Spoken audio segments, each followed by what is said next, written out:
TCG Lorcana constructed tournament. Brandon, how's it going? Doing good. How are you, Liam? I'm doing all right. I apologize, everybody. We got in this match a little late, but we're excited to be here. Yeah, it doesn't look like the round has gone on for too long. We can see the round timer is only at about 48 minutes. And I believe this looks like a Amethyst. Is that a Ruby? I can't tell if that's a Gaston under the Archimedes. It might be an Amethyst Ruby versus a Amber Amethyst match, potentially. We'll have to wait and see some more cards before we know that for sure. But the round hasn't gone on for too long. No, this is clearly game one. So for those joining us, this tournament, we're still waiting on the final word of the total player count. It's around 40 people who signed up for this event. Should be 3 rounds cut to the top 8. And we're going to follow this as long as we can today, as long as the stream's working, to bring you kind of the latest out of Tampa. Yeah, I believe the top prize for this tournament is a Nintendo Switch, and then I think I saw that the second place prize is a playmat. I think that they've put together, and then everything after that was based on attendees. So that's kind of exciting. A little bit of an unconventional prize, but obviously with product being a little bit difficult to get your hands on, not everybody can do box tournaments and things like that. So hopefully we still get a pretty good turnout on this tournament and get a good little view of what the meta is looking like and what people are deciding to run. Probably the last biggest tournament that was played was in the Denver PPG tournament where Amber Steel was able to take the win. It was a finals match of Amber Steel versus Ruby Amethyst. They ended up winning. Ruby Amethyst being the previous top deck, I think, coming out of, was it Tennessee, I believe, was, I think, 3 of the top 4 decks. And that tournament was Ruby Amethyst. So 2 of the more popular decks being played. Other than that, decks I'm probably looking for are Emerald Ruby. That was another pretty popular deck. It was like an Emerald Ruby evasive deck that people were running. It was also a pretty budget deck, which was good. You hear a lot of people talk about how expensive right now it is for singles and things, but the evasive Ruby Emerald deck I think is actually relatively cheap. And then on top of that, a deck that's gotten a lot of attention, and I actually haven't seen a ton of play in tournaments, though, is the Amber Emerald aggro deck, which is very, very popuper. It's my favorite, honestly. Yeah, it's so fun to play, especially if you can really get the combo going. It just it's a very I don't want to say degenerate in a bad way, but it's just you really don't care what your opponent's doing. You play your cards and you just try to beat them to 20 as fast as possible. It's super aggressive. It's my favorite play style because it's just fast.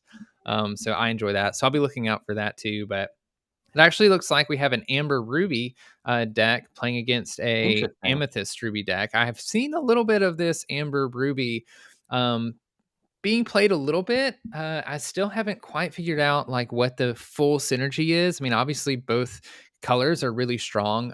In Amber, you have Rapunzel and you have things like Maximus. Rapunzel allows you to heal damage off of a card and then draw the amount of cards of damage you healed off of it up to 3. So if there was 3 damage on a card, you heal 3 damage, you draw 3 cards. So obviously you can see how that can be really strong. And then Ruby is arguably one of the strongest colors in the game, having cards like Be Prepared, that is just a complete board wipe, one of the only board wipes in the game, and a lot of really aggressive cards in the sense of being able to challenge, being able to steal lore, really stall out the game.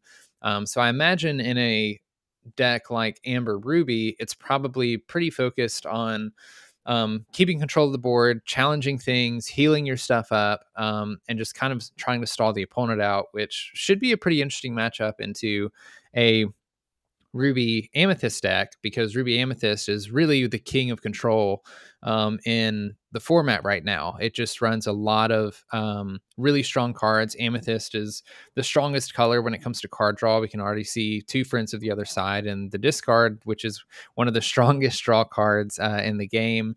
Also, there's the Maleficent on board that lets you draw a card as well. And so when you pair all of that card draw with the really strong end game of Ruby being able to play things like Maleficent that takes things out. We see a Maui being played now that has Rush and Reckless. So Reckless means it has to challenge a Fable. Rush being able to challenge the turn that it's played and not having to wait for its ink to dry. It makes for a really great removal card, especially because it is inkable, meaning that you can put it into your inkwell, unlike something like Dragonfire that essentially does the same thing, but is an action. You can target things that aren't readied, but it's not inkable, so sometimes it can get stuck in your hand. So it's going to be a really interesting matchup to see here on which one really comes out. Is it going to be the control player who's playing a little bit slower right now? It looks like the control Ruby Amethyst player is in the lead right now. They certainly have a bigger board state. They have a little bit more lore. The only thing we see on the Amber Ruby side of the board is the Gaston, which of course only has Reckless, and 0 lore. So he's not going to be able to quest for anything. He'll be able to take a few things out. This Pongo looks pretty good for them. That's an evasive character, so it'll be kind of difficult for the Ruby Amethyst player to take care of that unless they have some form of removal or another evasive character as well. Yeah, it's just, I mean, not only the board state, but look at the card advantage on the Amethyst side as well, with 2 friends in the early game and Maleficent replacing herself. I mean, at some point, more cards matters, and we'll see if they can take advantage of their bigger hand size here. Yeah, and that's one of the things that the Ruby Amethyst deck is just so good at doing. I mean, they run Magic Mirrors, they run the Maleficents, they run so much draw. There's just so many ways for them to filter through their cards that for things like that, they just have, it seems like they have answers for everything all the time because they're just able to look for anything they need. And there are just so many tools in in this deck list and in these 2 colors that unless it's the early game and they're being really rushed down, it's really hard for them to not have an answer that they need and then be able to build a board up quickly after that. It looks like in the Amber Amethyst player's hand, I saw it just in time and the Moana comes down. I can't tell if that's 2 just in times or that might have been a Rapunzel. But Moana is not going to be super helpful for anything right now except for maybe trying to quest for some extra lore and pressure the Ruby Amethyst player. But the Ruby Amethyst player is ahead on lore right now, so they're probably not too worried about that at the moment. They're going to play an Ursula's Cauldron, which is an extremely strong item card. Ursula's Cauldron, for free, lets you exert it. Look at the top 2 cards of your deck, which we see they're doing now. They get to place one of those cards back on the top of their deck, and then they put another card at the bottom. And it's just an amazing way to filter through your deck. And again, just like we were talking about it before, find those answers that you need. You can get rid of the card. You can get through the cards that you're not going to need for the matchup or that aren't going to be very impactful, or maybe you already have those answers, and put them at the bottom of your deck so that you can even more quickly get the stuff that you need to take care of the board. So we see Rafiki come down. Rafiki has Rush, which means he can challenge the turn he's played, but Moana is not exerted, so Rafiki cannot challenge Moana. That's more or less just adding more board presence and adding more pressure, which is really interesting because here we see Moana has 3 lore, meaning that she can quest for 3, bring the the Amber Ruby player up to 6 lore, but that can just be matched by the Ruby Amethyst player on the other side too. They have 3 lore, it's across 3 other characters, but when you're trying to rush your opponent down, it's never really good when they have the same amount of lore on their side of the board, because they're just gonna, like, if you're trying to rush them down, then they can just continue questing their stuff as well and beat you to the end game. So we do see a princess come down, being Ariel, voiceless, I think. So she won't be able to sing any songs, but will be able to synergize with Moana if the Ruby Amethyst player leaves that Moana on board. That's true. At some point, especially when you're racing, having your opponent take a turn off from questing to devote all of their characters to address your board, that does feel good sometimes. But it would feel bad to lose the Moana here with the Princess synergy sitting there. And I'm not sure if you saw, there's Rapunzel sitting in hand with the ability to draw at least 3 cards. So having that 6 stat line where you can soak us some damage and then get that card draw would be nice. Yeah, unfortunately, the Ruby Amethyst player does not fall for the trap of damaging the Moana and leaving it up there for Rapunzel. Because, man, I'm telling you, if you that is the scariest card for me in Amber. Anytime I'm playing against Amber, I'm either banishing a character or I'm not attacking it, because The card draw and the tempo that you get off of playing a Rapunzel and healing your stuff back up is just too good to pass up. And we see the Ruby Amethyst player just getting more and more of a board. Which obviously having a lot of board control, having a lot of characters on board can be a good thing. It can cause sometimes a little bit of an awkward game state in a Ruby Amethyst player because if they have too many Be Prepareds in hand, you don't really want to use your Be Prepared to wipe your board if you need to get rid of something. We see the Rapunzel come down. That's honestly really good for the Ruby Amethyst player because Rapunzel's not getting any of the value off of her ability. It looks like in the Amber Ruby player, they have two just in times in hand, which is really unfortunate because there's nothing they can really do with those cards in hand by themselves. And I guess just to try to keep up with the Ruby Amethyst player's board state, they just need to put something on board. But to be fair, I don't think it's going to do a whole lot, mainly because Ariel, I think, has 3 strength and 4 lore. It's going to be just taken out by the Maui. I'm surprised that they quested with it there So, because Brandon, question: why not? There was a line there where, Ariel was available to challenge, perhaps banish the Rafiki, and then get 3 cards off the Rapunzel. I didn't see any card draw um, from that Rapunzel. Is that a misplay, or am I missing something? no, I think that probably is a little bit of a misplay. The only thing that I can think of is that maybe the Amber Ruby player, it was again just trying to keep up, getting a little bit tunnel visioned on this board state. We can see an Ursula come down. That's 5 characters on board.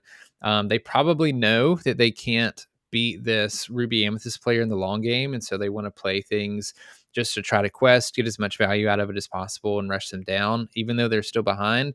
But I agree with you. I think the better thing would have been to try to take a little bit more control over the board, get rid of one of the threats on the other side of the board, especially against a Rafiki. I mean, that's a perfect target. With a character that has 3 strength and 4 lore, challenging into a character with 3 strength, being able to heal those 3 off and draw those 3 cards. I mean, that's exactly what you need in the Ruby Amber players case, because again, they're just stuck with 2 just in times in hand. You need to get more stuff on board. Even this Rockstar Stitch is usually really good to see, but there's no Late. 1 drops or 2 drops in hand, so it's just it's not going to do very much. And the more that the more that the Amber Ruby player takes challenges like that with the Rapunzel into the Maui, Rapunzel really didn't get much value there at all. Maui's not stopping the opponent from continuing to quest and get close to their win condition. They have 6 lore on board right now, so honestly, Stitch probably isn't too much of a priority for them. I wouldn't be surprised if they just quested with pretty much everything here and threatened going to the next game because they have plenty of stuff in hand to help them out. Looks like a magic mirror and a pocket watch in hand. I couldn't catch what else was in there. 7, 8, 9 lore, or sorry, 9 ink already in the inkwell, which means if there's any Maleficent Monstrous Dragons, they can play that. And this is where we see a really strong combination between Magic Mirror and Ursula's Cauldron, getting to look at the cards at the top of your deck and then pick which one you want, essentially, and drawing it with Magic Mirror. And there's the Maleficent, in case there was any doubt as to where this game was going. Yeah. So the most value, the Stitch might be able to draw a bunch of cards, but I mean, it's going to have to be like a Be Prepared or something crazy off of the top deck from this Amber player. There's obviously opportunity for them to draw a couple 1 and 2 cost. I don't actually know if they have enough ink for a Be Prepared. It might just have to be a Be Prepared or bust. So we'll see. They play the song to look at the top 4. I don't think any of that's going to help them. There's a Simba, Lilo, Stitch, and a Cinderella, and none of that is going to help them take care of this board state, which they absolutely have to do. No, I mean, with less lore, there's some small characters there. You could play, exert, maybe get a chain going, build up your board. But you're right, Brandon. It's not going to address the elephant in the room here, which is that the Ruby Amethyst players easily reaching 20 lore on their turn. It's probably safe to save some time here. Yeah. I mean, at this point, I would have just, scooped, gone to the next game, because as soon as this turn passes, they win. Yeah. Going on to game 2. Yeah, it is interesting from a tournament perspective. When when you're going to lose game one, if there's ever a danger of you going to time, I do think that first player, that winning player, having that advantage in the potential getting the win because of the first game won, conceding early to save yourself that time is a good move. I don't know. What are your thoughts? Yeah, I mean, I agree wholeheartedly. Especially when you're in a position where the Ruby Amethyst player has such a big board, you should be thinking about your outs. Like, how do I win this game? And like I said earlier, basically the only thing was to be prepared. I think there was only 6 ink in the inkwell, and there were 2 just in times in hand. So I don't even know if that was going to be a possibility. And so knowing that there's really nothing that you can do to win this game, there's no sense in like playing out your hand and drawing a bunch of other cards, especially against another control matchup. I'm getting the feeling that this Ruby Amber deck is a little bit more mid-range control kind of a deck. And so, especially in that like control versus control matchup, or even a mid-range versus control matchup, Ruby Amethyst especially, people are running into problems with how long games are taking and they're going to time. And so, knowing that you're very likely going to lose game one, you want to save as much of that time as possible, not only so that you have the extra time if things get to that point, but it also just gives you extra time for the rest of the tournament to think through your plays. When you're already so far behind, you're going to lose.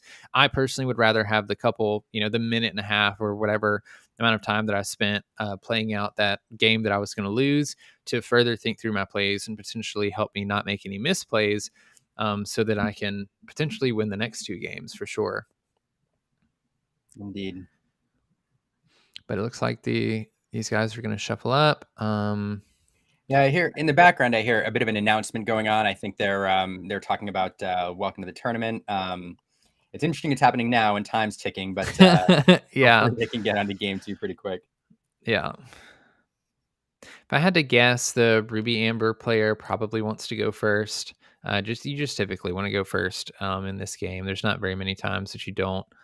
The extra draw on going second can be nice sometimes, but especially going against a Ruby Amethyst player, you're really trying to get out early and create a lot of pressure early. We saw some just in times in hand, something like being able to even just in time a Moana out early and threaten the 3 lore gain pretty early is a really valuable. So really, I think for the Ruby Amber player, it's going to be trying to create as much pressure as early as possible. We saw the Lilo Simba combo. There's also Stitch in there.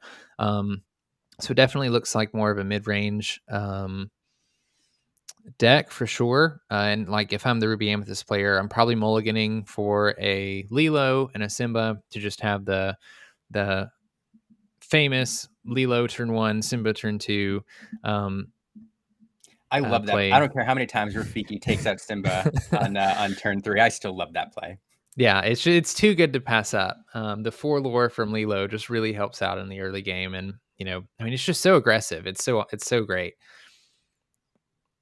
And we did see some Rafikis and Gastons, actually. Rafikis and Gastons in the Ruby Amethyst player in their deck. So they definitely have ways to sort of combat that opening. But regardless of that, you're still questing with Lilo for 2 turns. And, at that point, you've gotten plenty of value out of her. So. Oh, dear. Looks like the stream is having some trouble. I did get word from down there that their hotspot is a little spotty. So hopefully this is an exception rather than the rule.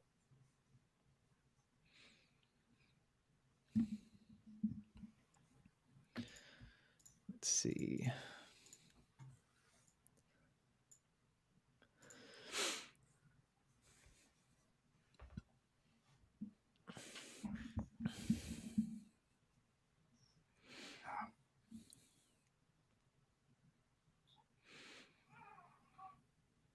Yeah, hopefully this picks up soon.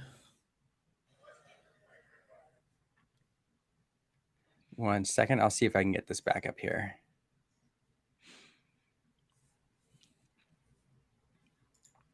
While we wait. Yeah, hopefully we'll bring this back up here in just a second. It looks like this stream dropped and they started another one. So we'll get this going here.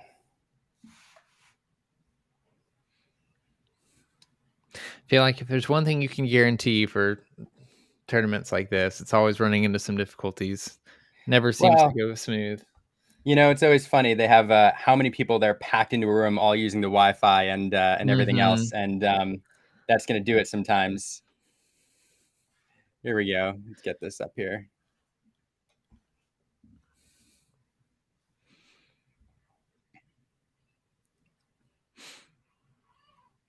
Okay, here we go. So it does look like the There Amber it Ruby is. player was able to get the Lilo Simba combo out. You love to see it. We can already see the 2 lore that was quested from Lilo. It looks like the opposing or the Amethyst Ruby player able to get out an Archimedes, which is usually really good if they're missing the Simba, but that extra 1 willpower on Simba really makes Archimedes not very useful. That's what Um, really makes you good as a turn 2 player, is that 3 willpower. I do yeah, love Lantern on turn 2 as well. Just getting that value there the whole game and allowing you to get that edge in your opponent is great. Yeah, Lantern is super strong, especially in this deck that likes to run Stitch Rockstar. You can being able to play Stitch Rockstar on turn 6, or even sometimes as early as turn 4, and then having that ability to use the Lantern to go ahead and play stuff and start drawing cards, without having to worry about ink, is really good. We do Yeah, see the Rafiki come down and take out the Simba along with the Archimedes, taking out the Lilo. You hate to see it, but just unfortunate. yeah, you hate to see it, but it's bound to happen in a deck like this. And ultimately, you got a lot of value out of the Lilo and the Simba anyway, getting a total of 5 lore out of those 2 cards. You can't ask for much more. Lilo being a 1-drop, even only being able to get the 2 lore off of Lilo one time is, it's pretty valuable for her anyway. So the fact that they were able to get even more is really good. At that point, I think you just try to continue to build your board. Uh, Unfortunately, we see another Rapunzel come down without using her ability, which, it's not the worst thing to see Rapunzel come down just on her own. She is a 2 lore character for 4 lore, and that's not nothing. The problem is she has not very much strength, so she does not make a amazing challenger. And if she does quest, then the opposing player is usually not punished too bad for having to challenge into her. The good thing is she does have a little bit of willpower, and so, for instance, with the cards on board, Archimedes and Maleficent, when neither of those can take Rapunzel out with one swing. And especially as the player who's trying to be aggressive, you're really happy if your opponent has to use multiple cards to just take out one of your things. That's a big tempo loss on their part, and that's exactly what we see is the Rapunzel being exerted, gaining 2 lore.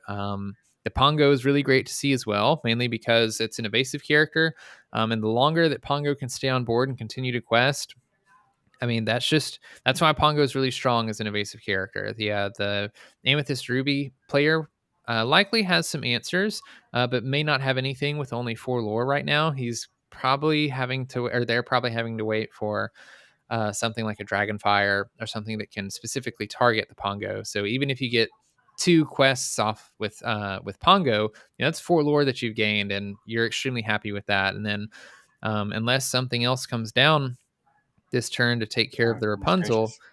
um, that Archimedes isn't going to be able to do anything either. So they use Maleficent to sing Friends on the Other Side, which is usually a really great play. But if they're leaving that Rapunzel up again this turn, okay, so we do see 5 ink. They hadn't inked for the turn. Maybe we see like a Maui or something come down. I No, was they're wondering going if to it was the Dragonfire Dragonfire. on the Pongo. Just get rid of that Yeah. evasive right off the bat. Yeah, totally not a bad play. That's exactly what you want. And even from the Amber Ruby player's perspective, that's not like you're pretty okay with seeing that because that's 1 Dragonfire out of their hand. They had to play 5 ink and an uninkable card to remove your 4 ink inkable Pongo, which isn't the most threatening thing that you have in your deck. So you know that when a Stitch Rockstar comes down later, that's 1 less Dragonfire they might have to take Stitch Rockstar out. Again, we see another Rapunzel come down without. Yeah, Um, it's the second time we've seen the Ruby Amber player forego the card draw in favor of questing, which with the lore lead here may not be the worst move, but I do hate missing out on that card draw from 2 cards that were possible there.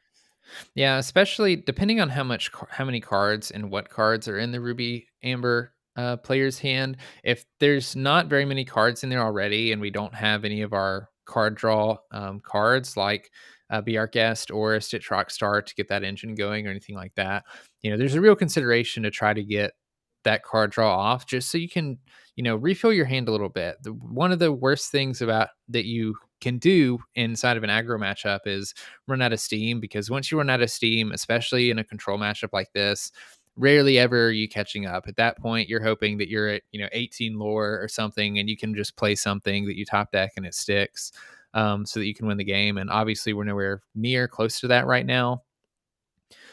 But the Amethyst Ruby players being really smart and not exerting the Archimedes to give the opponent the opportunity to take something out with the Rapunzel, and then heal off of it immediately. If they wanted to draw cards that way, they would just have to run into the Maleficent and not banish it. But they're just going to quest for 4 lore, which I don't hate. You've got 6 lore on board right now, which means that next turn you could get up to 19. So we'll very likely see the Amethyst Ruby player respond to that and just spend this turn taking out those Rapunzels instead. So if you missed it, there was a rules question there for those watching, and the Ruby Amber player was asking whether or not Lantern allowed them to play a 1-cost character for free if the cost could be reduced to 0. And the judge's answer was yes, it could, which is why you saw that Lilo come down for free. Mm-hmm. Yeah, there's Lantern just putting in the work, doing the thing that it's supposed to do. Indeed. Now, I haven't been paying attention to the number of ink that the Ruby Amber player has on the board, but it looks to me like they've foregone several ink drops in order to save cards for the board, which is definitely something I think a lot of people don't take into consideration when playing this game. That oftentimes mid-game, you're going to stop dropping resources in order to save cards to give you that edge on the board. Yeah, and that goes straight into that card advantage discussion that we were having just a minute ago. With the aggressive player playing a bunch of cards. If you're not able to draw a lot of cards, sometimes it is in your best interest to only have 3 or 4 ink in your inkwell. With your Lantern, I think there was only 3 ink in their inkwell, and then they had the Lantern, which would give them 4 ink to work with. Sometimes that's all you need. Especially as an aggro player, if you're just trying to get stuff out, and if you're worried about your hand getting too small and getting into top deck mode too quickly, you don't have to put in a bunch of ink to your inkwell. That the Ruby Amethyst player is going to be putting a lot of ink into their inkwell because they have a lot of high cost characters. They also have a lot of ways to draw cards. That's not as big of an issue for them.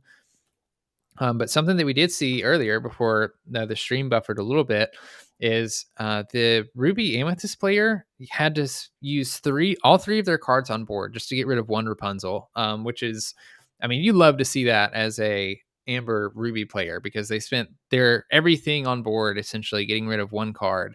And then I think they had a way to remove the other one, but when your opponent has to play that reactively, especially against an aggro deck, that's usually a pretty good thing. The Lilo was able to stick. So yeah, they go up 3 more lore, up to 15, and the Ruby Amethyst player is definitely on the back foot right now, just in a situation where every single turn they're basically having to respond to what the Amber Ruby player is doing, which really is exactly where you want to be. But we do see the Elsa come down. Elsa's going to be able to exert Lilo and Moana, and they won't be able to ready the next turn or at the start of their next turn, which is really detrimental for an aggro player, because every turn you're just trying to play stuff down, quest with it, and at that point you don't care if it gets banished or not. We're going to see them take out the Lilo with the Maleficent, and looks like the other Maleficent's just going to quest. But this is sort of the turn. This is sort of the crux between the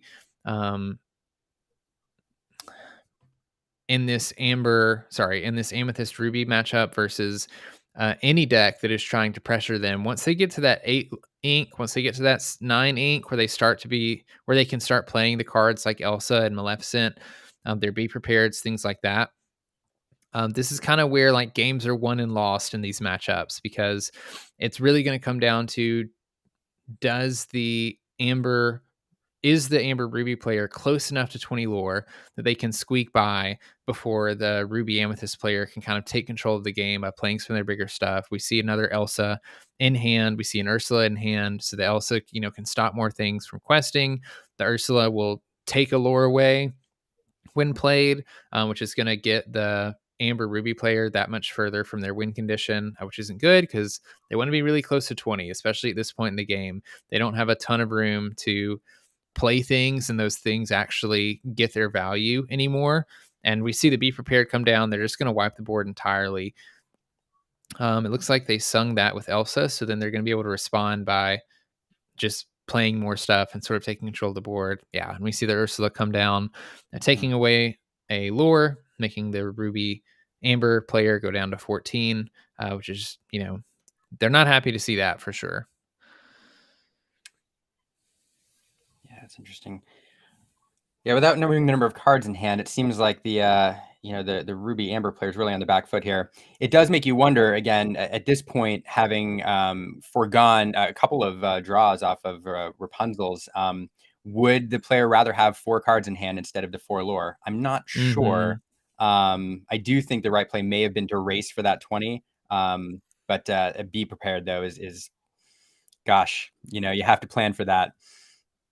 Yeah, and this is like why the Ruby Amethyst deck is so strong, because you have to play really fast, because you essentially have to win unless you're playing another control deck that can keep up with it.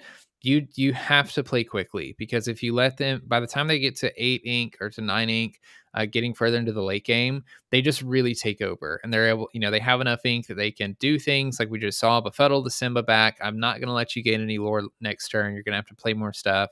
And then also after I did that, I'm going to play another character that's going to gain me more lore next turn. And so even though it takes a long time for Ruby Amethyst to get going, once they do start getting stuff on board, it does not take them very long to start catching up, because a lot of their top end cards have 2 or 3 lore. And when they come down and they do stuff, the next turn that they get to quest, it only takes a couple turns of questing for 3 to 5 lore at a time before they've caught up to you, and they're taking over. So not having anything on board right now as the Amber Ruby player is definitely not a good thing, especially since basically in the past 2 turns, the Ruby Amethyst player is able to catch up to 7, now being, halfway to where you're at already, with a lot of ways to deal with you. I believe they have a fair amount of cards in hand, and the Magic Mirror is going to allow them to draw more cards if they need an answer, or just have the extra ink to continue to draw stuff. And like you mentioned with the Be Prepared, as the aggro player, or as the aggressive player in this matchup, you have to be careful about just flooding your board. You can't just say, okay, I need 6 more lore to win the game, so I'm going to play 6 lore worth of characters and throw my hand onto the board, because as soon as you do that and it gets punished by a Be Prepared, the game might as well be lost at that point. You are not prepared. yeah, exactly. So it looks like they're going to play a little bit of a slow game, which I think is actually a good play from the aggro player. Yeah, I keep saying aggro. It's not aggro. The aggressive player. You want to create an awkward situation for the Ruby Amethyst player where there's not enough of a threat on board for them to waste resources on, but it's just enough for you to creep by. This Aladdin Heroic Outlaw is going to be really a really, really bad sight for the Amber Ruby player, because now pretty much anything that they play and they try to quest with, Aladdin's going to be able to challenge with. Oh, but they do have the Dragonfire, so that's really good for them. Yes. I was going to say Heroic Outlaw allows you to challenge a character if that character is banished by Aladdin Heroic Outlaw, then the Aladdin Heroic Outlaw gains 2 lore and the opponent loses 2 lore. So in this case, if they would have quested with the Cinderella, Aladdin could have challenged the Cinderella, banished Cinderella, and then the 2 lore that you gained with Cinderella would have been negated by the Aladdin stealing it back and then gaining 2 lore for the Ruby Amethyst player. So it was really, really good for them to have that Dragonfire there. Now they can quest and not have to worry about it. And it actually looks like the Ruby Amethyst player is going to still race. They have the Maui to take out the Cinderella. Unfortunately, the Amber Ruby player is not close enough that they could shift a Rockstar Stitch and win the game. They're 1 lore short. So for those of you that don't know, characters that can shift are the only characters in the game right now that can quest the turn that they come out. So since Stitch New Dog is already on board, his ink will be dry come the next turn. The the Amber Ruby player could shift a Rockstar Stitch onto that new dog Stitch, and then immediately quest for 3 lore, kind of coming in out of surprise. So this is a really good And spot. here they've set themselves up for it perfectly. Yeah, exactly. This is a really good spot because now there's 2 Stitches. The one that's exerted should be pretty easy to take care of, and if the Ruby Amethyst player can't take care of this exerted Stitch, then we may see them just break through um, with that play of shifting a Rockstar Stitch down. But there's plenty of ink left for the Ruby Amethyst player to take care of it. So we'll see if they have anything to deal with it.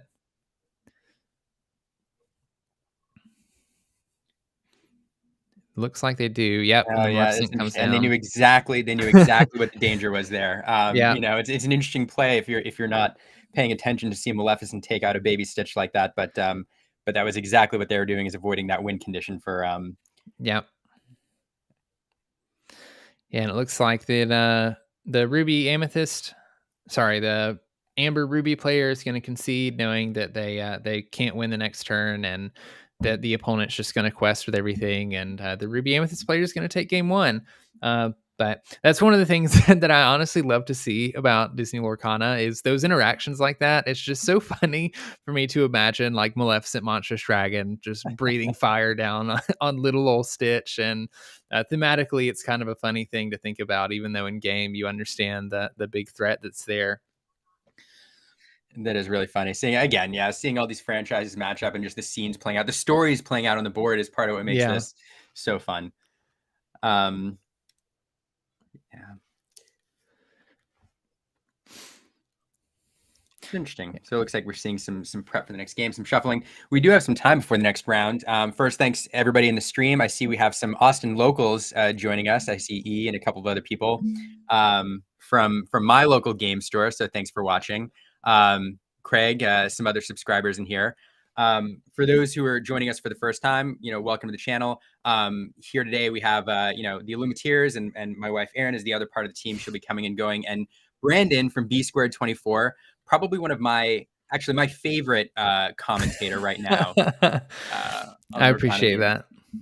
Yeah, no, you do a fantastic job, and we're really glad you're joining us here for as long as you can today. We are bringing you the Lorcana Constructed Tournament from Tampa TCG Con, which is going on right now in Florida. This tournament is being hosted by LorcanaCardShop.com, which is a online singles store where you can buy your Lorcana product. They track their prices on TCG Player, and it's updated twice a day. So you should find prices there very similar to what you find on the open marketplace from a website and a vendor that you can trust. And it's being streamed to us by the Tampa Bay TCG League, another channel which covers Flesh and Blood, Lorcana, Magic, and a variety of other TCGs. And you can find their channel on YouTube as well. Yeah, so like you said, it looks like they're just cleaning up from this last game, having some friendly post-game discussion, which is always good. I always encourage people who go to their local game store, whether it's just for casual night or for a tournament or anything, it's always nice to talk to your opponent. Sometimes, especially in a tournament setting, I see a lot of people sit down and they don't say anything to each other. They shuffle out their deck, they play, and then, they say good game and leave. And it's always good to just socialize a little bit. Disney, even though this is a tournament environment, Disney Lorcana seems to be an extremely welcoming and somewhat casual game as well. And so, being nice to everybody and being sure to make sure that everybody feels welcome and included is really important, I think, for this community. So love to see that. Totally agree. I couldn't say it any better than that. In this last game, we saw the Ruby, Amethyst control deck. I think that's a list we've seen quite a bit. Maybe a little variation, but pretty standard. What did you think of the Ruby Amber deck list? That's not a list that I've seen terribly often. And how do you think it performed? Yeah, it's a list that definitely hasn't breached the popularity of the people. It's not one that's being run super I don't know, by a lot of people, but it is one, interestingly, that I've seen a lot of people try to work with. I think There's a couple times that I've run into it in different tournaments that I've been a part of and different tournaments that I've watched where people are trying out that ink combination. And it's a pretty interesting ink combination because Amber has a really good like go wide theme to it with Stitch Rockstar, benefiting off of playing a bunch of 1 and 2 drops. And then it also has some really good utility and bodyguards between like Maximus and Simba, not only to help you with the being a little bit more aggressive, but also being able to stall out a little bit in the mid game and protect some of your stuff. And then, most importantly, the strongest card in the Amber deck is the Rapunzel. Rapunzel, for those of you that don't know, when she's played, you can heal one of your characters for up to 3 damage and then draw as many cards as the damage that you've dealt. So if you heal 2 damage, you would draw 2 cards, which is just a ginormous tempo swing if you can actually make it happen, especially in Ruby, because Ruby, the reason this pairs well nicely with those 2 ink colors is because Ruby does a lot of challenging, right? They have Maui that has Reckless and Rush. So you play him, he can challenge immediately. He has to if he's able to. And he's a really big card. He's a 5 mana, 6 strength, 5 willpower character. He's used in a lot of these Ruby decks to take out other threats. And so you do something like play a Maui, you can challenge something, and then if he survives the next turn, or if you have enough ink for it, you can play Rapunzel and heal that 2 damage off of Maui. And then you get to draw 2 cards off of him. And being able to play a character, Rapunzel has 2 lore, by the way. So being able to play a character that can quest for 2 lore and get you a bunch of card draw is just really, really valuable. And even more so if you can get the 3 lore off of it. The ability to trade with stuff and then heal the damage that you just took off of that trade is just really, really strong. There's also really good combos with Aladdin Heroic Outlaw. So if you play a Aladdin Heroic Outlaw, even if you don't challenge with them that turn, you can play Aladdin Heroic Outlaw, wait the next turn, and then Aladdin will steal 2 lore from your opponent if you can banish a character with him. So you will take 2 lore from them, and then you will gain 2 lore yourself. And being able to challenge with Aladdin, he only has 5 willpower, which is a fair amount of willpower. But also after 1 challenge or so, if he's still alive, it's usually not too difficult for your opponent to deal with him if he's exerted. So being able to challenge, steal that lore, and then play Rapunzel and heal him back up to 5 so that your opponent has to use more resources to take out or to banish Aladdin Heroic Outlaw is an extremely strong play. And so I think there's a lot of synergy between that. I didn't see any in this Ruby Amber deck, but I've also seen cards like Stitch Carefree Surfer be played, which is just another like really great late game card that lets you draw cards if you have a bunch of characters on board, which in Amber you probably will, because that's a good go wide deck. And right now pairing almost anything with Ruby is really strong because Ruby just has some of the strongest removal pieces in the game right now. They have Be Prepared, which is just an entire board wipe for 7 mana. You can also sing it, which makes it even better. So you can wipe the board and then continue to use your ink because you didn't have to use it to play the card. They also have things like Dragonfire and Maleficent. Again, I mentioned the Mauis to take stuff out as well. So it's a color combination that I've seen people play with. It's one that I haven't seen quite be able to keep up and perform well with yet. And I think that's kind of what we saw here. The deck just wasn't quite fast enough for Ruby Amethyst, and right now there's almost no deck that can keep up with Ruby Amethyst in the long game. So, I think it definitely has a place in the meta. I think that it has potential to do well, but it's certainly not going to be easy. I think, all things considered, you're probably still unfavored in something like a Ruby Amethyst matchup, which ultimately isn't good. Going into these tournaments, one of these things these players have to think about, at least the players that are going in trying to win, and not just play for fun, which both things are totally fine. Either way you want to do that. Absolutely. For those that are really trying to win the tournament, you're trying to think of, one, what are the decks that are really popular and are really good right now and that other people are going to be playing? And the answer, the deck that you play into that is not a deck that has an unfavorable matchup into it. So, Ruby Amber may not be the correct play going into a tournament if you're concerned about seeing a lot of Ruby Amethyst. One of the things, though, we mentioned this is only, I think it was like a 32-player tournament. So there's not a lot of people. And as I'm sure a lot of us know, Lorcana singles are really expensive right now. Mm-hmm. And especially that Ruby Amethyst deck. It runs quite a few legendaries. There's some Ursulas, some Maleficent Dragons, some Elsa Spirit of Winters. Be Prepared is a very expensive rare card. So it is not a very cheap deck to build. And so No. there's kind of this like back and forth on, do you think that the few people that are going to be in this tournament, how many of them have built out this really expensive deck, even though it might be one of the strongest decks to play? So at that point, it's kind of a toss up. Ultimately, I think the Ruby Amber colors are fun to see. I think it's a fun combination. And I'm interested to see, how people can more refine it and see if there's anything that they can do with it. But yeah, I mean, it's a fun deck. I don't know if it's going to hold up for the tournament though, ultimately.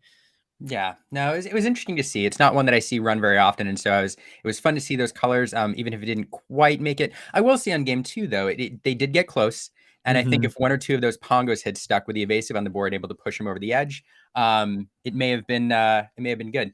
But I do think the Ruby Amethyst player played it just right. Got rid of the evasive characters early with removal, getting rid of that stitch at the last moment, and so I think there Mhm. were some plays and there was a chance, but yeah, Ruby Amethyst is just so strong. We also saw a bit of princess synergy built into the to the Amber Ruby deck with Cinderella in there, Moana, and then Rapunzel. And so I do wonder if that was something they were hoping to do, was play around with that, but we never saw that quite click, unfortunately.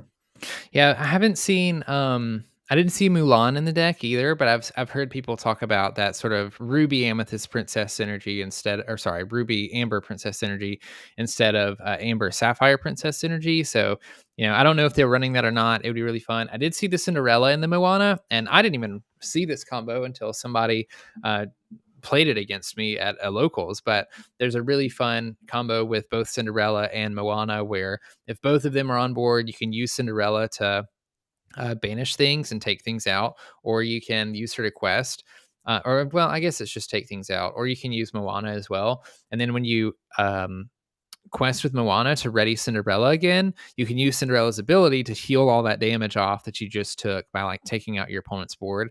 I don't think that's the best combo going into like a control deck on a Ruby Amethyst, which is probably why we didn't see much of it, but certainly against a more aggressive deck like an Amber Amethyst or an Amber Emerald deck, that can be pretty detrimental sometimes when your opponent keeps banishing your stuff and challenging your stuff and they're not really there's no real downside to it because they're able to continue to heal off of it. That's one of the stronger parts about it, Amber, as mentioned earlier. So yeah, that definitely could have been a part of it. That would have been fun to see for sure.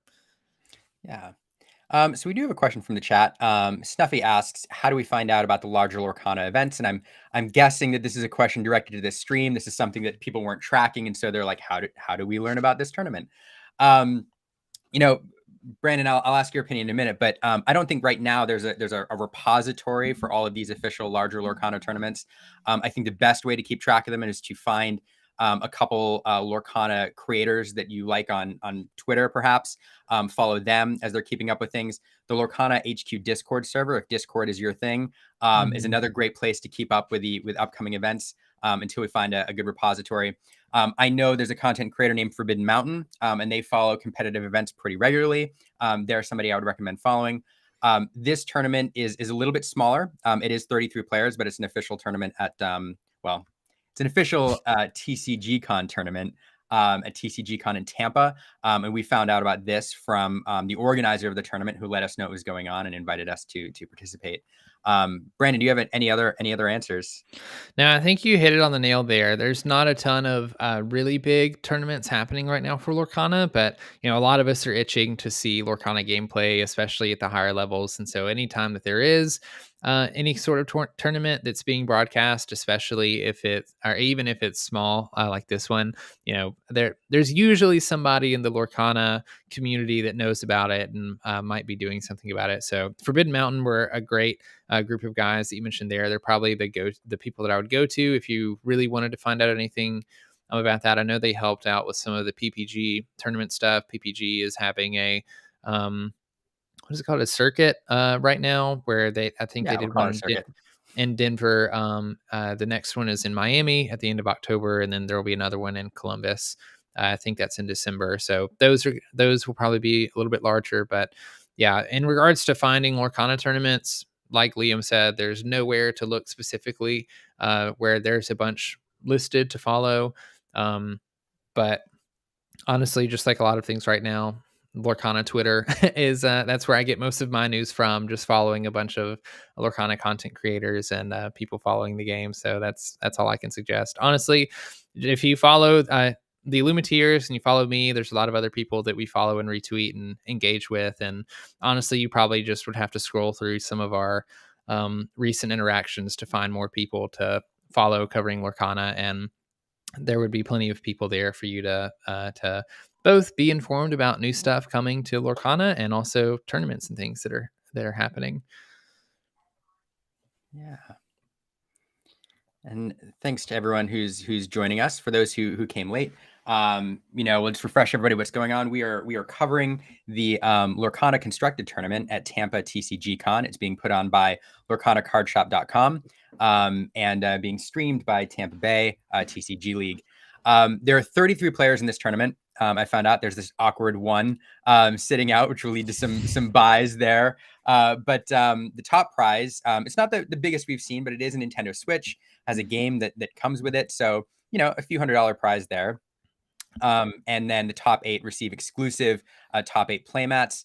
And so smaller tournament, but I don't know, Brandon, you talked about this earlier. I think sometimes these smaller tournaments that aren't necessarily drawing the huge like Lorcana sharks can be fun because we can see, newer players break through, some younger players break through.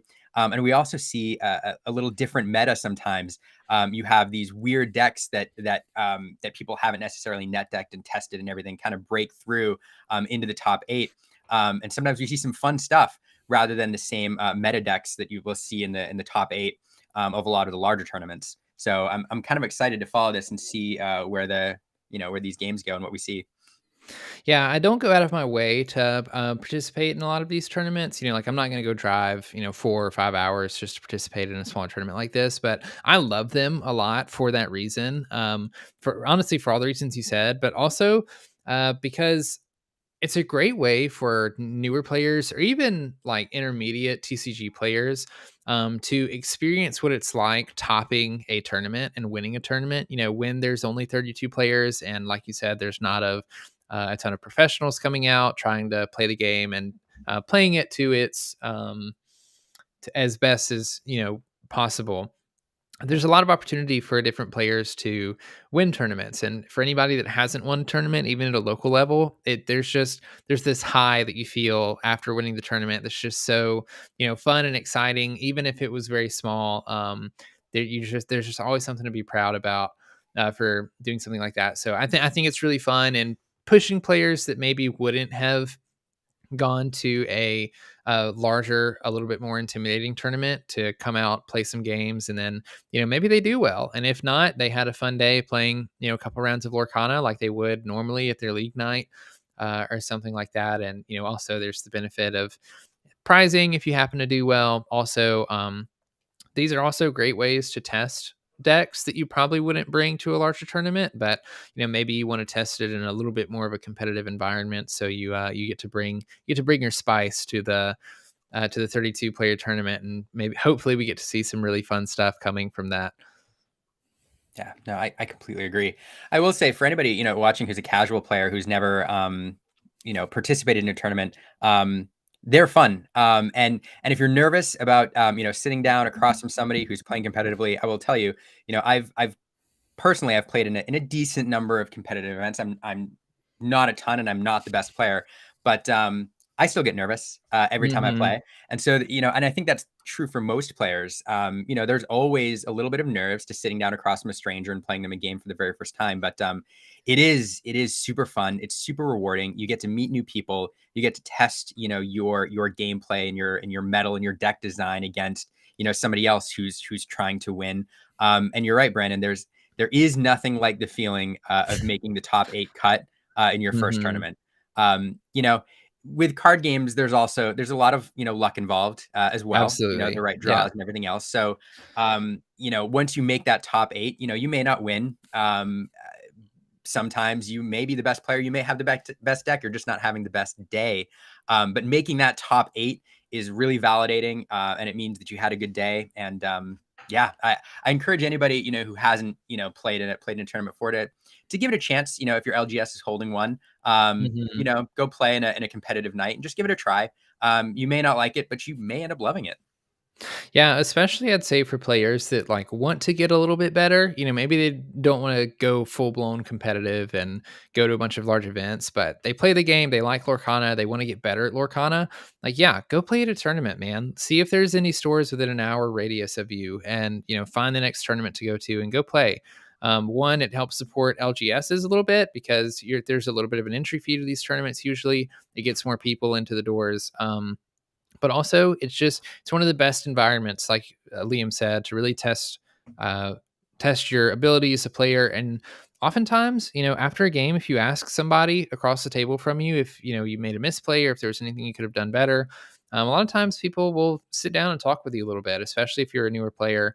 And I encourage anybody that's at a tournament, a veteran or a beginner, to be kind and courteous and welcoming to the player across the table. Make sure you say something to them, shake their hand, give them a fist bump, that kind of thing.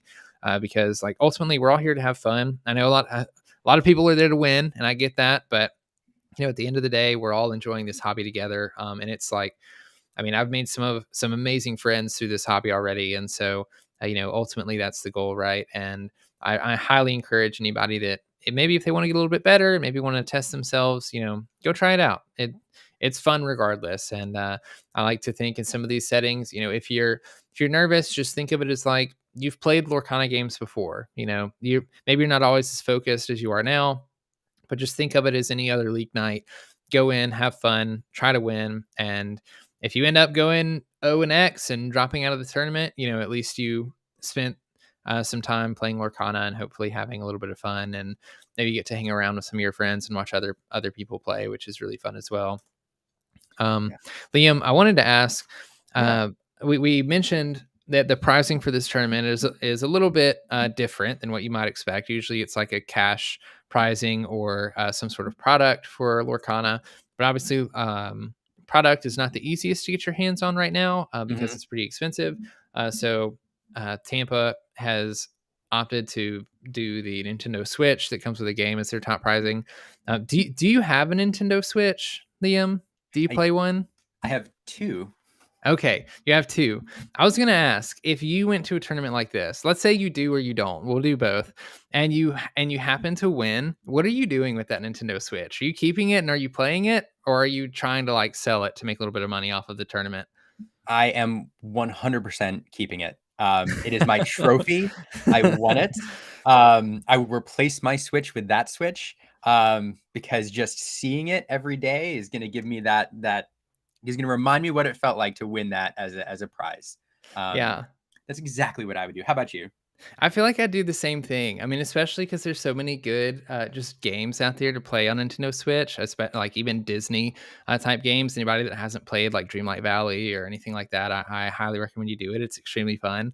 And yeah, there would be something special about every time I picked up that Switch, being reminded of the tournament and the fact that I went and played and won would be super fun. So even though it's not a just cash tournament and it's a tournament more for product, I think it's still pretty fun to have a top prize like this for sure.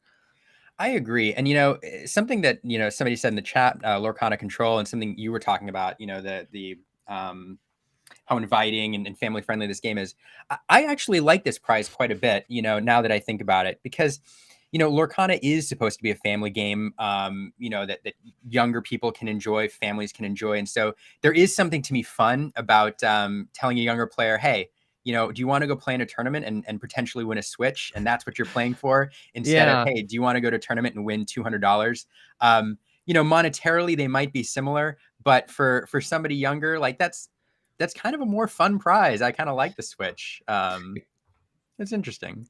Yeah, and I mean, we've even heard, I think it was Ryan Miller talk about it in an interview where like at least in the near future, there's no talk of having really large, high, cash prize tournaments, at least not officially from Ravensburger, happening right now, partially because I mean, that's kind of the community that they're trying to build right now, is a community that's more focused on casual and fun play and families being able to come in and have a good time and not have to deal with people who were tryharding the game and kind of making it not as fun for everybody else.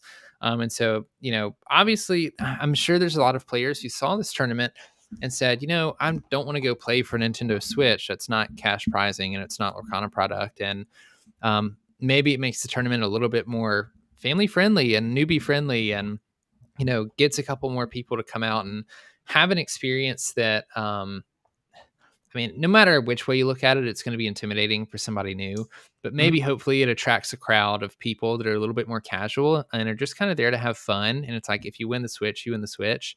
If not, then that's cool. So yeah, kind of like you, when I first saw the pricing, I was a little bit kind of like, that's an interesting decision. But the more that we talk about it, the more that I, that I do kind of like that idea of having a pricing that, encourages more families to come out and people that aren't as I'm trying to think of a term that isn't offensive. Just I don't know, people that care more about winning the game, coming out and instead just having a bit more of a casual play fun. It's definitely a cool thing. I totally agree.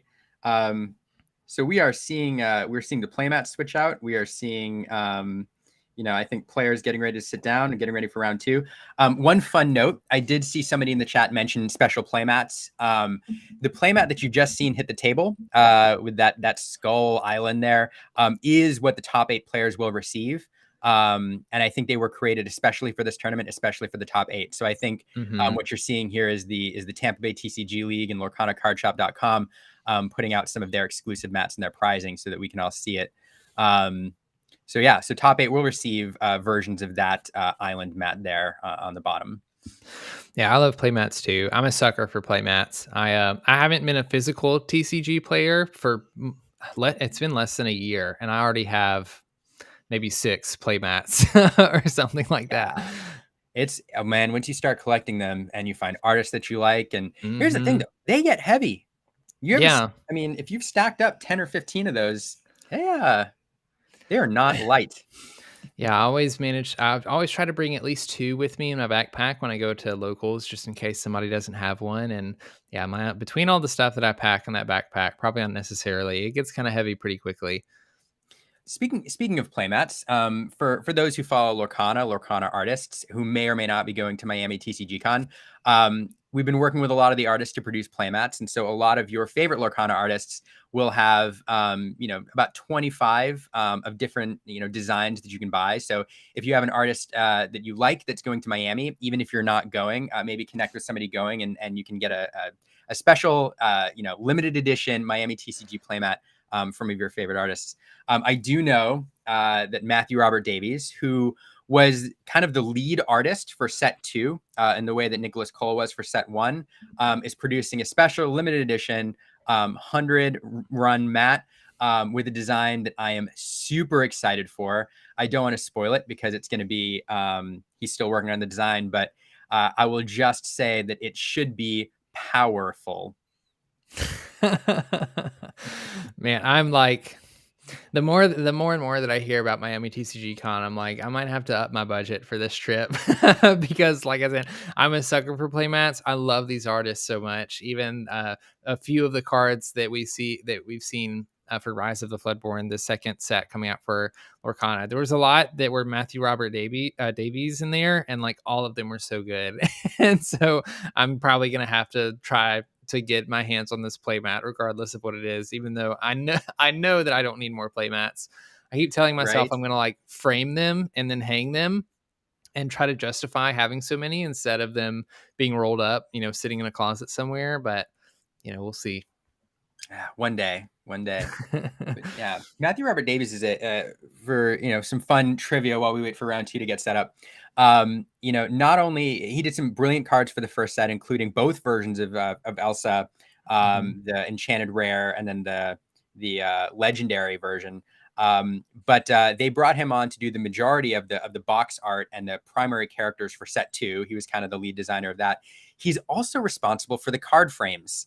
Oh. Yeah, exactly. He was the artist who brought those to life. I believe, as he tells it, they saw his Hades card with the twisted amber in the background, and they said, "We like that. Will you design that for a card frame?"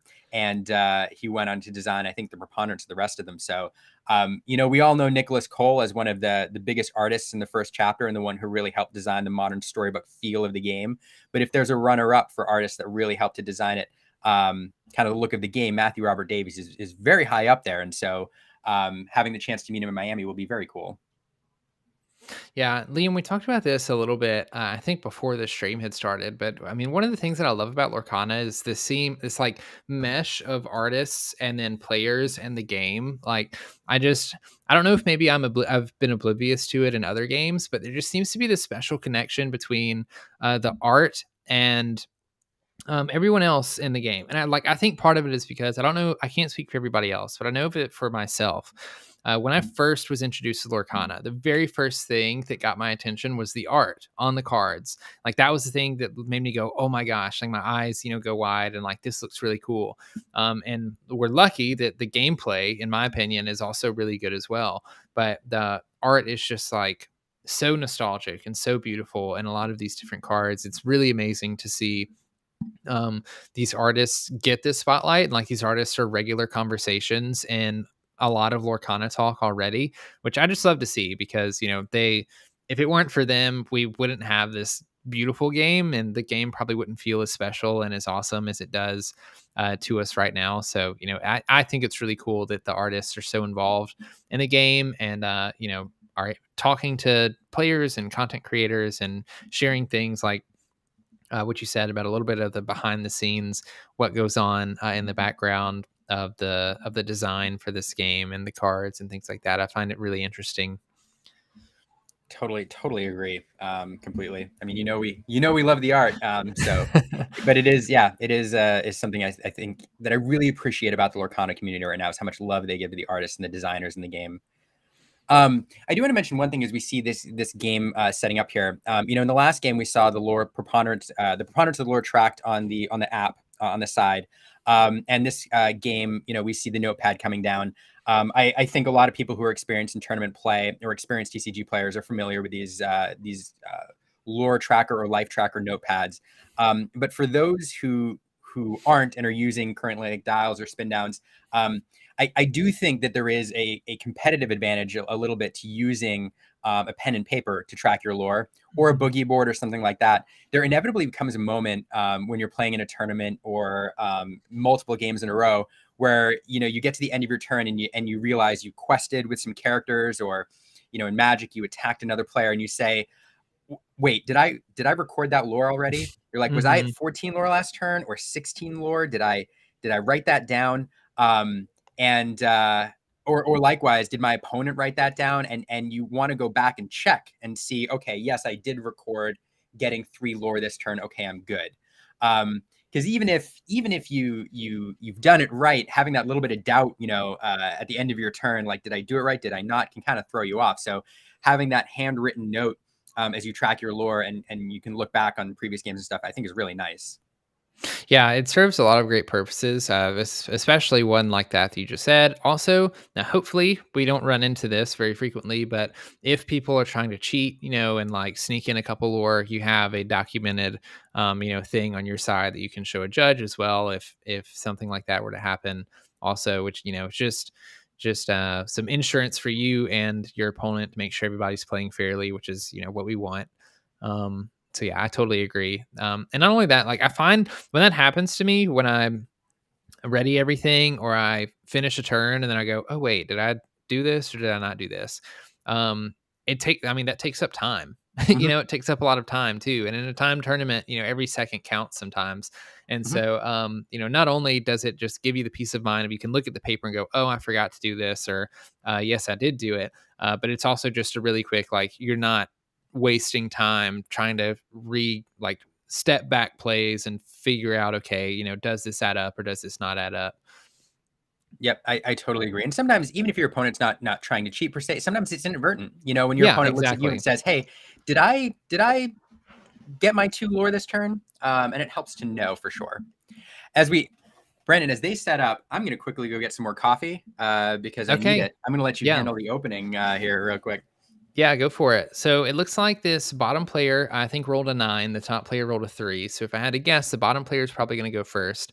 It looks like the top player is running Emerald Amethyst, which is a really interesting color combination. It's certainly not a popular one. I've heard a couple people playing these color combinations together, so we'll be really interested to see what comes here. We see Mad Hatter, John Silver, some Cheshire Cats. Let's see what else we can see in there. Nothing else. They're going to mulligan 2 cards. We see Pascal and Maleficent. So this looks like a little bit more of a aggro mid-range style deck, probably more mid-range than anything with the John Silvers. So I'm really interested in seeing that. For those of you that don't know, John Silver, when he's played, gives another character reckless, which means that character can't quest the next turn and they must challenge if able. That character can still sing. They can still do other things that exert them that is not questing if they can, to get around having to challenge something. But if at the very end of the turn they can challenge and there's nothing else they can do, then they must challenge. So when John Silver's played, he can give a character reckless, make them do that. And then every time he quests, it gives them reckless too. And it's a mechanic in the game that hasn't been the most popular. There aren't too many characters in game that use that keyword, that give other characters reckless. And there's not a lot of cards that there's not too many cards that give other characters reckless either, but it can be a really strong ability because it stops your opponent from questing, which is really the main thing. Because, regardless of how much you challenge and how much you do anything else, questing is what wins you the game. And so I'm interested to see how much reckless is in this Emerald Amethyst list, and see if it gets a light being shined with John Silver. Liam, our top player is running Amethyst Emerald.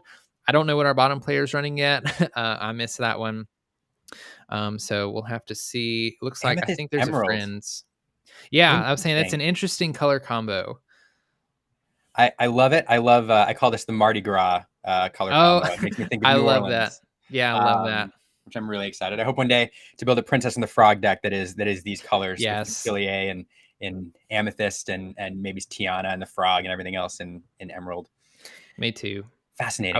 I was so happy to see Dr. Facilier in the first chapter, just knowing that Princess and the Frog, was getting some love. I love that movie so much.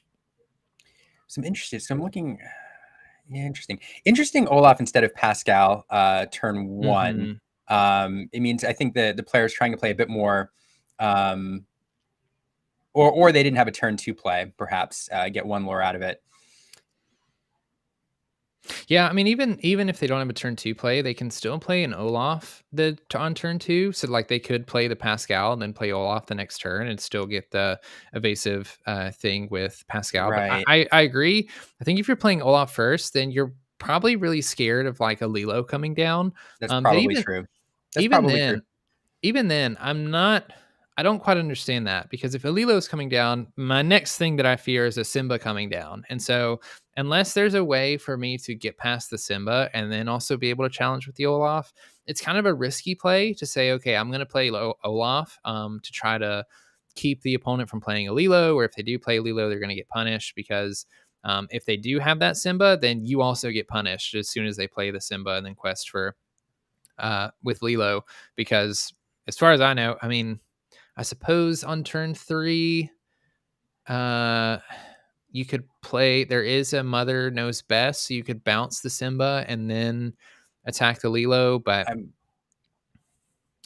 okay, yeah. So we're seeing. Oh yes, okay. So they had to spend 2 to play the Lantern, so they can't play Rafiki this turn. Yeah, interesting. But it does look like our bottom player is running Amber Amethyst, so I definitely expect an aggro deck to be played out of this, probably with some Rockstar Stitches. Amber Amethyst is just a great go wide deck. It just does all of the aggro things. You play a bunch of stuff, you draw a bunch of cards, you try to flood the board. And normally this isn't an amazing deck in the meta at the moment because of all of the board control between Be Prepared, Grab Your Swords, Giant Tink, things like that. But luckily they run into a matchup where they're not going to have to worry about that at all, because Emerald and Amethyst don't really have any way to deal with a lot of characters at once. They'll be able to bounce characters with some of the green cards. I saw a Genie on the Job, and of course we have Mother Knows Best that can bounce characters. And then there's a couple rush characters in Amethyst like Rafiki and Zeus to take care of some bigger threats. But maybe the Amber Amethyst player can get away with going really wide on this board and overwhelming their opponent. The problem right now is being the aggro deck. They're not the ones putting on the pressure. The Amber Emerald person is putting on the pressure. And so we see the Rafiki come down and challenge the Olaf, which is honestly a really good challenge for Rafiki because he only takes one damage, meaning that he can challenge again next turn, very likely. And Rafiki's a great counter to Cheshire Cat, mainly because Cheshire Cat has 3 willpower. When you banish Cheshire Cat, then Cheshire Cat banishes whatever banished it. And so Rafiki will likely get a 2-for-1 trade if they exert with the Cheshire Cat as well. And then if they can take out the Cheshire Cat, that leaves the Pascal open. So maybe we see the Amber Amethyst player take a little bit more control of this board.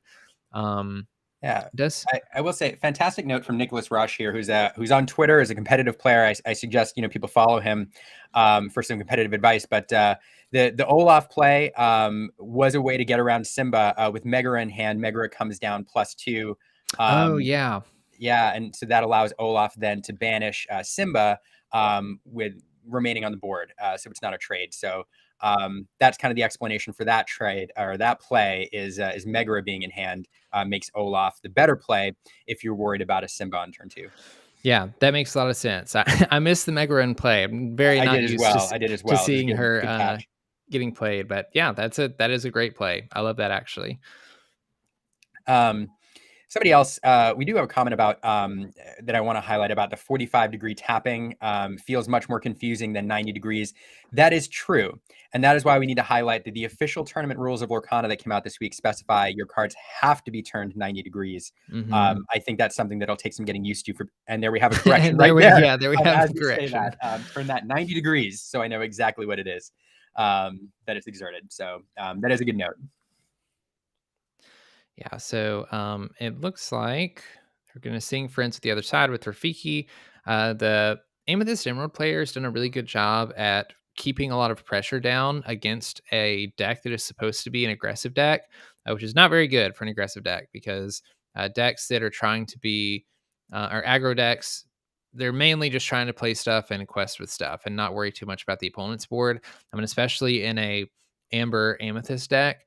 I don't believe they usually run a ton of ways to really interact with your opponent's board too much and like gain more board control because you're kind of just trying to like start off running essentially and being the one that's putting your opponent on the back foot. But we do see, I say that, we do see a lot of cards come Go. down right now, which is really good. As mentioned before, Emerald Amethyst doesn't have any way to do a bunch of damage to a very wide board, which is something that's very popular in the meta right now. Ruby and Steel both are very strong ink colors, and both of them have board wipes or pseudo board wipes available to them. So this is a really good matchup for the Amethyst Amber player for that reason. They can kind of just spread their things super wide, just quest with a bunch of things every turn. And unless the Emerald Amethyst player has a way to deal with that, which they're not going to have too many unless they start actually challenging with things. It's kind of going to come down to a race because both players seem to be going really fast. We can see that the Emerald Amethyst player is also saying, "Hey, if you're going to go wide on your board, I'm going to go wide on mine." And we both might have 5 characters on board, but I have more total lore than you do, and that's actually 4, 5, 6, 7, 8. Okay, so not quite game next turn. But if the Amber Amethyst player doesn't do something about this board, then essentially the Emerald Amethyst player can just quest with everything again next turn. They'll be up at 18, and then even if the Amber Amethyst player decides to quest with all of their stuff, then the Emerald Amethyst player just ends up winning. But we see that trade talked about earlier where Rafiki gets a 2-for-1, which just means he took out 2 cards for his 1 card. So we saw him come down and take out a card earlier. Then he chose to take out the Cheshire Cat. We're going to see another Rafiki come down and take out the Maleficent, leaving just the Pascal, Hans, and Olaf, which is still a lot of lore. That's still 5 lore. So it still puts the Amber Amethyst player on a 2-turn count.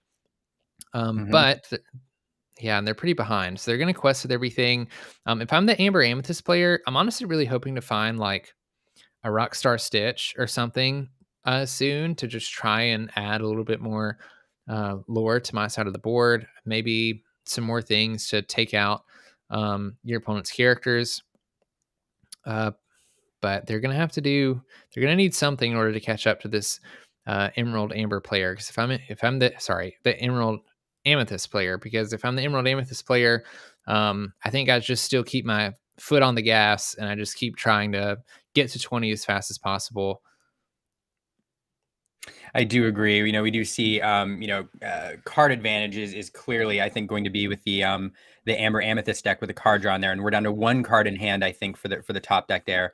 But unless you have an answer for, it's gonna be tough. You have to clear the board now, get rid of Han's last turn, and hope that we aren't top decking any high lore characters with that Emerald Amethyst deck.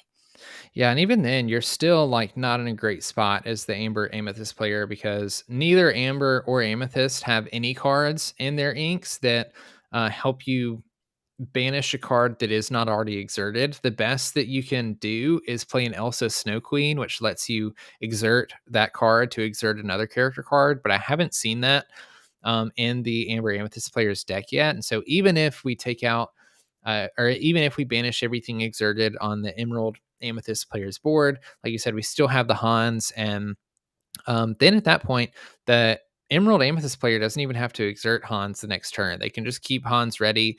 They can play something that has two lore and just pass to the next turn. And I don't think that the Amber Amethyst player is going to have enough to quest enough and pressure a game win against Emerald Amethyst, given something like that. That is true. Question: Mother knows best. Does that allow you to return any character to your hand? I think it does. I think you can bounce any character. I don't know that it specifies opposing character. Interesting. Well, with enough lore, that's another play you have there with Hans is quest, bounce it, bring it out, ready it, Yeah. and then play it again. So yeah, it's a tough spot for the bottom player. I will one note. We had somebody in the comment talk about the how nice it was to see the player on top there helping the bottom player, who I think is clearly a little bit newer to Lorcana. They've helped several times with rules and then also with how to properly exert your characters and stuff. And obviously we can't hear the dialogue, but it seems to me that the top player is being very polite and helpful, helping this newer player figure things out. Especially if the sleeves are to be believed, this player is probably coming over from Pokemon, which is a Hmm. little bit more difficult of a transition, I think, than coming over from Magic, which is a game that's very similar to Lorcana with its mechanics. Yeah, I would say so. If you haven't played anything else other than Pokemon, Pokemon doesn't have like a land or resource system really. It has its energy cards that you attach to Pokemon to attack with them, but you're not really paying any cost to like play characters. I think there's a little bit more nuance in Lorcana with just all of the micro decisions you have to make in regards to challenging versus questing versus inking, and what to play. And honestly, I wouldn't be surprised seeing that control your temper. It makes me wonder if the bottom player is a little bit newer of a player and is just playing with something like an upgraded starter deck instead of actually, playing with a more constructed deck and, just took what cards they could find out of packs and trading and things like that and threw it into their Amber Amethyst deck to play the tournament. I think you're right. And two thoughts. One, I love to see it. Yeah, I love to absolutely. see. Yeah, I agree with you. I love to see a newer player grab a precon and throw themselves into the competitive landscape and try to see what they can do. The other thing I will say with the precons is it doesn't take much Mm-mm. to switch out a few cards here and there to make those decks actually fairly decent. And to at least steal a few games here and there. On a competitive scene in a competitive meta. I think with the bottom deck there with Amethyst, Amber, I think switching out the healing package with a little more aggro, adding a fourth friends, maybe a few stitches in there to shift onto the baby stitches, and you've got a deck that can do decently well in a smaller tournament like this. Yeah, I mean that's what I was thinking. If I had to pick any of the starter decks to try to upgrade, and then bring to a tournament, it's probably the Amber Amethyst because it's not the most expensive deck to upgrade because I think I don't know that there are any legendaries that you run in an Amber Amethyst aggro Stitch deck. I mean, Stitch being your super rare might be one of the more expensive cards, but it's not too hard to upgrade. There have been multiple people that have come into my local shop who have gotten Amber Amethyst starter decks and said, "Hey, do you have any cards to trade? I want to upgrade this deck." And I've opened a good amount of product. I have some extra Stitch Rock Stars, and I'm like, sure, like here's some Stitch Rock Stars. It You just have 3 Stitch Rock Stars in the deck, and the deck's automatically, so much better than it was. It's not harder to upgrade at all. And aggro in most card games is usually a game plan that you either win or you lose sometimes. And so if you're gonna play a starter deck that's already not gonna have the competitive advantage of having every single card out of your 60 or 60 plus picked out, I'm probably picking the deck that can be really aggressive, and I'm either gonna come out really hard and fast and win, or I might not win. So, like you said, I love to see people coming in and even just playing with upgraded starter decks. And honestly, anybody coming in and playing the game is awesome, regardless of if you're able to afford spending a bunch of money to build a full constructed deck or not. Yeah, I totally agree. I'm gonna have one other note on the setup here. And art sleeves.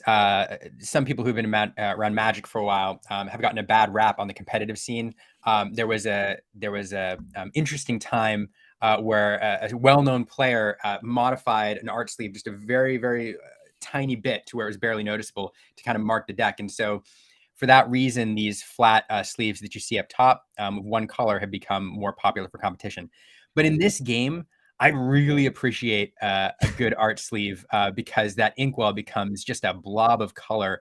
And Yeah. so even just watching this game, I appreciate being able to differentiate the inkwell cards. And I do hope that there's a very simple art sleeve that comes out from Ravensburger with maybe just the logo on the back to kind of give us that. Because looking across the table and seeing a blob of ink is interesting.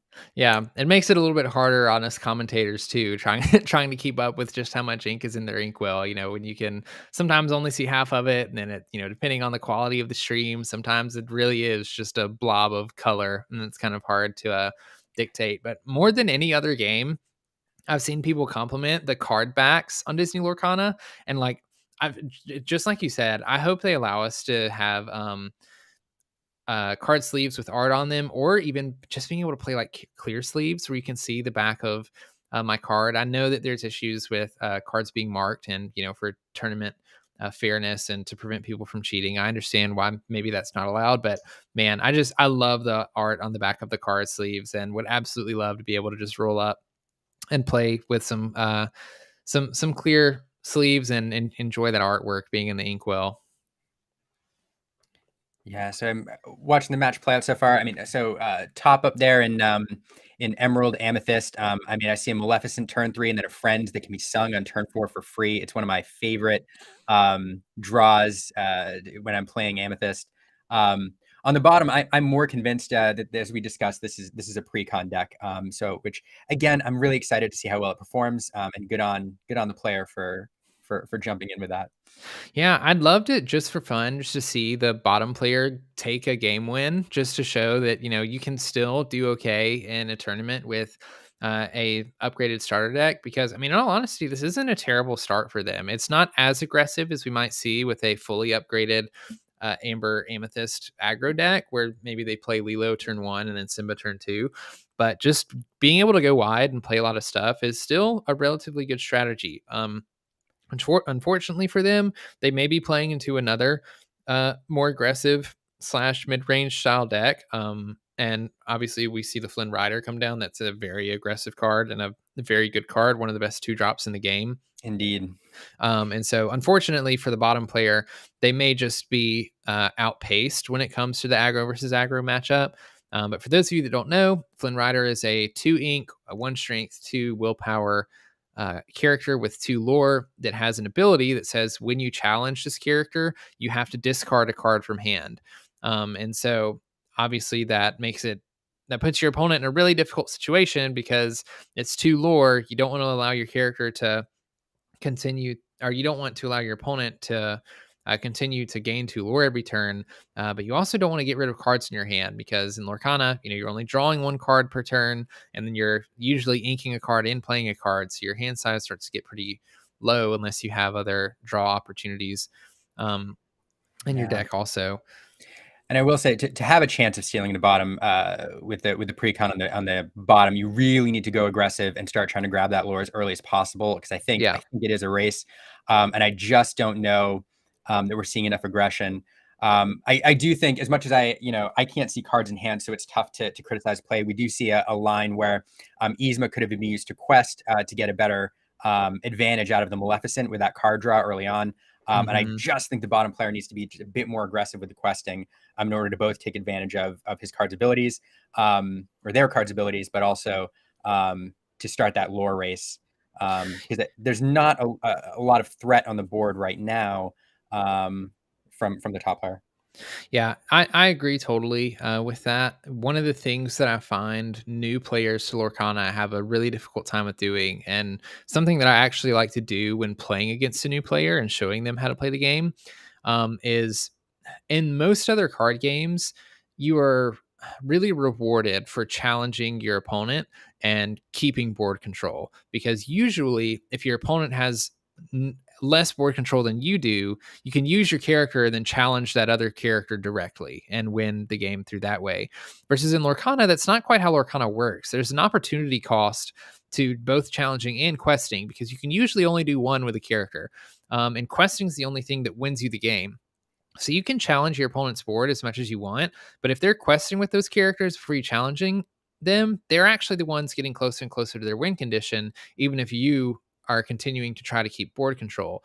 And so in these aggro matchups like this, I agree. Like you just kind of have to put the pressure on and try to stay far enough ahead that you're forcing your opponent to challenge you rather than intentionally taking some trades, kind of like we're seeing the bottom player do right now. But that's just something I've noticed that a lot of new players seem to have a problem with. And so, like, if I'm teaching a new player how to play, sometimes either to maybe make the game a little bit more enjoyable for them, I'll challenge instead of quest to make the game go a little bit longer, or I'll see if they can pick up on the fact that, hey, maybe challenging stuff all the time isn't exactly the way to go. And, the real way to put pressure in this game is to just quest with your characters and force your opponent to challenge into them because ultimately, if you're challenging with your characters, you're not questing. And if you're not questing, you're not winning the game. So this is interesting. I don't think, correct me if I'm wrong, I don't think Maximus is in the pre-con, the Amethyst No. Amber. So perhaps we do see a little bit of variation here on the pre-constructed deck. Yeah, I imagine there's probably been a lot of trades going on, hopefully locally in the shop of just some Amber and Amethyst cards that help this deck out a little bit. Maximus is not a super expensive and sought out Amber card, even though he is a very good Amber card. So it's not very surprising for me to see Maximus. I actually love to see it. It's great for this deck for the reason we just saw. You can play Maximus down on turn 5 with Bodyguard, and then what I would have done is I would have quested with everything this turn and forced my opponent to deal with the Maximus and get to my other stuff. But we see the bottom player choosing instead to challenge with everything, which again is just one of those things that is really difficult for newer players to understand. That if you have opportunity to quest and force your opponent to have to deal with you and take over control of the game, getting closer to your win condition, that's usually the better thing to do. But maybe the bottom player benefits from this because now the top player has very weak cards on in play. Olaf and Pascal both only having 1 strength, meaning they definitely can't get through this Maximus, even if we see something like a Magira played And down to give something to strength. well, another note, inadvertently, I believe the bottom player took out a Rafiki that turn, which means that now Friends has to be hard cast. So taking off anything 3 or above actually really affected the top player. And I don't know if Yeah. that was calculated or not, but it's interesting. That whole turn now is spent on that card draw instead of using Rafiki to cast it. Yeah, and one of the things that I don't know how much of this is intentional and how much of it isn't, but the bottom player also has a lot of 3 willpower characters, which is really really fun because I also see a Mother Knows Best. We see the genie on the job getting drawn too. So as strong as that Maximus can be, being played down and immediately being exerted to block everything from challenging your other characters. The top player also could have just used Mother Knows Best and bounced the Maximus and gotten rid of the rest of the stuff on the bottom player's board. But one of the issues is the bottom player's characters have a bunch of willpower. And when we see that again with Moana, so with sort of the weaker characters on the top player side of the board, it makes it really difficult for them to really punish the Maximus play by bouncing it back to hand because even if the Maximus isn't there, there's not a lot that they can actually take out with just Olaf and Pascal. And right now, the bottom player is actually gaining a lot of control because the Moana coming down with 3 lore on her is really big. And as long as this Maximus can continue to block things, and the top player doesn't have characters to actually banish the characters behind Maximus, the top player might be falling behind. We do see 2 Cuscos in hand though, which is pretty Yeah. brutal. Because if those come down and they start getting quested, then it's going to be won't take very long for the top player to gain control over the game again and race the opponent to 20. So here's what is interesting too. I do see a lot of people talking in the chat about characters getting bounced, whether Moana or Maximus, to kind of slow down the bottom player. But one of the unique mechanics in Lorcana is singing, and when you can sing a song for free, it really allows you to it allows you to do more than one thing on a turn. Spending an entire turn bouncing a character because there's nothing on the board that can sing. Feels pretty bad. And in fact, I would argue that Cusco's biggest advantage right now being on the board, aside from his lore, is his ability to sing songs. So it's allowing his opponent to do more on the turn that wasn't available to him on previous turns, to include Friends, Mother's Knows Best, and other songs. That's probably the biggest advantage I think that the top player gets out of that card. Yeah, as long as the top player can survive probably 2 more turns, I foresee a genie on the job coming down and a Cusco coming down. If we're able to sing with that Cusco on the board already, bounce some stuff up, get the genie down that can also bounce things again, and then we also have a Mother Knows Best that can bounce things. That might be just enough to slow the bottom player down enough that once you have 2 Cuscos and a genie on board, that's quite a lot of lore there that you're working with. But it looks like the bottom player might just be questing out, which I think is the best possible thing that they can do. I think that's right. I think this is a race. And is that 1, 2, 3, 4, 5, 6? I think that was. Did they grab an extra lure there? What were they at before? 1, 2, 3, 4, 5, 6, 7. Nope. I'm wrong. Yep, that was right. Yeah, and again, the bottom player can get away with doing this because in Emerald and in Amethyst, there are no board wipes. So the top players can be forced to take out a bunch of stuff, make some pretty big brain plays here, trying to combo just the amount of cards or just the right cards together to slow them down enough to not have 5 lore. But it might be really difficult, honestly. You can bounce the Moana, which takes away 3. You can bounce a Maximus, which takes away 1. Then you can take out an Olaf, which takes away 1. That's leaves them with 4 lore to gain the next turn. Yeah, so they're going to bounce the Maximus. Okay. I think you have to sing Mother Knows Best here because I think that's right. Yep.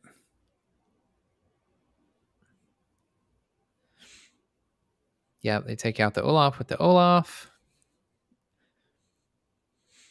Make sure they get that damage counter on there. Yeah, and we'll see the Mother Knows Best being sung, getting the Moana back. Still not a great spot for the Emerald Amethyst player because now they don't have anything to bounce. Granted, they do. I think Genie has 3. There we go. And 1 damage to the Mickey, setting up for a. Oh no, there was a quest. Never mind. They did miss so we do know that Olaf is missing a damage counter there on the top board. Mm-hmm. Yeah, interesting. So this whole game changes if the bottom player did not take out that Rafiki 2 turns ago. Rafiki being on the board, allowing him to sing, would have completely changed this game, and that without knowing it, perhaps that I think that has saved the game for the bottom player, or at the very least made it competitive. Yeah, they're going to play the Maximus to try to slow the top player down from getting rid of everything. And now at this point, the top player has to get rid of every card on the board in order to survive, which I think will be a Yeah, tough feat. a tough feat Oh. indeed to get rid of everything and then have something to deal with perhaps a ready character next turn. Mm-hmm. We see the Hans being drawn. I don't think that's going to do it. You need 5 attack to get rid of the Maximus. So you can do the Genie and the Cusco. And then after that, you're just not going to have enough to take out everything else. So yeah, I think you really needed another Mother Knows Best, perhaps, or a Genie, something to bounce one and then deal with the rest. But a tall order. A tall order. yeah, but I mean that just like we said earlier. I mean, this goes to show that budget decks, upgraded starter decks, they can hold their own sometimes in some of these tournaments. Don't let them fool you.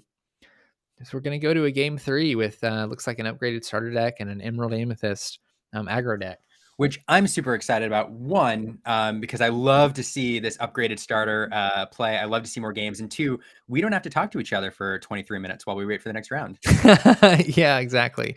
Yeah, I love playing aggro because the games are over quickly. But yeah, and being in the commentator seat, it's you enjoy seeing games go a little bit longer, so there's not as much dead time that we have to fill of games not being played for sure. Yeah. As we go into game 3, for anybody else joining us here, we are covering the Lorcana Constructed Tournament at Tampa TCG Con. It's brought to you by LorcanaCardShop.com, which is a single site where you can buy, Lorcana cards, Lorcana singles at TCG player prices, and it's being streamed by Tampa Bay TCG Con. I will say that this is being streamed on Tampa Bay's with a little bit TCG League's page with audio. They asked us to commentate. And so we're doing that here. We tried to get it set up with our commentary on their site, and it didn't work out this morning due to limited bandwidth. But you can follow the commentary here or watch these games with straight audio from the games on Tampa Bay League's stream. So in the opening hand of the top player, there weren't any 1-drops, looked like, or maybe even 2-drops. They're going to mulligan 4 cards. For some of those, we see 2 Olafs off There's the top. all the 1-drops. Yeah. So they're set now. Again, we can't see the bottom player's hand, so not too sure what's happening there other than I think they mulligan 2 cards. And I imagine the top player is going to go first since they lost this last game. I love to see game 3s. Game 1, the winning player. Sometimes you're kind of thinking you got this, and it kind of gets in your head as the bottom player. Game 3, when both players have won and seen the other deck perform well, you're on your game, and it really edge your seat. I love to see it. Yeah, there's a lot of, there's a thing to be said about mind games, like mental games that go on playing a TCG. Just the little things about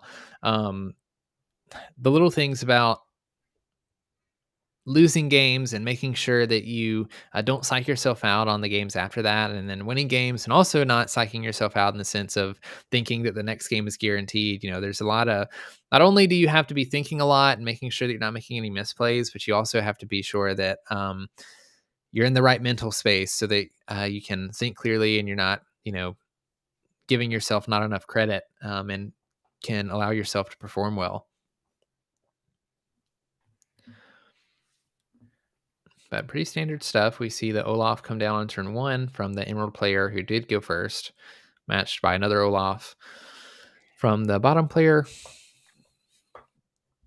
And in these aggro versus aggro matchups, going first is usually, really good. A lot of times that can really dictate who ends up winning the game, just because they get to start questing with lore first. And this is a really strong start by the top player, having both an Olaf and a Flynn Rider. The bottom player is not going to be able to have anything to get rid of the Olaf or Flynn Rider pretty immediately.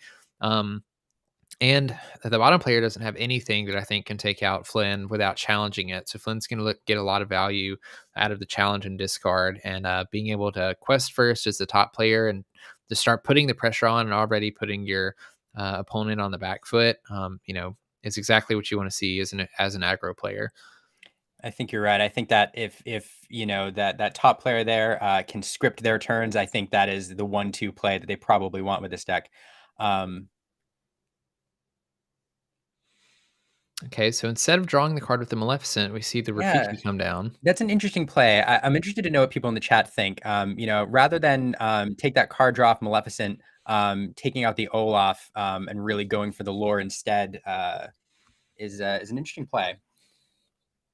I can see both working. I think the top player is in a position where the bottom player only has the Yzma on board, and the bottom player. I mean, you have three options. You challenge Flynn and take Flynn out, discard a card. You challenge Rafiki, take Rafiki out, or you just quest with Yzma. And if you so he does actually play the Rafiki to take out the Flynn, so that's good. So he may end up getting punished here, playing the Rafiki instead of the Maleficent. If the Yzma decides to take out the Rafiki, because then he won't be able to sing Friends on the next turn, which was the Yep. line that I was looking at. Nope, they're going to decide Yep. to quest with Yzma. Yeah, and then, so yeah, Mark E says, in the chat, you can draw later. I think he likes that play. But I'll go back to exactly what you said. Playing against Amethyst, I think being able to sing Friends is such a strong play because it leaves your resources open for whatever you draw. And so any chance you have to eliminate the one thing that's 3 cost or above on the board, I think really sets back the Amethyst deck. And so I do understand, maybe we're drawing for an answer here, and I do understand using Yzma to quest to set yourself up, but removing Rafiki, I think would have been painful for the top player. Especially in this aggro versus aggro matchup, as the player that's going second, whether you like it or not, a lot of times, you're just starting on the back foot. So I know it's not something that aggro players like to do. You want to be questing just as much as possible, and oftentimes not interacting with your opponent's board.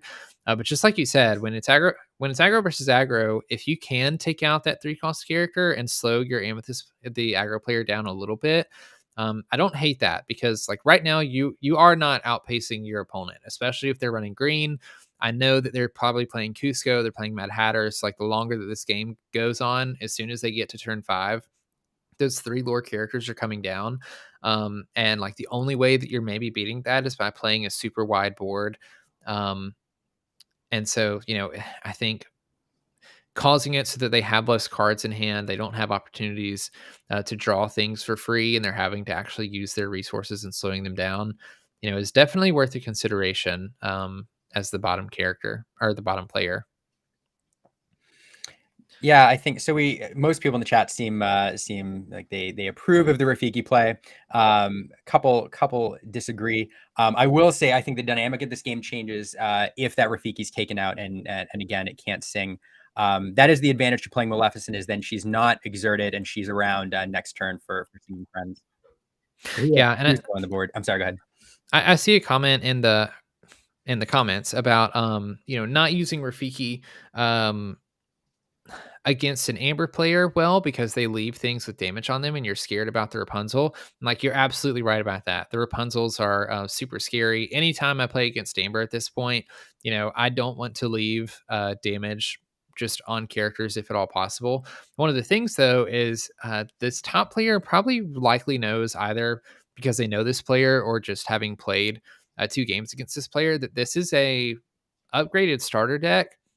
So when you have information like that, I'm honestly not too worried about something like a Rapunzel coming down, because it's very likely they don't run any, and if they do, it's maybe one Rapunzel that they were able to get their hands on, depending on things. But they're absolutely right. In a full constructed sense, playing against an Amber deck, you don't want to leave stuff with damage on it, because anything with damage is essentially cards that can be drawn, and that is very scary. Interesting. But Okay. Trying to catch up on the lore count here. yeah, and exactly like we said earlier, it looks like, we see the race going on. The Emerald Amethyst player is playing their high lore characters that they're trying to quest with. They have 2 Mother Knows Best in hand, so they're not able to play as much stuff and create as much pressure, while the Amber Amethyst player is just going wide, which is exactly what that deck is good at doing. They're just playing everything that they can, trying to overwhelm their opponent by having multiple low lore characters being quested. But it adds up really quickly regardless, especially since Emerald Amethyst don't have a way to deal with a wide board. There is no board wipe or anything like that. And we see two Mother Knows Best being played, one against the Mickey Wayward Sorcerer, another against the Maleficent, just trying to slow the Amber Emerald player down so that they can get further ahead, which I think is a good play. I mean, the top player has 2, 3, 4, 5, 6, 7 on board, so they're threatening a game win next turn if the Amber Amethyst player doesn't decide to take things out. So they're going to be forced to challenge the opposing player. But looks like Yeah. they're going to sing "Be Our Guest" first. Yeah, I'm not sure what you're looking for here. I mean, perhaps it's another Rafiki. But I think the real problem for the bottom player here is that you have evasives in the board in the top. At Yeah. least 3 lore worth of evasives. And so unless you can find a way to deal with that removal, you're on a very limited clock here, even if you manage to deal with the 3 lore Kuzco.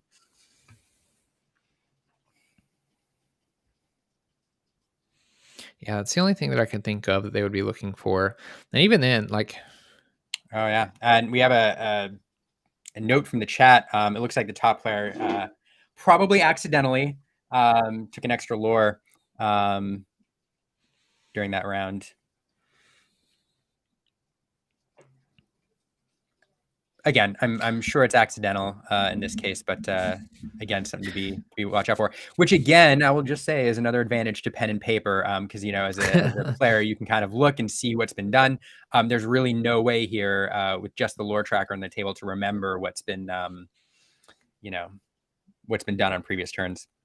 Yeah, we always want to do our best to play as fair as possible. I don't know how much it'll impact this game. I mean, obviously, the Emerald Amethyst player wins next turn if they don't. If the bottom player doesn't take any of their characters out, so it's on a one turn clock versus 2 turn clock. But I don't know that the Amber Amethyst player would have been able to catch up anyway. So at least if a misplay like that happens, then it didn't change anything about the outcome of the game. It didn't. I mean, it would have given another turn because we hit 20 right off the bat here. But it would have provided another turn at least. But again, I don't know what answers you have specifically for those evasive characters. Pascal, you can deal with the Pascal from Amethyst, but the 2 willpower Tinkerbell is going to be a little bit tricky for you to deal with unless you're running Flotsam or Jetsam, which are in the pre-cons, but I did not see in this deck at all on the bottom. So rough interesting. I do appreciate seeing the Tinkerbell in that top deck. I haven't seen many of these Mardi Gras decks, but I mean Tinkerbell is in there probably just to deal with evasive threats, but more to like close out late games against decks that aren't running targeted removal like this bottom deck is. Yeah, I think for some reason Tinkerbell's one of those underutilized cards. Like she plays so many roles in your deck. She's an evasive character, which means you can drop her down, and hopefully that means you get an extra 2 lore, because if your opponent doesn't have any targeted removal, then they're going to have a really difficult time getting rid of her. Also, if your opponent is playing evasives, you can play her to try to slow them down with those evasives, or at least make them second guess questing with the evasives. But also, she has a really unique ability where when she's played, she can give another character evasive, and that doesn't have to be your character. So there's a really interesting scenario where if there's a bodyguard on board, which we did see in this game, there was a Maximus bodyguard that is true that was blocking everything. The top player could play the Tinkerbell, give Maximus on the opponent's Maximus bodyguard, which means that the bottom player no longer can attack that bodyguard, so they don't have to attack the bodyguard first. Then they can get to the rest of their stuff behind it. So, like Tinkerbell's just a really strong card in Emerald that people still have a little bit of they struggle finding a slot for her in their deck, I think, a lot of the times. But like being said in the chat, I was super excited to see game 3 and with this matchup. With the starter deck player, they should be proud of themselves going to a game 3.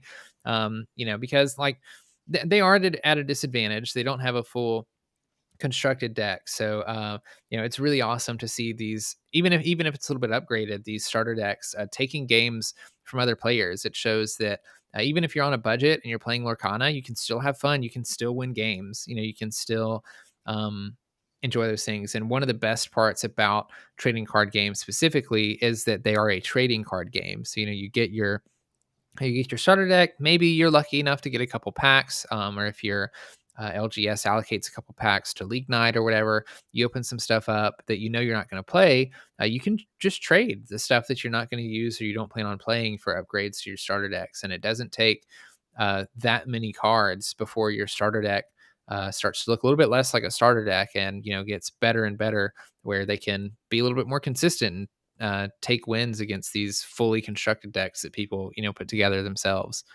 I totally agree. And for anybody looking to modify their Amethyst Amber starter deck in the way the bottom player did, based on my read, and Brandon, let me know what you think.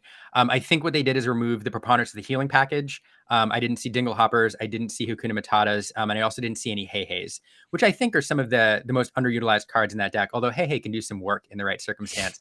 Mhm. So I think those are decent sub outs in favor of Maximus, Lanterns, are the two ads that I saw. But it's definitely easy to pull out some of those underutilized cards and throw in, just even a couple of not even legendaries and have that deck be competitive. Yeah, that's why I said earlier. I think like out of all of the starter decks, the Amber Amethyst one is a really good one to try to upgrade, because I mean, you can slot in a couple Rapunzels if you want. You can play the Maximus and Simba bodyguard thing with Rapunzel. Rapunzel's strong, just pretty much anywhere that you put her. But you don't have to have her for that game, for that deck to do well. And other than that, there's like Stitch Rockstar, there's Maximus. There might be one or two more super rares, but there aren't very many. And then it's just basically a bunch of cheap characters. And I tell a lot of people, when it comes to upgrading their starter decks or even just their decks in general, when it comes to taking stuff out, you always have to be thinking about a win condition. Like, what is your deck trying to do? How is it trying to win the game? And then just build around that. So the Amber Amethyst deck is great at going wide. You know, it's not great at attacking things and then healing them. So yeah, like take out the heal packages, take out those things in your deck. You don't need them. You're not playing them much, and that's another way to um, figure out what cards in your deck you can slot in for other stuff. Is just like find the cards that you find yourself inking all the time or never using, or when you draw it, you're like, oh man, I didn't want to see this card. Take those cards out and put in cards that better serve your deck. Yeah, like easy upgrades to the starter deck are taking out those dingle hoppers, taking out any healing glows, control your tempers, things like that, and then just slotting in better 2 drops and 1 drops, and things with high lore that can challenge well. A few evasives if you can. I don't know if they took out the Jetsams and that deck or not, but Jetsams are great in a Amethyst Amber deck, because a lot of evasives right now, especially the cheap ones, have 2 strength and 3 willpower, whereas Jetsam has 3 strength and 3 willpower. So as soon as a Jetsam hits a board, any of those evasive characters, they really struggle to know what to do, because they know if they quest, they're just going to be challenged by the Jetsam. Um, but yeah, work with people at your LGS. A lot of there's a lot of cards that are cheap enough that, like, I don't know, I can't speak for everybody's LGS, but my LGS is really good about, like, if a card's not really expensive, we just give them to players. Like, I don't Mm, need to trade you for these uncommons that I have a bunch of bulk of. If it's going to help you and it's going to help your deck get better, and it's going to keep you coming back to the store and playing the game, just take them. Just take them, upgrade your deck. Let's look at the deck together and figure out how we can make it better. Hopefully that there's people, if you're looking to upgrade your deck, hopefully there's people at your LGS that can help you do that as well. yeah. We do see a comment about, sad that Lilo is such a great 1-drop. It's sad that she's so expensive right now, and she is. Hmm. Luckily, I mean, in an Amethyst Amber deck, you can get Baby Mal Yeah, for a little bit cheaper. cheaper. Hmm. I think it's like $4 or $5 cheaper, interestingly Yeah, enough. So yeah, that's a decent sub in for Lilo if you're struggling to get those in this color combo. yeah. That's the thing. There's like, obviously no card is going to be better than the card that everybody like plays and is talking about. That's why it gets played. But often there are other cards that fill similar roles, and like Maleficent's a great example of that. It's like Lilo is not more expensive than Maleficent, um, just because she's more expensive because she's an amber, and there are other amber cards that synergize specifically with her being played on turn one. But Hmm. Maleficent in an Amethyst amber deck has the exact same role as a Lilo Exact does. same role. And like there is no difference between playing a Maleficent or a Lilo. So if you can get the Maleficents for cheaper, and it makes your deck that much better, as long as you can afford it, get the Maleficents. Try to trade for the Maleficents, and it's just as good as playing something like a Lilo. Yeah, completely agree. I think the other thing that drives up the cost in Amber is Stitch Rockstar, which late game Hmm. synergizes with one drops very well, allowing you to go wide Yeah. really quickly. So, but yeah, in this color combo, as you said, Maleficent is the exact same card until we see something that says that colors matter. Yeah. Yeah, and even when it comes to things like, those more niche characters like Stitch having a very niche ability that no other card has in the game. Obviously, you're not going to be able to fill that role if you don't have any Stitch Rock Stars, but you can continue to fill roles of mid-range characters that have 3 lore.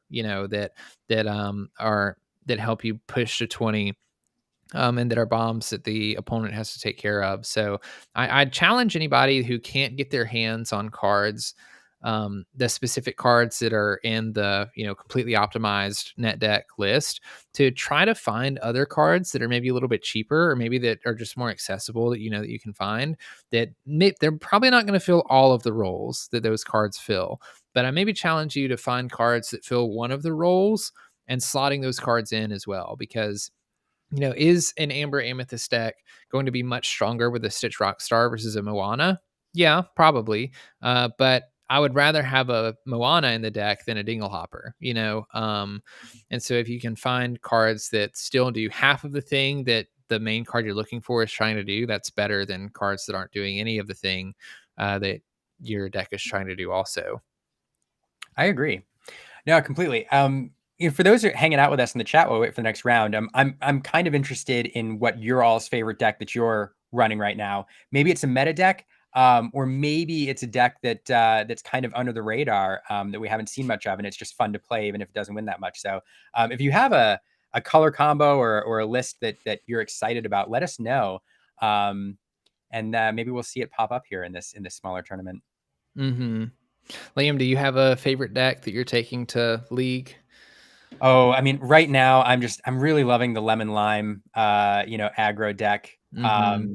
I don't know why. I got into it early. There's nothing like what is it? Just in timing, a Yeah. Maximus out on turn 3 to guard your board. I just love it so much. So it's one of those. It comes out strong and you win fast, where you don't. Yeah, That's where I'm at exactly. right now.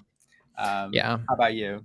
Well, actually, so I was gonna highlight Ruby Steel. I'm glad that somebody that Lorcana Control mentioned it in the chat. I wanted to find a deck that was a counter to the Steel Amber list running around, and that also could maybe hold something against the Ruby Amethyst. And unfortunately, Ruby Steel is like just quite not getting there. Like all of my games are super close, but I'm losing more than I'm winning. But it's a fun deck to play because you basically run a bunch of removal, so that no matter what your opponent puts on the board, you can get rid of it, and you just like stall the game out to the late game. You play Aladdin's, you play giant Tinkerbells, you steal lore from your opponent, and you basically just like wear them out until you win. And so that's been a fun deck to test. It is a little bit more of a control-y deck, so takes a little bit more brain power to pilot. And my preferred style is an aggro deck where I don't have to think very hard. I just it's pretty easy to know what cards I should play and when. And like you said, you either usually win those games or you lose those games. And so if I'm going to my LGS and I just want to have a fun time and I don't really want to stress too hard about winning, I also have a Amber Emerald deck Amber Emerald deck built out that I like playing, just for the reason you said. It's just like, for me, there's nothing more fun than on turn 3 playing a 3 lore character with ward, that doesn't have that basically can't be removed by anything else in the game. And it's just fun to race your opponent down and watch your opponent try to keep up and answer you. And if they can't answer you, then they win. If they can't, then you win. And that's just really fun for me right now. I totally agree. It's fast, it's fun, straightforward. So, Mm-hmm. although I also have a modified starter that I really enjoy running. Oh yeah. Yeah, we had a fun league night where Aaron and I went. We weren't both expecting to play. We didn't think they'd have the slots, and they did.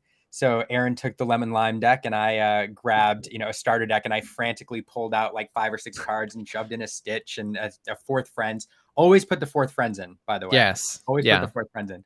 And it does fairly well. I really, really enjoy that starter deck. And so getting to mod it and play it is a lot of fun for me. Mm-hmm. Yeah, I haven't been able to play in any sort of like sealed tournament yet. I did play in one starter deck tournament. It didn't go very well for me, but I don't know. Deck building and like finding things to slot in.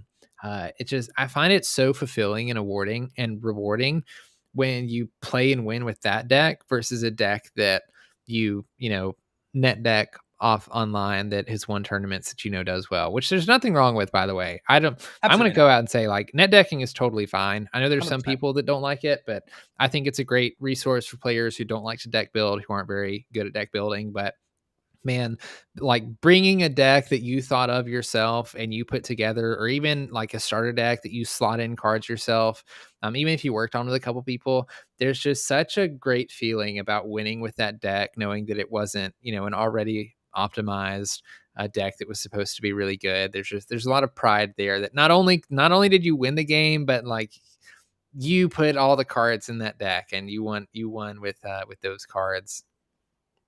And it's always fun seeing the look on your opponent's face, though, if they're familiar with the meta, to see you drop a combo of cards that are not tracking. And that look Yeah. on their face, like, well, what's coming next? Like, Yeah. this is clearly something different. Yeah, you can play a lot of mind games. It does look like round 2 is over, so we should see round round 3 coming up any moment now.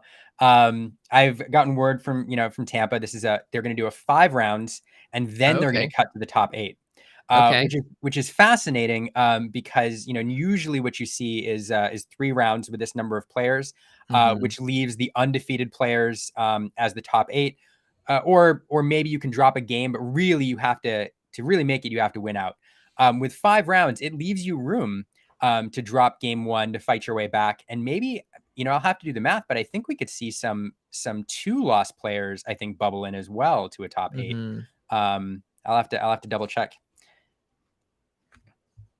So we're in for a good dose of games today. I think that makes a total of 8 rounds that we'll get to watch. Yeah, lots of Lorcana to watch, lots of Lorcana to commentate over. I love it. I I found even if you don't play Lorcana competitively, it's fun to watch people play Lorcana competitively.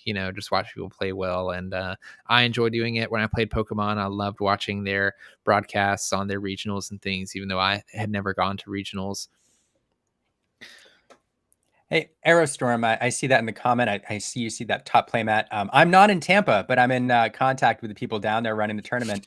Send us an email or a Twitter link. Maybe I can connect you and see if I can get you in contact with the people who can get you that. That'd be fun.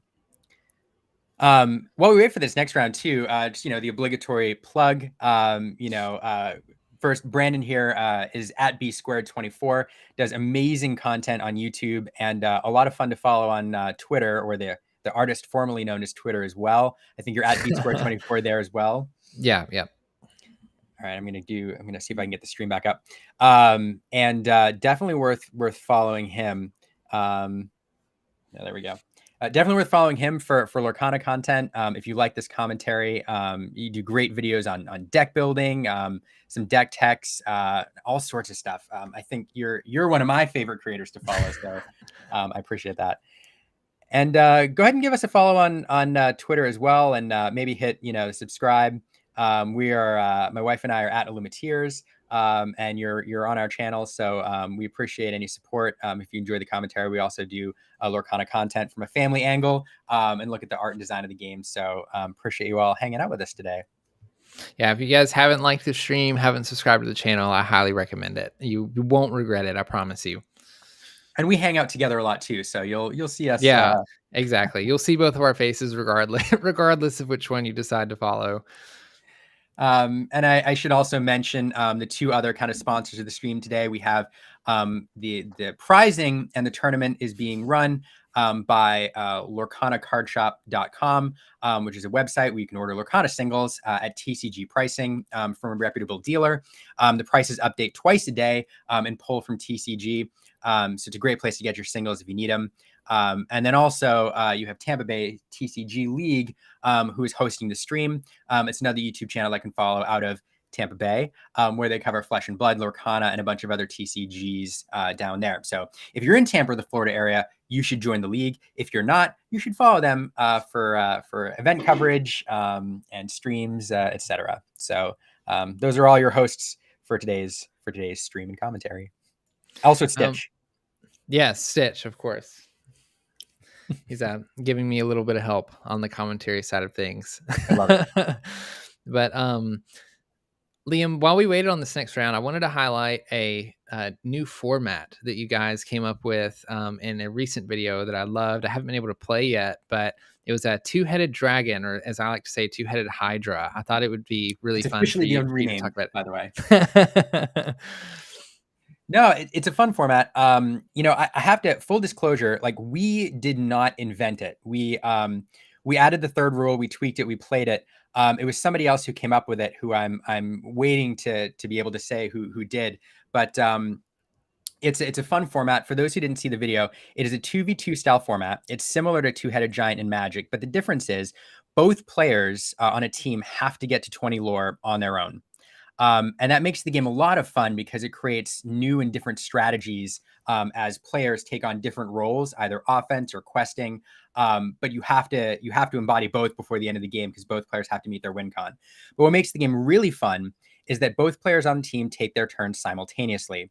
So instead of you taking your turn and waiting for three other players, it's the team goes and then the team goes, which allows some really interesting interactions as you're sequencing your quests, your challenges, your items. And you can, one player may quest, for example, and then the other player may use their shield to ready that character and protect it. And so it leads to some really fun interactions. And it's also the reason we wanted to highlight it right away, early on in Lorcana's life cycle, is it's a great way to teach people how to play.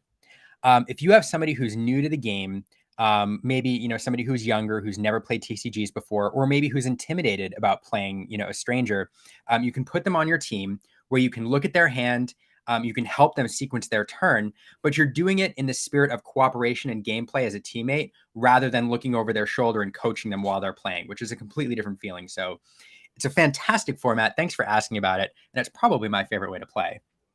Yeah, I'm hoping that I can find some people to introduce the format to, just because it seems fun working with another person, playing at the same time. I personally love multiplayer in Lorcana. I think it is also really fun to play, sort of like similar to Commander in Magic. But one of the things that I hear people talk about, and not widely, I think a lot of people widely like multiplayer, but one of the few complaints that I have heard is that some people just don't like the waiting around, waiting for people to play their turns.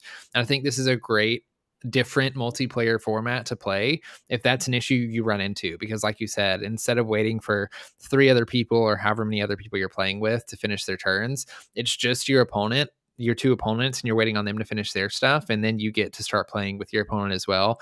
And while they're playing out their stuff, you're working with your opponent, you're trying to figure out, what you should do next turn and things like that. And it just it looks like a really fun way to play Lorcana, especially with new people. I have my family is not very big into trading card games. And so getting them to play a game like this, even as simple as Lorcana, would probably be a little bit of a feat to get them to stay interested in.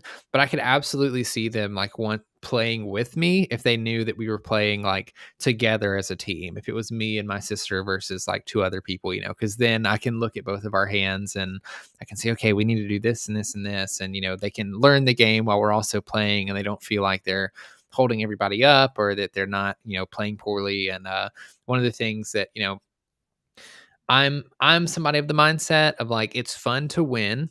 And so when I'm teaching somebody how to play the game, even if they're not making the best plays, I think sometimes it's fun to see if you can find a way for them to win the game anyway.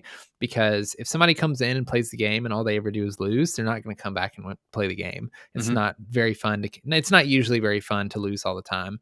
And I think it's a great format where you can be a new player and play with a more experienced player and have better chances of actually winning the game and having a fun time cooperating. And not only, and it's not like like you said, it's not like your opponent is, or it's not like your teammate is just sitting over your shoulder coaching you the whole time. Like you're still contributing to you guys actually winning the game. So I think it's really fun, and I kind of hope it takes off a little bit, because I think it'd be a really fun format for the community to pick up.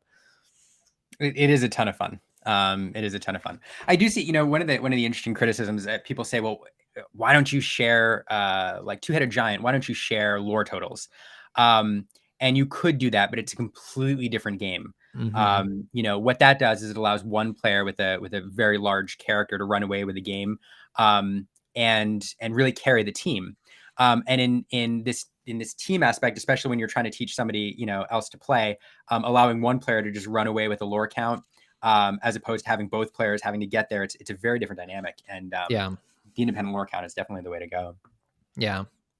And it builds that team building aspect too. It's just like you said, you can't just have one player run away. You not only have to get to 20, but you have to help your partner get to 20, because you're not winning, any other way. Yeah, absolutely. Yeah. It is my favorite way to play. And I wish one day soon we'll be able to credit, I think, the creator of the game, but it's gonna be a bit. We see another content creator pop in the stream here. It's Lee Barbs or Sean from Uncommon Cardboard. For those watching, if you're not familiar with this, it's another fantastic podcast. Recommend you go follow them. And I'll highlight, somebody else in the chat here that I don't think we've popped up enough. Knive of Knives Nerd Corner, another Lorcana channel, creating Lorcana content on the regular. Definitely recommend checking them out as well. Lorcana Control, we have highlighted your comments all over the place. We know you're here. Follow them as well on Twitter. Yeah, I love the Lorcana content creator community so much. Like I think it was just so many of us waiting for so long for this game to come out, scraping up information to make content on. I feel like we're all just so closely knit, and like I genuinely feel like friends with so many of us. There's so many good content creators out there for Lorcana to go follow, certainly. Yeah, completely agree. One of them I see who never seems to sleep, Mushu Report, I see in the comments. Oh, is Mushu down there as well? Yeah. Oh, Mushu. Hey, Mushu Report. Mushu is out of Singapore. Mushu, correct me if I'm wrong. And always seems to be awake at the right times, even though all the Lorcana news comes out early in the morning, late at night. Mushu Report is a website, a wiki, a fantastic resource for all your Lorcana players out there. Not only do they have the latest news, but they also have files and pictures and artist lists and card lists. Everything that you need is collected there in one spot. Besides Lorcania, which I think is the other popular resource I have to mention, Mushu is one of the best resources for Lorcana content. Definitely recommend checking out the website and following Mushu on Twitter. Yeah. Yeah, I don't know how he does it. It got to a point where I was surprised he was awake, that I now know what time it is for him at all times, because I just I have a hard time with time zones. It's not usually something I keep up with, especially people overseas. And I've learned he is like 13, I think it's like 13 hours ahead of me. So it's like 12 hours and then plus one. So even right now, it's like almost 2 a.m. for Mushu. Why is he awake watching this stream right now? Why are you awake? I would be asleep. Indeed. I don't know how he does it. Indeed. There we go. It's 2 a.m. chilling, watching the stream. Well, thanks for hanging out with us, especially between rounds. Yeah. Yeah, I think it's very evident that some other games in this round went well past time into turns, which is probably why we're waiting quite a bit. Yeah. So hopefully this next round comes up soon. I'm pretty excited. 5 rounds is interesting. We may see the same deck cycle back through again. So I'm kind of excited to see maybe some of the decks we've seen again. And Brandon, for those joining us, I think we've seen an interesting mix so far too. we did see the obligatory, mandatory Ruby Amethyst control. But then we also saw, I think, a modified starter deck. We saw, what was it, Emerald Amethyst. Emerald Amethyst, which is a list that I haven't seen too much of, but is interesting. And then there was also, it was an Amber and an Amber Ruby deck. An Amber Ruby deck.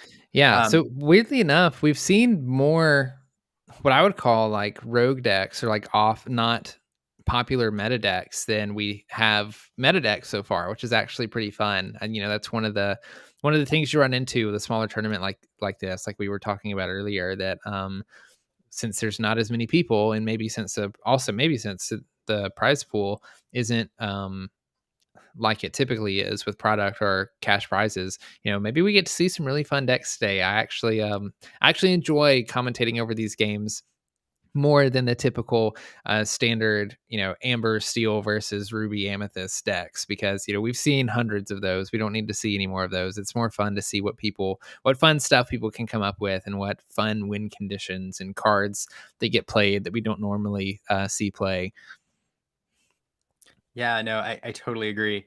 And this kind of gets at, one of the reasons I think we're seeing some non-standard decks here. Uncommon Card where Lee Barb's saying, I really want to play Amber Ruby so badly. And I'm guessing one of the things keeping that from happening is cost. Ruby, difficult to play without Maleficent, and a play set's going to cost you around $200 right now. And then with Rapunzel's in Amber, that's another $40 a card. So you're looking at $350 to $400 just for those 8 cards. Be prepared. I'm not sure the price there, but they were close to 20 last I checked for a rare. I think they've come down a little. I think they might be closer to $10, but still, I mean, $40 for a playset of Be Prepareds. All of that starts to add up really quickly. Dragons were the last card. I don't think I have a full playset of everything, but I have playsets of like all the important cards essentially. And those dragons were the hardest things for me to find. Like I couldn't find any of them. And of course, anybody that had them didn't want to trade them with me because, they didn't have many. And I had to do a lot of like trading and buying and bartering and all that kind of stuff to find them, because I could not let myself spend $200 just on the play sets of those cards, So I can sympathize with all the people that maybe aren't playing the deck that they would love to play or want to play right now, or the optimized version of it, simply because cards are a little bit expensive.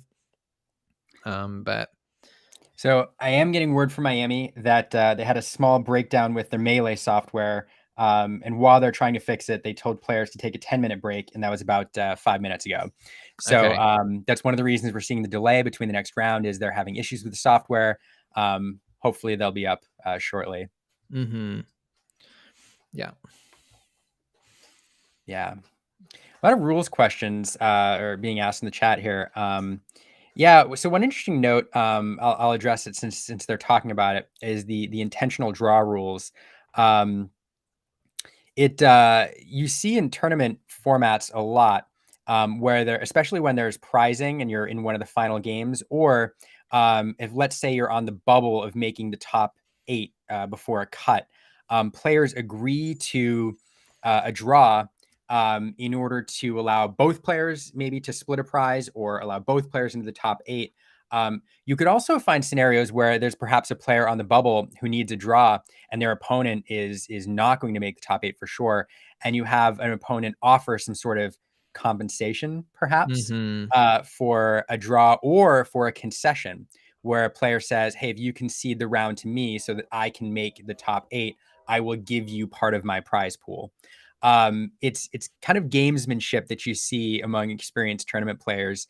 And that in the tournament rules, it's been specifically forbidden for players to offer any sort of concession, compensation, to ask their opponents to concede, or to ask their opponents to concede. I'm not sure about asking to draw.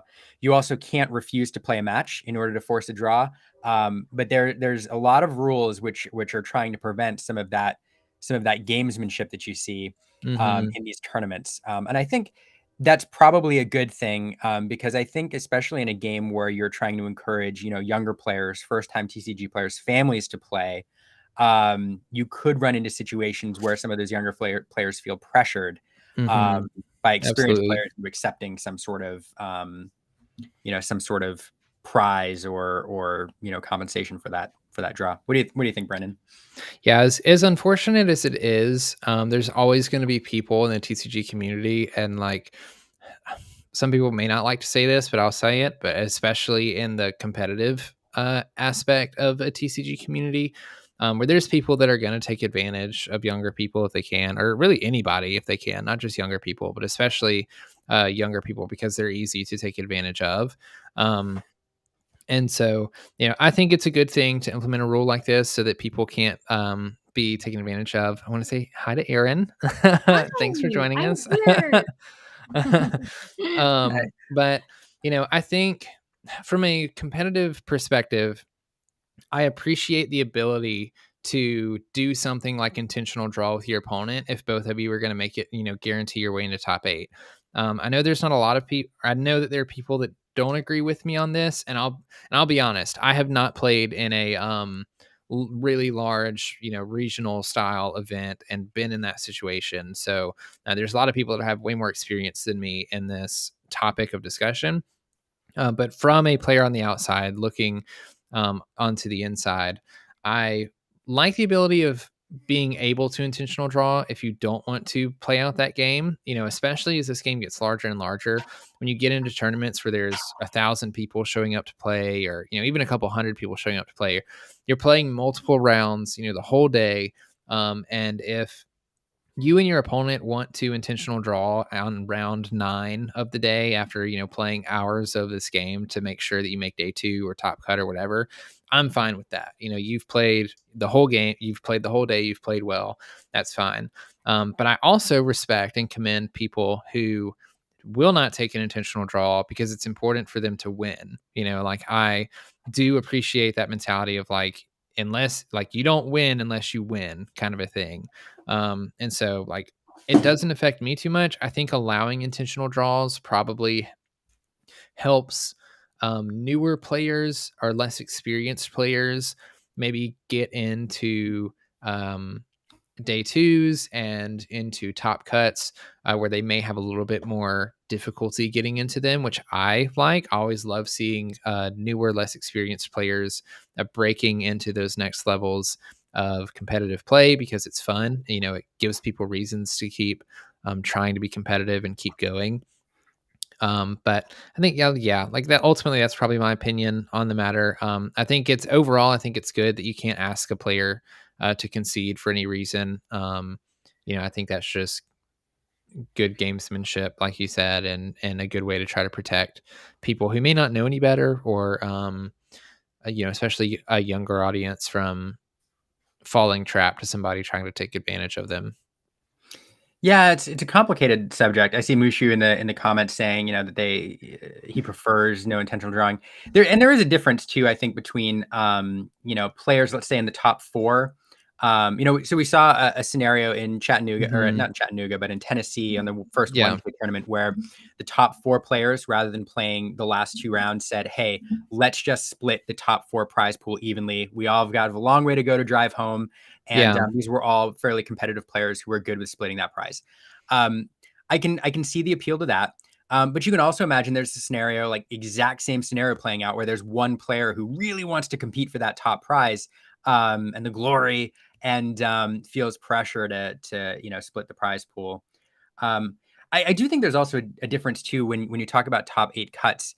I've been in several scenarios where I'm on the bubble, let's say, of the top 8. Let's say I'm ranked, number 9 or 10, depending on my record. But Mhm. depending on how one game goes, if player A wins, I make the top 8. If player B wins, I don't make the top 8. And if those players draw, I'm out and they both make the top 8. Now, Mhm. from my perspective in that scenario, it feels bad when they draw because I'm like, man, Right. I had a shot. I wish they would have played it out. But, I can see a scenario where I'm in that game, and I'm either going to make it or not, depending on how that game turns out, Mhm. and choosing to take that guaranteed in. And to be fair, I've competed well enough that I'm in that position. And so I can see the appeal there. It's just it's a tough thing. There's benefits and drawbacks, as I've said. Yeah, I agree. It's a difficult topic of discussion, and like ultimately, like a lot of topics, I don't think you can make everyone happy. Like I don't think there's going to be a turnout where everybody feels fine with the output. Because just like you said, there's going to be people in one pair of shoes that would rather one way, and there's going to be other people in another pair of shoes that like it the other. And I think ultimately it just kind of comes down to like what do you value more as a player? You know, do you value skill more as a player and it be important that the highest skilled players are the ones playing in the top? You know, in that sense, I can understand why people wouldn't want intentional draws because, you know, you want people to play out every game and only the people who can win every game, um, you know, make it to top cut. There's going to be other people who don't think that way and would rather make it a little bit easier for some people to make it into top cut or make it so that they don't have to play extra games if they don't have to. So, yeah, ultimately, it's kind of like Chad has said. Ultimately, it's just kind of up to the people who make the game and make those decisions and rules on which way it's going to go. Yeah, completely agree. Yeah, I mean, and this is another great question from G in the chat. I mean, how do you prevent intentional draws? Yeah, there really is no way. You know, if both players, you know, wink and nod and decide that they want to draw, it is really easy for those players just to draw out the time and go through the Mm-hmm. motions. Oh, the little one is having a rough time. You do hear you do these scenarios where they draw out the game and then it's really hard for anybody to determine like are they going to time on purpose or are they just playing slow? Mm-hmm. And that is a judge's call, but it does put the judge in a really awkward position where they're like, you know, it's a judgment call. But I think the answer to the question, G, is it's impossible to really prevent the intentional draw if players really want to play it out. But you know, it is what it is. Yeah, and that's a lot harder to do than just saying, "Yeah, we're going to choose to intentionally draw." You know, it's still multiple game, you know, an hour worth of game that you have to play out, and the entire time you have to intentionally not win the game or not win both matches and draw it out to round three. And so, you know, at that point, you start weighing: do players just go ahead and play out the full game anyway and see who wins? You know, at that point, it's kind of how important is that intentional draw for both players. And I can see that getting really complicated where people take advantage of others and you say you want to intentionally draw and then you start playing out the games, then you're in a position where you could win game three and you just win and take the points. You know, that would not be very fun or very respectful as a player, but you know, I'm sure it would happen. And so, yeah, it's a whole thing. Yeah, I a lot of good comments in the chat. A lot too many for me to highlight. But yeah, I agree with all. I do think I will say, you know, my opinion on the tournament rules. I do think the important nuance in the rules is that offering compensation for an intentional draw or in a contestation is not allowed. And Mhm. that's not going to prevent all of it. It's going to happen. And perhaps, you know, maybe both players, you know, oftentimes are happy with that. Somebody needs to leave or whatever. But I think it will discourage some of the, you know, probably some players taking advantage of other players and Mhm. offering, you know, minute, you know, rewards in order for that player to make the top cut and benefit. It will still happen, but it'll discourage some of it, I think, where, you know, where somebody sits down and offers a card or part of their prize pool in order to take Yeah. the game. Also, always appreciate environments that push players to be better. You know, just like any other sport or learning a language or you know doing well in school. Like a lot of times, people might undersell themselves on how well they can do and how good of a player they can be. And when you're in an environment where you're kind of forced to play well or else you don't make it, I kind of appreciate the ability to basically tell players like, hey, you have to play this out and push players to be better players because I mean, in the long run, if everybody has to be better at the game to win, you know, and people are there to win, then reach helping each other get better. And you know, it's a more fun game to play when everybody's playing it well and it's challenging and it's entertaining to watch when that happens too. You know, so I appreciate that part of it as well. Yeah, for sure. Yeah. We are. I'm pinging them about the software down there. We've been on about a 10-minute break now, so they should be coming up. The players should be back, and as long as the software is working, we should see the next round start. In the next couple minutes here. Mm-hmm. I do wonder, what do you do if the software breaks and you have to go by hand? Man, you can do That it. sounds, yeah. Um, Becomes a lot of work if Yeah. you don't know what you're doing. But I've Yeah. seen it done. I've seen it done. Yeah, I've already heard of things like that happening. I think for some opening weekends for Lorcana, I heard of a couple stores that tried to use one software or another for starter deck challenges, and that same thing happened where they got one or two rounds into the starter deck challenge, then all the software broke, and they just pulled out a pen and paper and had to record everything manually, and it took a lot longer than they were planning on it. But you got to do what you got to do sometimes. That is true. I mean, luckily here, 34 players in this tournament, so it's a little bit easier to manage rather than, let's say, 120 some odd. Yeah. Um, Speaking of 120 some odd in tournaments, for those interested in Lorcana competitive play, I know an event that I think both that we're going to be at, Brandon, is the Miami TCG Con's PPG Run tournament in October 21st and 22nd. I think you can still enter, and they're up to, I think, over 120 some odd players now. So Yeah. a lot of players, big prize pool. Is it a case going to the winner now? It is 2 cases, I Two think. cases. I think it's Yeah, 2 cases going to the winner, 1 case going to the runner-up. I think it's like a box or a couple boxes to the 3rd and 4th player. I mean, it is a lot of prizing. It's like in the top 8 alone, I think it's like 4 cases worth of product. And then I think there's prizing all the way down to top 32, if I'm not mistaken. that might be right. It's gonna be an event. Yeah. If you're a competitive player at all, or just want to test your metal, or just want to hang out with some cool people, Mhm. check out that event in Miami, October 21st and 22nd. It should be a great time.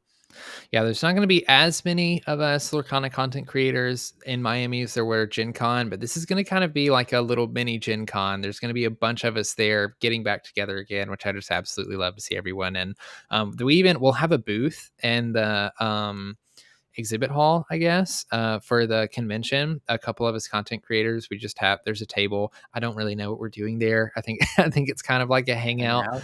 Yeah, I think it's just like a hangout area. So we should be, if anybody wants to find us or come hang out over there, look for us, because there should be some people at that table at some point. And I think it's just going to be a really fun weekend of playing the tournament. And I mean, just like any of these weekend tournaments, right? Like you play it, if you kind of don't do well early in the tournament, you drop out and you just enjoy the rest of the con, and you enjoy Miami, and it's always fun to see everybody. So it's going to be fun for sure. If anybody's thinking about going and can go, I highly recommend you go. Not to mention, there will be a lot of Lorcana artists that will be there as well, that you can meet and say hi and get stuff signed if you want.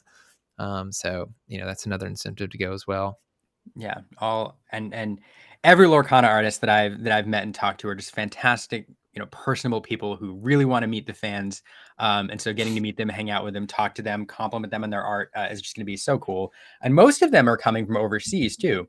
Hmm. We have artists coming from, couple from England, two from England, one from Glasgow. We have artists coming from Ireland/Italy. She splits her time. Julia Riva is all Hmm. over Europe, but is coming from Europe. We have artists coming from Peru, Brazil, and Colombia. Couple from the United States, but a lot of them are South Africa, Germany. These artists are coming from all over, and I doubt that they were going to have this cluster of international artists in one spot again for Hmm. quite a while. So something to think about. Yeah, I'm excited, if anything, just to get to see them and talk to them and really express appreciation. Thanks, Nick. Doing our best. Yeah, But we're talkers, so yeah, exactly. I can talk for forever if you give me something to talk about yeah. usually. So You all let us know if you have any questions. We're more than happy to yeah, give us talk topics to to talk Lorcana. about. That is Help us true. out here. We have been, Brandon and Aaron and I have been. Oh, I see Red Bull on the table, so we're getting ready to go here Getting soon. ready to start round 3, hopefully. Yeah, and it looks to be an intense game. We see the energy drinks coming out already in round 3. I know there's a lot of Lorcana fans, a lot of great content creators, a lot of people who are smarter in the game than us, but we have been following Lorcana like religiously, I think, for a year now. Yeah. And so a lot of the behind the scenes, the art, the design, the personalities, we're happy to talk about it all. Yeah. Even I'm happy to talk about the stuff I don't know anything about, I'll do either. Mushu asked, favorite card from the Rise of Floodborn reveals. I mean, Oh man. it has to be Honey Wizard, right? Like, Yeah. ah, Like Honey Wizard. I mean, I'm a big Pooh fan, Winnie the Pooh fan. There's a lot of special meaning behind Pooh for me for that reason. But like when I had heard the leaks that Winnie the Pooh was going to be in Rise of the Floodborn, that was not the direction at all that I thought they were going to take Winnie the Pooh. And I'm so happy that they did. here's the thing about I just want to say as we get ready for the next round here, I want to say about Pooh Honey Wizard. I don't know if people there's Lorcana artists in all stages of their careers. Some are just starting out, some are experienced artists, some are Nicholas Cole, some are Ariwelli, Marcel Berg just starting out. John Lauren is phenomenal. He's an accomplished illustrator. He runs classes. In fact, Matthew Robert Davies and Ariwelli were in a class together of John Lauren's at one point.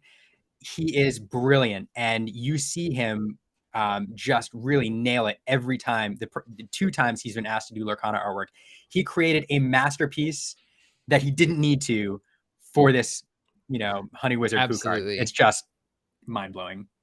Yeah, I'm also so happy that they made it into a playmat because, it is a little bit disappointing that he's just a vanilla card. He probably isn't going to see a ton of play, but oh my gosh, as long as there are playmats out there and enough for people to buy, I expect to see so much of Honey Wizard, Winnie the Pooh, just sitting across the table from me. I'm so excited about it.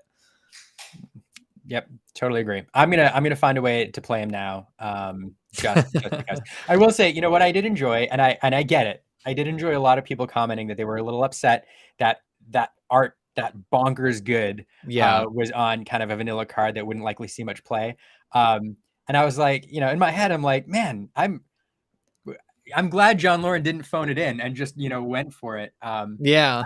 I also have to imagine, a lot of these artists do sometimes get some choice. Early on, a lot of them got, like, hey, I want you to draw a fork. But sometimes, the artists do get a list of characters that they're interested in, and they can pick, or, Ravensburger has asked some of them before, hey, are there any characters you're super excited about? It doesn't always happen. But with some artists, they do get some choice. So it's very possible John Lauren said, I want to do Winnie the Pooh, and I want to make him bonkers. Or, that they said, hey, we got to do this Winnie the Pooh wizard. Do you want it, John? And he said, oh, heck yeah. So yeah. And so part of it might have been John Lauren picking the vanilla card and just wanting to do it, really well because he loved the concept. Anyway, that's my favorite card. Yeah, I hope we eventually see like sorcerer synergy or something come along in Amethyst, and then hopefully that gives Pooh a spot, in a sorcerer deck of some sort. Yeah. So to that point, Artem, who's in the chat here, for those not familiar, Artem is the mastermind and creator of Lorcania.com, currently living in the Czech Republic. He said some inside information that John Lauren wanted to do Robin Hood and was allowed to do that. So that's a perfect example of what we're talking about. And okay. It is time for round 3. Brandon, I will be right back. I'm going to use the restroom. I'm going to let you handle the opening here. Yeah. I see B prepared's galore, though. This might be a long one, folks. So grab some popcorn and get ready because I see Ruby on both ends of the board. It might be Ruby Amethyst on both. I didn't catch the bottom player's hands. I definitely saw Ruby in there, but the top player won the roll, so I imagine they'll probably go first. The top player is definitely running a Ruby Amethyst list. For those of you that don't know, Ruby Amethyst is probably the most popular control deck in the format right now. And they usually lead to really long games. There's actually kind of a debate going on right now about whether or not these decks are viable to play in the tournament setting because they can take so long to play out that sometimes you don't end up getting to all of your rounds, and that can sometimes turn into a problem and make it, if you don't win game 1, then maybe that would be an issue for you. But these players are getting shuffled up after their mulligan. We see 2 Dragonfires in the top player's opening hand. That's not great, just because it's uninkable cards that are stuck in your hand at 5 ink. That's a little bit expensive, especially depending on how many more uninkables there are. Doesn't look like there's any other uninkables, but I don't see a turn 1 play. I think it's a Gaston in hand instead of an Aladdin. I still can't see the bottom player's deck, or cards in hand. Oh, we're sneaking. I see Amethyst. Oh dear. We have a mirror. That's what I'm wondering. Oh, I think I just saw a flash of purple. I think it is a ruby, an Amethyst ruby. I'm tilting my head here as if I can get a better angle on that hand. There it is. Yeah. So we see the Archimedes come down. I couldn't tell if it was Amethyst or Emerald, but this is a mirror match, an Amethyst ruby mirror match. So get comfortable. We might be here for a little while. So player 1 the bottom player is going to play the Archimedes in their turn 1. The top player ended up going first, Liam. Got it. And so for those of you that don't know, this match can be a little bit of a grind fest because both decks that deck in itself is just so good at removing things from board and taking control of the board. So what usually ends up happening is there's not a lot of early play. I'm actually a little bit surprised to see so many 1-drops come down this early, but you usually get to the mid game and the late game, and it's just kind of like this ping pong battle where once somebody plays a threat, the other person plays a card that gets rid of that threat, then they play a threat, and then they respond with the exact same thing. So we'll see what ends up happening and how fast these players can end up playing this game, which is something worth talking about. If you're going to play this deck, hopefully you've played it enough that you can play it quickly, because in this mirror match, the games can sometimes take a little while, and that comes to bite you if you don't win game 1. And you can't win game 2, or you're a little bit behind on game 2 and can't make it all the way to game 3. But we see the bottom player coming out a little bit aggressive with Archimedes coming down, questing with some early lore that usually doesn't amount to too much, because as we already see, the top player just plays an Aladdin Street Rat, which will take away 1 lore when it's played. So that's another reason these games can usually take a long time. Typically in a Lorcana game, you just have to get to 20 lore to win. But Ruby has a couple cards that reduce your opponent's lore count. So instead of having to get to 20 lore, you have to get to 20 plus however many of those cards they manage to play and steal lore from. So sometimes it can get all the way up to like 30 lore that you had to gain for that game. So it can be kind of rough sometimes. I do see a question in the chat about whether or not we're watching table 1, basically undefeated players. I'm going to confirm with the tournament organizers. I believe that's the case, but I don't want to say for sure until I confirm. So we do have Jay that's in the chat, and I like to consider him a how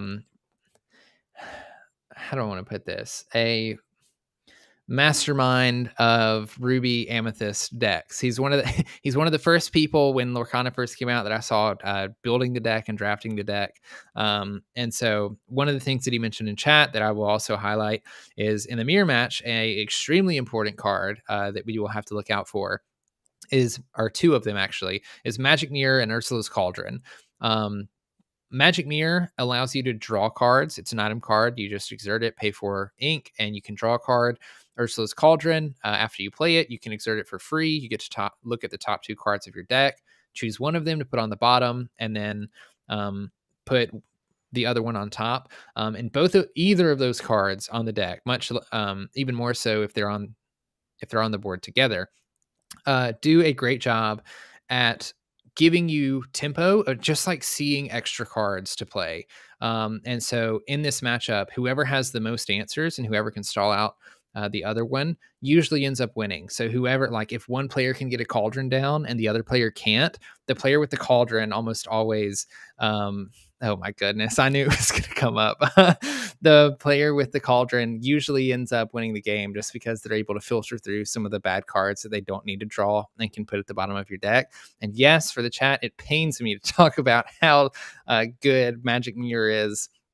in the game right now. For those of you that don't know, Magic Mirror was one of the first cards we saw revealed from Disney Lorcana outside of the D23 set, and those of us that were very excited for the game were trying to find any way possible to play this game. So there was a point in time when we were playing with 40 card decks because we didn't even have enough cards in each ink to follow the rules and play a 60 card deck. And at that time, aggro was especially really good. There wasn't much of card draw in the game. There was a big debate over whether or not Magic Mirror was a good card, and I died on the hill that it was a bad card at that time, and it has followed me everywhere that I go. But in this match, you took a stand, and I appreciate that. Yeah. Whether it's wrong, have the confidence in your convictions. So I did see so a BLT go into the Inkwell. I haven't seen BLT in all of these deck lists. What do you think about that inclusion? And maybe Jay in the chat, what do you think about BLT in this list? I heard somebody mention something about BLT just the other day, and I can't quite remember what it was, because from what I understand, when people were building this deck early, they originally put Mickey BLT into the deck, and then opted to take it out for other stuff because it a lot of times just ended up getting dragonfired or got hit with hard removal. But now that we're seeing more of an increase of like steel players and then emerald, amber aggro players, things like that, there's a little bit less hard removal being played, so people feel a little bit more comfortable playing Mickey BLT, thinking that they can play it and put on a real threat and win the game. In all honesty, I've never played a game with Ruby Amethyst. I've only watched it, so it's hard for me to speak on how it actually performs in the game.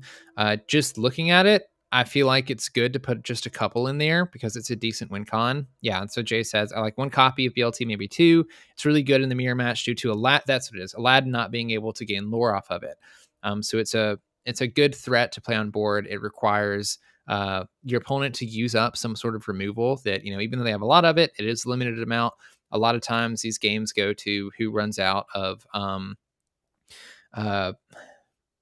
answers to your problems on board. And so even if BLT gets played and and your opponent uses a Maleficent or a Dragonfire on it, that's one less removal piece that you have to worry about for one of your Aladdins or any of your other cards that can be really valuable as well.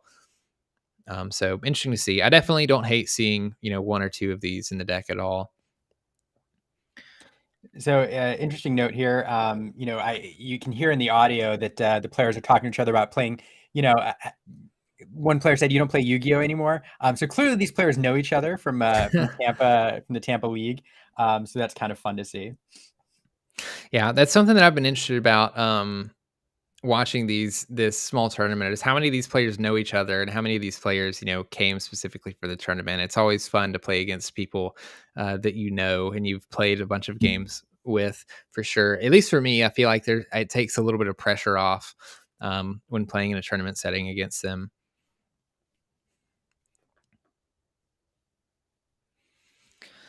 But let's see. Right now, there's nothing too crazy going on. Just kind of the typical, like I mentioned before, each opponent playing things and then getting things removed as well. Our bottom player is a little bit further ahead in the lore count. Let's see. There's 7 ink in their inkwell. So for Brandon, for those who haven't maybe played a lot online or seen this deck run, I mean, it's evident that both players are kind of they're slowly gaining lore, but they're trying to control the board. What are each of these players playing towards in the end game? I'd say in the end game, I mean, you're really just trying to make it to the end game and like keep your opponent from getting too much board control, because I think Jay mentioned in the comment section, actually, you're not too worried about your opponent gaining a decent amount of lore. There's plenty of cards in your deck to reduce your opponent's lore count. So even if they get up to, like Jay said here, around 14 to 16 lore, that's where it starts to get a little bit scary. But you're not too worried about the early lore that they're gaining. So for late game, I would say I don't know. You're trying to make sure you have answers for everything. I'd say you're trying to play around things like be prepared to completely wipe your board, and honestly doing your best to just like play characters that stick in quest, and then make sure that you have other answers for your opponent's answers to your stuff, because it does not take long for a couple Elsas or Ursulas to hit the board, and just quest for 3 lore once or 2 times. And they start gaining a lot of lore. Aladdin's really good too, because you can slow your opponent down. But, as we see here against something like an Ursula, it's not super helpful. Ursula has 8 willpower, and Aladdin only has 5 strength and 5 willpower. Ursula only has 2 strength as well. So Ursula's pretty good because she takes lore away from your opponent. She's really beefy and she has 3 lore. And so she's a real threat on board. Honestly, the opponent's going to need something like a Dragonfire or a Maleficent to play to get rid of it, which we only see a Befuddle and an Aladdin. That's not going to do it. It's also really not good for the top player to see that Magic Mirror come down, because like we said earlier, the Magic Mirror is going to allow the bottom player to continue to draw cards and find answers. So, we see the Aladdin on board. I'm not entirely sure what's in the bottom player's hand, but if there's not a Dragonfire or a Maleficent, they can use the Magic Mirror to draw into stuff that they want to see anyway. You're really not even too concerned about the Aladdin anyway. We could see a play where the top player has like a Maui in hand, and they play the Maui, challenge into the Ursula, and then use the Aladdin to challenge into the Ursula to take away 2 lore and gain 2 lore. These are the kind of the things you have to think about in these matchups. Yeah, And even worse news for the top player. If I'm reading the signals right, the top player is talk decking right now. So yeah, huge card advantage for the bottom player in addition to having the mirror. And the top player is really going to have to draw into something big in order to start. yeah, that's the thing is last I looked, there was a Befuddle and an Aladdin, and they had dropped the Aladdin, I guess, into the Befuddle. We see the Jafar that gets strength off of how many cards are in hand, which ironically is really bad right now because there are no cards in hand. And with the lead that this bottom player has, honestly, I mean, I'm not going to say it's impossible, but I have a hard time seeing the top player coming back. They're going to need to draw something like a Be Prepared to get rid of the board. They're going to have to draw something like a Cauldron or a Magic Mirror in order to make sure that these top decks are cards that they need, and they're seeing cards that they want to see. So this might be a really quick game 1, ironically, in the mirror match. Indeed. So I am getting word from Tampa that this is the top table so far. So both these players are undefeated. So once again, we see, Amethyst, Ruby rising to the top of a very small pool. We'll see if that continues as the day goes on. Yeah, and it looks like the top player just concedes. He knows that he's really going to have a hard time coming back being at 0 lore. So he just concedes, goes on to game 2 to see if maybe he can get a little bit better draws, not get so far behind early in the game. Yeah, I mean, and we talked about this earlier, comments from the chat, people saying that conceding is probably the best move. I mean, that's clearly right, especially if you've lost game 1, allowing yourself, more time to come back those 2 games, especially with these control decks. The danger of going to time is very, very real. And so the last thing you want to do is either be playing under pressure or, playing into a draw if you can avoid it. So conceding early to give yourself that time is probably the best move in these tournament environments. Yeah, especially in this mirror match. This is just the epitome of game 3s and taking a long time to get the games out. So I definitely like seeing that they just concede, go on to game 2. You don't want to waste too much time trying to come back from game 1 when it's not likely, when instead you could go on and play 2 more games. You probably have a better chance of winning anyway. I just have to go ahead and say that I really appreciate the bottom player with the pink watch, the teal deck box, the pink sleeves, color coordinating with this mat. It is, I love it so much. Yeah, that's got to be intentional, right? Like they absolutely came in. Has to. And the Mickey dice to boot. Big fan. This is the second time I think we've seen these Mickey dice come out on the playmat. I love them. I don't know. 100%. Chat, if anybody knows where these dice came from, please send us a note, link it. I want some. With a referral code even, will you make a few cents off of us because we're going to order them. We need these dice. Are they from like Sorcerer's Arena maybe? I don't know. I got some Sorcerer's Arena stuff from Gen Con. I didn't see any dice though. I don't. Maybe they are from there. I have absolutely no idea.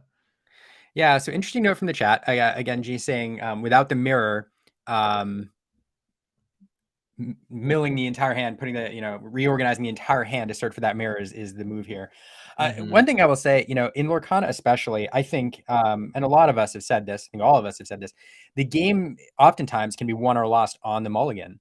Hmm. That you really, really need to be smart about what you're rearranging, because that increases your odds of winning significantly. Um, I do not see any mirror in the top hand. I don't know that Do I've we? seen a mirror or an Ursula's Cauldron in the top player's deck, and maybe it's just really unfortunate draws, but it's making me start to question if they even run the card at all. And if they don't run the card at all, then that's probably a really big disadvantage for them. Here we go with the turn one owl again. Gonna opt to ink the Elsa Snow Queen and play the Gaston. I'm at the pocket watch is a little bit interesting.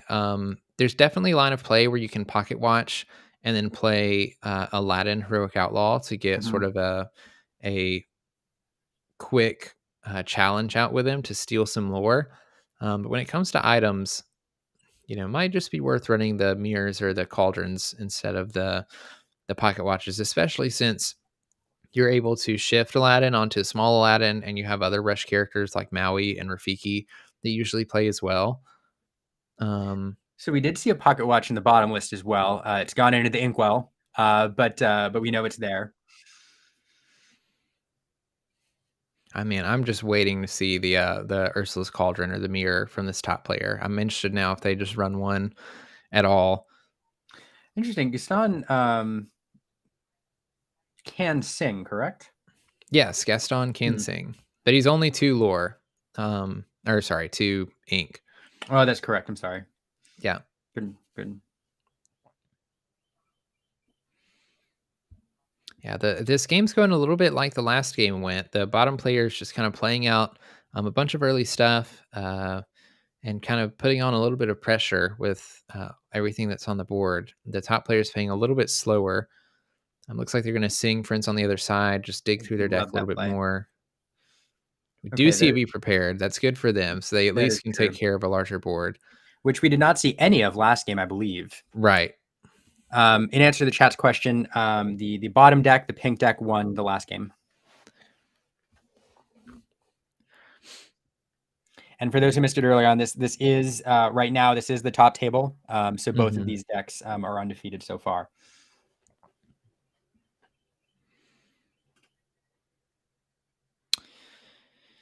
Trying to look at it looks like the top player's hand is two Dragonfires at Be Prepared. I think there was an Elsa Spirit of Winter in there and a Maleficent. So not a lot of stuff to really work with too early here. So it is interesting. So the bottom player to this point has been playing pretty aggressively in terms of gathering some early lore and making the top player go on the offense. But the decision there to take out Maleficent, I have to imagine, is purely to prevent singing, further songs. That Mm-hmm. is purely a resource decision and has nothing to do with them trying to prevent any lore gain by the top player, I believe.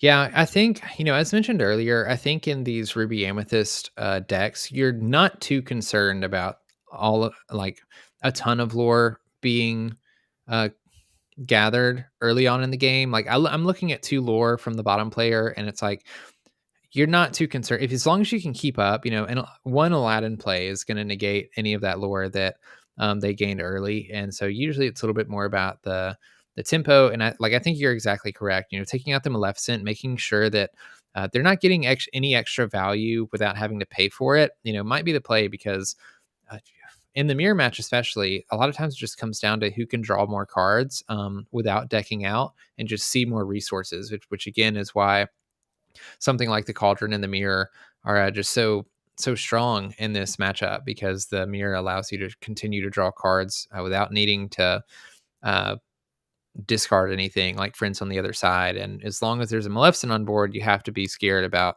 the Singing the Friends, just like we see Just right like that. there. Yeah. And that's two extra cards that the bottom player gets to see. didn't have to spend any ink. We'll probably have 6 ink this turn if they decide to ink something. And the higher these ink counts get, the scarier these decks get, because once you start getting into especially those like 9 ink and 12 ink plays, they are able to do a lot of things. And we see the Mickey and Brooms combo come down, which is going to be not fun for the top player to deal with, especially since they don't have much of a board, because the Brooms will be able to run itself into something like this Archimedes, take board control. Broom's going to bounce right back to the bottom player's hand, and they can either use it as ink or they can play it again at a discounted cost. So let's see, the bottom player has a very good Ruby Amethyst deck that plays pretty early into the mid game, taking control over the mid game and kind of finishing things out in the late game with some of their Maleficents and Elsas and Ursulas that we've seen as well. Luckily for the top player, we do see a Be Prepared in hand. I think that's only 6 in the inkwell. I will say, looking at the uninkable challenge here, I mean, the top player is really hoping to draw inkable cards every turn. With 3 uninkable cards and trying to ramp into some of those into the Be Prepared, it's reducing a lot of his flexibility. Mm-hmm. Yeah, you hate it when your hand is full of uninkable cards like that, because it makes you you're forced to play hard decisions like that. He's not able to develop anything. He's only able to cast a Dragonfire, and that Dragonfire is probably much better used on something like a Ursula or an Elsa that gets played later in the game, but instead is being used on a Mickey, even though that next turn you're probably playing Be Prepared. Depending on what the bottom player decides to play out. Yeah, comments from the chat, and the Dragonfire does feel wasted, because I think at this point you're playing into the Be Prepared and waiting to use that to reset the board before starting to play your cards again. The only upside I can see to playing it is you're maybe hinting to your opponent that you don't have it, hoping that they flood the board still. But it does feel bad to use it in that scenario. Yeah, and even now, this is you're not happy to play Be Prepared here either, because taking out 2 Maleficents and a Broom is just not feel good when you know that there's more Elsas and more scary things to come. No, and you have to imagine. I mean, you look at the card count in the bottom player's hand. I can't see a lot of it. I think there's a Dragonfire there for sure, but that they're waiting for that Be Prepared and hopefully trying to play around it. And there it is. Oh, so they do just play the Be Prepared. That's a little bit interesting. I wonder if there's a play where you let your opponent keep all those things on board. There wasn't much that the top player could play because they're so low on cards. But maybe if you bait your opponent, like you said, play the Dragonfire, make them think you don't have to Be Prepared when you could have casted it. Force them to play a few more things, because you're not too worried about 3 lore. That puts them up at 9. If you can get a couple Aladdins out on board and keep them there, you can reduce the opponent's lore. Even if you get some Aladdin Street Rats on board, you're reducing lore that your opponent's gained already. And I mean, in this case, you really would have only taken out a Goofy, but you'll need a Dragonfire or a Maleficent or something to take it out, unless you have other things. We see the Queen come down. That's more card draw, but immediately Dragonfired. Perhaps the Queen is the wrong play there, and you play the Elsa to draw out the Dragonfire, because the Queen you really, really need for that card draw to get back in the game. Mm-hmm. Yeah. The lack of card draw in the top player's deck is, I mean, we're just seeing the why it's so important in the Ruby Amethyst deck. And when you just can't get any card draw going, the deck struggles, at least against in the mirror. Yeah, Jay's pointing out not enough ink for Elsa yet. Which is a fair point. Man, every time I see these Ursulas come down after the opponent already has so little lore, I feel so bad. It's a lore takeaway. Ursula's just so difficult to deal with if you don't have like a Dragonfire or a Maleficent to deal with her anyway, because of her 8 willpower. And she's something that has to eventually be dealt with, because she has 3 lore. And he will play the Elsa. That is going to exert Ursula and Goofy and not allow them to ready at the opponent's next turn, which is good. That does slow the opponent down a little bit. And good grief, there's another Dragonfire. This is what we say with this mirror match. It's like, one person plays a threat and then the other person plays something to get rid of it, Mm. that shield is going to be really big. Shield is a great card to keep your characters safe from something like rush characters or an Aladdin coming down. It also is beneficial to you because you can use the shield with Aladdin to steal multiple lore. For those of you that don't know, Shield of Virtue is an item card that lets you, for 3 ink, you can exert the item card and then ready one of your characters, and they can't quest for the rest of the turn. So, a play we'll see oftentimes is that they'll play an Aladdin Heroic Outlaw. The Aladdin Heroic Outlaw will either quest or they will challenge something and gain 2 lore. They'll use the shield to ready the Aladdin again, and then the Aladdin can challenge and do a second thing, and sometimes making an 8 lore difference, which is quite frequently detrimental in a lot of games if that's able to happen. And we do see the magic mirror come down as well, and with the opponent utilizing the magic mirror, being able to draw a card, see a little bit more of their deck. We do see the pocket watch come down on the top player's deck, and they do have an Aladdin in hand. I can't tell if they have enough ink to both play the Aladdin and use the pocket watch. I don't think it would matter much because the Maleficent only has 2 strength. Aladdin only has 5 strength, so they couldn't take out the Ursula anyway. Ursula has 8 willpower. They could only do 7 damage to the Ursula, I think.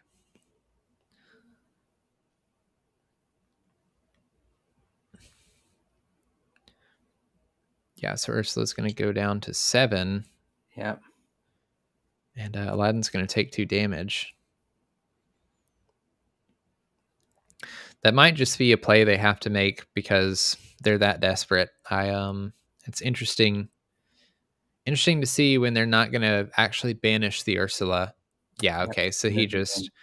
scoops and the bottom player takes the game. Liam, I will have to say that is the fastest Ruby Amethyst mirror match that I've ever seen. 24 minutes left on the clock for And we that have to one. talk for 24 minutes now. I Yeah, no, know. I think you're right. I think part of it is, both players, I think have clearly played this deck before. Both players are probably pretty experienced with it, so they know how to play it, and they also seem to know how to play it into a mirror for the most part. Um, and I do think, probably, I'm trying to take a look here at this top players list. Looking for magic mirrors. There's the Ursulas clumped in the center. Um, yeah, I'm gonna tell them down there, hey, play a game 3. Yeah, just play one out for fun. Yeah, I do think, the top opponent, or the top player, not getting the magic mirrors, not getting the card draw early, kind of set them back, and so yeah, it was a rough game for rough draws from top player. Yeah. Sometimes it happens. It's like we mentioned earlier, you can bring the best deck and you can be the best player, but sometimes, luck's just not in your favor. And if you don't draw the things you need to draw, it's just kind of how it goes sometimes. Yeah, indeed. If you'll excuse me, Liam, I'm going to take a bathroom break real quick and I will be back. Yeah, for sure. All right, so I'll for those joining us again, it's, we are the Illumiteers, and it's Brandon B Squared. We're covering the Lorcana Constructed Tournament at Tampa Bay TCG Con. This is a smaller tournament. The top prize is a Nintendo Switch, so a couple $100s, a few $100s, with a game, which is fun to see, and then prizing for the top 8. There are 34 players in the tournament, and there's going to be 5 rounds followed by a top 8 cut. Which is kind of fun. Usually you see, I think, 3-round tournaments, which mean you have to pretty much go undefeated. Maybe a couple people can bubble in at 2-1. But with so many rounds, it will allow people to battle back into the top 8. Makes for a long day, but it also makes for a lot of fun games to watch. So we're excited for that. To this point, we've seen some interesting... Nav, I see your comment there. We'll get you in a minute here when Brandon comes back. But interesting so far because it's a smaller tournament. Up until this point, we've seen a lot of, I would describe, not top meta decks. We hadn't really seen the pure Ruby Amethyst control yet. We saw a modified starter, which actually took a game and do fairly well. Ruby Amber and some others. So it's been kind of fun to see the mix here in this tournament so far. But this is the first one where the players sat down and they played 2 decks, and Brandon and I said, "Oh, we know exactly what those are." Up until now, there have been some other fun decks. So it's one of the interesting things about these smaller tournaments. Did you get the deck lists? Is that what happened? No, I did not yet. I'm gonna see if I can. But no, I was talking through some of the unconventional decks that we've seen so far, which this smaller tournament setting kind of allows for, including the modified starter, which, if this is the top table, we didn't talk about at the time because we're still trying to confirm it, means that modified starter won their first game, their first match. And they went into round 2, 1-0, and then took a game from a pretty good deck. So it was fun to see that modified starter, that younger, I think, former Pokemon player, come in and do so well so far. Yeah, you absolutely love to see it. I've mentioned it before, even on the stream already, but the singles prices and decks being so expensive can be a little bit of a it can discourage people from picking up the game and playing it. But I highly encourage people to can even just still try to play the game. There are plenty. I've seen plenty of budget decks still do well against other mainstream, fully constructed decks as well. And just because you're running a budget version of something doesn't mean you still can't win and you still can't have fun. And the starter decks are a great way to get started on that. The decks themselves aren't amazing, but they're relatively easy to upgrade, most of them. And it's one of the cheaper ways to start playing Lorcana if you can find one at MSRP. And couldn't suggest doing something like that more, because this game is extremely fun to play. It's fun. Are these the die? These are the dice. Adara found the dice, and she was correct. They are the Disney 100 anniversary dice. So I think those will be on my shopping list now. My birthday is in a week, on the 22nd, if anybody watching is so inclined. So good. Those are definitely on my to get list. I'm sorry, when did you say was your birthday, Liam? The 22nd of this month. Oh wow, I'll have to remember that. Not gonna say how old I am. I am old. You're a young 30. Indeed. So for anybody who saw those dice, I think we've seen 2 matches in a row. There they are. You can check them out. They're expensive, but by golly, they're adorable. When you see those Mickey ears on the one.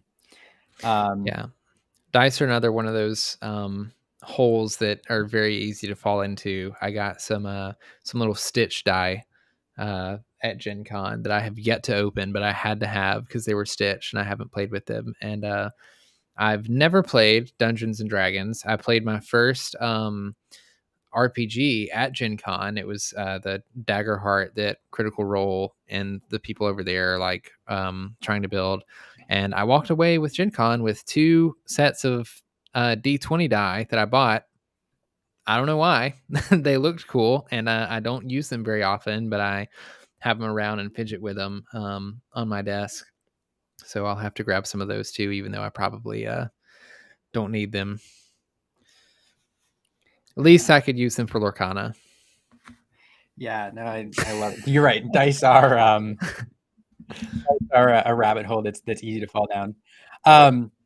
Since we're between rounds, if I could take a quick second, I'm going to plug our Monday stream real quick. By the way, I love this ticker tool here. I'll put more of these little sayings up. Our Monday stream, for those who are new to the channel, we stream live every Monday night at 7 p.m. Central Time, 8 p.m. Eastern. We thought that was a good time, and we are competing with Monday Night Football, unfortunately. So if you're not inclined to watch the latest and greatest football match on Monday nights and want to join us, we'd love to have you. This Monday, we have 2 topics on so far. One, we're going to have Dan from Forbidden Mountain come on and talk about the newly revealed tournament rules. some of the things that we saw come out of that, some of the big takeaways, and how to best prepare for tournaments. But for the bulk of the stream, we're very excited. We're going to have the producer slash writer slash creator of the Disographies YouTube channel. This is the channel that covers biographies of Disney personalities, animators, the people behind the scenes of the company that we all know and love. She's going to be on to talk about the creators of the Disney 100 Lorcana cards. So we're going to take a look at those cards, the animators who created them, talk about their biographies, why they're so important in Disney, and hopefully, I'm excited to gain a bigger appreciation for why those Disney 100 Lorcana cards are so special, and what they mean for Disney's investment in Lorcana. So that'll be the preponderance of the stream on Monday night at 7 p.m. Yeah, I honestly can't wait to watch that one. I'm not always to make them not I'm not always able to make them, unfortunately, but I'm going to try to really hard to make that one, mainly because when I saw that collector set come out, I was a little bit like, I thought the alternate art cards looked really cool. I thought it was neat to see them come out. But I didn't really understand the significance because I was like, why? They weren't the illustrators of, or I mean, I guess they were the illustrators of the card, but like, they weren't they weren't the illustrators of the original card. Like, I thought it would have been cool if the person who illustrated those normal versions of the cards um, illustrated those. They were the animators, and I like didn't understand why that was so special. And then I went and watched one of Jonty's recent videos where he explains a little bit of that, and very quickly understood, like, had a much bigger appreciation for the people that are on those that illustrated those cards. And so I'm very excited for the live stream to tune in and see, you know, learn even more about the illustrators and why it's so special that they not only illustrated those cards, but also have their names on those cards as well. I'll definitely be looking to pick up some of those collector set, hopefully, if I can find them when they come out. I agree. I can't wait to get a set for myself. And one of the things that that makes them so significant, not only is it is amazing to have these classic animators on Lorcana cards, but for the longest time, I think we all wondered how much Disney was leaning into supporting Lorcana, Yeah. whether or not they were just licensing it out like they do with a lot of their other properties, or whether they were really invested and excited about this game's success, if they saw it as another one of their primary lines to pull people into the Disney universe. And what we've seen over the past 2 weeks is, even before this Disney 100 set was revealed, we saw Lorcana on Disney cruises, where everybody who went on the cruise found starter decks in their cabin. Ryan Miller was on the cruise playing people on the Disney cruise, which is pretty amazing. We saw Lorcana at D23. And for the first time, I think there's several big Disney content creators who started featuring Lorcana on their channel because they got these packs and started talking about the game. And then to cap it all off, we saw Disney get their contracted, these animators are under contract for Disney, doing Disney art for the company. Some of them are contemporary, like the Elsa artist, and some of them are, older artists like the Aladdin artist. And they leaned into it and got their artists to do art for this game months ago in order to get this set ready in time for this release. And that's so brilliant to see.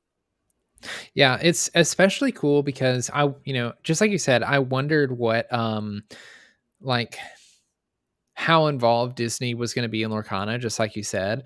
And because of all of the work that has to go into this thing so far in advance before we ever even see the product or it gets revealed to us, this wasn't one of those things where Lorcana happened and it released and it exploded and Disney went, oh man, we should maybe like be more involved in this. This is really taking off. Like, they were planning to be involved before people, even knew about Lorcana coming, because they just, and like you said, and having to contract these animators to do the illustrations, having to put all the puzzle pieces together to make this work, no pun intended. Like, they had to have planned to be involved in Lorcana from Disney way early on, which is just like super, super awesome to see, because this very easily could have been a this is going to be a Ravensburger game, and we're just giving them the IP to run with, and we're going to take 10% from the top or whatever. And it's really awesome to see that Disney. I mean, I'm assuming that because they are so involved in this, they believe in it. I think it's so awesome to see that they believe in this card game and hopefully see the potential. And also, it's just great to know that Lorcana has the backing of Disney. Knowing that not only it's just Ravensburger, but they've also got Disney on their side is pretty awesome to see too, because that means hopefully we get some more really awesome stuff coming if Lorcana also has some of the resources that Disney provides and not just Ravensburger. I totally agree. So we have 12 minutes to go until the next round, and hopefully just 12. If some of these matches go to time, then it could go a little bit longer. But while we wait for the next round to start, I'd like to bring in another one of our favorite content creators to chat with us for a little bit. He's hanging out with us here on a Saturday afternoon. So I'd like to welcome Nive from Nive's Nerds What's Corner. up, Nive? Hey, how's it going, guys? Corner. Nice nerd corner. Yeah. Good to see you.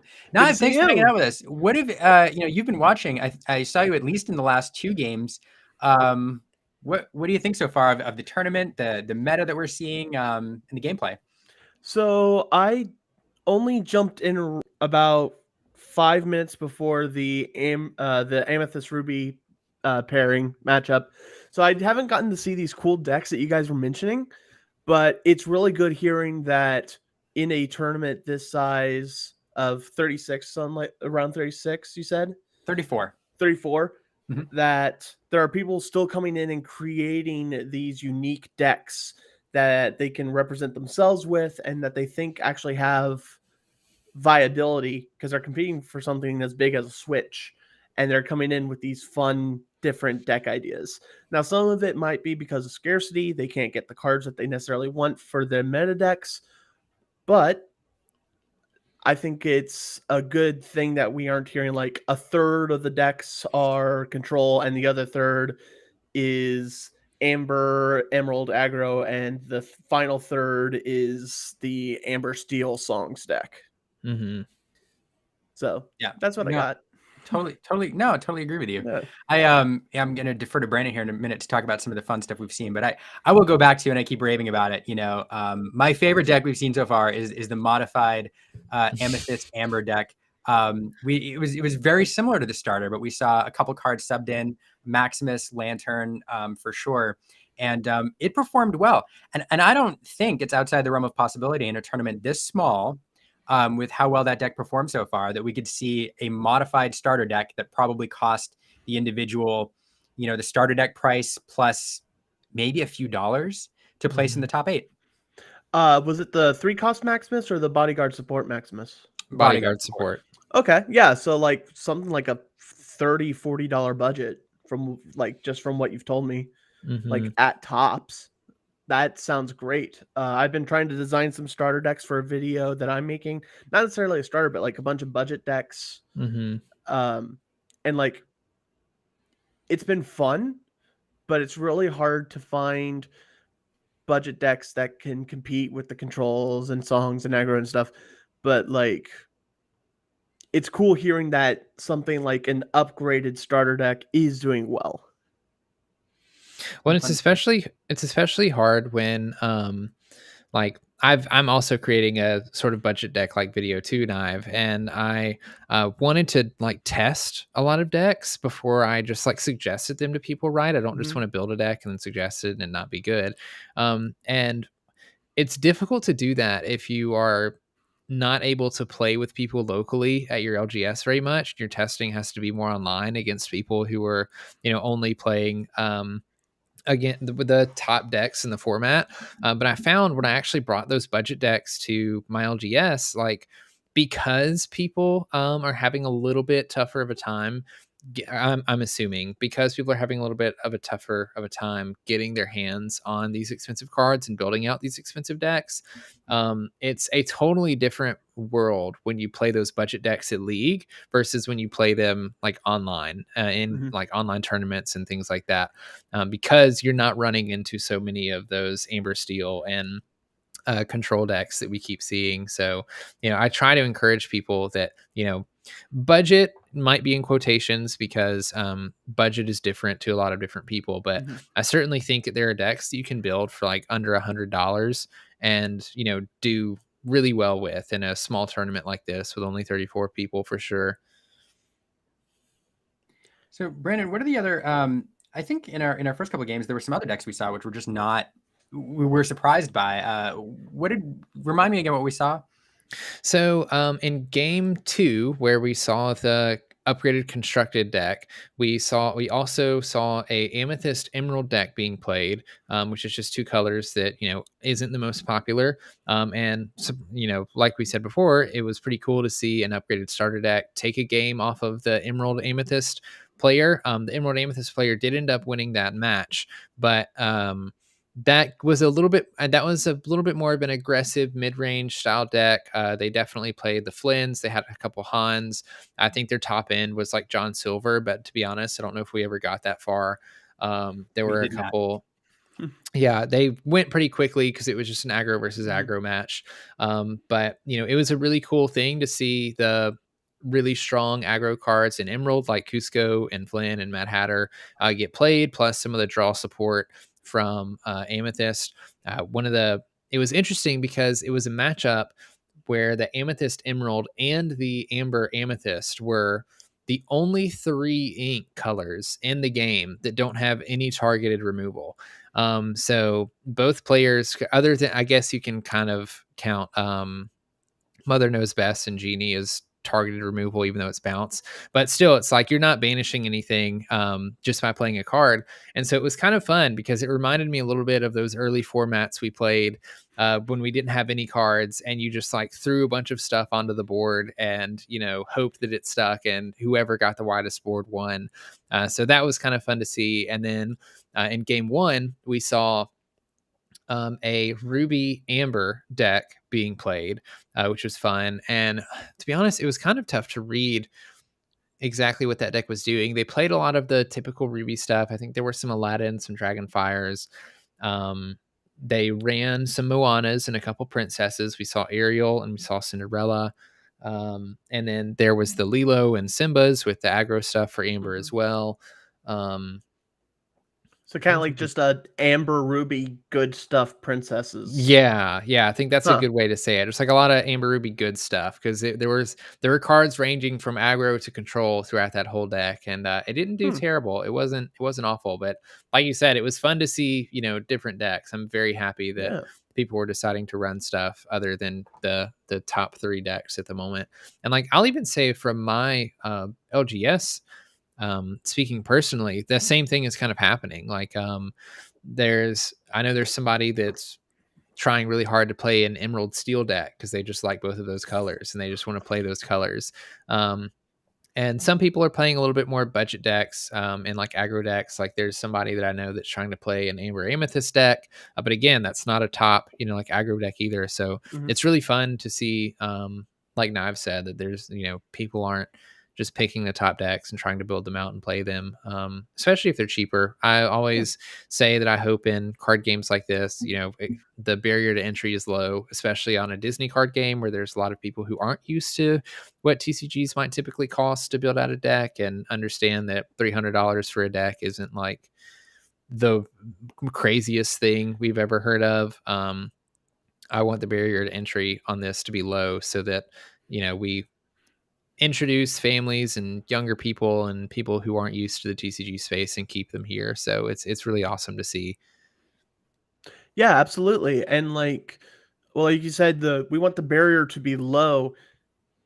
Once you take out the legendaries and some of the top tier rares and super rares, singles are actually pretty cheap. One recently, I saw someone ordered 150 cards for a total of $10 because there's a bunch of commons and uncommons that aren't necessarily in the meta. And so if you want to play Lorcana, it is available. Like you can see it on TCG Player. It is affordable. It's not going to be the top tier deck. You're not going to get, you're not going to get your Rapunzels and your Elsas, but you're going to be able to build, a small Amber Emerald deck. You can build a deck with pretty much any color combo you want for really cheap. And I think whenever we get more sets, a format similar to Pauper and Magic the Gathering, where it's just commons, I think is going to be a great way to introduce players financially into Lorcana. I think you're absolutely right. Yeah, and I can't encourage people enough to trade. Like, with every starter deck, you get a booster pack. Hopefully people are able to find a little bit of product, and some people are more comfortable spending some amounts of money on sealed product than others. But a lot of times, people aren't trying to collect every card in the set. There's a color that they like, or there's a deck they want to build, and anything extra they get is that. It's just extra. So if you get a pack and you open a foil Maleficent, Monstrous Dragon or something, and you're not going to play Ruby, like, trade that thing off for a couple super rares or legendaries that you need that'll really help out your deck, and that's a very inexpensive way for you to upgrade your deck and get closer to those more expensive cards that you may not be able to afford to buy outright. I think you're right. Honestly, I love that you mentioned downshifting, your foils. I'm on the opposite end of that this week. Somebody had a foil Maleficent that I need. And so I'm trading a non-foil Maleficent and a Belle to get that foil Maleficent, which value-wise works out about the same. But that player is going to get, that collector is going to get now 2 playable cards because I need a foil Maleficent for my foil set. Anyway, hey, for everyone on the stream, Aaron has been popping in and out. This is a family stream. We have, Aaron and myself, run the channel, and then we have our little one who may make an appearance, but she's off camera right now. Hey, everybody. She has been rather difficult this morning, so I have not been able to be here as much as I wanted to. But you're just in time for the next game. Oh, nice. Just in time.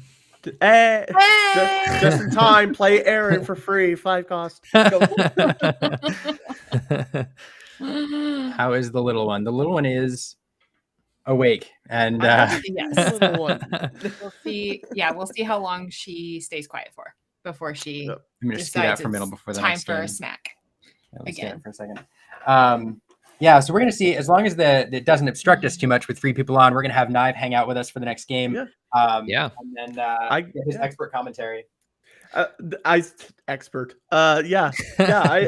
actually leave for my own Lorcana tournament in about an hour and a half. So I could stay for the next round and we could chill out. It's my first ever Lorcana tournament outside of the Star Deck Challenge and Gen Con. Simply because life doesn't like me. But I've got my deck here. Gonna play the Amber Steel Songs deck that I built. I built it back at Gen Con, so I was one of the first people to build this deck. I've been fine-tuning it with what I got, but I think it's good. We'll see. It's the meta, but that was on accident. So yeah, that's how it works. Good luck on it. Yeah, thank you. How has the tournament been going so far this morning? I haven't been able to watch much. So in a nutshell.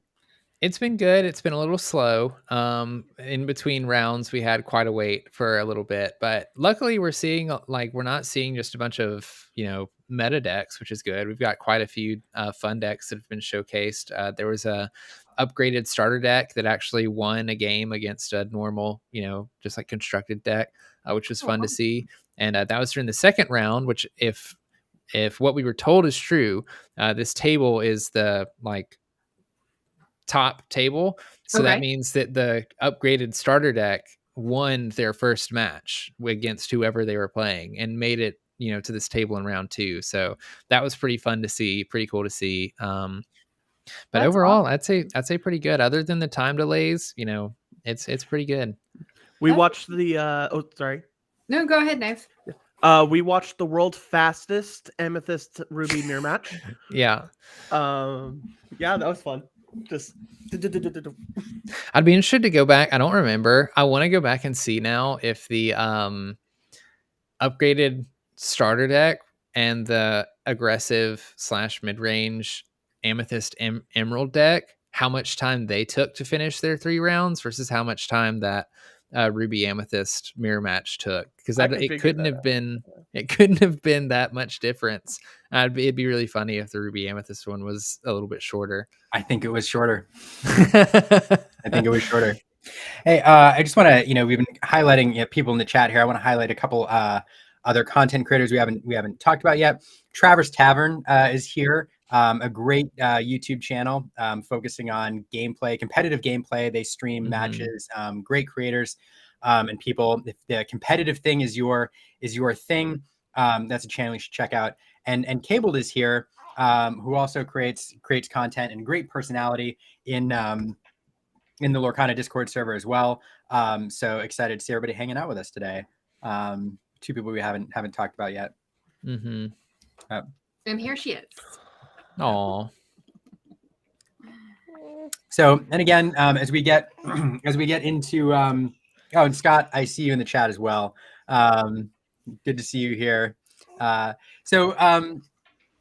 For those just tuning in, we are following the Miami TCG Con Constructed Lorcana Tournament. 34 players, 5 rounds before cut to a top 8. The top prize is a Nintendo Switch, so a smaller prize than some of the other tournaments that we've seen, but it's made for a really interesting meta and player turnout, and it's been fun to see. Currently sponsoring the tournament is Lorcana Card, and she is gone. She is here. She is gone.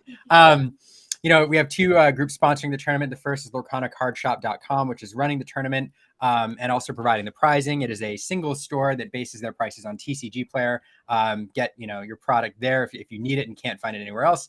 And then the Lorcana or the Tampa Bay TCG League is providing the stream and organizing some of the behind-the-scenes tech support. So it's another channel that you can follow. And if you're in Tampa, you should join them. So I want to pose a question off both to Nive and just the rest of the chat, because we talked about it a little bit earlier with the Nintendo Switch being a little bit different of a prize than you normally see at the tournament.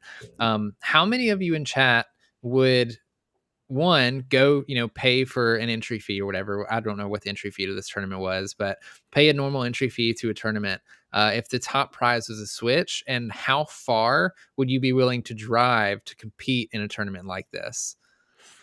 Let's see. Personally, I already have a Switch, so like it's it's not would win this one.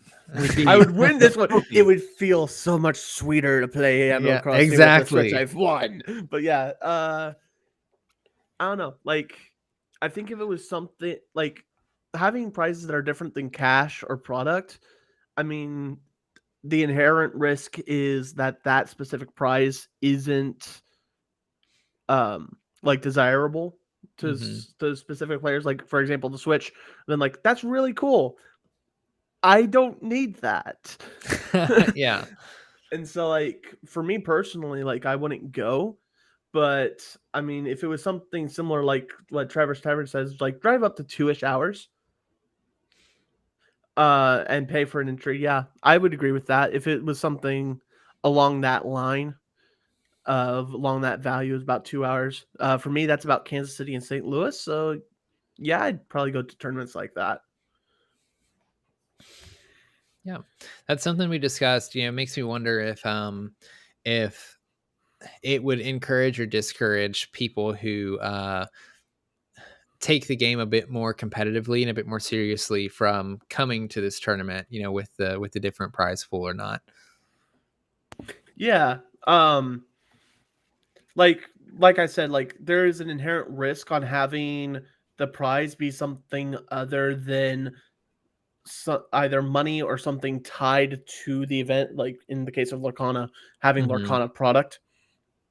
But there's also inherent benefit, as well as it can bring people in who don't generally play Lorcana or don't generally compete because, it's just cash. There's going to be a bunch of competitive people. Having it something besides cash or product creates a slightly more casual vibe, as opposed to a more competitive one with cash, and it might create a lighter atmosphere. Yeah. I've never experienced anything like it personally, but maybe that's kind of the idea with it. Yeah, I mean, I thought that was an interesting choice for that reason, right? Because it's like, if you don't have product, a lot of times people usually would just do cash then, or if they don't want to do product, because, if you don't have product to hand out, then you can just, if you make the prize a Nintendo Switch, I mean, people can go sell the Nintendo Switch, but they're going to have to list it, they're going to have to sell it, they'll probably have to pay taxes off whatever they sell, and so it's a little bit more a lot of people don't want to go through all of that just for a top prize in a tournament. And so instead, they'll usually just do equivalent value in cash to whatever they wanted their top prize to be or whatever. So I think it's a really interesting decision, and I think you're exactly right, Knives, about like just trying to make the tournament a little bit more casual and a little bit more for fun. And like, I hope it works. I hope it got people who might not have entered the tournament to play in the tournament to do so and experience it, and hopefully have fun doing so and maybe come back for more. Yeah. And Scott, I actually agree with you. Like there are still going to be very competitive people. I'm just competitive in general. Like all we could be playing for is bragging rights, and I will do anything I can to destroy your soul. But like the idea of it having being a Switch instead of cash, it will lighten it a little bit, making some people less competitive. Yeah. I'm not saying like it's going to remove the competitive spirit. Right, fully. Of course. It's just like it'll notch it down from like a competitivity of like 8 to a 7.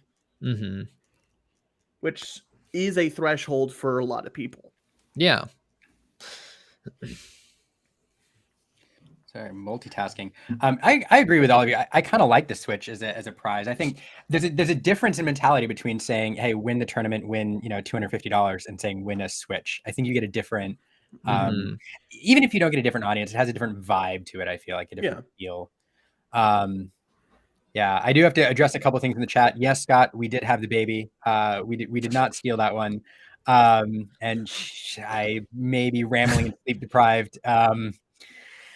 Later on because of it, although Aaron has it a lot worse than me. And shout out to Corey, Film Narc in the chat from Washington. Good to see you here. Film Narc is a fantastic podcast that we love. And he was also my neighbor up in Washington. So always like seeing him in the chat. Did steal that one. Wow. Indeed. It is, oh, go ahead. I'm sorry. Oh, no. Good.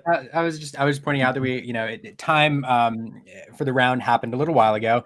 I do think in a lot of Lorcana games, especially when we see Ruby Amethyst decks running everywhere, it is not uncommon for people to go beyond time. And so, I'm sure that we were dealing with that, plus the round reset. And we should be getting round 4 kicked off here anytime now. Liam, did you ever hear if they got the software fixed or if they're just doing it all by hand at this point? I did not hear if they got the software fixed. I will ask because it's a good question. For sure, that will change. How long between rounds we're dealing with here. Oh yeah, for sure. Just pull up that Excel spreadsheet and we'll just go. Yeah. Right. Draw names from a hat. Draw this. Yeah. Here's the 3-0 hat, 2-1 hat. Just move the names from hat to hat. Yeah, I will say, again, with 34 players, it's probably a little easier to manage than a 64 player tournament, but still not something I would envy anybody. Because as soon as you get one standing wrong and somebody with a 2-1 record and a 2-0 record arguing over who has, oof. I could be totally wrong about this, but that's another reason I kind of like the Nintendo Switch prizing, because like, at least for me personally, if I went to play at a tournament and something like a Nintendo Switch was the prizing, I'd care a lot less about the actual like winning the top prize. I'm caring more about just winning the tournament, to say that I won the tournament, more than like winning for the prize's sake. It's like if somebody messed it up and I didn't get the Switch at the end of the day, me personally, I'd probably be less frustrated than if it was like, a cash prize or Lorcana product or something. That is true. If it wasn't half a, rent. Yeah. The and for me, honestly, what I would be playing for is the top 8 playmat, because that's unique and cool. Yes. Yes. For those who missed it earlier, that playmat you see on the bottom, that pink Skull Island Tampa themed mat there, I believe is the top 8 playmat. So getting that as a trophy. Yep, I confirmed it is. So Perfect. yeah, that's pretty cool. And it has stitched edges, which means it's extra cool. Yes. Yeah. And extra durable. Extra durable. The top prize is a Nintendo Switch, which comes with the Disney Classic Games Collection, which includes, it looks like the NES or the SNES versions of The Lion King, Aladdin, and Jungle Book, which are all three so fantastic Super Nintendo games if you hadn't. Yeah. I'll be honest, I didn't even know those existed, but that sounds fun. Okay. My competitiveness went up a little bit with that. Indeed. Get some classics in there. Indeed. Scott, they were using Melee. Melee, is that the pronunciation of the site? Melee. Yeah. They were using Melee to start. Melee. They may still be using it, but they had it. They had an issue between rounds 2 and 3, which caused about a 15-minute delay. So I'm trying to get verification on whether or not they're up and running with that. Let's see. Okay, the report is they have one table that's wrapping up their last rounds, and then pairings will begin firing right after. That was 2 minutes ago. So one of the matches has gone well beyond time, which leads me to believe we may see more Amethyst Ruby in the near future. Yeah, I hope all this talk about fun, cool decks being brought to the tournament doesn't come to bite us and we find just a bunch of Ruby Amethyst mirror matches in the top at the end of this tournament. We could. I will say, I'm interested to see how they're doing this table, and I don't know how somebody smarter than me or more experienced than me will have to correct me, but where they set up this table is the stream table. What I hope as the stream goes down, I hope, is that me? What I hope we don't see is the same players over and over again, like in the top. I hope there's a way to kind of rotate them. So even if we're not seeing like the top player each time we're in the top, but have some different people. Let me see if I can get the stream back up. The other thing we dealt with right away, and it's been good for a while, hasn't it, Brandon, is the stream, the Wi-Fi convention center has been a little off. Yeah.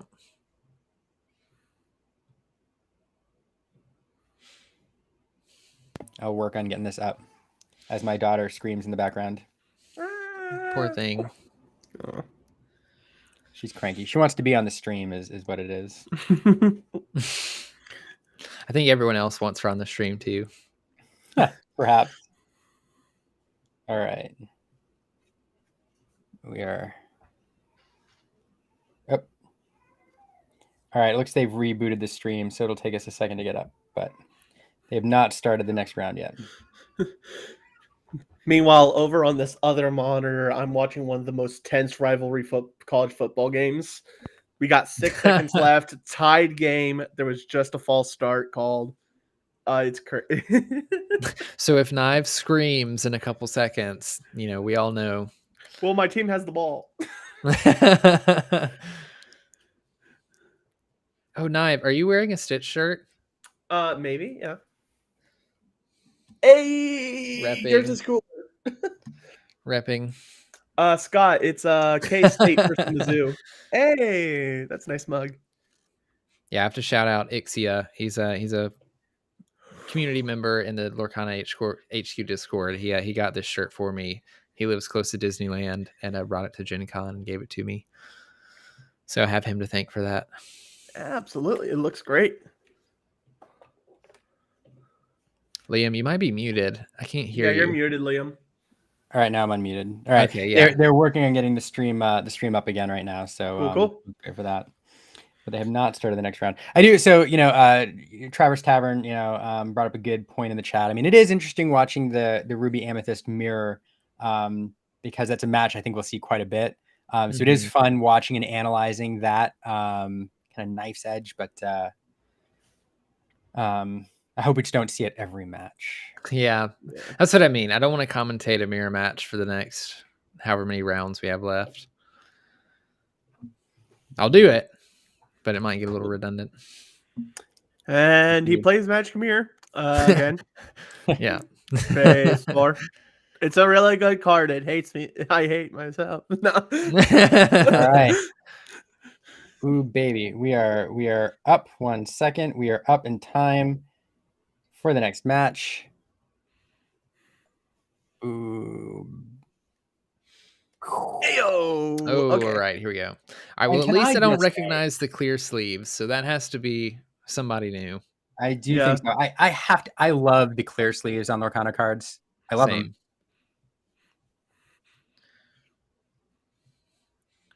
I have too many sleeves to count. I spend half of my time unsleeving a deck and then sleeving it with the new cards just to play them in new sleeves. You know what I have too many of? I have too many leftover sleeves. I sleeve a deck of 60 cards. I have 40 sleeves left over. And then I always end up in this choice where I'm like, do I buy the same color so I can sleeve 2 more decks? But then you'd get them confused. Yeah. So I just have this whole box of like leftover 40 Dragon Shield of a variety of colors. That's how I am. I don't have very many duplicate colors. And then I also have fallen into the pit of buying like art sleeves and like wanting to use those and having to sleeve and unsleeve those. And I like to put over sleeves on those because they're usually not too great to actually play with. So Naib has gone off camera. If I'm a betting man, I'm saying that it's going to turn back on with him holding a variety of extra sleeves that he has. Emphasize my point.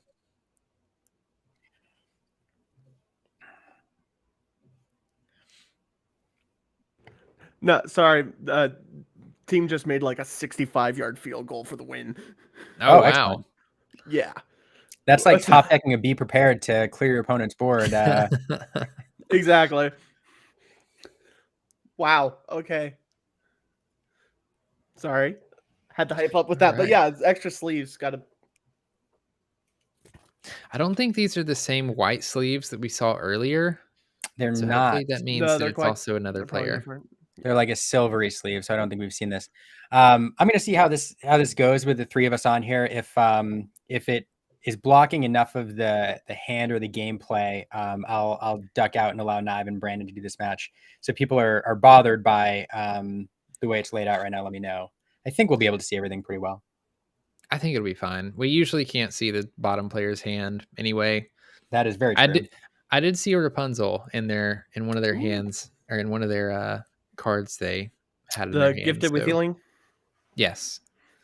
Yeah, Amber Rapunzel. So it's at least an Amber on the bottom. Yeah, they're very excited. All right. Yeah, so we'll see 2 new decks here. I'm excited. We have at least Amber in the bottom. I'd love to see an Amber. Well, I guess I'd love to see something different than anything meta. But if we saw an Emerald Amber in the bottom, I wouldn't be upset. Or Amber Steel. Okay. Oh, so there's a Sapphire Steel. Ooh, all right. Got Sapphire Steel on top. Yeah. Yep. Turn 1, Lilo. Let's see if we got the Simba. Oh, Captain Hook. I love Good to see answer the to Captain Simba. Hook.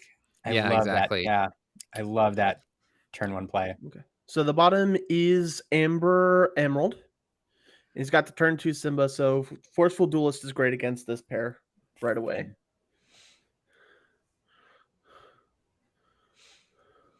Looks like they are running a Fishbone Quill, so I wonder if there's a little bit of ramp going on.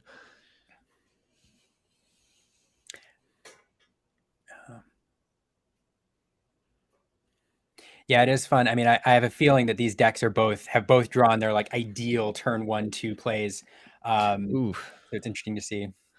That bounce for Eric is pretty rough. That Lilo's probably going to get another quest off, giving up to 6, because I don't think there's any rush characters in Sapphire or Steel. So unless we see cannons, nope. Lilo's going to get 6 lore. That is a really, really. She's getting all of her value. That is a lot of 6. value. I don't. There's a giant tink in there, so he's probably going to shift onto the giant tink, get rid of the Lilo with the interplay ability, then quest for 2. Maybe, yeah, that's probably what's going to happen here. Yeah, I saw 2 smashes, a Hans, a big Tink. So there's definitely a lot of damage being dealt here, which is an interesting matchup into an Amber deck. I kind of mentioned before in the Amber Ruby deck match that we watched in round 1. You have to be really careful if you damage stuff and leave them damaged against an Amber deck, because we definitely saw one Rapunzel gifted with healing in the bottom player's deck. So anything that the top player damages on the bottom player's board that doesn't get removed is going to be a prime target for Rapunzel gifted with healing, and you don't want to see one of those come down and heal something and draw cards with it as well.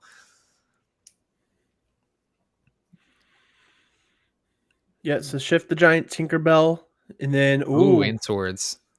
Wow. That's pretty rough. Yeah, Love that's pretty rough for the Amber Emerald player. They may be playing it smart, though. I don't see them playing out a ton of cards. They may know that, that's something they have to worry about. So they're holding back some cards in their hands so they can do exactly this. And then just as soon as everything gets wiped, you just play a bunch of other stuff since you didn't overcommit and put too much stuff on the board. Just trying to rush. I mean, they're already at 8. But we do see the smash come down on Flynn. Mm-hmm. They're playing too fast. We're going to be through this round in no time at all. Yeah. Oh yeah. They're playing really quick. It's the way that I like to play it, honestly. But they obviously have some experience. Oh yeah. Clearly 2 players who know what they're doing and probably are familiar with the opposing decks, because I think these are 2 decks that we've seen run quite a bit online. Yeah, at least the steel version of this Sapphire steel deck. For sure. Another giant Tink just off the hard cast would be devastating here. Yep. Oh yeah, and there it is. Boom. That's going to be rough for the Amber Emerald player to come back from. That's just a scoop for game 1. Boom. That's like what was that? What did the round start at? It's at 49 minutes now. Like 55 minutes. Okay. Just like a 6-minute game. Yeah, that was devastating. Giant Tinkerbell, it's crazy. Oof. Oh yeah, that's game 1. I'm gonna text them down there, be like, play slower. Yeah. We need to fill up time. I was about to say, Liam, I think we've commentated more just talking to each other today than we have over actual games. That is true. I think you're not wrong. But all valuable and amazing commentary, though. Yes. Yeah, of course. Very insightful. Well, we're waiting for the next round. I did have a question from the chat about whether we confirmed this Gaston ruling. I'm not sure if you ever saw this week, but somebody asked if you can stack Reckless on Gaston to have it carry over to a Gaston shifting on top. Did we see an answer for that?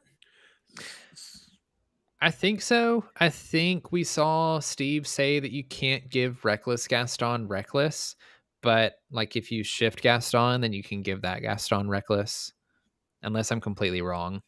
Cabled's just now in the chat. Yeah, I was gonna say I'll pull that up now. Cabled, was it what we discussed about? Is that what was accurate, Cabled? Okay, yeah. So the way that I kind of explained it, and Cable, please interrupt me if I'm wrong, but there is a difference between Reckless the ability and Reckless the trait. So this is how I've interpreted it, and Cable just said he never came back to it. So this is theory. There's Reckless the ability. So Ruby Gaston has the ability Reckless, while the Beast is Mine grants the trait Reckless, and traits or statuses can move with the shift. So if you were to play the Beast is Mine on the Ruby Gaston, and someone were to shift that Ruby Gaston onto or with a Sapphire Gaston, that Sapphire Gaston would still have Reckless, even though the Ruby Gaston did not have Reckless. I hope that makes sense. Anyway, right. Yeah. So I think that's right. That's my interpretation. Duke, develop your brain. We are off on game 2 again at lightning speed. They're just going fast. Yeah, this game's just we're gonna have a tough time explaining everything that's going on, but I'm just gonna go ahead and say I think as the Amber Emerald player, you are just trying to go. I mean, you can't go as fast as possible because you don't want to overcommit your board, but it's going to really be like how close can you get to 20 lore before your opponent starts dropping the tinks and grab your swords, because you need to be in a spot where you can screech your way over to 20 lore. We'd see that just in time.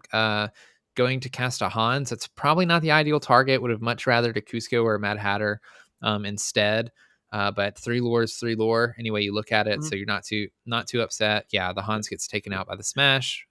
I do like discarding a whole new world here to the Flynn Rider trigger. You do not want to give the Amber Emerald deck any more gas than it already has. So a whole new world is a good discard target in this matchup. Yep, absolutely agree. You have Hans and Hans. So at least this time, the Steel player doesn't have as much of a board as they did last time. Those double tinks were pretty detrimental, and all they can do is really play something like Grab Your Swords. The Hans can help take out some of these 3 willpower characters like Hans and Mickey if that happens, but they'll probably have to pay for it if they want to do that on turn 5, which is 5 ink that they have to do anyway. He decides to attack with or challenge with the Hans instead of just pinging something, which makes sense. You're trying to keep your opponent from gaining as much lore as possible.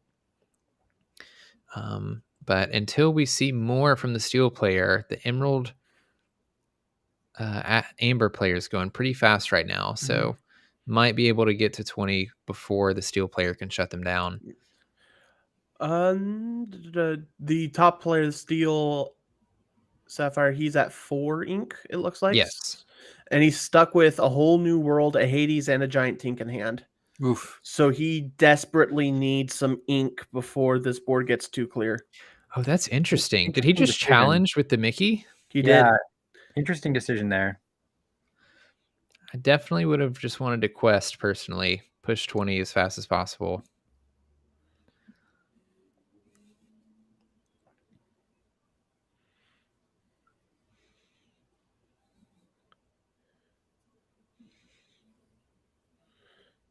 I will say that the Amber Emerald player is doing a really good job of only putting enough things out on the board to be a little bit oppressive without just dumping their hand and not getting, not losing the game instantly when something like a swords or tink comes down, because he can just continue to add pressure and put stuff on the board. Yeah, it's interesting that he's gone to as soon as I say that, he goes up to 5 ink in order to play Cusco. Yeah. I was just curious on why he was staying at 4 ink when he's playing just in time. I'm assuming he's been playing the Cuscos. Yeah, the Cusco is really big in this matchup, especially as close as he is to 20, because Steel Sapphire is not going to have anything that's you're going to want to play to get rid of the Cusco. The best that the Steel player can come up with is 2 Grab Your Swords, and you probably don't want to spend 2 of your Grab Your Swords just to take out a Cusco if possible. So the Cusco is probably going to at least get 3 lore here.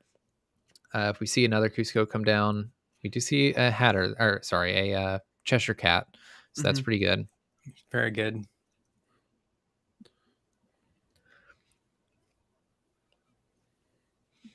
Ooh. He managed to get those flourishes off the top of his deck. And he does have a whole new world to refill, but like I said before, it's just not a good idea to give the Amber Emerald deck free gas. See, it makes me wonder. We saw him ink a Rapunzel. I don't know how long ago he drew that Rapunzel. There was a point in which he could have healed a card with Rapunzel and taken a draw. I wonder if that would have been, and instead I think he decided to play Cusco. It makes me wonder if that extra draw from Rapunzel may have been a little bit better and play the Cusco later, especially knowing that Sapphire Steel is not going to have anything to go against it. Doesn't seem to matter. Top player is going to scoop. They're going to go to game 3. And that's game 2. Yeah. Yep. Well, at least we get a game 3. Yeah, we get game 3. Game 3 and before 40 minutes. Yeah. I think a slight misplay from the Steel Sapphire player on top. I think he should have kept that Hades until they were threatening victory with a readied character. He did it on the Cheshire Cat when he had a Forceful Duelist in play able to take out the Cheshire. Personally, I probably would have held that Hades until they were like, okay, you have to take care of this ready character. You need to have direct removal. But other than that, both players played fantastic. Yeah. Yeah, the steel player just had trouble getting their removal pieces to slow Amber Emerald down, and they just did what Amber Emerald's good at, which is going really fast, really early, and the steel player couldn't keep up. Mm-hmm. Yeah, Scott brought up a good point in the chat about playing fast. Playing fast is great, and I think I agree with this point.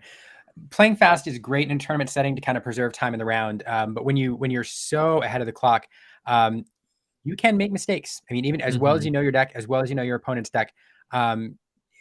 There's a temptation to play fast too when your opponent is playing at like breakneck speed. You're kind of invited into that pace, and it is perfectly okay to reasonably slow down a little bit to make sure that you're not that you're thinking through each move properly.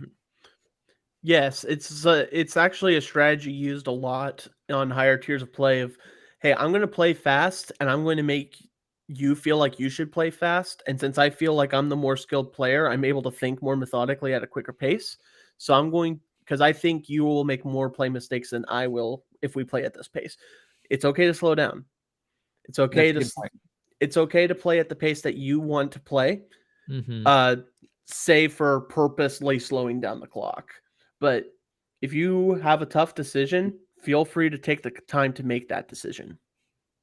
Yeah, there's a real balance, and I encourage players that are especially new or haven't played much in tournament settings before to take their time. It's okay to take your time and make decisions. It's better for you to not make misplays and take a little bit of time than it is for you to make a bunch of misplays you're going to have to try to fix.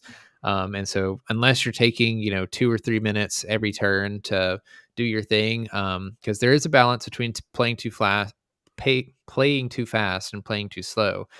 Don't be intimidated by the person across the table from you if they're playing lightning fast. Speaking of which, we're already almost at turn 3 for the top player.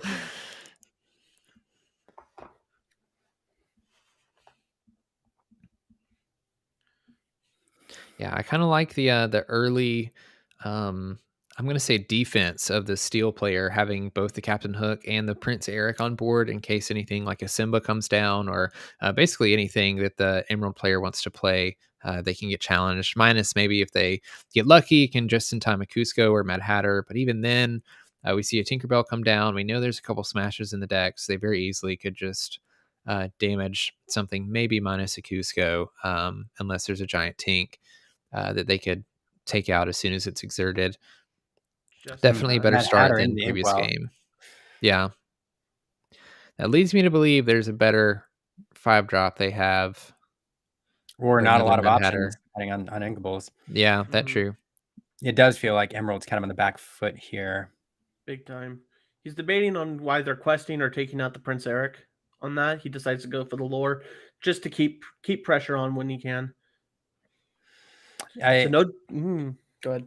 Yeah, no, that might be the right call. Although I think what he's thinking about is a shifted Tinkerbell here, and is a problem. And at very least, he can take something off the board. Yeah, because the shifted tank could take out the Flynn Rider and then ping the LeFou for people watching, basically wiping the Emerald player's board. Yeah, I think a Tinkerbell at this point would pretty much just set this game over, but looks like he's digging. Discards a whole new world.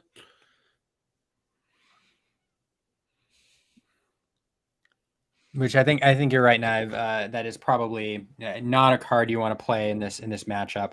Yeah. If you can avoid it. Oh wow. Let It Go is interesting choice. Did he just put Flynn in the discard for Let It Go? No, trigger. Oh, challenge trigger. Wait. Oh, I see. Okay, he discarded Let It Go after challenging. But Flynn. I do think we're missing the damage counter on Hook. Yes, we are missing the damage counter on Hook. We'll see if that comes into play. It might with this Rapunzel. We'll see. Did Rapunzel get a trigger off that? I missed. No. Oh. No, I don't think LeFou was damaged. Yeah, LeFou does not have damage.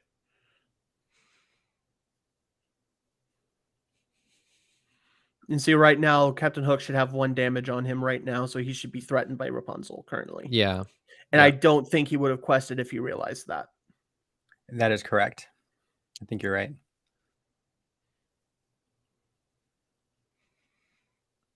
We do see the Cusco come down. That is quite the That feels better. Mhm. And there it is. Oof. Yep. Yeah, they're just gonna.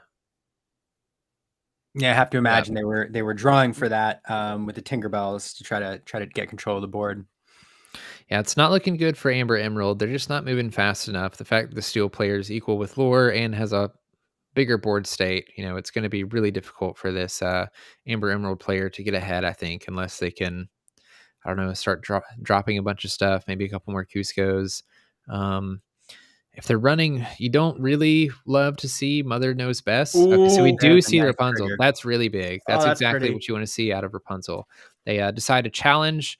Was it the Tinkerbell, the little Tink Yep. with Cusco? Take 3 damage and then heal 3 on Cusco, drawing them 3 cards. That's going to really refresh their hand, give them a lot of options to work with. It feels very good. Exactly what you want to see with Rapunzel. And the great thing about Cusco is even though Cusco's exerted and Cusco didn't gain any lore, which is usually what you want to do with Cusco, if the Steel player decides to take the Cusco out, Cusco will banish whatever it is that banished it. And so, okay, so they took it out with Grab Your Swords. We do see a whole new world being played, so that's going to refresh the Amber Emerald player's hand. And as an aggro deck, you don't really want to see that if you're playing against an aggro deck, but the Steel player may have been getting low or maybe had not a great hand in the first place. So, they thought it was more valuable to refill their hand instead. Yeah, he had an empty hand, and it looks like the Emerald deck didn't have any in his hand either, which confuses me even more because you had board presence. So here's where that misplay comes in and not tracking that damage because Hook should be removed from the board right now. Yeah. This is why you don't play fast. Exactly why you don't play fast.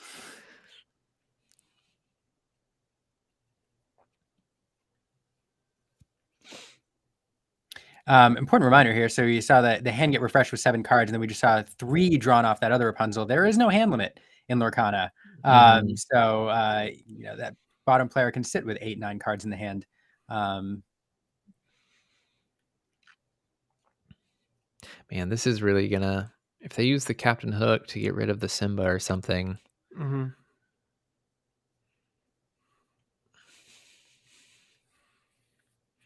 I think this is starting to become like a good example of why if you play too fast, you start building up mistakes. Both from the damage counter, extra damage counter that should be on Captain Hook, to playing a whole new world with suboptimally. I think this is just getting to. I don't want to bash these players because it's clear that they're very good at what they're doing. It's just there's something to be said about a couple mistakes piling up and they're playing fast. Yeah. This is a dangerous play here. We have seen 3 Rapunzels played so far, but another Rapunzel right now would be fantastic for the Amber player. And they always seem to have it, don't they? That's usually how it works.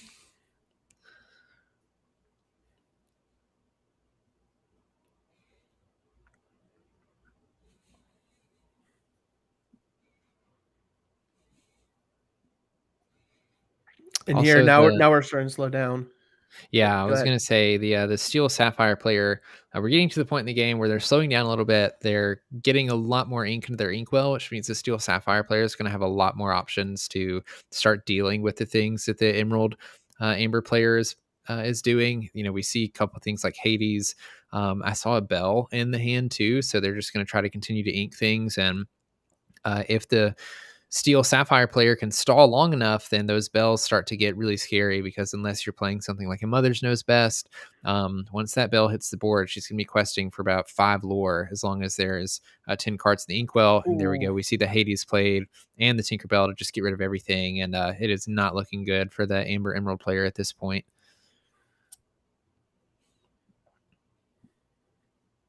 Yeah, should be still quite a few cards able to rebuild the board quickly, but yeah, it's with the lore advantage in the top player, it's a little rough. Although these are 2 not bad plays.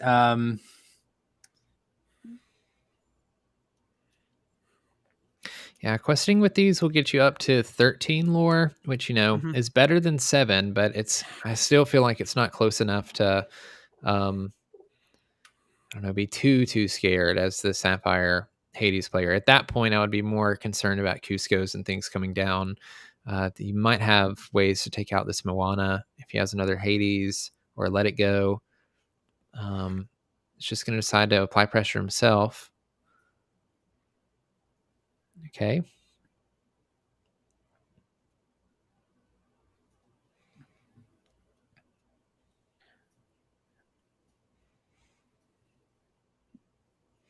Yeah, and it looks like the Amber player is just going to try to pressure the win. They still don't have enough lore on board to win next turn as of yet. So now they do, but it'll be pretty easy for the opponent to challenge into some things, do some damage, and continue to do things. The Hans is interesting, especially since there's 2 Tinkerbells in play. You can challenge the Simba, deal ping 2 damage to something like a Hans. If he draws something like a Grab Your Sword, then you can get rid of the Hans as well, or even just having a Smash in hand gets rid of the Hans. So there's a lot of resources played out by the Amber Emerald player here that may get punished depending on what the Steel Sapphire deck is playing. But at the very least, it is forcing, you know, the opponent to respond and deal with some of the board state rather than continuing to build lore, which at the very least draws out the game and gives Amber and Emerald the time to respond. Yeah. Yeah, you definitely need that to happen as the Amber Emerald player, but I feel like as the Steel Sapphire player, you're not too concerned about that. Your deck is really built around going into the late game, you know, getting lots of big things with lots of ink, and I feel like as long as you can continue to stall, especially only being at 13 lore, I don't know that I'm too worried about all of that on the board, at least right now. Or I'm not too worried about having to spend my turn removing everything on the board, at least. It doesn't look like they have a direct answer to the Hans and the Moana, so that... Oh, There never it is. mind. Just kidding. There's the Smash. Okay, yeah. So the board's completely wiped. And there's the bell. And there's the bell. I can't see. I think that's 9. I think that's either their 9th or 10th. Yeah, it's close for sure. That is 10. Oh. Just a last ditch effort. We're gonna throw everything on board. The opponent, that's 7, and the opponent has 9. Yeah. So they have to have unless something. we see Grab Your Swords here. Oh no! No. Was that a double Grab Your Sword? Yes, it double was. Grab Your Swords. Oh my goodness. man! Oh my goodness! Wow. That's a fun way to end that. I tell you what, it was a great game 3. It was a great game 3.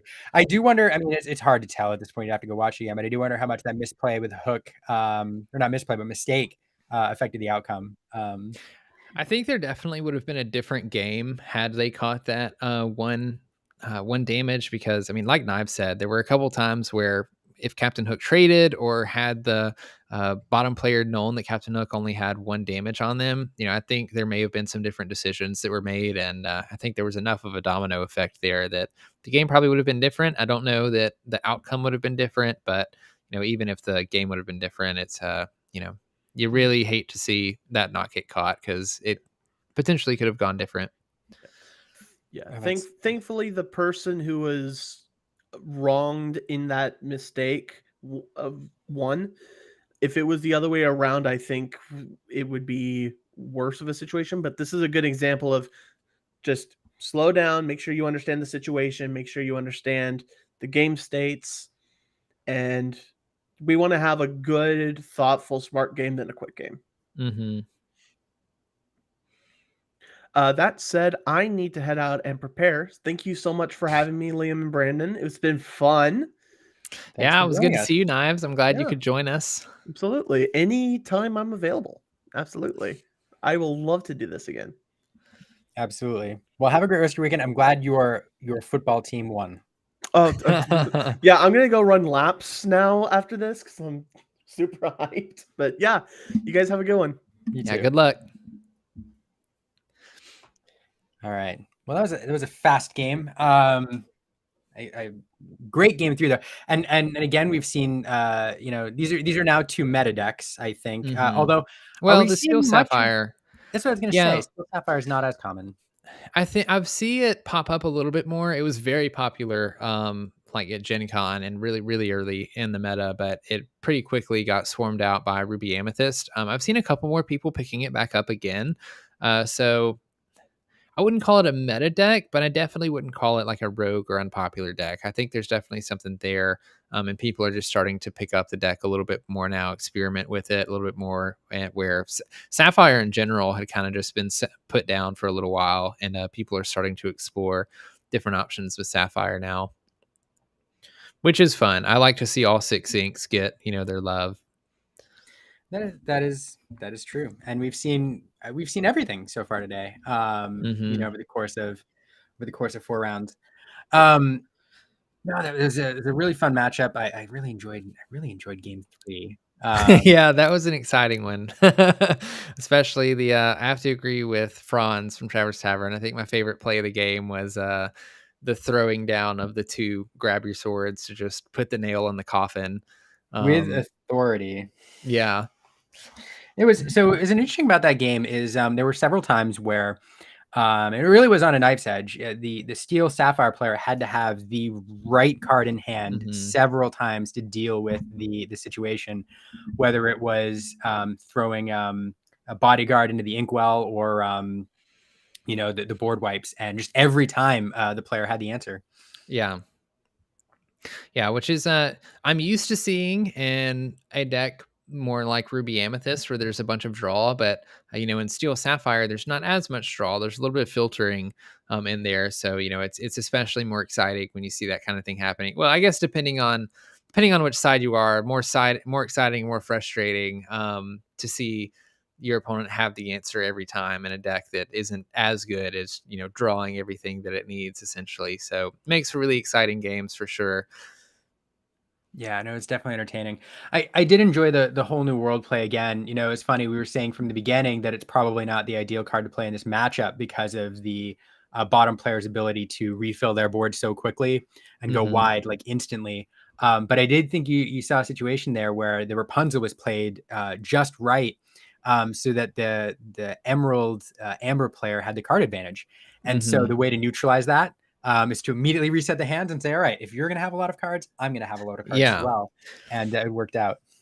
Exactly. You typically don't care to play the whole new world, but I think the Steel Sapphire player had the board advantage, and the like you said, with the Rapunzel being played, then maybe they had the card advantage, and so I think the whole new world play was fine because although the Amber aggro or Amber Emerald player does get to refill their hand, so do you, and you're looking for a lot of answers. You're looking for all those grab your swords and big tinks and Hades and things like that to deal with everything that the Amber Emerald player is playing. So if you're confident that you can find some of those things and you can continue to keep control of the board, I don't see a problem in making your opponent throw some cards away that maybe you hit something big, maybe you hit a Cusco or something that they have to discard, and at that point it's definitely worth it for sure.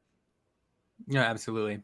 For those who joined us during the last game, and we saw some people drop off, but once again we are covering the Tampa Bay TCG Con Lorcana tournament. This is a constructed tournament, has 34 players going on right now in Tampa. There are going to be 5 rounds before cutting to the top 8. The top 8 win a playmat, and the top prize is a Nintendo Switch, which is a fun, we keep talking about it. It's a fun, family oriented, I think, a prize. Definitely not, one of the top prizes we've seen in competitive events recently, but it's a lot of fun and I enjoy it. The tournament is being hosted by Lorcana cardshop.com, a store where you can order singles at TCG player prices, and it's being streamed by Tampa Bay TCG League. So we thank them for the stream and for allowing us to commentate on their matches. Absolutely. Having a great time. As we've mentioned. Go ahead, Liam. Sorry. No, go ahead. I was just going to reiterate, it's been extremely fun seeing deck lists that weren't too popular. I mean, so far we've seen some Amber. We've definitely seen Amber Emerald. Have we seen Amber Steel? I don't know that we have seen Amber Steel. We've not seen Amber. I think that's the first Steel we've seen, actually. Yeah, I think you're right, actually. So it's been fun to see some different decks, people running some unorthodox decks, I guess, the ones that people wouldn't typically play in a high level tournament. And not only that, but they're doing pretty okay. Like, they're doing well. We saw the Steel Sapphire player take this game. This match. We didn't see the upgraded starter deck take the match, but they did take a game, and they were in round 2. And so being at this table in round 2 probably means they won their last match. But it's been really interesting to see some of these. It's like you said, we've already seen every color, which is I love to see. And so in this small player tournament, it's definitely fun that we're not seeing a bunch of the same top decks being played over and over again. Yeah, and as we wait for round 5, we have 20 minutes plus a little bit. We have another Lorcana content creator joining us in the space. Welcome. Hey, what's up, Franz? How you doing, guys? Franz from Traverse Town good. joining us. Great channel for competitive play, deck techs, gameplay. So it's the perfect person, Franz, to commentate on a little bit on what we're seeing here today. Always excited to see some tournaments, especially one that is a decent prize. I would say a Switch with some games is a pretty good prize. This is like the Florida area, right? Mm-hmm. Tampa. Yeah. Tampa. Yeah. This is the Tampa TCG Con. Yes, correct. Yeah. So this is going to attract a decent amount of players. I know Florida in general has a really large TCG player base and a really dedicated TCG player base. So you're going to get some good players here. It's fun. We've seen I think we've seen the gamut. We've seen some very competitive players, actually, I think, and we've seen one or two who I think we would describe as probably newer to at least this style of card game, probably former Pokemon players, but yeah, it makes sense. Yeah. So Franz, you got to tune in to see, I know, at least the last match. Have you gotten to see more than one? No, I was actually my girlfriend and I were out earlier this morning. We went to a museum, had a nice lunch, got back, and I saw that there was a tournament going on. So I jumped on and decided to watch, get ready for my my HQ tournament round sometime later today. So I was playing on Pixelborn while I was watching at the same time. Oh, cool. I was going to ask you what you thought, but you probably saw, I have a little pop out that I was able to see back and forth. Thoughts were like, man, that Amber Emerald is such a one, I wouldn't say a one trick deck, but it's a very, very fragile deck that does very good into any color that is not steel. Mm-hmm. So it is a rough matchup when it runs into steel, and it can take wins off of Ruby Amethyst fairly easily. But the tempo that steel has with turn 4 Tinkerbell and potentially with swords as well, it's huge. Especially because Emerald runs a lot of like combat trick cards like Cheshire Cat, sometimes Cruella, and as well as Mad Hatter. So being able to get around that sometimes with the Tinkerbell or swords is just really huge for the tempo of Amber Emerald. I think you actually saw that a lot of the time where around like turn 4 or 5, when the Amber Emerald player had 4 or 5 ink, he was kind of just like throwing 2 cards out there really fast and just passing turn. So, that is a great point. Yeah. On those decks that go wide, you're right. Like steel is the worst matchup with the Tinks and the grabber swords, the ability to clear the board. Yeah. But it was fun to watch. I mean, they did almost steal that third game. What a fun game! Yeah, I think the really huge part in those matchups, especially as Amber, is if you don't have the Stitch package, making sure that you get as much value out of Rapunzel as possible. Mm-hmm. And I think there were a few times where the player on stream did not get as much value out of Rapunzel as possible. Not being able to, it's essentially just a 1/5 with 2 lore at that point, which is still fine. But refilling your hand, especially when you're trying to throw your cards on board every single turn, is super key in this matchup. And he got very close. He played about as well as possible. I just saw a few times where Rapunzel wasn't utilized very well. Oddly enough, that seems to be a trend, at least today, that we see of people playing Rapunzels like just as a unit rather than using them to draw cards. And it's really interesting because like even if you're drawing one card off of Rapunzel and being able to heal your damage off of something, is worth so much. And they're usually played in decks that play a little bit more cards. It's not really a control-y style. It's usually mid-range or aggro. So like you said, you're throwing a lot of your cards out onto the board anyway. And like having extra cards in your hand and refilling your hand is so important in those matchups. It's just interesting to see that people don't seem to be utilizing her to that degree. 100%. And like to that point, like you a lot of people like want to hold their Rapunzel. Like, I want to draw 2 or 3 cards. Like, drawing one card is fine. Like there's a 4 of for 1 cost less with worse stats and 1 less lore in like the best or second best deck in the game right now in the 3 cost Maleficent. People love that card. Like, draw a card. We need to draw some cards. Yeah. Yeah. It's a good point. I mean, Rapunzel is in that deck. I mean, for card draw, frankly. I mean, it is great. Sometimes if you're in the lead, dropping it out to get that lore, and contribute to your lore count is fine. But the only reason it's in that deck is for card draw. And so, if you're not using it for card draw, you better be asking yourself, why, or throwing it in the inkwell.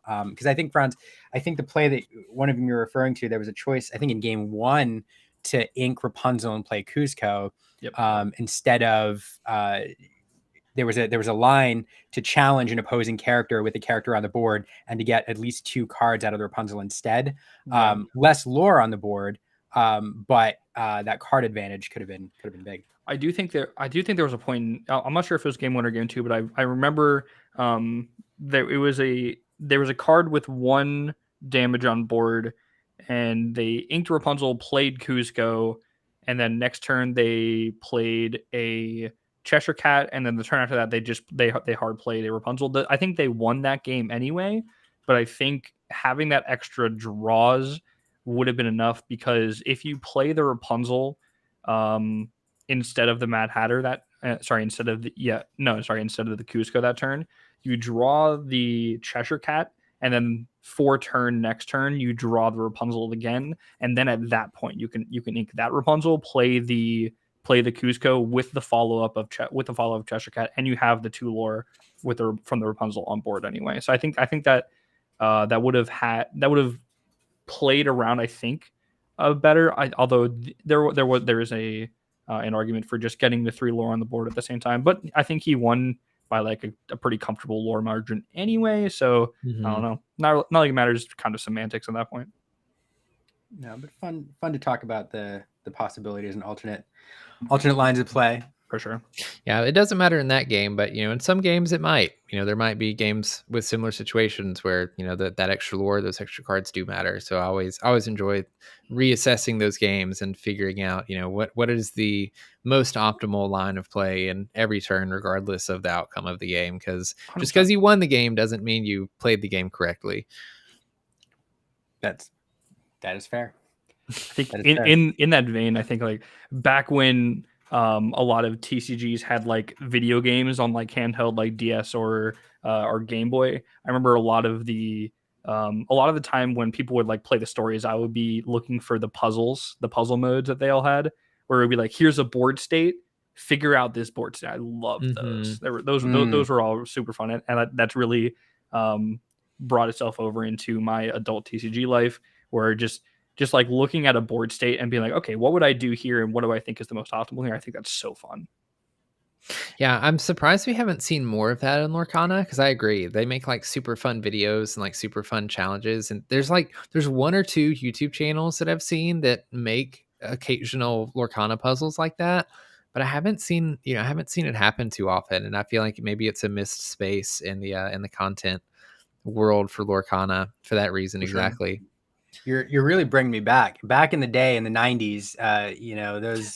Those older players will remember, Inquest and Scry, the gaming magazines, used to every month publish a puzzle in the back of the magazine where they showed a board state, and they were like, this player has lethal this turn, and you'd be like, you'd be looking at the board and trying to figure it out, and if you got it, you mailed something to them and you got featured. But that's fun. Yeah, it was great. It was a great line. Yeah, you brought up something else I was gonna comment on. I forget what it is. And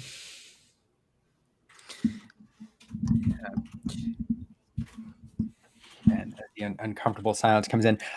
So comments from the chat here. No, so Lorcana Control talks about, probably a lot of players are used to playing aggro, and aren't thinking about, the card draw quite as much.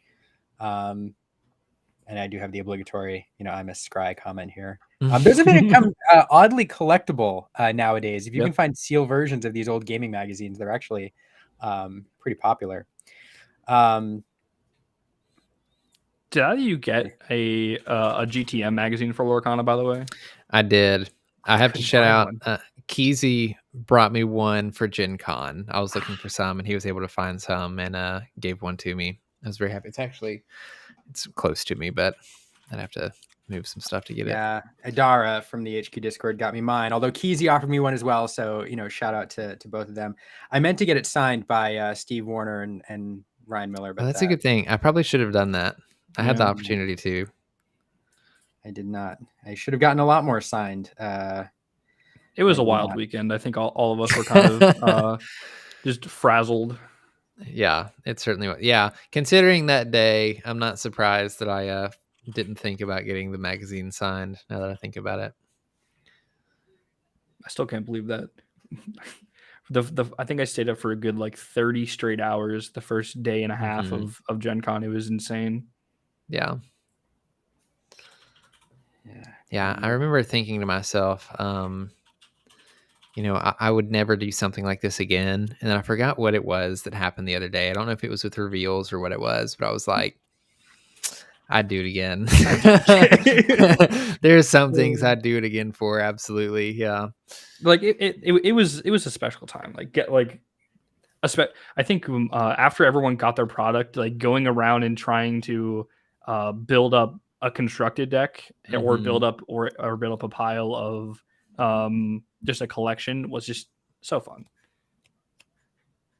Yeah, you mentioning that is interesting. I think one thing that I value right now about Lorcana, and some of it is brought on, to be frank, by the unavailability of product, which I'm not saying is a good thing here at all.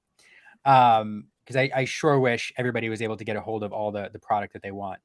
But what it's forced a lot of people to do is go back to the old school way of trading card games and trading cards. On my local group, I keep seeing a lot of people asking, to trade these are the cards I have, I'm looking for these because I'm building this particular deck. Or, as you mentioned, Franz, at Gen Con, people going around and trading, who are trying to build very specific decks and trading for the things that they need and being really excited by getting their first constructed deck together with this limited product. It really feels like the old days of TCGs where trading was a thing. It was pretty cool because I wasn't huge into TCGs until my early high school days in gonna date myself 2014, 2015. And that's where I first started getting in. By that point, TCG Player was up and running, and there was a bunch of other third-party websites online. I went to Gen Con and I didn't open TCG Player one time, and that felt so good. It felt so good. It is interesting. I do remember. It's funny you said that because I do remember again back in the 90s. I mean, we did have Scry and Inquest, so we did refer to prices, but. The first time I got back into Magic and War of the Spark back in 18, 19, 17, I forget.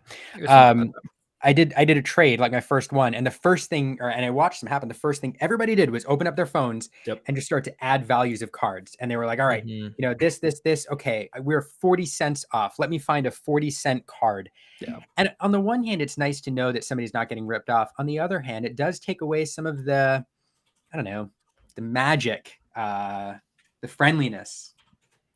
In my friend groups with TCGs, doing trades based off of just what we think and what we value off of cards. We always say it's trading by feeling.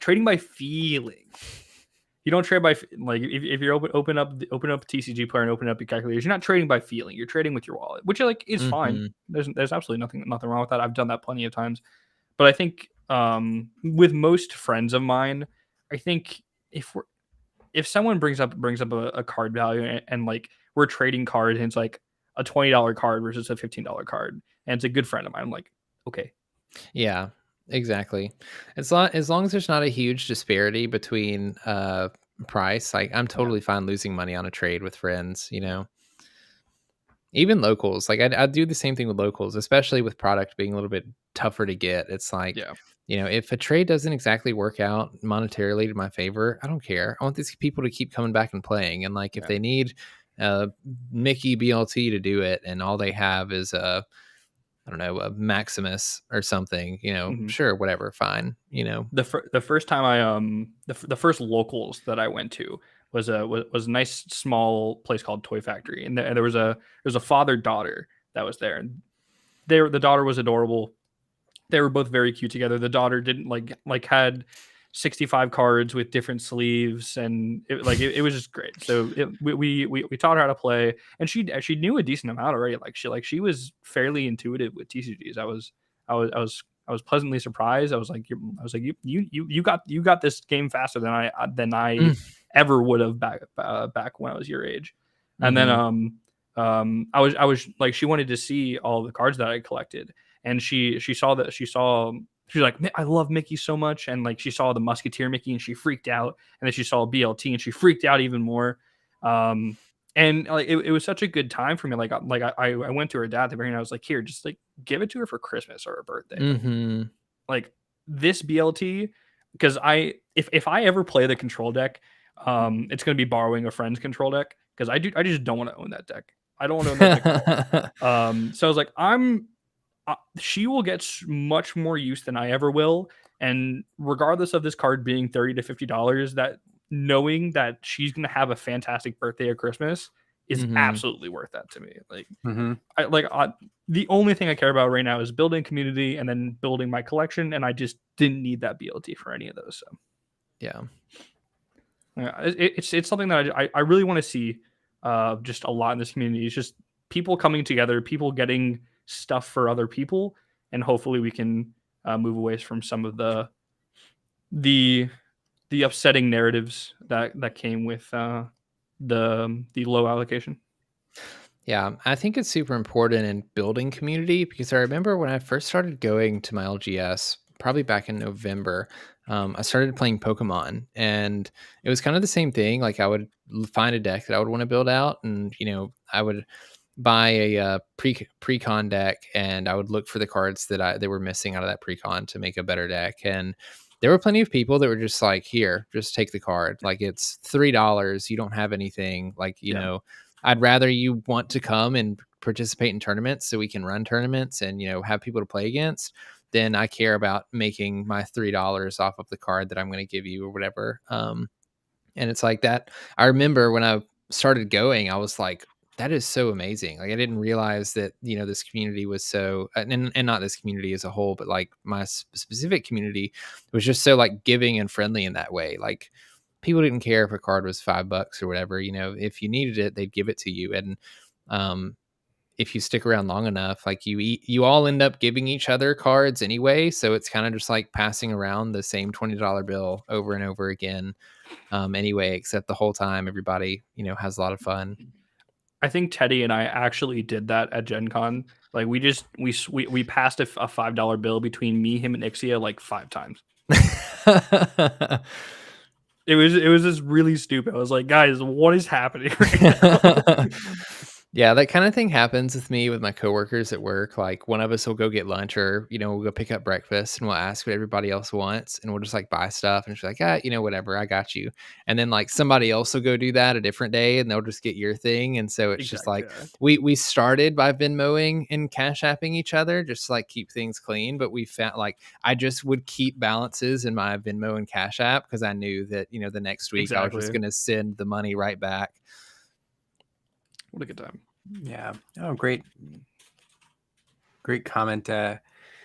few hundred cards to daughter students to play in school where she teaches. I mean, what a great story here. This is exactly the kind of thing that we're talking about.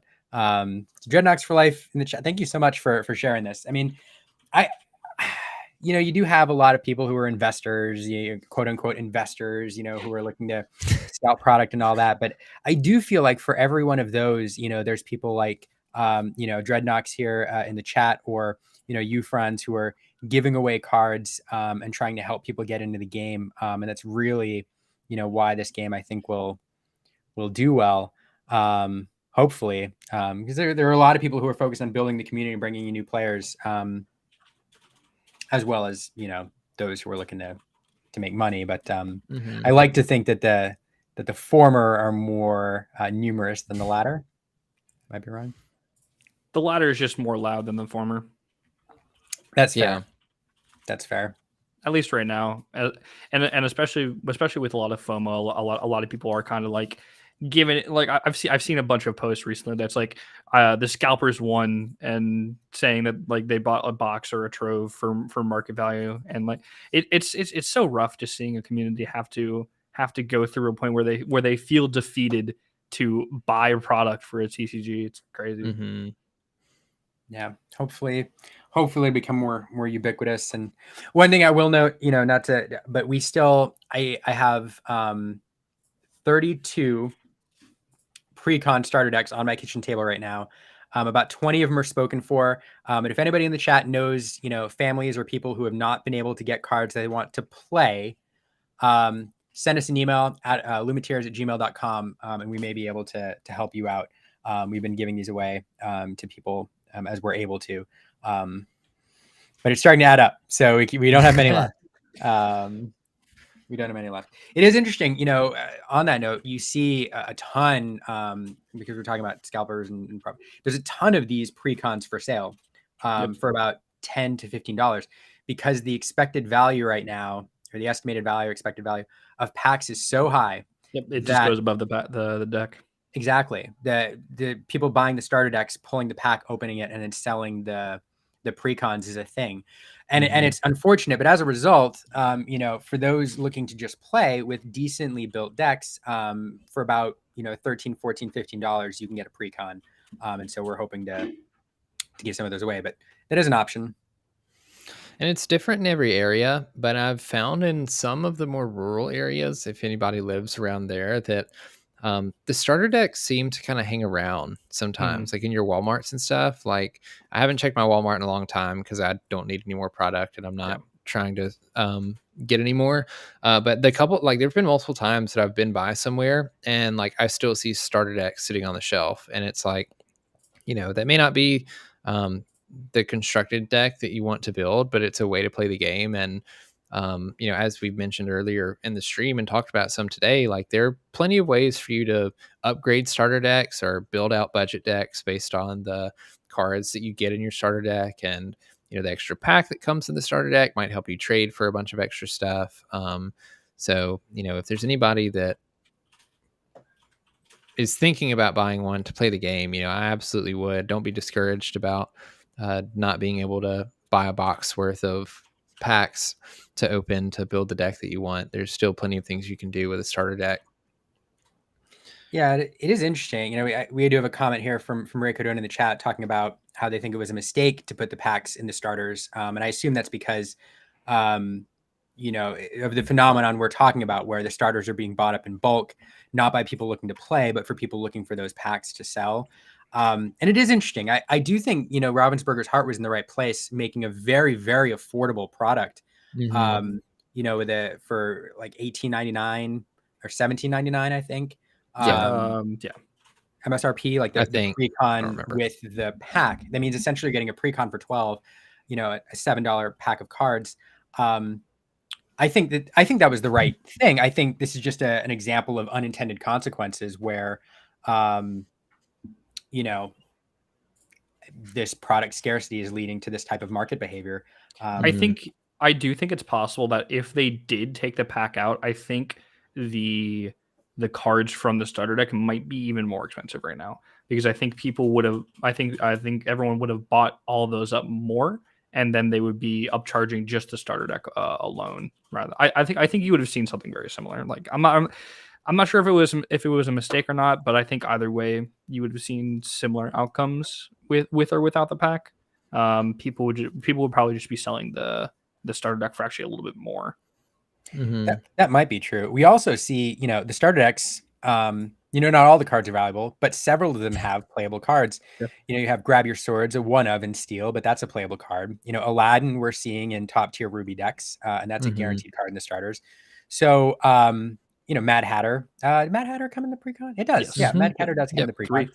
3. So, the precons, even there's some value because some of those cards are sought after.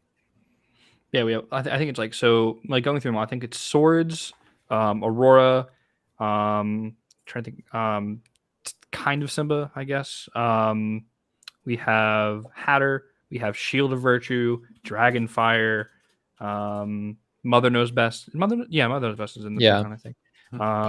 Pongo,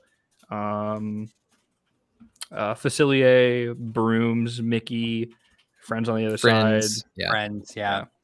I wonder if Friends was not 3 of in the precons, it would by far be the most expensive common. I guarantee. Yeah.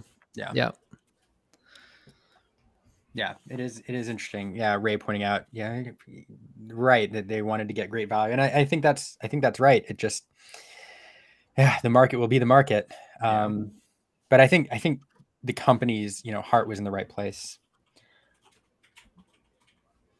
Yeah, the starter deck's not having exclusive cards, I think, was a very good move.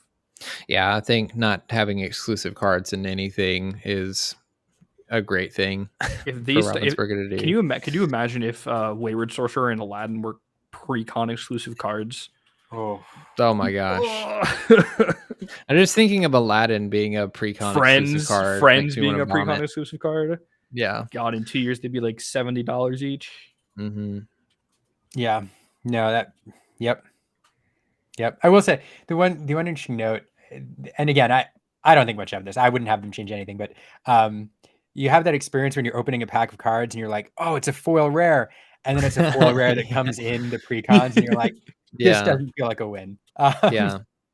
But still, that's why they made everything like 3-Os, because if you open it in the pack, it's you now have 4 of them.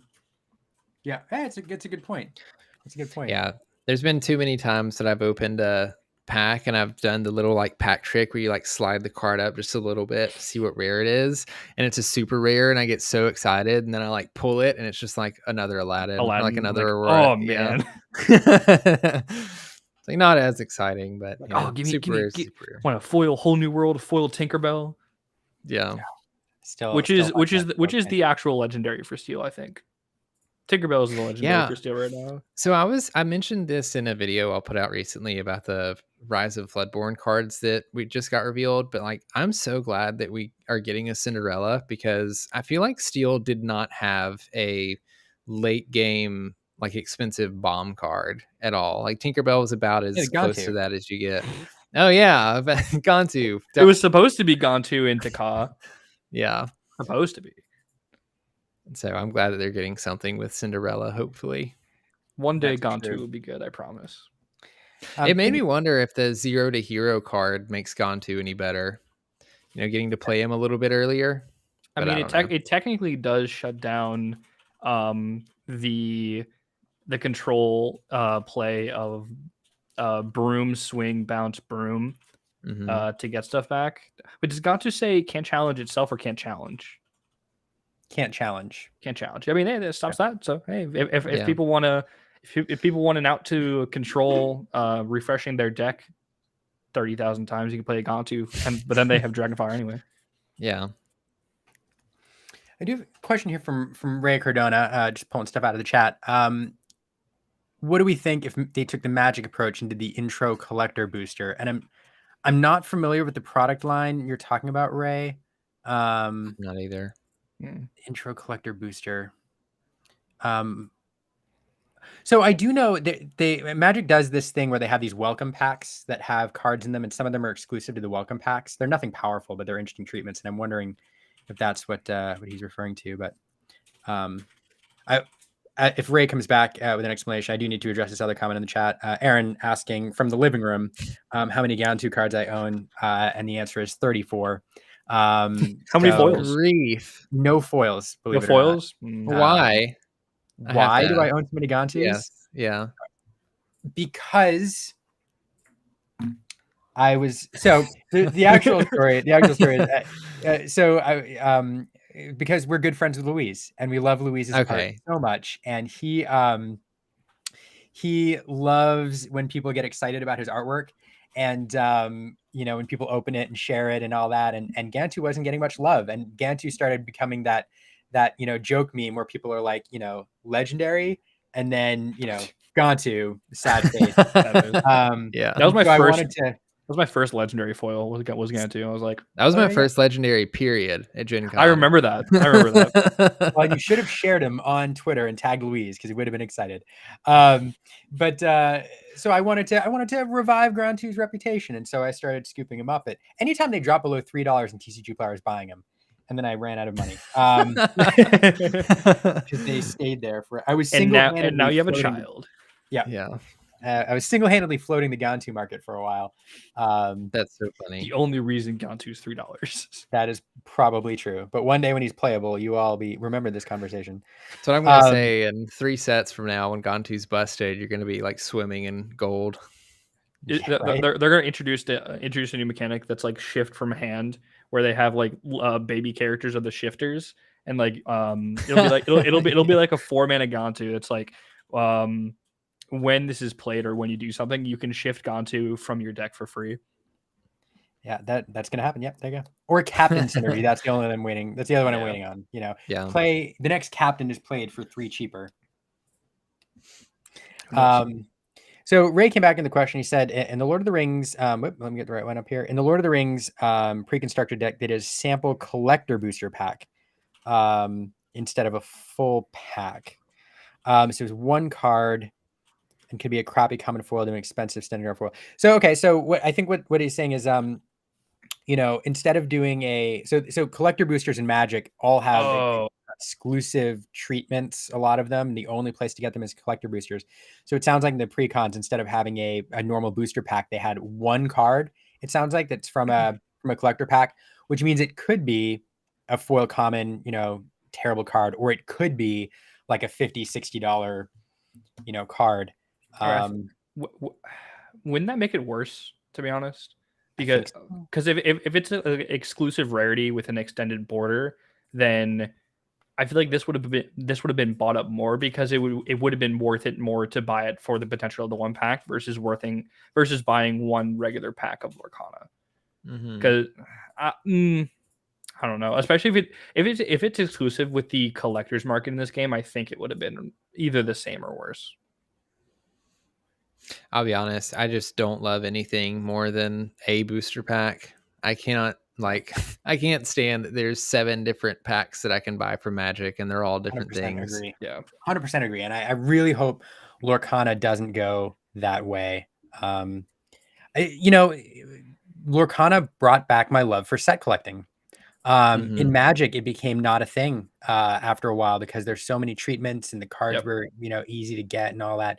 And this is the first time in ages I've been excited to put a binder together of every card in the game. Yeah, I think it's actually ignited my non-passion, because I've never wanted to do that for any game I've ever played before. But then this came out, I started to get a binder. I'm like, I want 1 of every foil and I want 1 of every enchanted. And that's what I was going to say too, is like, I remember having conversations with people before the game came out, and they were like, oh yeah, I'm going to want 1 of every foil, and I'm going to want a play set, and like, I'm going to collect all this stuff. And I'm like, you are crazy if you think like you're going to spend so much money doing that. And at Gen Con, I opened a box, then opened another box, and I started putting it all in a binder, and I was like, I think I'm collecting a foil collector set and a play set of cards. We do have another question. Jesse in the chat asked, what we think about them not including box toppers, which are a common marketing technique in TCGs nowadays, where booster boxes have like exclusive treatments in the booster box itself, even before you open the packs. I think that's a thing for later on, and I think that's generally a decent way to include reprints and or extended art, alternate art, like promotional materials. But also, I think they took that from box shoppers and they put it into League. Yeah, I think. Oh, also, again, Aaron from the living room. And it's true. It is her binder. She does organize all the cards and collect the cards and keep track of the cards and spreadsheet of the cards. So it is not my collection.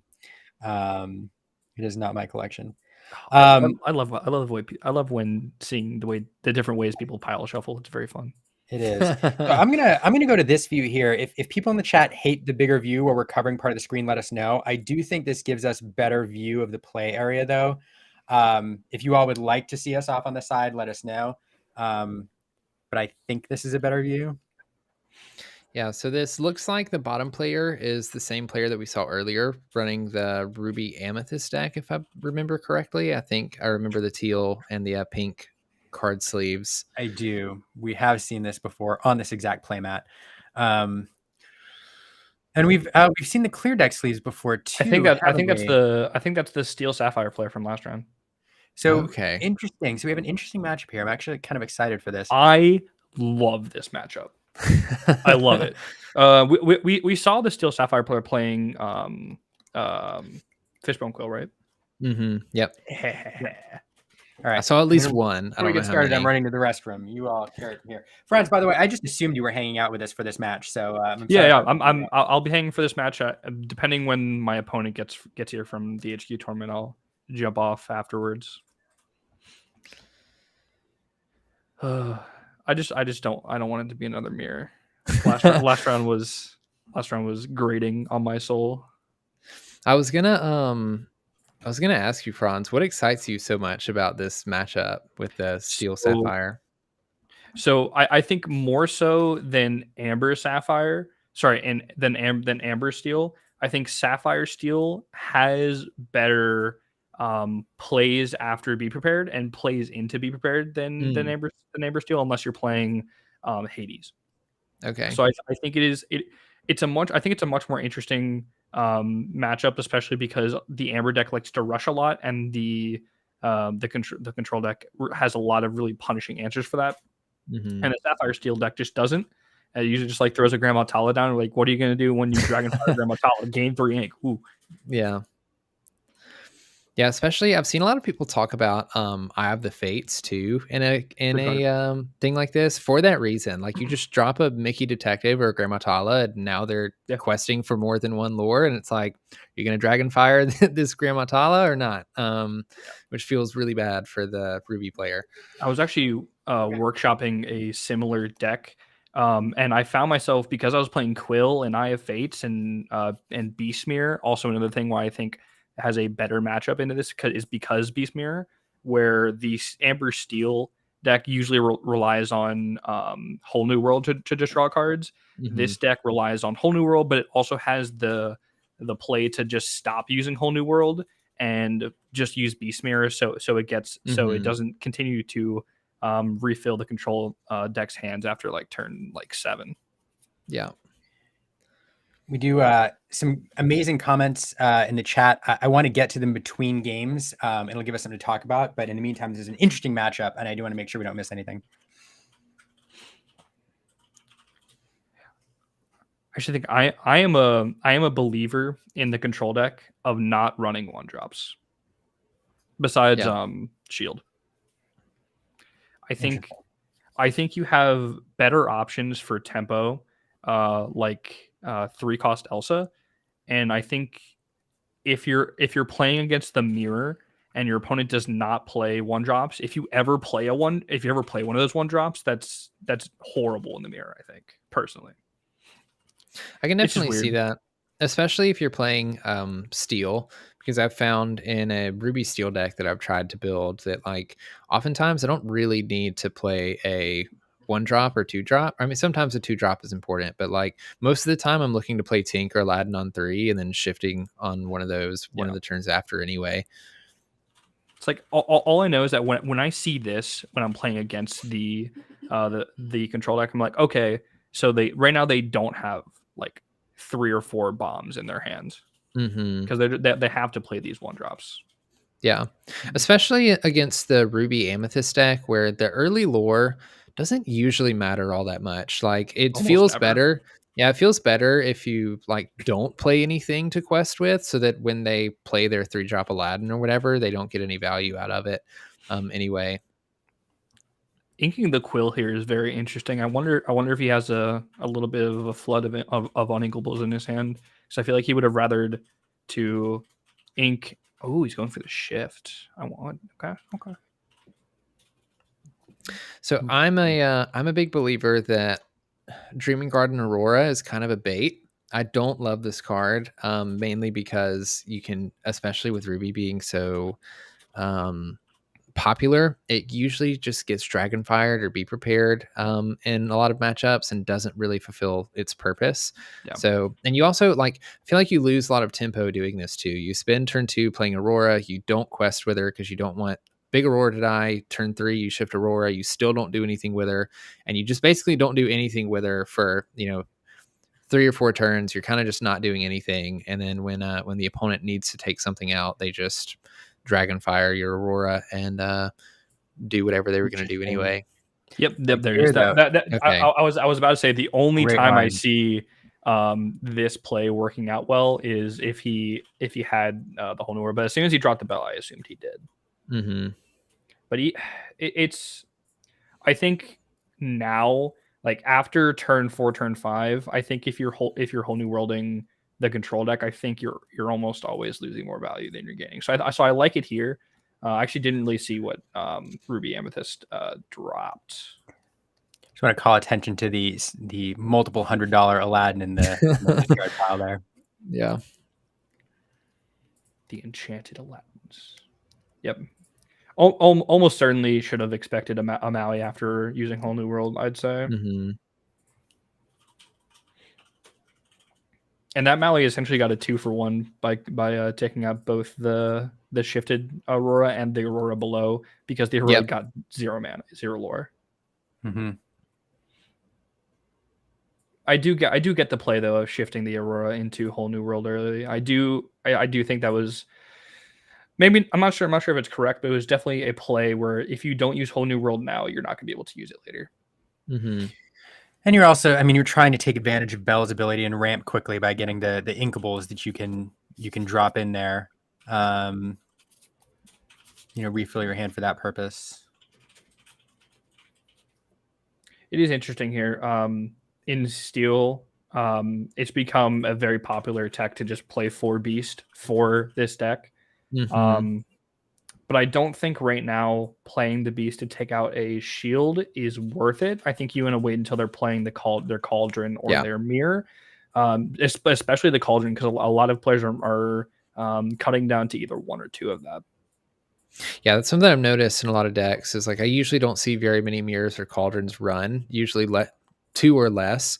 Yep. And those are definitely the more scary items in this deck than a shield is, and so just being able to hold back and wait for those can be pretty detrimental sometimes, especially if they don't draw into the other ones very early. I do get the tempo of doing it to take it down now and get a lore advantage. Also, the Beast Mirror coming down is huge, absolutely huge. Mm-hmm. Yeah, being able to in any way keep up with the Ruby Amethyst player and drawing multiple cards and continuing to have stuff to play is great. It lets you proactively use the Bell effect as well and not really feel bad about it.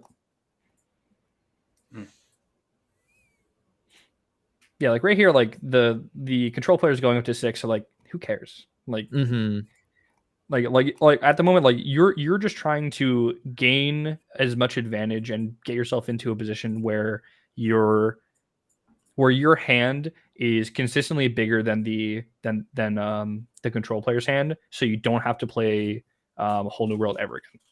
Yeah. So if we can consistently keep the control player's hand to a minimum of like 2 or 3 and take Beast and like keep up the beast to take out the mirrors and never play Whole New World, I think you were doing good. Also, that's I think that's fantastic. Yeah, Oof. like you love to see when the Ruby Amethyst player is using a Be Prepared on a low cost card and a beast. Yeah, because that's exactly what I was thinking in the Sapphire Steel deck. I don't know what all of the big drop characters are that they play, but we know that we've seen a Bell. We know that we've seen what's the other one I was just thinking of? The Hades. That's what I was thinking of. We know we've seen Hades too, and like those are things you'd much rather not get hit with Be Prepared or Dragonfire or any of the other removal pieces that the Ruby Amethyst player has. So seeing such a big removal piece just to get rid of like a beast or low cost card is phenomenal. It signals to me they have another, but perhaps not. Interesting. They sung "Let It Go" there. I mean, I guess you need to remove that Elsa pretty fast. Ooh, but the Brave Little Tailor coming down is pretty good. Much better target for the. Yeah, they do. They are at 7, so we could see a Hades. We could see another Let It Go. They also run Smash, so if there's any way, There it is. Yep. Just filling up those inkwells.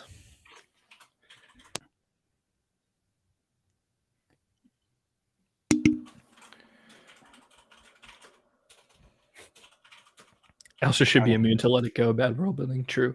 Flavor. Fail. Can you imagine? Another now we have coming down. Two Be Prepared down, and there's the mirror. The mirror. Yeah. All right. So which mirror is better? Which mirror is better? Yeah, we'll get to the beast mirror or the magic mirror. I think in general terms, the beast mirror is better.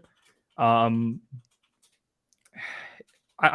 both mirrors right now are very good in these situations with high ink and both players in like getting to top deck mode. I think the beast mirror is probably better. I was gonna say Bell being on the board with that beast mirror is so good because it gives you an outlet for cards that you don't want to play to immediately allow you to play that other mirror. I'm curious at what points it's more optimal to play Bell to either get stuff into your inkwell and utilize those mirrors as best as possible versus just holding some of the bells, knowing that you're going to run into so much removal that she's great that she can quest for 5 right now, but you're sitting at 0 lore and like eventually you're going to have to start dropping stuff and start like questing for a lot. And if you drop a bell and she just gets removed without getting that value from the lore gain, it's pretty tough for the Sapphire player, I think. I think in the Sapphire Steel, there is another option that you can play that I think makes playing the Bell a little bit better by playing Bell proactive, and that's Tamatoa. Yeah, you have the Beast Mirrors, you have the Quill, you probably have Fates, so just by playing normally, like you're gonna be having Tamatoa quest for 3 or 4, which is more than enough anyway. And it has a pretty good stat line. Yeah, that's what I kind of like. It makes me wonder, just based on the cards that we've seen in this deck, if this is a Sapphire Steel deck geared more towards running the Aurora Bell combo, like thinking that you keep Bell safe by playing Aurora and a little bit less of the items with Tamatoa synergy there, which I like the Tamatoa line, or I like the Tamatoa list better than I like this one, but I will see in time, I guess. Once it gets into the late game, though, these Elsas are just so debilitating. Especially when you get to the point where you can play Elsa and then play something else. Right. We've seen 3 Let It Goes already, so hard removal like that is a premium now. Yeah, we'll be looking for those Hades. Sorry, go ahead. That's all. Hades. I think that's Jay in chat. He didn't use the Beast Mirror because he had that Hades in hand still. Another friends. So good. So much ink too. I think at this point the control player is at a critical point where it's going to be very hard for the Sapphire Steel player to get back. I agree. I don't think there's a lot that they can play that either doesn't get hit with a Maleficent or a Dragonfire. Nothing's going to stick, and they don't really have the resources needed to continue to clear the Ruby Amethyst board like Ruby Amethyst can clear their board with something like a Be Prepared. Oh, that's hard too. Well, they're enchanted. Yeah, there's a high value decks here. A lot of foils in that top deck, as somebody mentioned as well. Yeah, I did think earlier on, a beast perhaps clearing the magic mirror may have given them an edge, but yeah, I'm not sure that it matters. Yeah, I think there's actually a good time to bring up a widely underused skill in Lorcana, and that is kind of recognizing when the game is almost or probably lost and just moving on to the next one, especially against these control decks. This game is going to last another 5 to 10 minutes if they play out, and it's probably going to go in the control player's favor most of the time. So I think unless the Sapphire player is drawing some really good cards like right now, which that could be a good card, I think it might be time to throw him back and try to regain some of this time in the round, so they don't go to game 3 and just draw. We have talked about this a lot earlier, and I think you're exactly right. Recognizing the time, because Brandon brought up a good point too. I mean, as losing game 1, the pressure is really on you to avoid, the second game going to a draw perhaps, and then losing the overall game. But you don't want to be forced to play under pressure, and so saving that time so you can think about your moves is good. Losing. Oh, I was gonna say you're gonna draw that card anyway, but actually not, because they have 0 lore. Yeah. Yeah, I think at this point I would have conceded like maybe a turn or so ago, because right now this control player is able to just really casually take their time with the rest of this game, and if they can get this game below 30 minutes in time, they can very well take game 2 time, and regardless of if they win or not, if they end game 2 in time, they win. Yeah. From a commentator perspective, I'm totally fine with them going to time. Yeah, we've had a few too many games last a little early, so I'm not complaining if this goes to time. Yeah, I think Steggy said it best here.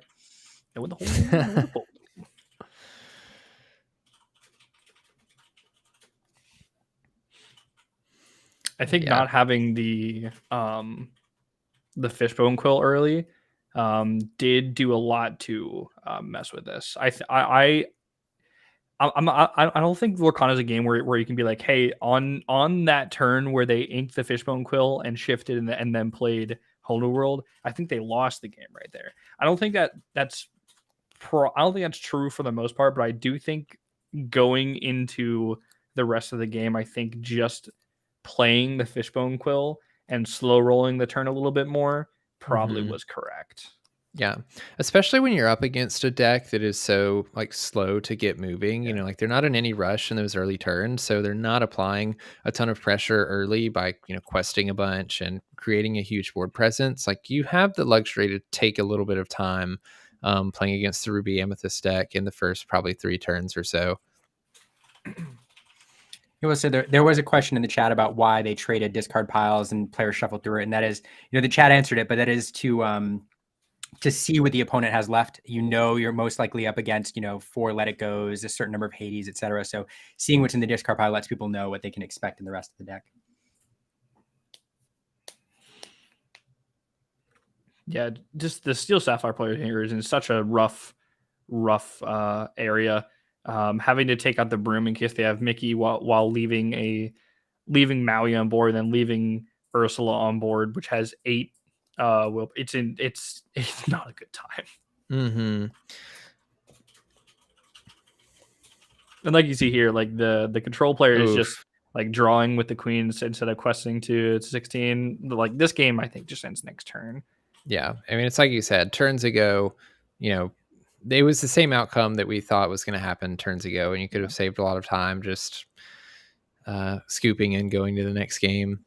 I think it's been they would have saved about at least 3 to 5, somewhere between 3 and 5 minutes. Yeah, and they're just going.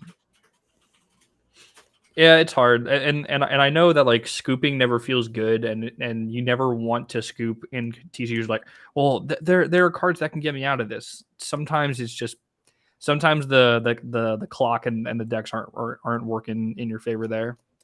Yeah, and there's like a lot of tunnel vision too, like when playing specifically in the tournament and on the clock. You know, we have the luxury of just sitting here and watching, you know, whatever they're doing. There's no pressure on us, and not only are you trying to think about what you can play this turn and next turn, what your opponent has, things like that.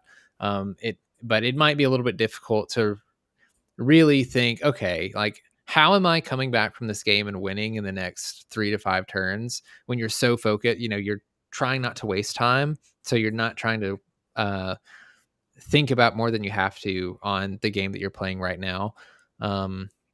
But yeah, definitely worth taking a moment once you're that far behind to just say, okay, you know, is it worth me scooping? Is there really anything that is there really a good chance of me coming back from this game or not?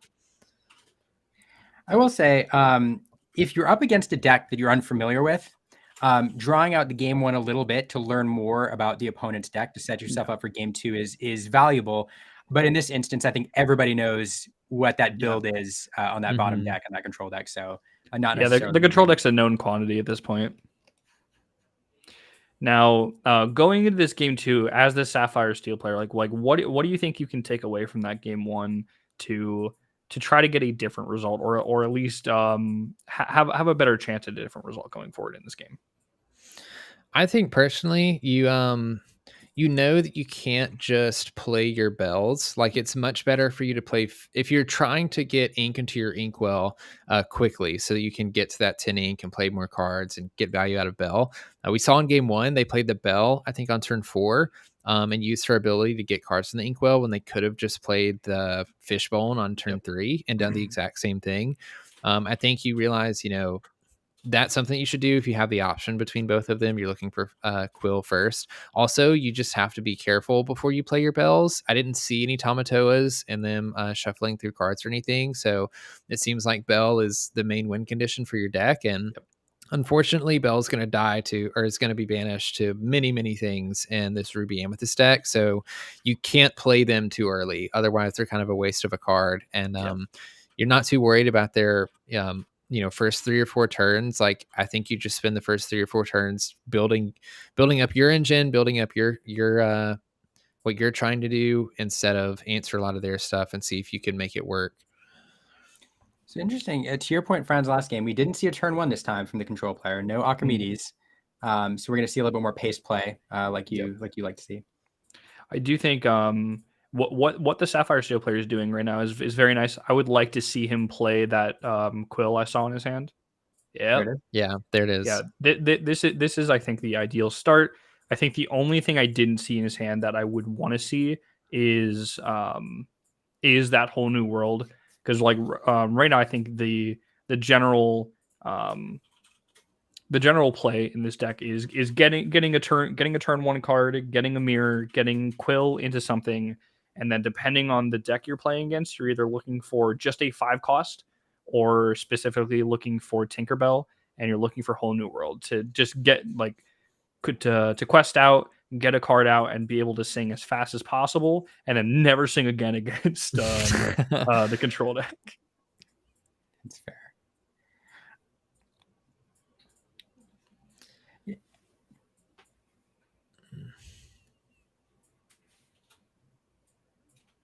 See an Eric going to the inkwell. Just gonna go for a Tink and another mirror.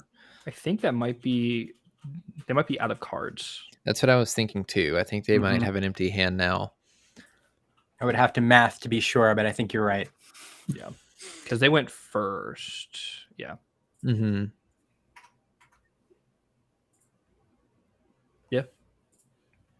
You can generally end up with 1 tie in a game like this and be okay. And but if you ever get to 2 draws, you're not feeling good. You're just not. Yeah. So interesting in this round, we have 34 players in this tournament, and 5 rounds, which is a lot. So it does leave people some wiggle room in the loss. Are and they draw cutting to category. 8 or cutting to 4? They're cutting to 8. It's a long day. Okay. Mm-hmm. Yeah, man. The for I know that Lorcana has been one of the first TCGs for a lot of players, but man, some of these long event days, people are gonna really start to feel them coming soon. Mm-hmm. Miami is gonna be a day. Oh yeah.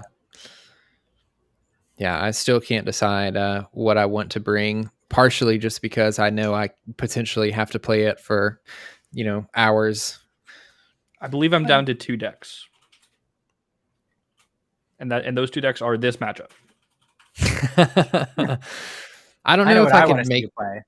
I don't know if I could make myself play Ruby Amethyst for 8 hours. So I really wanted to play the Song deck, and I was saying I wanted to play the Song deck before Denver. So this was when everyone was saying that the Ruby Amethyst deck was tier 0, and Pixelborn was like 80% or 75% control, and then the exact deck that I wanted to play got a lot of play in Denver, and then everybody started to play it, and I played the mirror a few times, and I was like, this is not good. The mirror in the Amber Steel matchup is not good. It's really rough. So I'm either playing look at top 7 for Fishbone Quill and Whole New World, or I'm learning the mirror for control.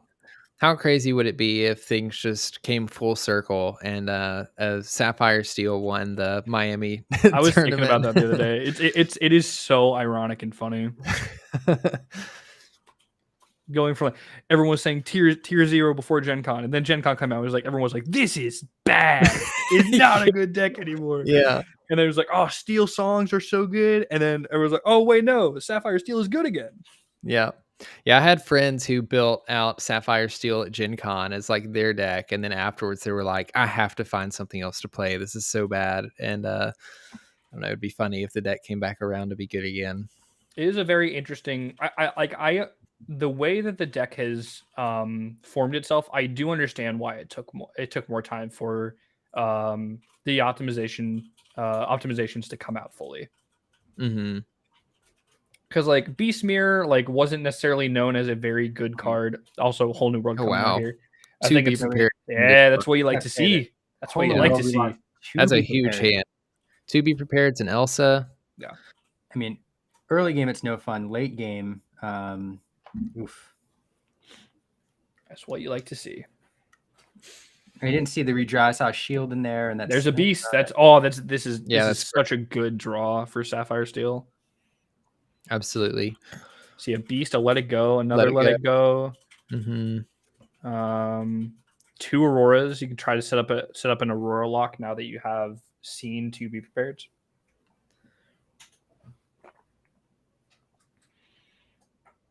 Broom taking out the fairy. Mm-hmm. The Tinkerbell.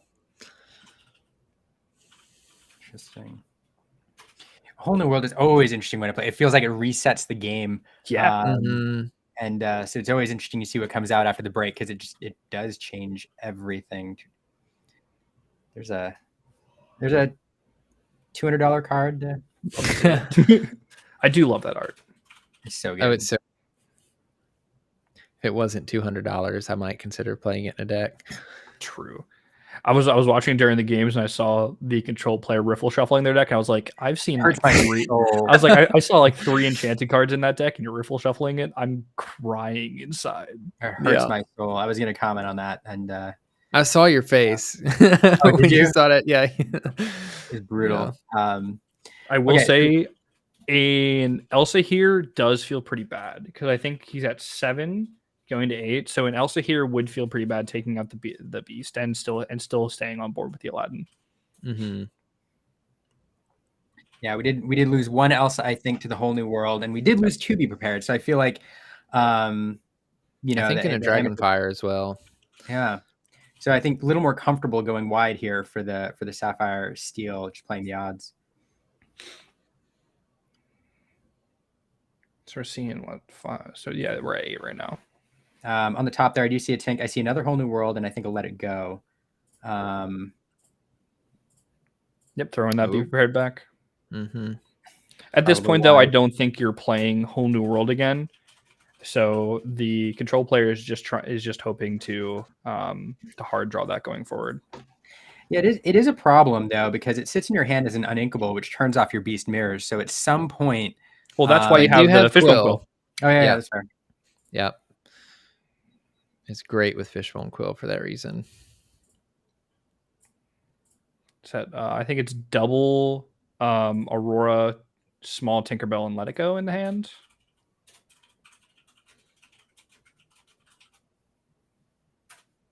You know, this does make me wonder how viable Tiana will end up being, seeing a deck that runs multiple beast mirrors, kind of just top decking their way through, inking stuff they don't need. It is very interesting. But the only issue with Tiana against in the control matchup is, yes, Tiana does stop Dragonfire. Yes, it does stop Be Prepared, but it doesn't pass the Maui test. Mm-hmm. The Maui test. Yeah. Getting a pretty strong board here with both Aurora and Bell coming down. A Be Prepared would be 7, 8, 9. Really rough. Next, yeah. Probably digging for it. Yep, digging for it. Oh, I think, did you see it? I didn't see it. I think I saw it. We're counting ink. They're counting, maybe.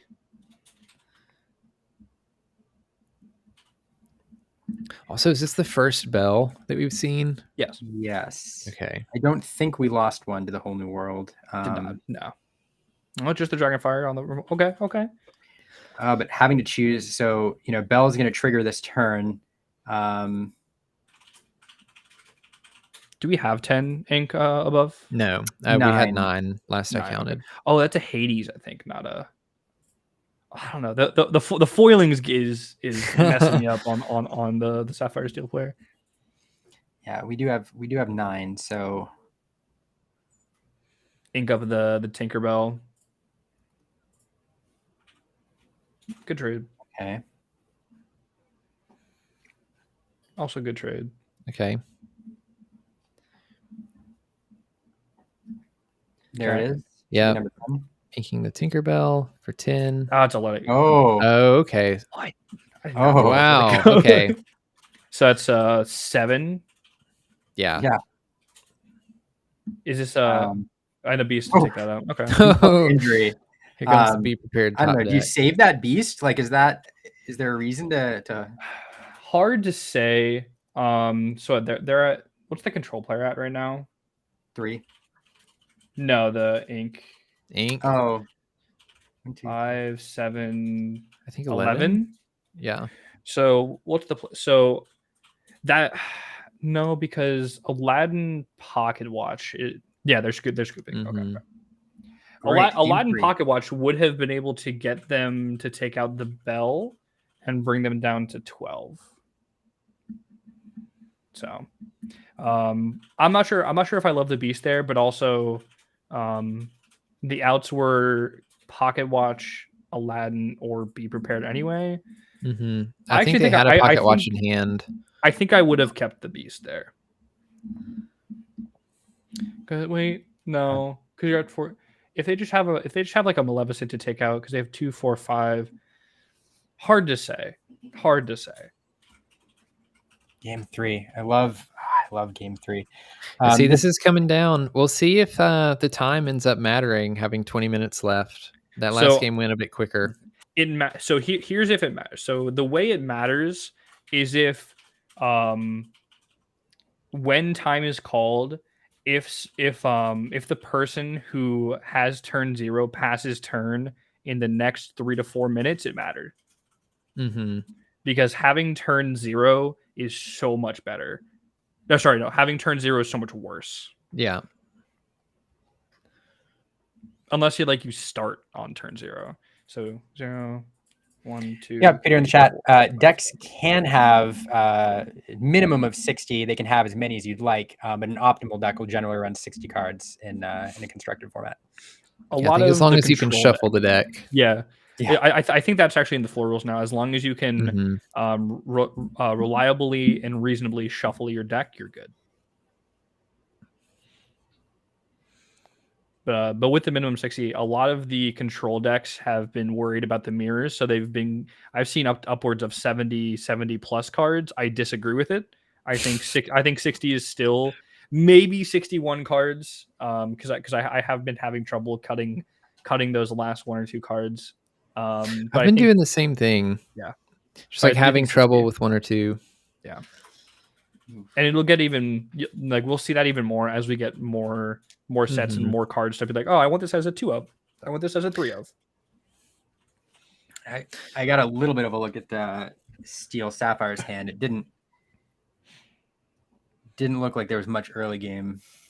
No, I did see New World in there. So we'll see if they can get out to it on turn 5.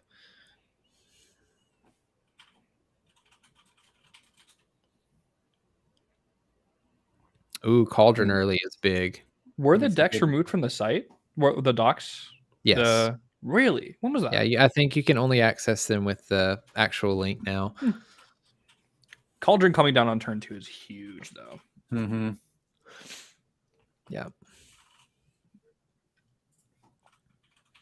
So I did see there is a shift Aurora sitting there. So there's a shift Aurora. There's a whole new world, and I think there's a Bell in hand too. So there's a small Aurora as well. So this is, I mean, if we can get Aurora out and then Sing, with the control player rearranging their hand and getting to kind of filter at this point, in theory, you should get a pretty favorable discard, I think. Yeah, you'd think so. Them getting to choose what cards they're drawing. But interesting. No shift here. So I think just pushing for lore. It's hard. It is interesting here, like being the control player, knowing you're playing against a deck that wants to sing Whole New World on like turn 4 or 5. What do you keep with like the Cauldron, knowing that your opponents are playing that? Like, do you just play normally? Do you be like, oh, I see a Be Prepared that probably is going to be better later, so I'm just going to throw that to the bottom of the deck and figure it out later? Like, well, that's what I'm wondering. I guess with brooms, you have a better chance of finding those cards that you shuffle to the bottom of the deck. Yeah. But it really is a question of, is it better in my hand now on the chance they don't play the Whole New World, or do I take the chance of putting it on bottom and then maybe shuffling it up to somewhere I can use it? Because here the shifts, you can still Sing Swords. I like that. I like that play a lot. I like that a lot. Use that before the Whole New World. The Cauldron mirror is nuts. Yeah. This early, especially. Now, another interesting question. When it gets to 5 mana on Steel player and they draw a beast, what item are you taking out first here? I'm taking out Cauldron, personally. I think I'm also taking out Cauldron. Yeah. As strong as mirror is to keep drawing cards, just the filtering is stronger, I think. They also generally run more mirrors. So if you beast take out a mirror and they immediately play a mirror, that beast did nothing. Mm-hmm. Yeah. Double mirror. Oh my gosh. Yeah, I think it's absolutely the right choice here. And you're not getting full advantage of the mirror for several turns, and you're benefiting from the Cauldron now. Mm-hmm. Now Ward there it is. Here. Ooh, how many see any Be Prepared? We see none. Oh, no Be Prepared. That's not good for the double ward. Yeah, that is true. That is the one answer. Yeah. The control player, I think, is feeling pretty good in the position they're at right now. Yeah, I agree. But they do need to start to hurry up if they want to win this game. I mean, you don't know what your opponent has, but is Be Prepared or a Whole New World a mistake here, allowing your opponent to draw into? Probably not. I think because they only had one card in hand that was a Hades, and they didn't have Beast Mirror. They didn't have anything. And this, because playing a Whole New World still gives you 2 to 3 turns with those Auroras before Be Prepared comes down. And those are very high value targets. So the opponent's really gonna want to try to take those out. So so drawing your 7 cards here, you can probably not necessarily slow roll, but get some decent value right now. See 3 like I think they have a smash in hand. The smash on that Maui is gonna be fine. Or just even a swords could be good. We'll see, but just get as much lore as possible right now until they get to the be prepareds. And then they had the refill, and they just didn't have anything else in hand. So getting to the Beast Mirror, getting to the Fishbone Quill is really important right now. Yep, smash on Maui. Mm-hmm. Okay. Ink Tank. And the Tink. For a Tink. I like this. It represents a Tinkerbell as well. Which if not questing, I think this telegraphs too much that you have the giant Tink in hand.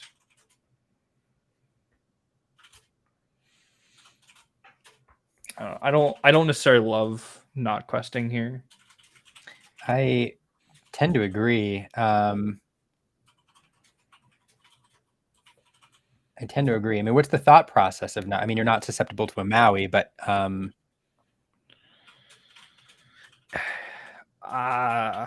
yeah, that's the punish. Just punished, having the Dragon Fire. I think that was just a mistake. Losing out on the 2 lore on 6 is not gonna feel good, I think. Especially the amount of items that the control player has right now compared to the amount of beasts being drawn. You want to get as much lore as you can right now because you're probably trying to get to 20 before they can really start to take over everything. Yeah, not questing there, I think, goes against playing your whole new world a turn earlier.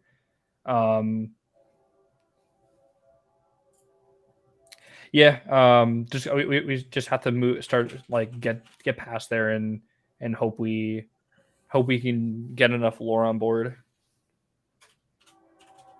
Yeah, well, it'll be interesting to see. I mean, if we get to 16, 17, 18, 19 lore, we'll see if that 2 lore makes a difference. If this game ends at 17, 18, I think that plus not scooping in the first game, I think would be in the back of my head pretty for a good like 5 minutes, and then I have to sit down for this game. Mm-hmm. So let it go, shift, bell.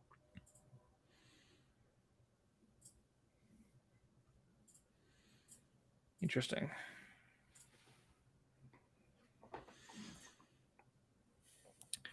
So you have 3, 5. Sapphire Steel's at like 7, I think. 7. Yeah. Yeah. Oh, be prepared. Okay. I think now you develop the Aurora. Yeah, you probably just develop the Aurora here. Mm-hmm. It'd be nice if they drew like a Quill. Yeah, they really need a way to start emptying their hands. So they can start getting through their deck a little bit more. No, they drew a Beast. That's also really into the Cauldron. Yeah, at this point you just have to take out the Cauldron. Taking out one of the mirrors does almost nothing. Mm-hmm.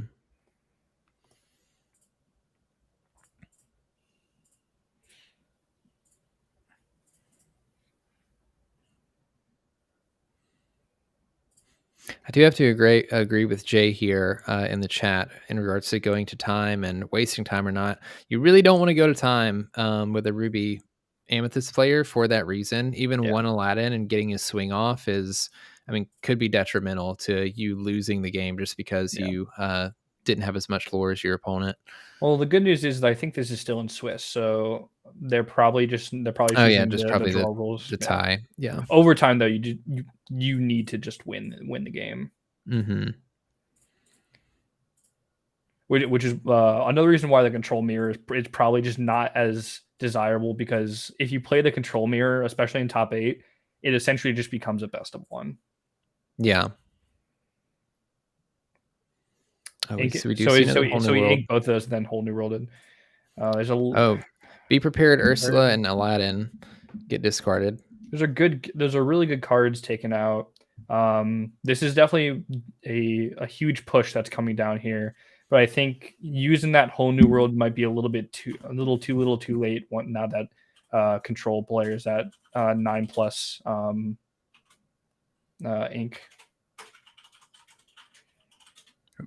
Get rid of that comment. I think that's 13 cards in the Ruby Amethyst discard. 13? 15, 16, yeah. 16, 17, 18 with everything on board. I don't know how much ink is in their inkwell though. So 5, 8, 9. It looks like 9. Okay. So about halfway, I think maybe a little less than halfway through the deck. Got the shield. Interesting. That's interesting. Yeah. I think it's the theory behind that is because they have the 2 mirrors, the beast does less taking out one of the 2 mirrors rather than one of the shield, as well as the deck out might be a play for Sapphire Steel to try to win this. So drawing more cards gets them closer to that. That's an interesting point, actually. I hadn't considered that. There's also a world where if they had the Shift Aladdin in hand, shifting and then paying 3 to put the shield back up to protect the Aladdin might be a little bit too much depending on what they have in hand. So I think that taking out the shield there was probably correct. It would be a different argument, I think, if they only had 1 mirror. 1 mirror. Yeah. Now, how many Aladdins is this list running? Because we do know there's 1 in the discard pile at least. I've seen 2 at the very least. I think you should be running 3 or 4. I think if you're not running 3 or 4, I think that's probably a mistake.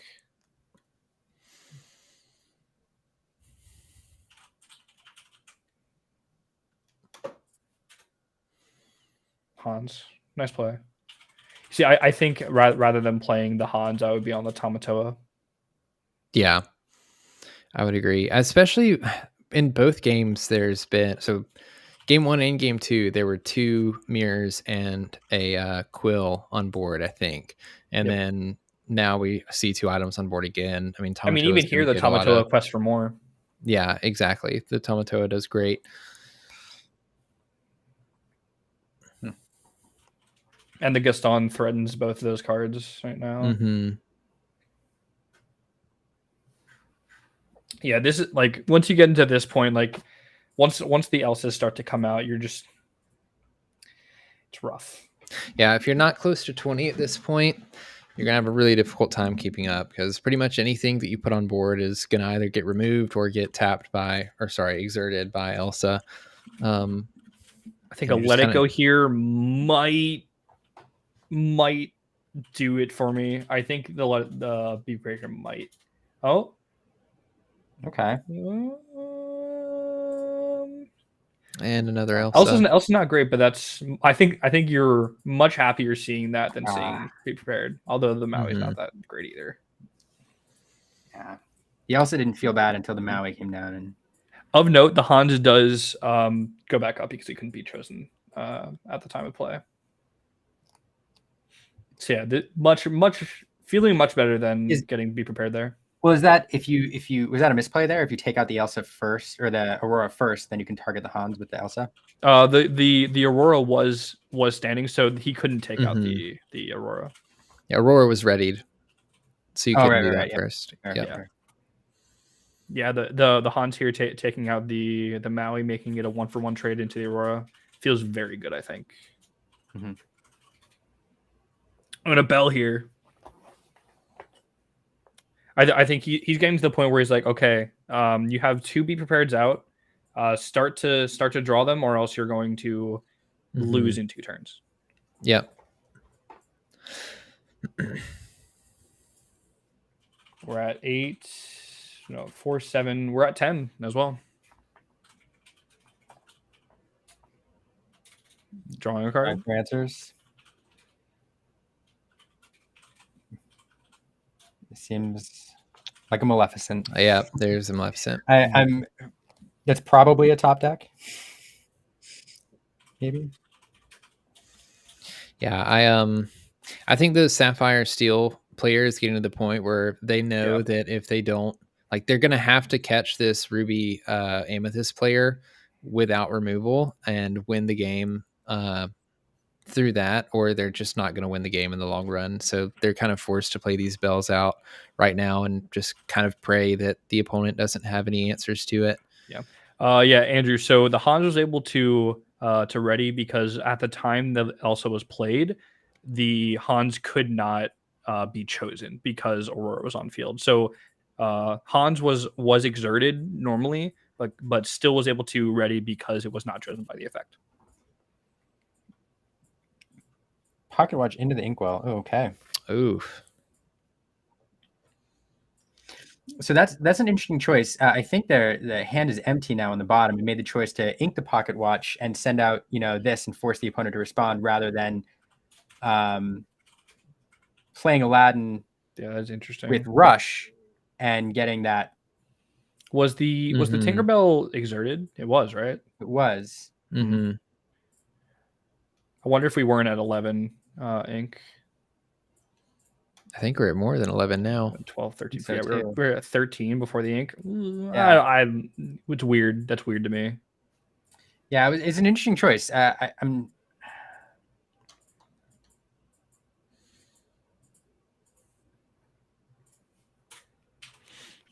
Because having the watch on board gives you a lot more utility too. Yeah, so it could be a risky. Yeah, G's pointing out it's maybe a time consideration. Maybe. Broom throwing back. Be prepared, or another broom. Yeah, be prepared. Yeah. And more importantly, throwing another card in the deck, I suppose. Yeah. I wonder if that's the correct play now that you have the board presence.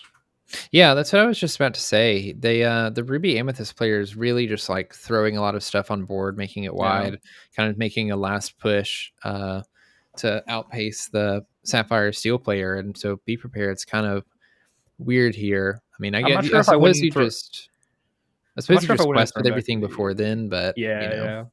I'm not sure if I wouldn't have thrown back the Maleficent personally. Like a sword is nice here, but it still doesn't take out the Mickey or Aladdin.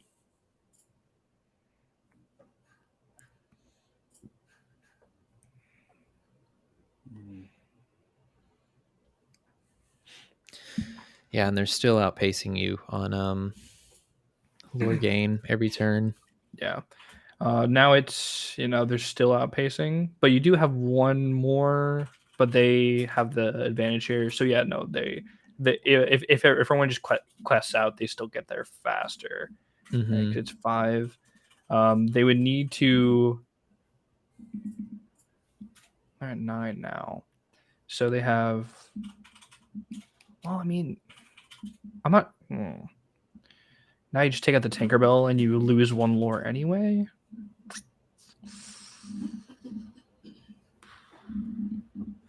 I don't know. That's a interesting play.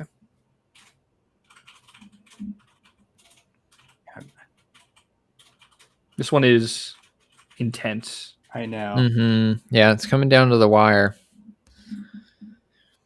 This is the last round, right? Yes. For the cut, yeah. Yeah, so these are like the 2 undefeateds.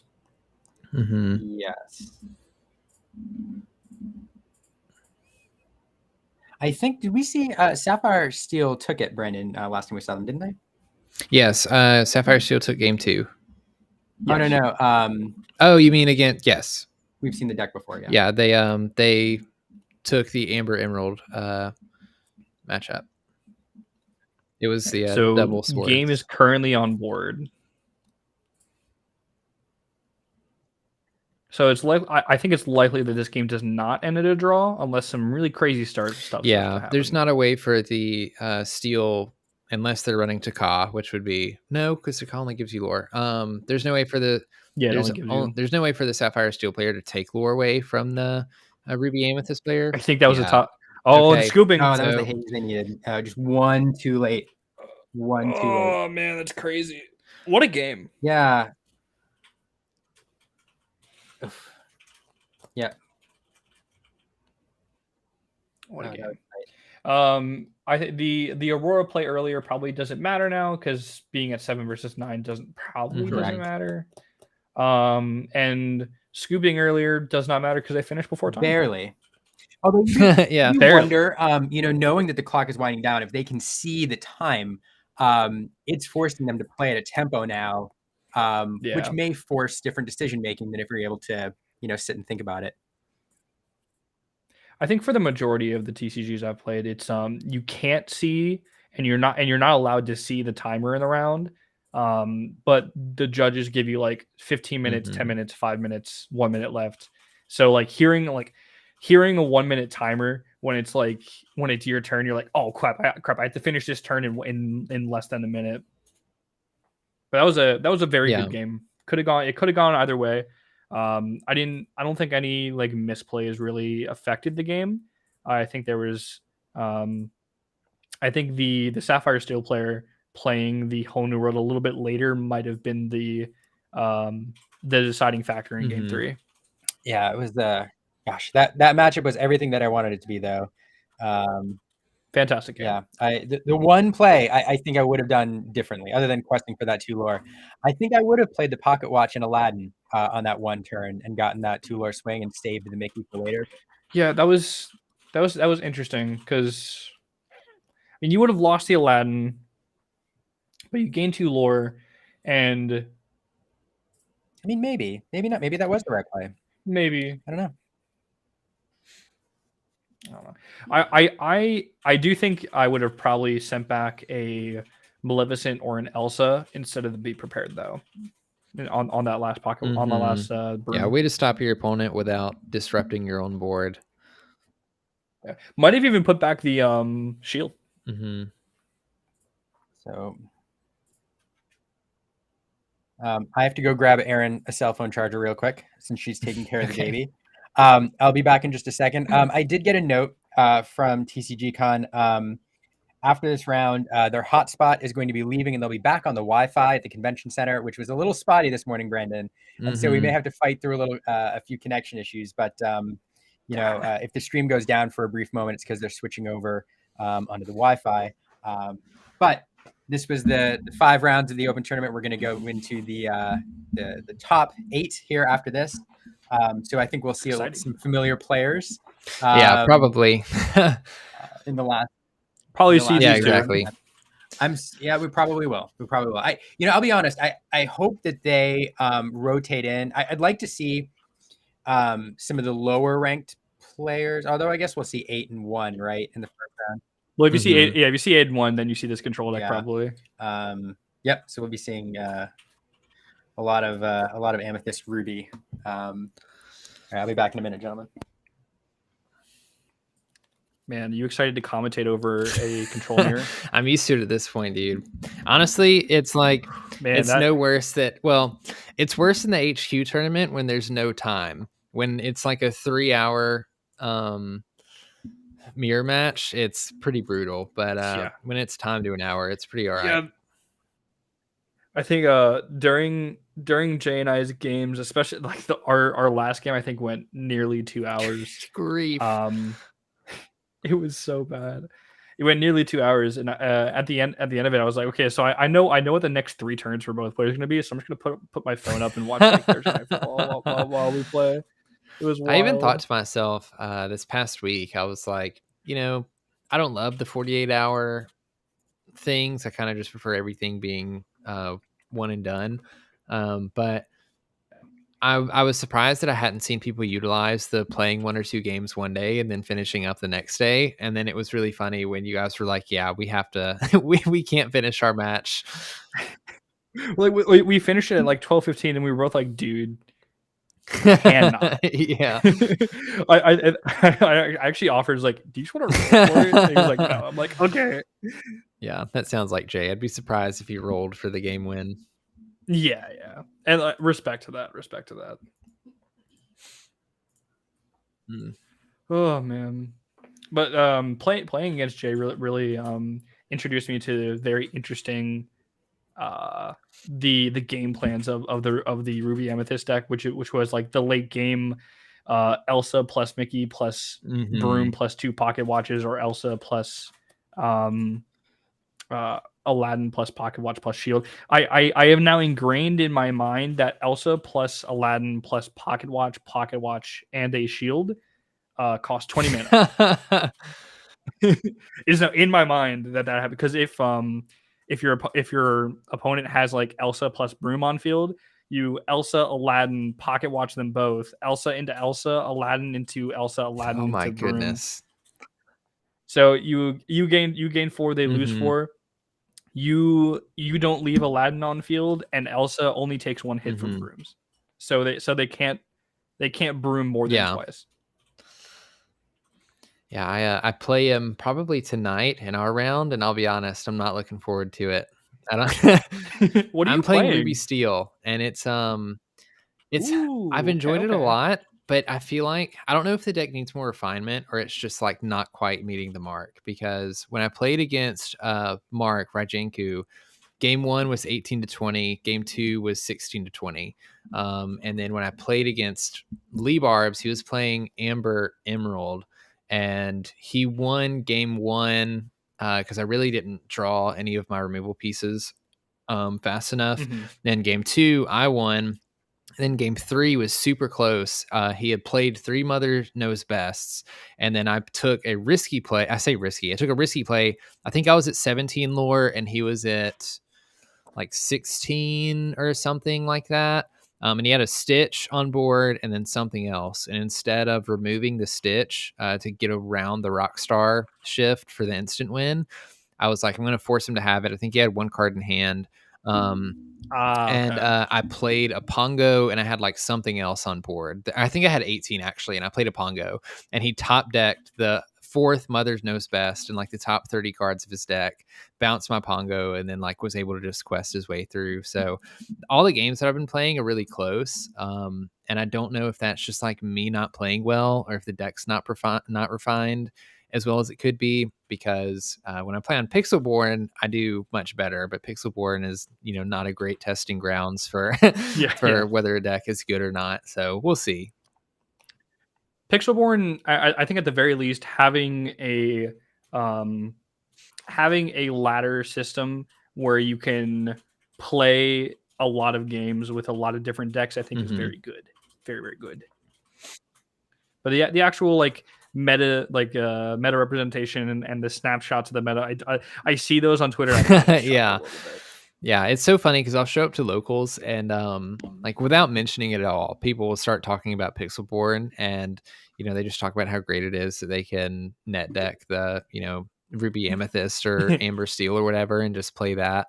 And so yeah, it's kind of funny to think about. And then there's also some like I also still don't think that the optimal Ruby Amethyst deck is out there yet. I would agree. There's so many variations of it. It's kind of nuts. Yeah. Like it seems to go through phases of like which cards they like to play and which cards they don't. There's like 5 different versions of what that is. It's like even like with this deck, like you're seeing like the 4-drop Jafar that I don't agree with. You see like I actually have a hot take where I don't think playing small Aladdin is worth it. Really? Yeah, I don't like playing small Aladdin. I do not play it right now. Playing the 1-drops, obviously, the ratios of items, the ratios of like Elsa's versus Ursula's. It's like you see so much variance in the list, and because you see so much variance in the list, that tells me that the optimal list is just not out there yet.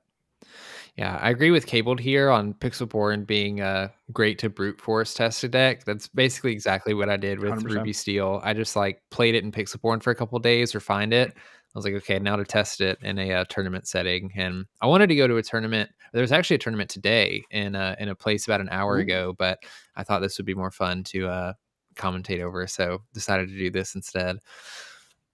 Oh, we love playing. It is always fun.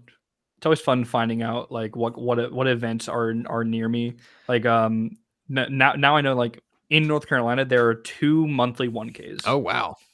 Which is really awesome.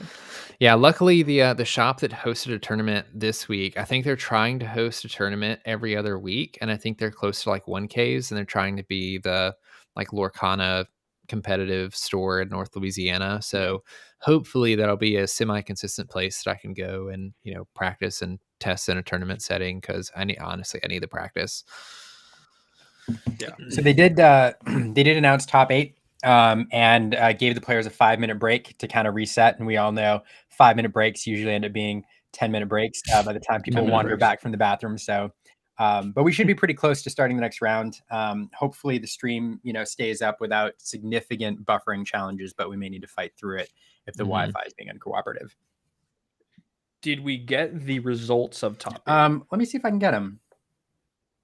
Yeah, because it would be nice to see like the amounts per decks. Like we'll probably see like 3 or 4 of the control deck, maybe like 1 or 2 of Amber Steel, and obviously we have that Sapphire Steel. I'm interested in those like last 2 or 3 spots.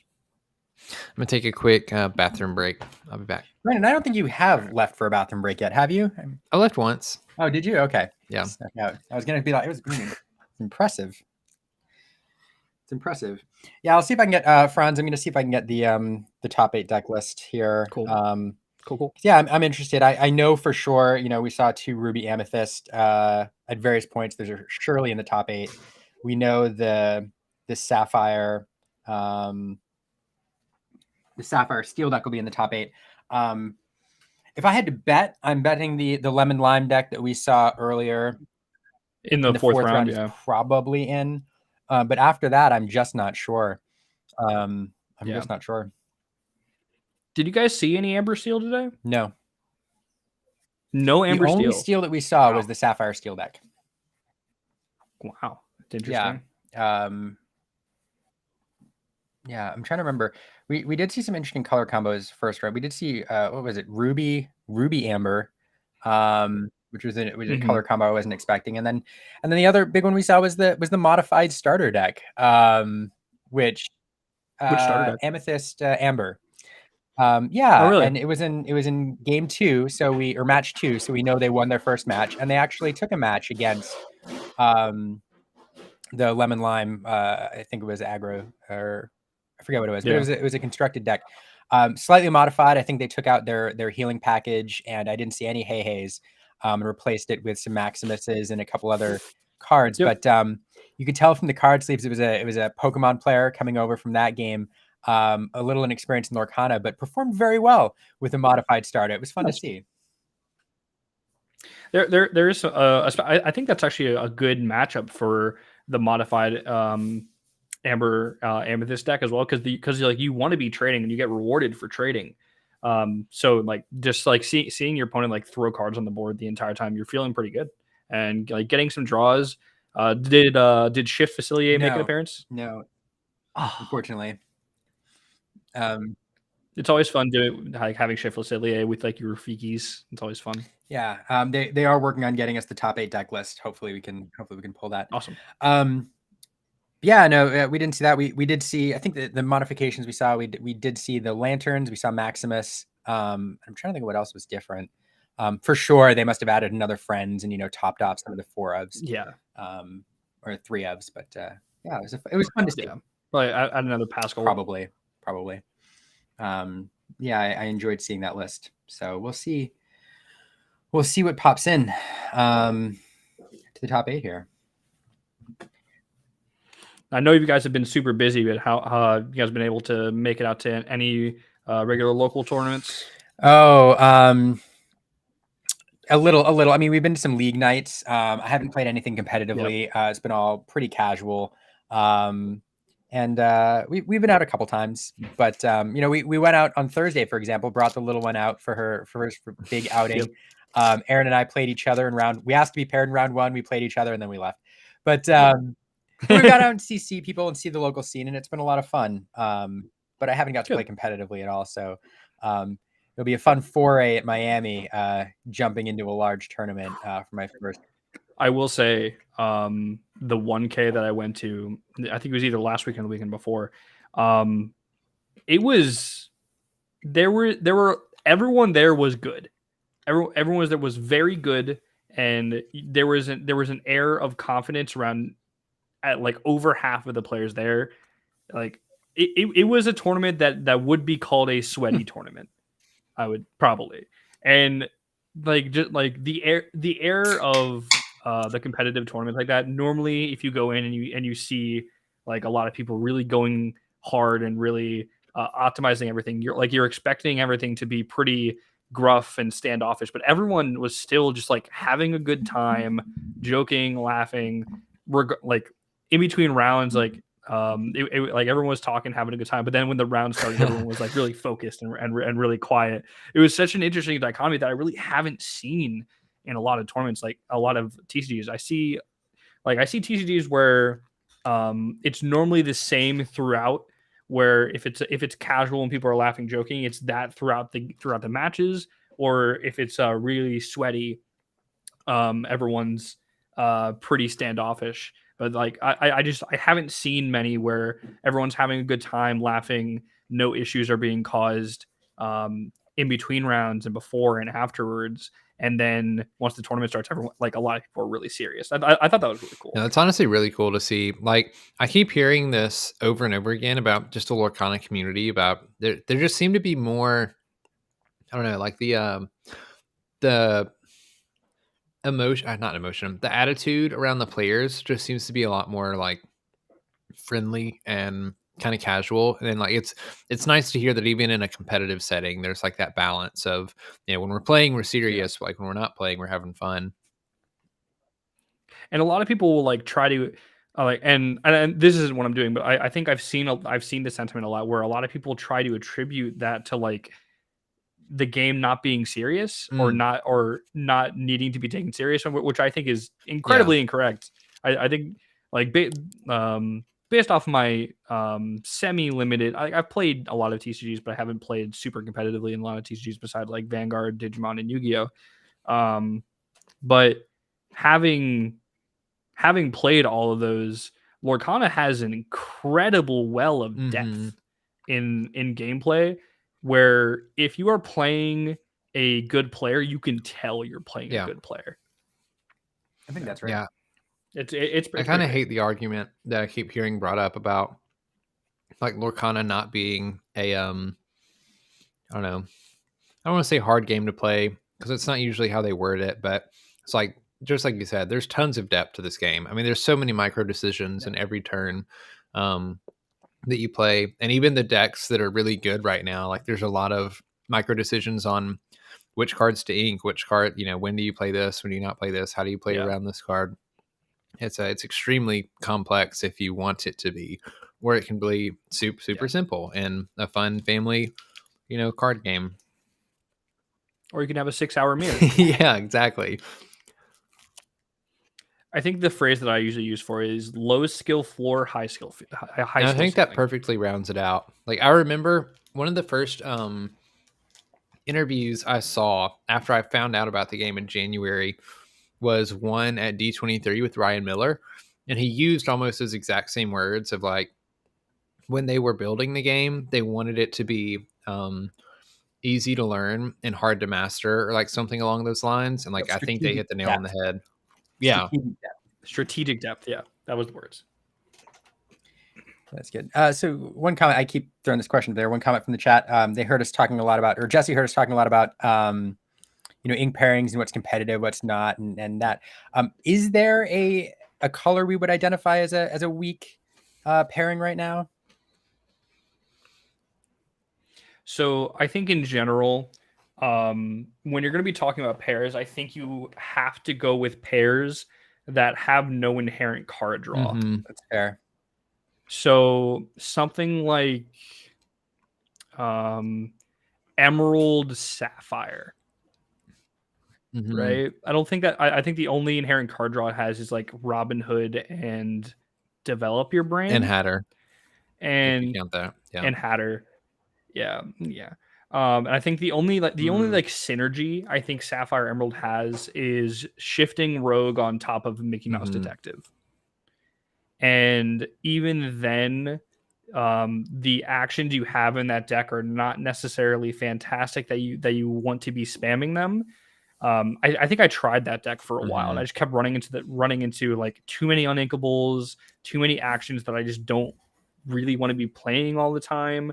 And I think a big issue there is that the shift genie is not better than it is, or we just don't have another 5-cost action that's really good in that color pairing. I agree with pretty much everything you said. Like there's not there's not anything that's like super scary or big in Emerald that you want to be like ramping up with in Sapphire. Yeah. They're like you said, the Floodborns specifically in Emerald are just pretty subpar. They're just like I think both of them have potential to end up being like Yeah. Oh, really good 100%. cards. Yeah. That right now that deck absolutely I can see being a straight up stall like monster coming in the coming sets.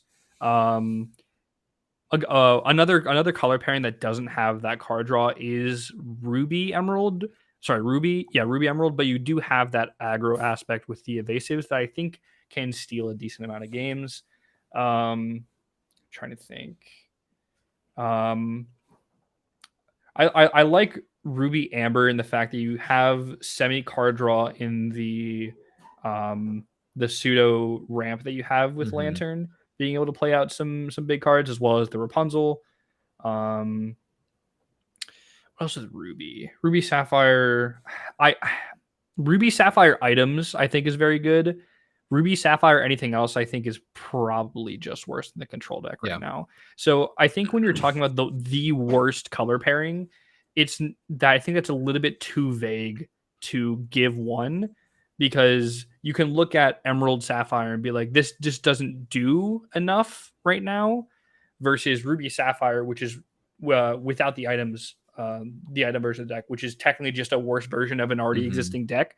So it kind of goes back and forth with what you're that's what I was going to kind of say is like there's no inherently bad ink solo right now, and like there's good stuff in pretty much all of it, and so like you can mash stuff together and probably get away with whatever you want like at your locals, but yeah, like there's nothing that's so bad that it's like if you really wanted to play that, you probably couldn't find a way to play it. It's just how well does it match up against all the popular decks that everybody else is playing right now. Oh, and Ruby Emerald does have something that's really annoying. I was playing against this earlier on Pixelborn. Cusco plus Shield. I hate it. I hate it so much. Yep. All right.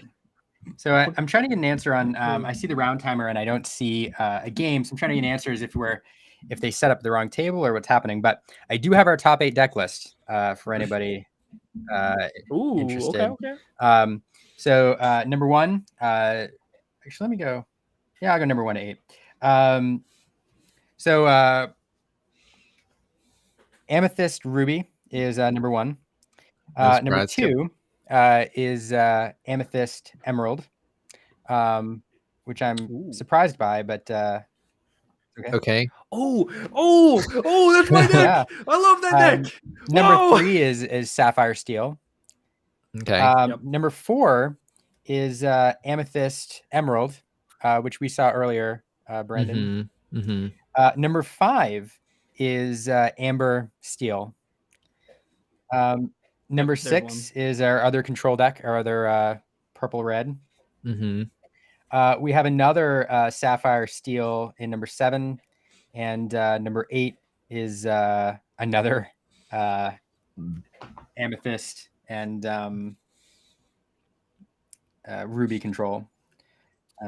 So three Amethyst Ruby, two Sapphire Steel, 1 Amethyst Emerald, which is absolutely amazing. I'm rooting for that person all day, every day. Love that deck. That deck is that is the first deck that I built. I love it so much. It's the deck I played in the first constructed tournament. Absolutely love it. And I'll drop that in the chat here so people know. Nice. That's what we got from down there. So what do you think is the biggest surprise in this? I mean, I have an answer, but I'll let Brandon answer first. Honestly, I mean, probably green purple. Like it's not a everything else that I see on here has been played and has been good, and Amethyst Emerald just hasn't gotten the spotlight that everything else has. So everything else I'm not too surprised by. I would have expected one more like Amber Steel in here instead. Sapphire Steel is fun to see in here. I wasn't really expecting that, but I'm not too surprised by it either. So yeah, I'd say Emerald Amethyst is a surprise for me. Interesting. Actually, that was my answer as well. And it's not necessarily because I don't think they go well together as colors. It's just a combo that I hadn't seen played terribly much. And so it's just the one that I'm like, oh, that's interesting. Not that I don't think it's good again, but it's surprising. How about you, Franz? So I think the most surprising thing I think is the one Amber Steel. I would expect to eat like 2 or 3, but whenever decks like Amber Emerald or Sapphire Steel, which were not expected or known quantities beforehand, they can take up spots that we expect the top tiers to play. I think this is a snapshot of a really interesting meta right now. And before this game comes up, I'll try to explain generally what Amethyst Emerald does. It is essentially a very tempo-oriented deck where you're using the best cards in Amethyst, which are like Small Elsa, Zeus and/or Rafiki, Friendly the Side, Maleficent, and like those essentially to draw cards and set up big boards. And then you have the Hatters, you have the Genie, you have the Kuzcos, you have the Hanses, you have the Flynn Riders. You just have big lore things that you can just keep dropping turn after turn, but not completely lose to be prepared because you still have those cards that draw cards. So I do have some news here. So I'm getting word that we are actually watching the time for this round. These are 2 friends playing here, and they got back early, and so they let him just go, and they set up at the wrong table. So we've missed game 1. Oh no! But we haven't seen game 1. Cabled in the text asked which version of the Amber Steel it is. It's mid-range or aggro, and I don't know. We haven't seen it played yet. And I'll try to find out. But in the meantime, we haven't seen either of these decks, so maybe that's it on the bottom. We might have seen the silver. We must have, because that is the Amber Emerald. Yeah. But yeah, we haven't seen the bottom player's deck yet, so it could be the Amber Steel. Alrighty, everyone. I need to jump up for like a few minutes just to go help make some stuff for dinner. I'll be back in a little bit. All right. See you, Franz. All right. Cable, there were 34 players in this tournament.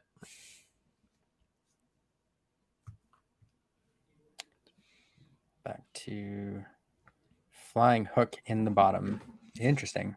So yeah, this must be it's flying. This is a really interesting Emerald Steel list. This sounds like this is the. Yep, it's a Sapphire Steel. I can see blue. Oh, it's a Sapphire Steel. Yeah, in the bottom with a Flying Hook though. Yeah, I really like Flying Hook. I think his ability is pretty strong, just maybe not right now with so much control. And he's a great card to get out on turn 3, and you can sing swords with him really easily. And you can pretty easily challenge into other stuff, because I think it's characters with 2 or less, like that cost 2 or less, can't challenge him. So he's a pretty okay card. I enjoy seeing it. But yeah, we have a Amber Emerald aggro deck on top versus a Sapphire Steel more control deck on bottom. We'll see who ends up winning. If I had to guess, I'm gonna go with the Sapphire Steel deck taking the win on this one, mainly because Steel does a really good job at taking out some of these lower health characters with things like swords and Giant Tinkerbell, doing damage across the board. But we don't know who took game 1. I know. I'm hoping to find out. So it'll be, if we don't find out ahead of time, we'll have to see if they pick up after they scoop or on to the next game. That means I don't know who to root for. It hurts a little bit. Yeah. Kuzco in turn 3, just in time. I like that play. I like it less than either Maximus or Goofy on turn 3 with the board the way it is. But yeah, get that edge. It's definitely a strong opener. The only thing that could have made this opener stronger, and it's kind of arguable because they got the extra lore, was having Simba instead of LeFou on board to get the Kuzco down, because as you can see, it's turn 4, turn 5, and that Emerald player is already up to 11 lore. So They did have their board wiped, it looks like, with the Tinkerbell, but maybe they'll be able to play a bunch more stuff. We see a Moana come down, which is a pretty good target. She's got a lot of health. You kind of have to worry as a steel player about putting too much damage on this Moana, because you could definitely see a Rapunzel come down, and when the Rapunzel comes down, she can heal Moana and draw a bunch of extra cards. So I think you're right. That's the absolute worst thing that you can play into right now is giving 2 or 3 cards to the Amber Emerald player, because you have to imagine that deck's starting to run out of gas a little bit after having their board wiped. Yeah, and currently there's no way for and another Cusco. That's rough. This is tough. This might be a really quick game if there's no answer, because Tinkerbell might be able to take out the Moana, but Tinkerbell can't choose Cusco to put any damage on. Okay, so they are going to bounce the Moana into the Inkwell with Hades. That is pretty strong, but all these 3 lore characters coming down are pretty rough for the Sapphire Steel player, because I mean, even already there's no way for the Sapphire Steel player to reduce the amount of lore that the Emerald player on top has gained. So they're sitting at 17 lore constantly for the entire rest of this game. And that basically means that the Sapphire Steel player is going to have answers for almost everything if they want to slow down the Amber Emerald player enough for them to not win the game. And that's going to be a little bit of a feat, I think, from the Sapphire Steel player. Yeah, the one, having Hades on board to be able to sing a whole new world potentially and draw into some answers is probably, yeah, that's the play. Yeah, Hades taking out Lilo, so they can only quest for 1 this turn. Man, it's going to be really, really difficult for... so the Amber Emerald player must not have many cards in hand and no characters in hand. We didn't see anything get played that turn. So as the Sapphire Steel player, I probably don't want to play Whole New World, because I don't want to give them the opportunity to play stuff and keep me having to have the answer all the time. You're at a really good board state right now. You're threatening game next turn. So it kind of comes down to, so he had the double just in time in hand. It looks like the Sapphire Steel character was able to take it out there at the last second. Amber Emerald not quite being able to get to 20 before the Sapphire Steel player could catch up. But we'll see if they go again, or if they just pack everything up. Looks like that's a pack up from the top. All right, so abbreviated match. We saw Sapphire Steel take this in 2. Wait, did they already play 2 games? They did. Yeah, we missed game 1. 15 minutes and bada bing, bada boom. These are 2 friends I hear too, so they're comfortable playing pretty quickly, and probably a lot of banter going back and forth too. So, yeah. So, yeah, we got blessed with a really long match last round. Never mind. We did. Oh.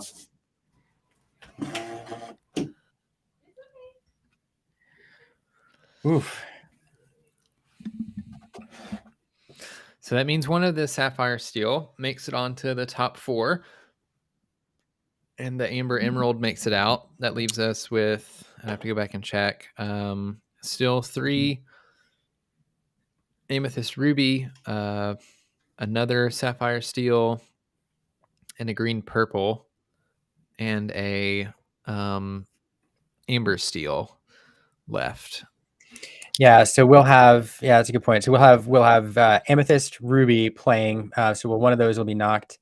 Yellow green was the 2 seed. If they're doing this right, lost to gray blue, the 7 seed. Okay. Yeah, so we'll be left with 1, and then purple red. So if the seeding holds up, you have an awesome Sapphire Steel matchup against another purple red, right? Or no. Yeah. And Then in the middle, so in the middle, it's kind of a bummer because these two 1-of decks that I'm actually pretty excited about, I know. the green purple and the yellow gray. One of those will survive into the top 4. Yeah, it's kind of a bummer to lose one of them. That's what I was just thinking. I kind of wish we could have watched that game because that would have been a pretty interesting game to watch. We haven't seen the Amber Steel deck, and I think that might be the same Amethyst Emerald deck we saw earlier in the day. I'm not Probably. sure, but it's a fun deck to watch anyway, so that would have been interesting to see. And like you said, unfortunately, one of them is going to be gone. But I won't lie, I am kind of happy to see two Ruby Amethyst decks going against each other so that one of them gets knocked out going into the top 4. Same. We know for sure there won't be 3 Ruby Amethyst decks in the top 4 like there was in Tennessee. Yeah, same. So I know everybody, on the stream is watching the time. See, I'm torn here. On the one hand, I'm like, in the top 8, you have a lot fewer players. So usually, and the players are kind of incentivized to want to get out of here after playing, 6 rounds. So we could see these rounds finish up faster and then get to games a lot quicker than 37 minutes. On the other hand, we know we have a purple red on a purple red game going on. Yeah. And a steel blue on a purple red game. So yeah. So we could see out of all the games to watch, the fastest one was probably the one that we just watched. With lemon, because lemon lime, I mean, it wins quickly or it loses quickly generally. Yeah. And that's exactly what we saw. Yeah. And man, I'm torn because that's the deck I think I want to bring to Miami, but we'll see. It's kind of like Franz said, it's definitely one of those you either win or you don't decks. I've done a lot of refining on the deck because I actually really liked it a lot as well. Before it got too popular, I was testing with the just-in-time Cusco thing. Franz was actually the one that kind of put me on that at Gen Con. And interestingly enough, so in that last game, we saw the opponent had 2 just-in-times in hand that they couldn't do anything with. That's why I actually only run 3 instead of 4. A lot of people like to run 4 because, the bread and butter of the deck is just in timing a 5-cost character out on turn 3. So you'd think that you'd want to play as many just in times as you can so that you can make sure that happens. But man, far too frequently did I find myself in that scenario where I just had like 1 too many just in times, just hanging around, not doing anything.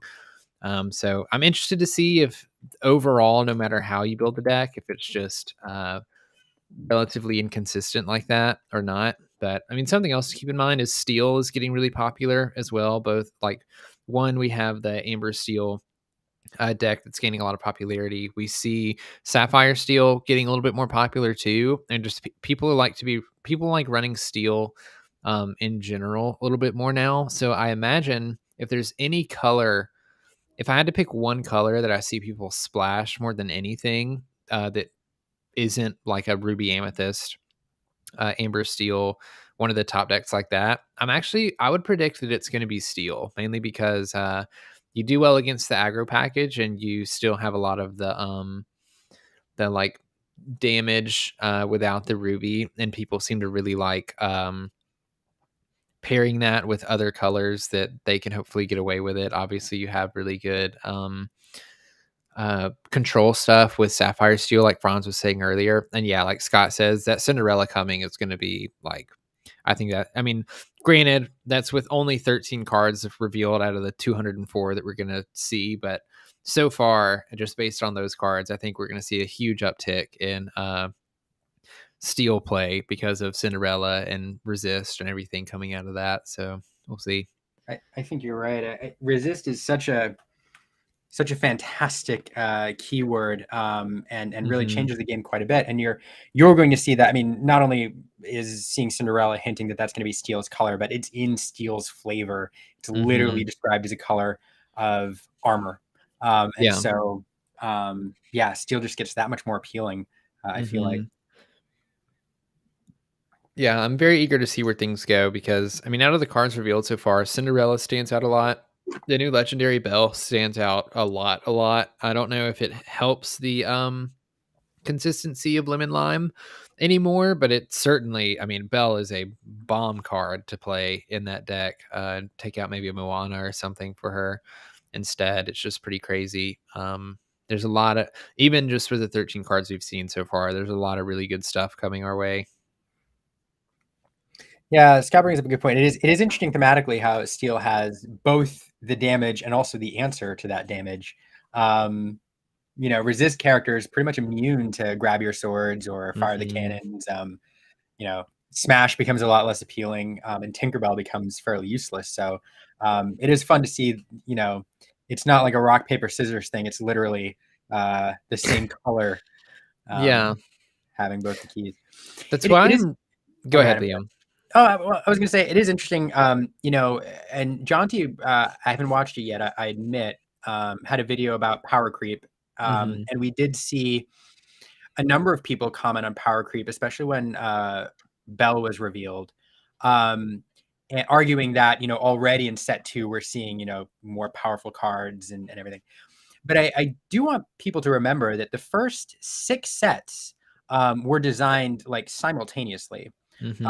And so, and then there was curating, I think, done in order to, selectively introduce identities of each color over time. And so this is not a scenario where, this is not a scenario where, they designed set 1 and then they're like, all right, now we need to make set 2 better. They were all designed to work well together as a package. And all we're seeing now is things being, bled out over time. So it is interesting, back to Scott's point about both the damage and the answer to that damage being in the same color. The color was designed that way. They just didn't tell us until, now, which is kind of fun. Yeah, it makes me really interested to see what else they haven't revealed to us that we'll see just in set 2.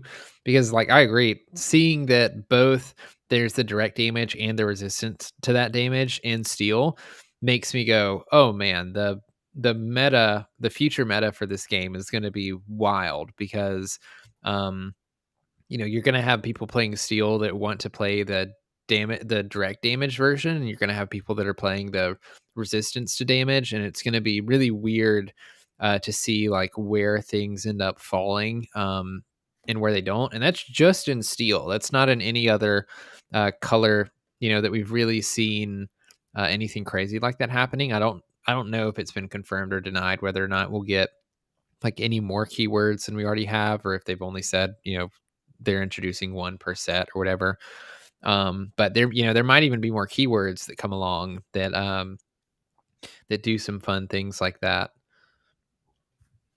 Yeah, it'll be interesting. Scott's, bringing up a point. I could have sworn it was the first 6 sets. I may be confusing it with the first 6 sets LGS exclusive release that was announced about the same time, which was Ryan Miller's Gamma speech. So I could be wrong. It is the first at least 3 sets. I thought it was 6, but I could be wrong. They are working on designing set 8 right now, so they're well beyond, the first few sets. Are we getting a new game? That would be great. I don't know. I just saw a piece of paper hit the table. But one of my favorite things that I learned was I think it was Matthew Robert Davies that recently said something about being pleasantly surprised to see a lot of his work being used for set 2 as some of the face characters. I think because didn't they draw and design a lot of that stuff? They didn't know which set it was coming in. They just were told, hey, we need you to illustrate this. And they illustrated it. And then Ravensburger is going to use it and introduce those cards whenever they feel like it. So these cards are being worked on, like you said, simultaneously, at least in that degree, would lead me to believe that they're being designed at the same time as well. So, you just hit on the art. I mean, the art piece, you just hit on one of my favorite topics. It is true. A lot of the art was designed and done and completed. And the cards are being released in a whole variety of orders. And then there's even concept art that was done. So I know the artist that did the concept art for Archer Bell, based on a private conversation at a convention. And it's not the artist who finished the art. So a lot of these, these ideas are percolating, and artists are doing these concepts and sketches and sketching them out. And then those concept sketches are being passed off to other artists for inclusion in later sets. Another just one more fun, note, out of the revealed cards this week, we were chatting with one of the artists about their set 2 card that came out, and the artist said, "Oh man, that came out. That was one of my very first pieces that I did for Lorcana, and it's just now making its appearance in set 2, and which is a lot of fun." Yeah. Which I don't know why. I just assumed that all of the art that came in set 1 was the art that was done first. And then, they told the artist, okay, we're going to be designing stuff for our set after the first one. Here's what we need. I don't know why I thought that way, but it's nice to know. It's kind of cool to know that stuff we see in set 2 or, 3 might have been designed before, or at least conceptualized before any of the set 1 stuff was even conceptualized and illustrated. So it's also just, to that, what you were saying earlier of things being designed at the same time. At the very least, the card art is not being designed linearly, and that just kind of leads me to believe that there has to be some aspect of the mechanics of those cards not being developed linearly either. That a lot of it's being developed at the same time. It's fascinating. Sorry, don't mean to be distracted. I'm texting to make sure that we get people on our table. Yeah. The last thing we want to do is miss the top 4. Yeah, can you imagine the finals just like play out at a different table? They didn't know they were supposed to sit here. Yeah, 1 second. I do have to go help Aaron with something. Brandon, you're going to talk to yourself for a brief second. Okay. I wanna gauge chat interest right now. How many people are watching? Are you guys enjoying the stream? You can give me something to talk about while Liam is gone, or maybe what deck you hope will win the tournament out of the ones that were listed. It should be a little bit further up in the chat. If I had to pick one, it's probably, I'd honestly really like to see a Sapphire Steel deck take the tournament. I think that'd be kind of fun. Cable, you're working on a Saturday? Ooh. That doesn't sound fun. I think I vote for anything other than purple red. Yeah. And here's the thing. It's not because I dislike the deck or people who play it or I'm bored of it or whatever. The biggest thing for me is it's probably the most expensive deck list, I think, right now. And I like the idea of more affordable decks doing well because it makes the game more accessible, I think.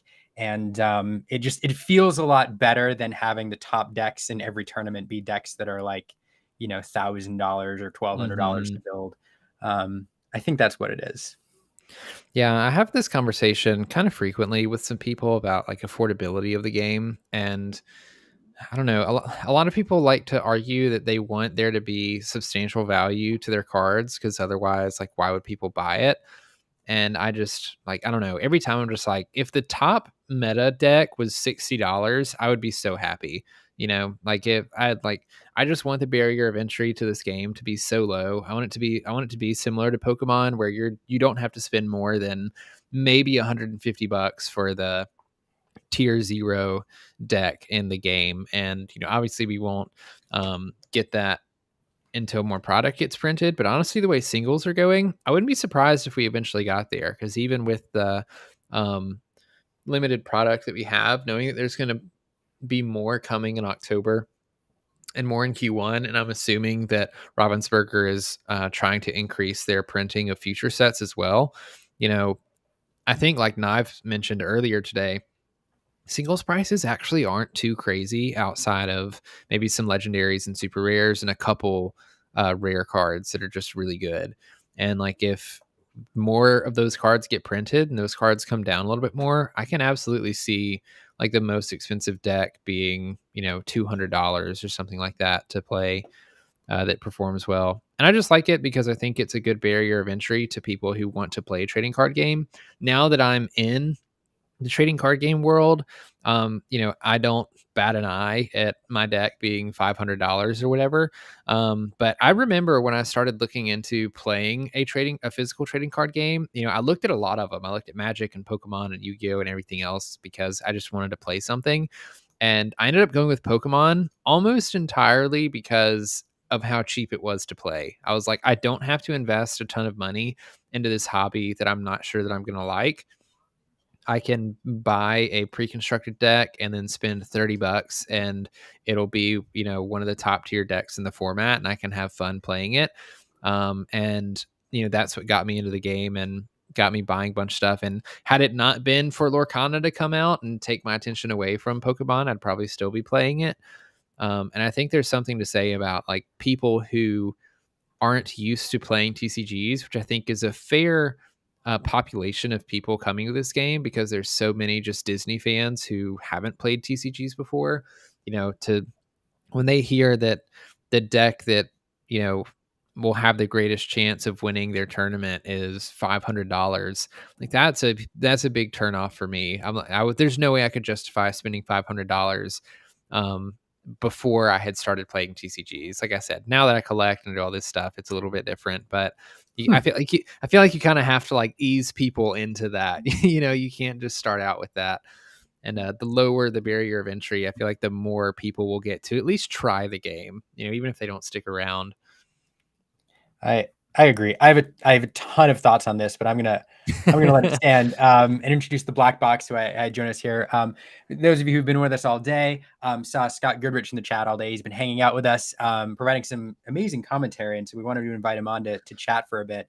Hey Scott, how's it going? Scott can't talk apparently. Scott doesn't have a camera right now because they're packing up for a move, but should be able to talk. Sad. Well, we'll wait for Scott to get the microphone on. Yeah, so I as we wait for the top four, and maybe I'll go revisit your comment on collectability and price versus accessibility in a second. I do just want to mention for those new, we're now waiting for the top four. The final two matches of the Lorcana constructed tournament at Tampa Bay TCG Con. It is being hosted by LorcanaCardShop.com, who's providing the prizing, and they're the tournament organizers. It's an online website, easy to remember, where you can get singles at TCG player prices from this vendor. It's a great website, and then it's also being streamed by Tampa Bay TCG League. You can see their logo there on these playmats. They're providing the stream, and if you're in the Tampa area, you should definitely look at joining them. If you're not, definitely take a look at their YouTube channel where they stream Flesh and Blood content, as well as now Lorcana and other CCG content. Brandon, how am I getting at that pitch?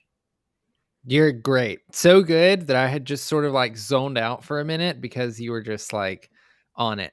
That's either good or bad.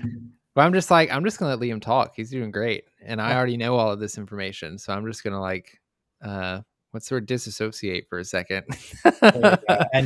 And if you're watching and enjoying the stream, this is Brandon of B Squared. You can follow him on Twitter, or the site formerly known as Twitter, at B Squared 24, and on YouTube at B Squared 24, where he makes fantastic Lorcana content. And you are currently watching the Illumiteers YouTube channel. My wife Erin and I cover Lorcana, specifically the design and art of the game, and some competitive play and live streams. We live stream every Monday night at 7 p.m. And for 1 hour shows. So we'd love for you to join us there. And if you're here and you're not subscribed, you should go ahead and subscribe, because why not? Yeah, everyone should tune in to the live stream coming Monday. It's going to be a fun one. Do you mind if I talk about the live stream again, Brandon? Go for it. I hate to spend time plugging our stuff, but we live stream every Monday. We do love talking about art and design. This coming week, we're going to talk about art as well as competitive play.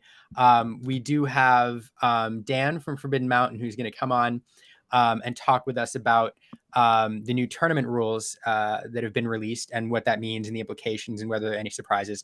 That'll be in the latter part of the show, though. During the first part of the show, we have a special guest on from the discographies YouTube channel, which is a decently big YouTube channel. The host talks all about the biographies of Disney animators, the behind the scenes talent that bring us the content, the Disney content that we love. Some contemporary and some older artists and animators. And we're going to spend a good part of the show talking about the Disney 100 Lorcana cards that are coming out this fall or this winter, and why those cards are so important. We're going to talk about the animators that created each one of those cards, talk about their biographies, why they're so important to Disney, who they are, so we can really gain an appreciation for how important that set is and why that art is so amazing and why it shows that Disney is really leaning into Lorcana. So we cannot wait for that stream. So Monday at 7, go ahead and join us. And Scott is back. Scott, can you hear us? Is this working now? Hey, yeah, we can hear you now. Hey, there we go. All right. Hey, thanks for jumping on with us for a few minutes while we wait for the semifinals. Absolutely, nothing like being invited on to kill time. Yeah.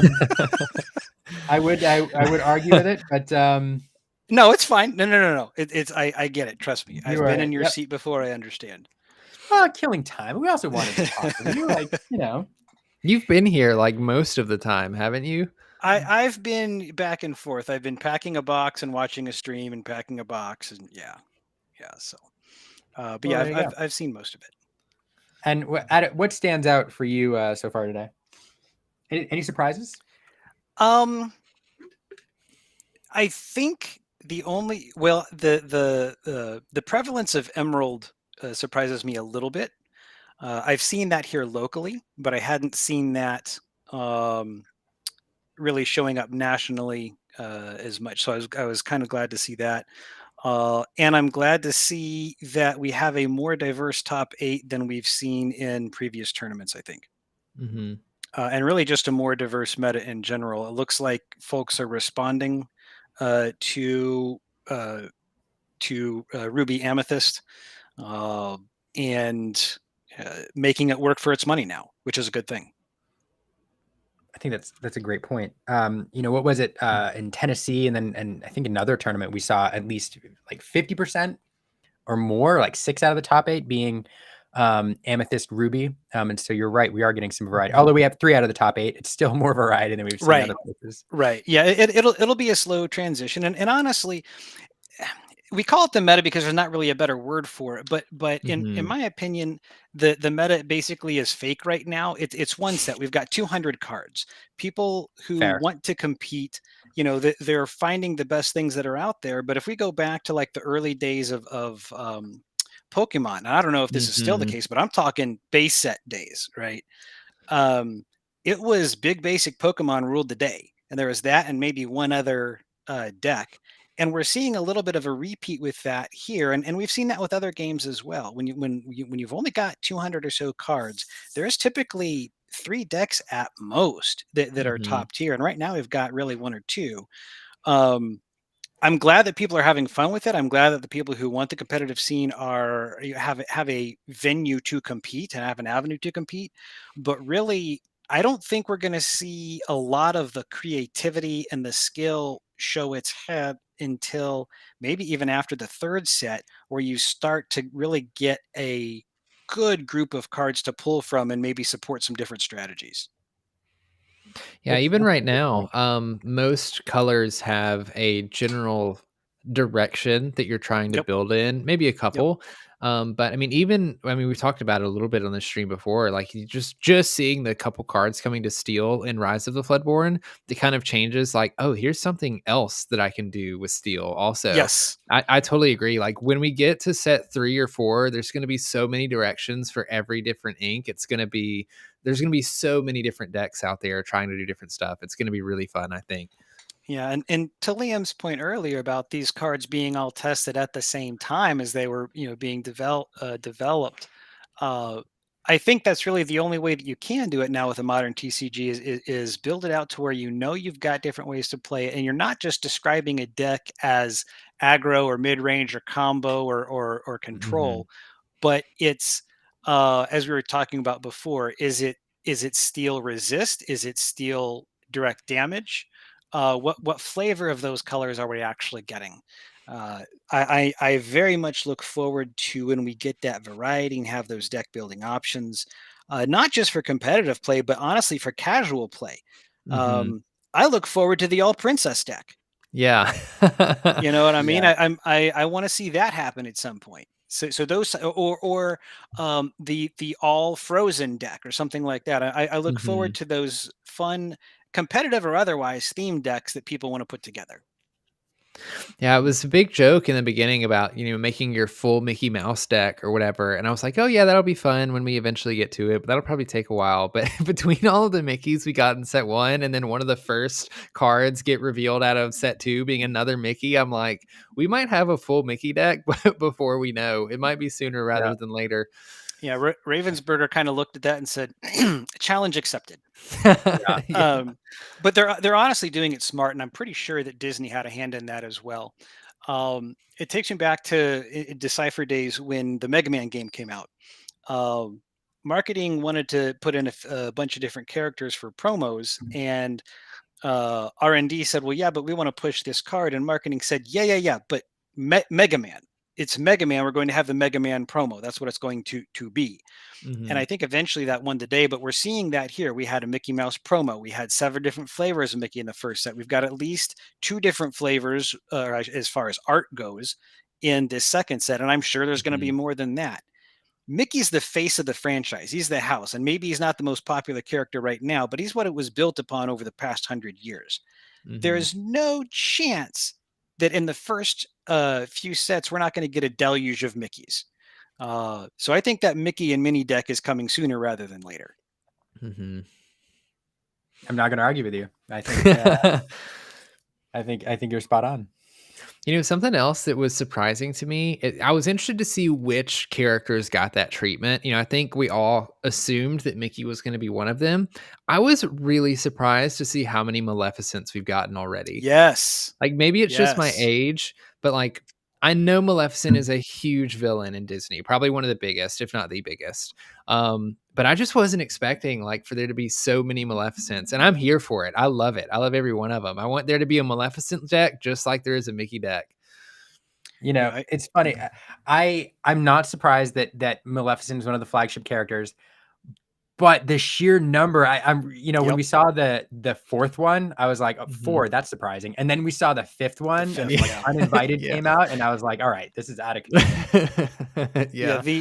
That shocked me. And what shocked me too, and I think it was the Unexerted podcast pointed this out, was the use of shifted, or not shifted, but Floodborn Gaston on the starter deck packaging.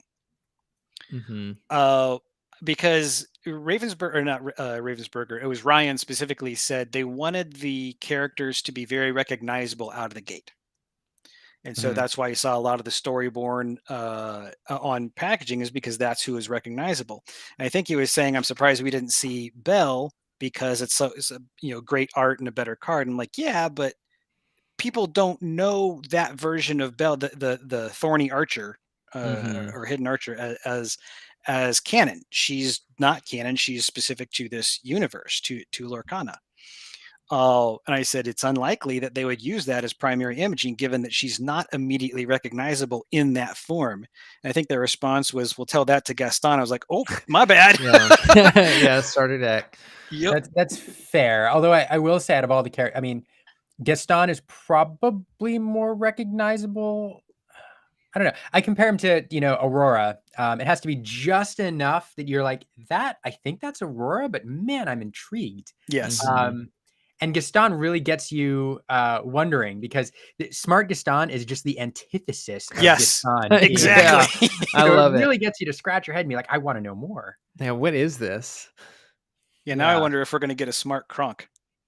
Oh, what? Yeah, please. that would be fun. Imagine we just get smart characters of all of the characters in Disney that are, supposed to be not so smart. That would be really fun. Did you see the Kronk we are getting in the second chapter? Yes. I saw the name. I haven't seen the art, but I saw the name. Junior Chipmunk. Oh, yeah, that's right. That's super excited. Yeah. Squeaker, squeak 'em. If we get Yzma as the cat, I really I want Cat Yzma so bad. Yeah. Amen to that.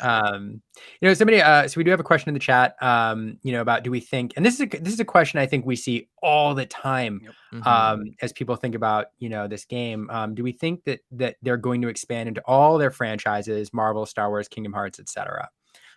Thoughts? I think not anytime soon. I think if they ever plan on doing something like Marvel or Star Wars, it's going to come after Pixar, because I think Pixar is just the most natural direction to go with characters outside of a Disney IP. It's just so close to everything else that Disney is about. And Disney already has an enormous catalog of characters that they can make as are put on cards. I think people often forget of so many of the like secondary characters and background characters that I think would make for good cards. Like I watched Hercules a couple months ago, and when everybody was in Olympus and there were all of the gods of Olympus walking around, I'm like, every one of these could be a card and it would be so fun. And then there could be like multiple versions of these cards. And so not only do they have a bunch of characters to use in Disney, there might be even more characters to use in Pixar, because Pixar is also extremely popular. And Pixar and Disney are both, creating movies all the time. So I don't imagine, like, Star Wars and Marvel seems so much less fitting in Lorcana than something like Pixar might eventually. And I just don't really see it happening anytime soon. I've always said, if they do decide to go that route, rather than putting like Darth Vader and Captain America in Lorcana, I would much rather if we kept Disney characters and they were like a Dreamborn or Floodborn cosplay version of those characters. Yes. So there was like a Jedi Stitch or something. Like that would be so cool to me if they ever implemented it like that. We're getting a taste of that now in the comics world, with the Disney characters as Iron Man and Ms. Marvel and things like that. Mm-hmm. I can see that possibly. Star Wars is going to be a bit trickier because Fantasy Flight has the license for the Star Wars card game right now. Mm-hmm.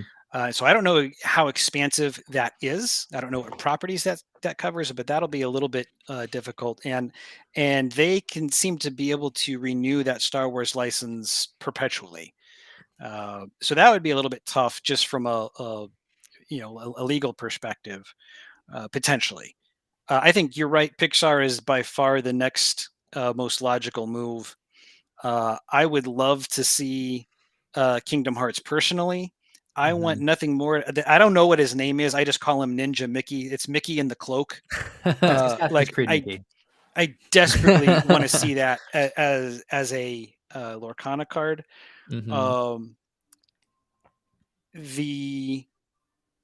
I think there's a chance we get some Marvel-fied Disney characters, maybe, but we're talking years down the road. I would think that would be a similar path as to what they did in Villainous. They waited for those properties to demonstrate strength. There was return on investment, and then they expanded into the other properties after that. So I would expect, if we see them at all, a similar progression, but I do think Pixar would come first. One thing I need to do, because I have thoughts on this too, but I need to highlight Disographies is watching stream and in the chat.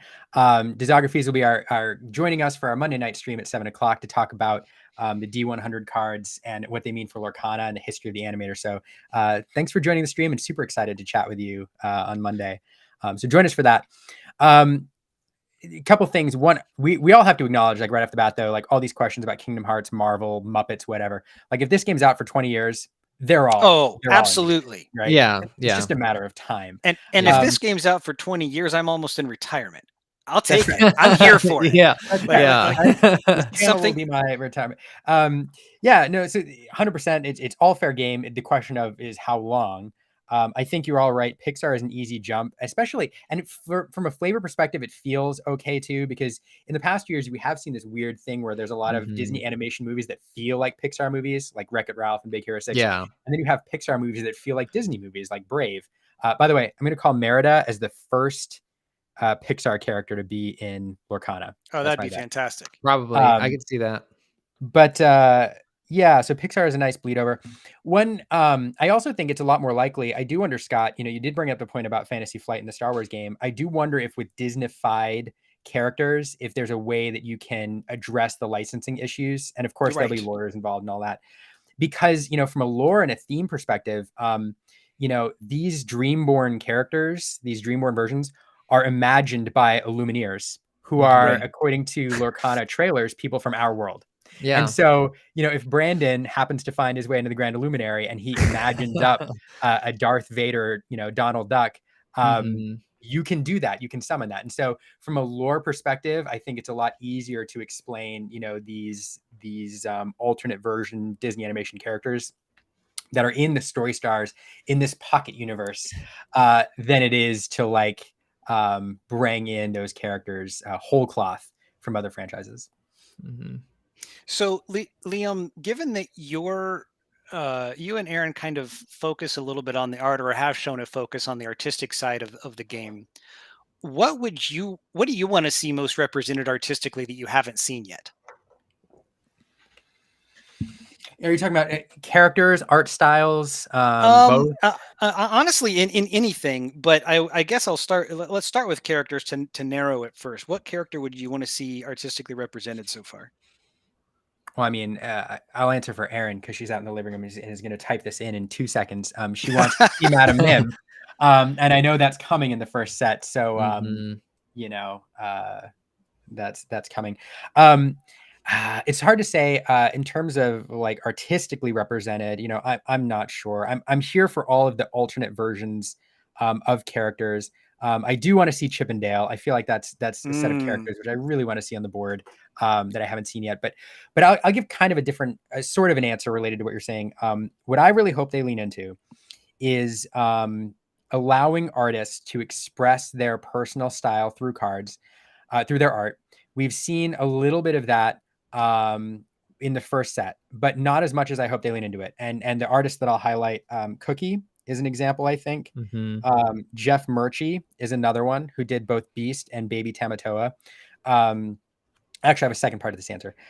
When you see those cards, you immediately know, that's Cookie, that's, Jeff Murchie. And it doesn't deviate enough from the style that it's distracting, but it is enough that we get to see the artists give their own interpretation of these characters, which I think is brilliant. The other thing I want to say, and this is going to give away one of my videos coming up, but there's one Dreamborn card in the first set that is unique among all the Dreamborn, and that is Baby Tamatoa. Because it does something that no other Dreamborn card in the first set does. And that is bring us a character from before the films, based on a line in the film. And as Aaron described it, it doesn't show us, as a lot of the other Dreamborn do, what if Jafar was the Cave of Wonders? What if, Hook found pixie dust? It says, what was. It answers what was. And no other card in the set does that. And I love that because it's bringing to us, it's allowing us to explore some of these characters from before the films, based on events and lines that we know happened. And I want to see more of that. So I don't know if that answers your question, Scott, but no, I think it's a great response. And what you just said gives us the possibility of having kind of a Back to the Future moment where we could have a set entirely based on events that happened in the past that would be new representations of the characters to us. But it's like, yeah, that we can see that. That does bring about a very interesting possibility. Yeah, that I think is my answer. I also have to highlight anytime I see Goofy movie anywhere, I have to highlight it. Just talking about extremely goofy movie, not as good as the first, but good, and goes to Brandon's point about some of these B characters. By the way, if I'm all about a 101 Dalmatians deck where you literally have one of every Dalmatian. Do you think they'll take off the 4 maximum rule for the puppies? I think you have 101 different puppies. I think you name every single one of them. Just And you That's automatically get a ambitious. puppy. You get like 3 puppies every set, just automatically. You know they're coming. Yep. Just that's and they add to the puppiness. Yeah. And then it's like and they're gonna have to start getting creative. You know, there's always those players playing Dungeons and Dragons that you know, ask the DM to name every NPC. They're like, you know, you pass a group of 5 people and they ask, well, what are their names? That's what you're gonna have is you know, game development. I'm sorry, I'm getting distracted. We're seeing the next games get set up. Yeah, they're getting set up. So I think it's excited. my time to bow out and let you 2 gentlemen do your thing. Oh, well, thanks for joining us, Scott. Yeah, it was awesome to talk, Scott. It was a blast. And if we want to do it sometime again, just let me know. Sounds good. Sounds good. A pleasure. And I hope you have your camera next time. Good luck with the move. Oh, greatly appreciate it. Yes, we'll have the camera ready next time. All right. All right. So Brandon, so I think we're seeing a deck that we've on the bottom that we've seen several times already.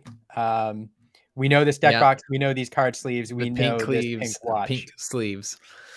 Yeah. Points for color coordination. Big fan. Remind me, this is the I think it's the Ruby Amethyst. This is Ruby Amethyst. Yes, it is. Yeah. Yeah. I don't recognize the top one though. I don't think. I don't either. So here's I think I saw an Amethyst card on the bottom there. So I'm wondering if we're seeing the number oh, this could be a mirror. I have those. I'm looking at those card sleeves right now. I got some from Gen Con. They're so nice. Yeah, I thought about picking some up. I did not pull the trigger. I should have. These are the these card sleeves, correct me if I'm wrong, but they're made for the Sorcerer's Arena board game. Yeah. But they work very well as Lorcana sleeves for obvious reasons. They're very pretty. Indeed. I actually haven't taken mine out of the I bought 2 packages and I haven't taken them out of either of the packages to sleeve anything up yet. I might do that for my next tournament run or something. But yeah, this might be a another mirror match. I was hoping it might be a either the, well, I guess the only other one it could have been was a Sapphire Steel that we haven't seen, or the Amber Steel deck that we haven't seen. But it might. I'm gonna flash this up here. So let's see. I still haven't seen the cards. I think I saw some Amethyst, but it could be green. No, we've seen green purple, and it's not that. Yeah, as long if it's the same player, yeah. So yeah, we saw. So we did not watch the 1/8 purple red mirror. So we're probably seeing number 1 and number 6. Yep. Well, we'll see. So I'll give you there's an up and a down to this, Brandon, and that is if we're seeing the mirror now, based on what we know, it means we will not see the mirror in the final. Won't be in the finals. That's right. So we'll get to root for good versus evil, as we'll call it in the final there. So, all right. So I think the top player won that role. I kind of forgot what the first role was. Me too. I was too distracted by the hollow Mickey sleeves. Oh no, it is the yellow steel. This is yellow amber steel. Oh, excellent. All right. Okay. So this is the 2 powerhouses right now. Yellow Steel versus Ruby Amethyst in the top 4 going on to the finals. Whoever will win this one. We haven't seen the Amber Steel player play a game yet, so it'll be really fun to see them play, especially since they've come this far. We've seen these beautiful pink sleeves and teal deck box player play multiple games this day, and they've obviously done well enough to make it to the top. So I think it's going to be a good match, and we'll wait for these people to shuffle their deck after their mulligan and go ahead and get started. So just one note, we may lose, or the streamers may lose the hotspot they've been using and have to switch over to the public Wi-Fi, which is a little more spotty. So if we do start getting some buffering, I apologize. We'll stick with it as best we can, but that may happen. Hopefully it doesn't.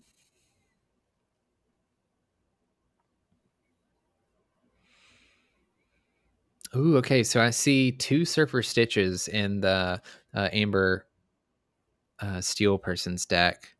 Are they playing their inks at the top of their? Interesting. I think they're playing their inks at the top of their playmat, which I have not seen before.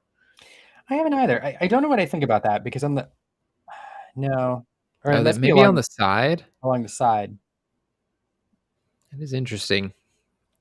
I don't think there's anything in the rules that say that the ink has to go below. I know it's illustrated that way in the quick play stuff, and it's on the mats that come in the starter deck. But I'm curious. Maybe if Cable's still around, he can tell us if it's actually in the rules that you have to put the inkwell below the rest of your cards. Narwhals, one note. So those sleeves are from they're made for the what is it called? Mickey Epic Arena, Sorcerer's Arena, I think. Sorcerer's Arena board game. Yeah.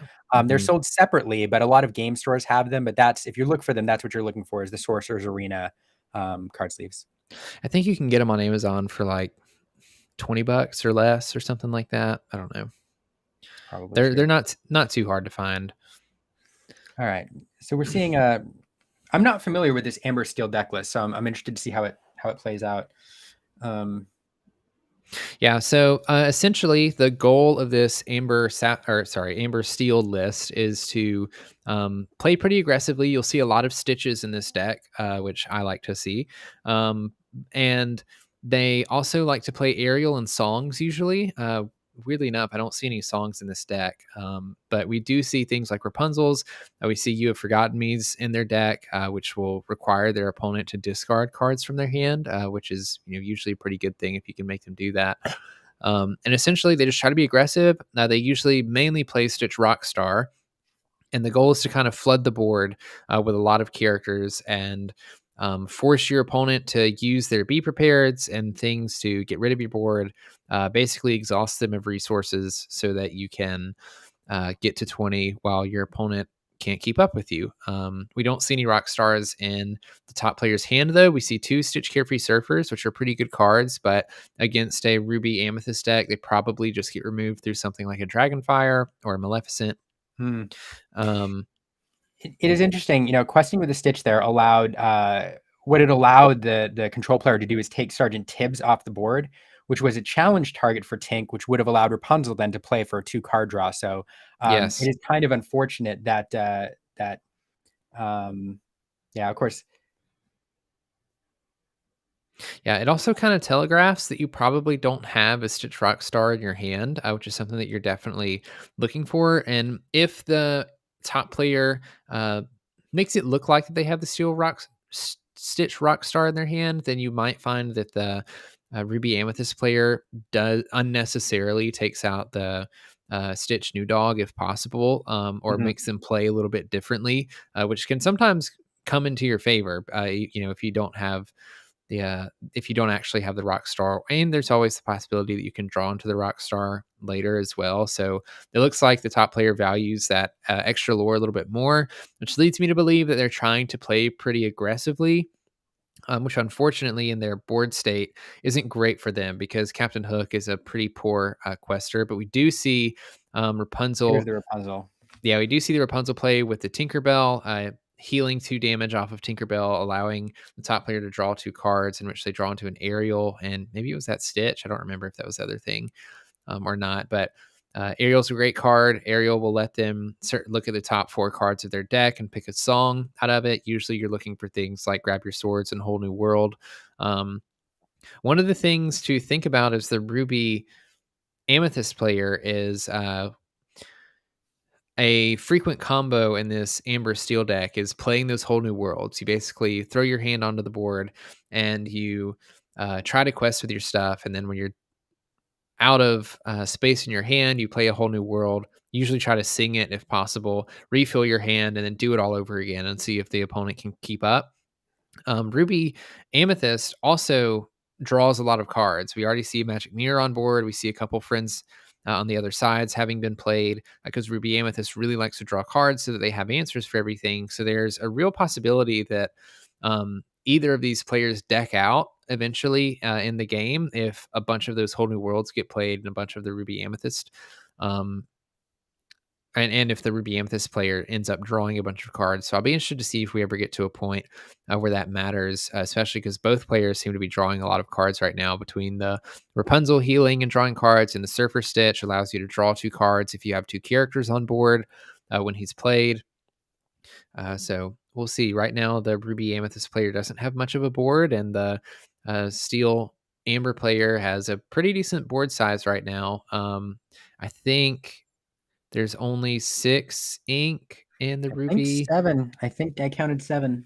Okay, so if there's a 7, then that must mean they don't have a Be Prepared in hand. Either that, That's or what I they was don't. looking for. Yeah. Yeah, or they don't think that it's good enough to play right now, which I think it definitely would have been. There's a lot of lore sitting on board. So honestly, this is exactly what you like out of an Amber, from the Amber Steel perspective, because if they don't have a Be Prepared on board, that means you're able to quest with a lot of your stuff that you're playing out on board. You can play a little bit wide and kind of punish them for not having to be prepared. But instead, we're going to see the Stitch take out the Maui. Is there a Rapunzel to take it? I don't see one. They're going to ink a Stitch Rockstar, which is an interesting play. I was waiting for that. The double, yeah. Hitting them with double. Oh my goodness, you've forgotten me. I don't know what the card, with the hand size. There's decisions being made, so clearly it's above 4, but this is brutal. Yeah, so essentially the Amber player just played 2 cards that force your opponent to discard 2 cards. So they're discarding 4 cards from their hand in total, which is pretty big because the Ruby Amethyst players like to hold on to their cards and save stuff for answers, and so they might be forced to discard a bunch of answers that they have. We see, what is that? Was that 2 Aladdins and a Dragonfire? Dragonfire. And I missed the third one. Chat will let us know. Yeah.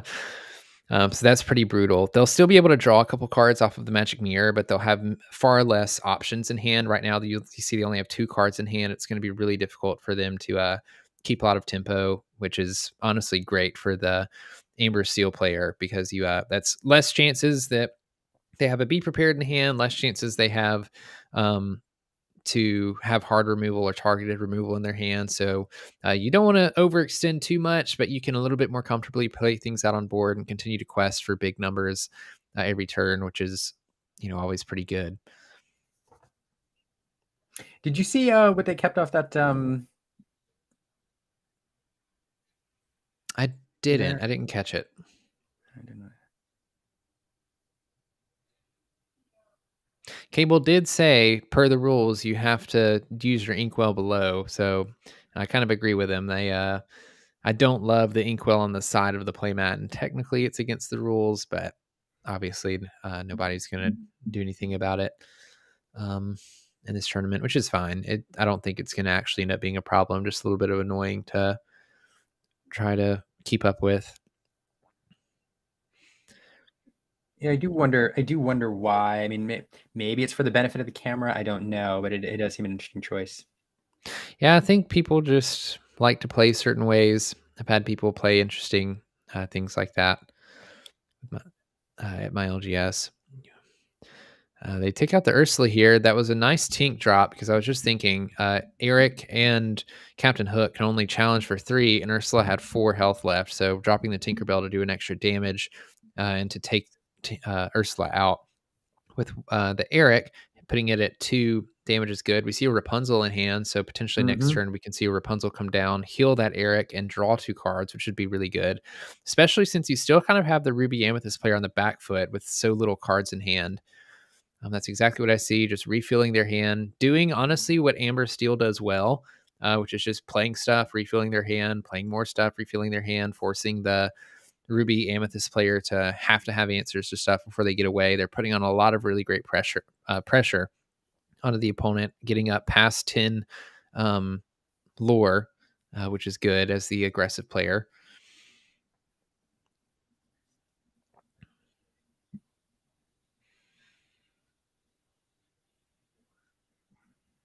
Oh, we see another Dragonfire come down on the Cinderella. I mean, it's not a great target, but it's the best target on the board, I think. And at this point, they're just trying to slow the pace down here. Yeah, I definitely agree. It's something you're happy to see as an Amber Steel player, because it's not one of your Stitch Rock Stars or one of your better cards. I have a question here, Brandon. You have a smash Okay. and you have a Rapunzel in your hand. Do you smash your own character to heal it and draw 3 cards? Depending on how desperate you are, maybe. I think right now, probably not. I think you're in a far enough lead that you don't have to resort to something like that, because then you're essentially paying 7 ink to draw 3 cards, which is pretty expensive. And as you can see, we're putting on a lot of pressure right now. But that is not the first time that I've heard somebody suggest that, or actually seen somebody do it. I've definitely seen people smash their own character just so they can draw some cards, and in a pinch, it definitely works. And it looks like the Ruby. Oh, okay, yeah. So they played a Be Prepared to get rid of the board. The Mickey BLT comes down. That will be a bit of a problem because Amber Steel doesn't have anything that can directly remove it. They're going to have to resort to probably something like that Smash in Hand plus a Grab Your Swords or some sort of Tinkerbell targeting on the Mickey, and that 4 lore is going to add up every turn. They'll be able to catch up pretty quickly against the Amber Amethyst player. We see a card come down that I don't see play very often, the Cerberus. It's a basically big, beefy vanilla card. I think it has 5 strength and 6 willpower in 1 lore. Right. Yeah, it is an interesting. I don't think I've seen this in a constructed list. 5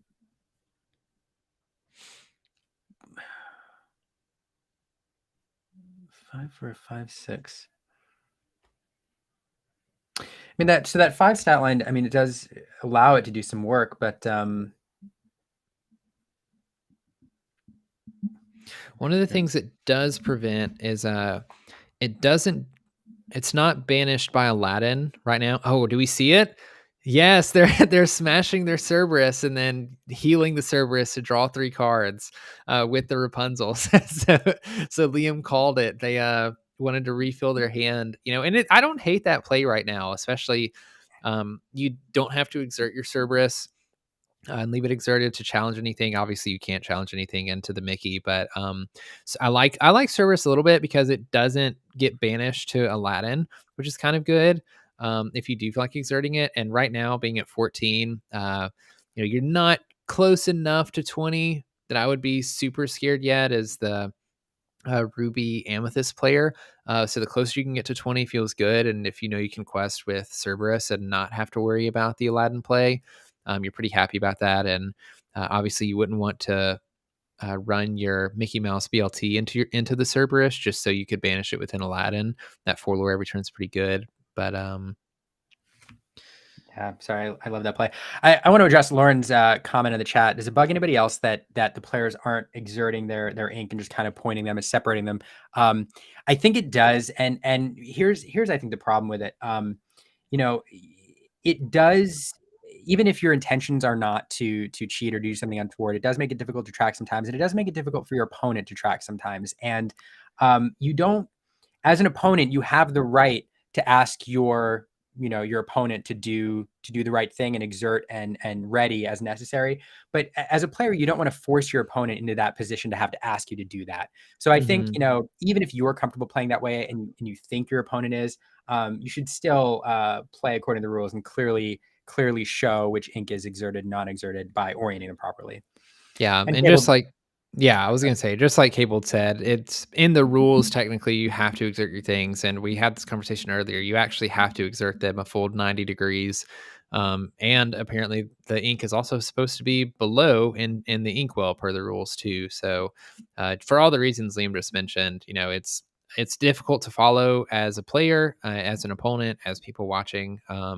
And it's just kind of a courteous thing. We want everybody to play fairly. And these people are probably friends. This is a relatively small tournament. So these people are probably used to playing with each other and not too concerned about it. But, it is a tournament. There is prizing on the line. You want to make sure that nobody does anything accidentally. I've watched Lorcana tournaments already where people play out something that they think they can afford with all of their ink, and they actually can't. And they end up having to take a game loss, or they get too far along in their game state that it's not fixable. And so, it's not that much more effort to just make sure that you exert your cards instead of just relying on knowing what you're doing. And like Liam said, I mean, I can't follow everything my opponent's doing on their turn. So, not that difficult to get away with, especially if you're playing pretty quickly. Well, players make mistakes, and we've seen it here. In fact, I don't think we've quite seen one that would have tipped the scales, but we've seen several times where damage wasn't tracked properly because people are moving quickly, and so you want your opponent, to point out if a mistake has been made. Yeah, and a lot of times it is on accident. I feel like usually it's not intentional, but I mean that's just why you do things by the rule book and you do it the way they ask you to, because it helps you avoid those situations. And like you said, luckily I don't think any of the mistakes we've seen today would have changed the outcome to any of the plays. But in case they would have, you want to make sure you're playing correctly. But so here I think short be prepared. I think the top deck has this. Mao will come down and do some work. But there's a lot to remove, and you have to deal with 2 ready characters. So I think this game is pretty well done.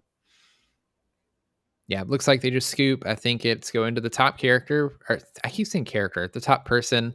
The Amber Steel deck takes game 1. Going into game 2, if I had to guess, I think the Amber Steel player went first. So if I had to guess, the Ruby Amethyst player probably goes first this round.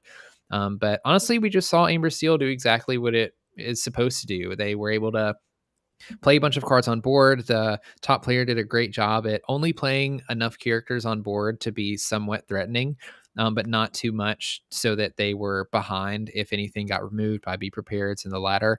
And so they were just able to play a bunch of stuff, get rid of their hand, quest with those things, force the Ruby Amethyst player to be on the back foot, and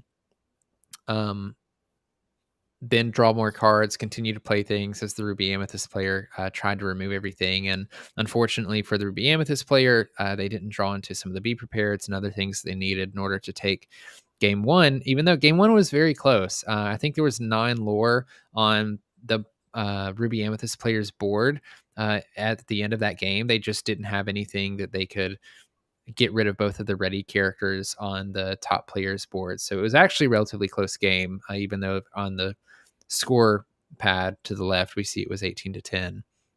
That is true. Andrew, just a comment in the chat. I didn't see that play.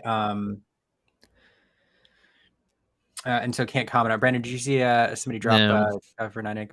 I missed that if it happened, so I'll have to go back and watch it. I will say, the Smash Rapunzel play, it is something that, that playing the damage and steal with the Rapunzel opens up in this color combo. So it's probably, if we see this deck gain popularity, and I think we will, it's probably not the last time we'll see that. It's probably not your go-to move, but it allows you to do some work. And it may be your only way of using Rapunzel when you're playing against board wipes and a lot of the moves you see. And, it's always a play that it's not the preferred play to have, but it's always fun to watch from just a commentator perspective or just somebody watching the game. It's one of those interactions that I don't think people thought of when we first saw all of these cards, but now that we've seen that it's an interaction that can happen, I always have fun seeing it happen and just imagining it in the story that's being told, as the game is being played. So Giovanni, one of our subscribers, I believe, went back and watched the video and confirmed that there was 10 ink on the board on that side. So that's good to know. Nothing untoward. It's good to know. 1 second, Brent. I'll be right back. You are on your own for a second. Go ahead. So honestly, if I'm the Amber Steel player, I probably am just going to do the same thing that I did last game, just trying to create a somewhat early presence, put stuff out on board, force the Ruby Amethyst player to have to respond to my stuff without overexerting anything. As the Ruby Amethyst player, I probably am going to try to play a little bit more towards the early game and slow them down as much as possible. We already see that happening with an Archimedes being on board. That stops a Stitch. If the top player decides to exert this Stitch, they can just trade with Archimedes, which would definitely be favorable. You don't want the top player to shift Stitch Rockstar onto Stitch New Dog on turn 4. And then we see a Gaston come down. Gaston is great against something like a Simba. I don't know if there's a Simba in the top player's hand, but the Simba bodyguard play can usually be pretty strong. I think there's a Rapunzel, a Cinderella, looks like a Tinkerbell Smash, Stitch New Dog, Beast, and maybe a Grab Your Swords in the top player's hand. And instead of playing the Stitch, they just pass. They don't quest with Stitch or anything. They might be trying to make the bottom player think they're sitting on a Stitch Rockstar. And just like I said earlier, the Ruby Amethyst player is doing a really good job at just getting a couple things out on board, making it really difficult for the Amber Steel player to play a bunch of stuff, because as soon as it gets exerted, there's already answers on board that can take it out and that can challenge into it. Especially that Gaston is super scary. It definitely hits into something like this Tinkerbell. Usually you don't see the Tinkerbell getting exerted. They usually try to They usually try to shift the big Tink on top of the Tinkerbell, which would be pretty good in this scenario, especially if the Ruby Amethyst player decides to exert anything. They may not, because they may be able to see that coming, but if they do exert, okay, so we are exerting the Archimedes for 1 lore. We don't see a big Tinkerbell in the top player's hand, but that could be punished if we see a Tinkerbell from the top. We don't. It's just a Captain Hook. Right now, the top player is kind of struggling because there's just a lot of really cheap characters in hand and then Rapunzel's in hand. And I don't think they have much of a way to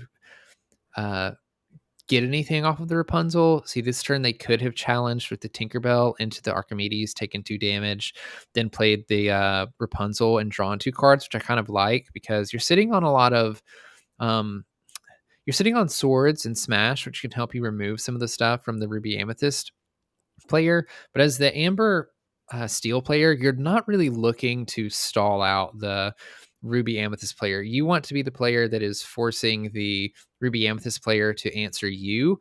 And so I don't really like holding things and, like maybe trying to play the swords and get rid of everything. I kind of would rather just draw cards into more things that you can pressure the board with, force them to have a Be Prepared or Dragonfire or things like that. We do see the swords come down, take out most of their stuff, which is good for them. Maybe they can catch up in this sense.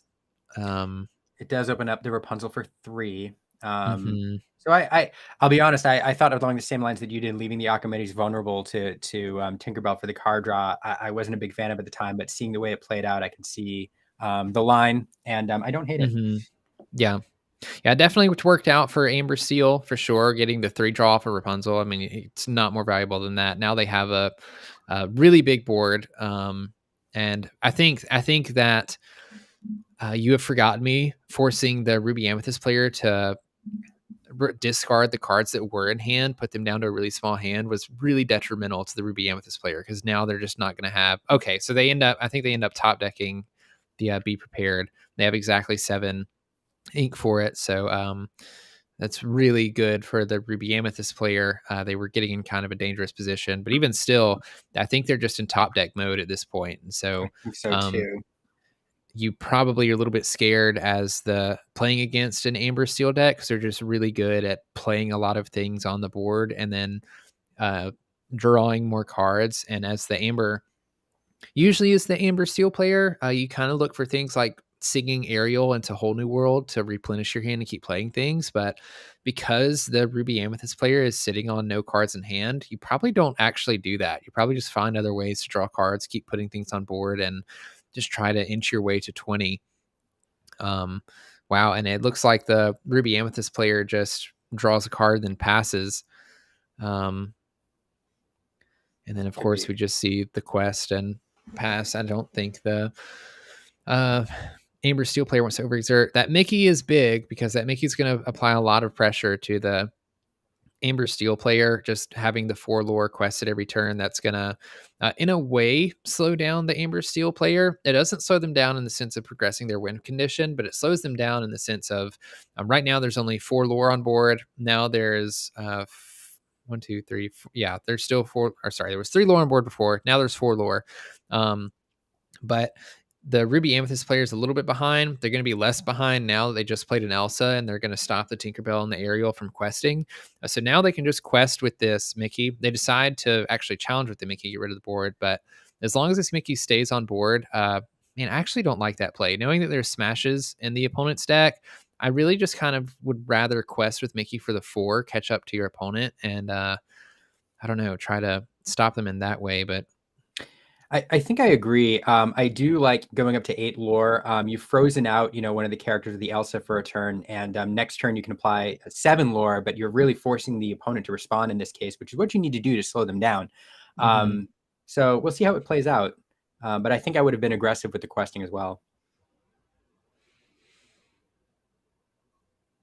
Oh, he's still challenging with Mickey. They must be very desperate to slow down the Amber Steel player. I can't see what is in their hand and what they keep There's a drawing. Rapunzel in the hand and a beast on the top hand.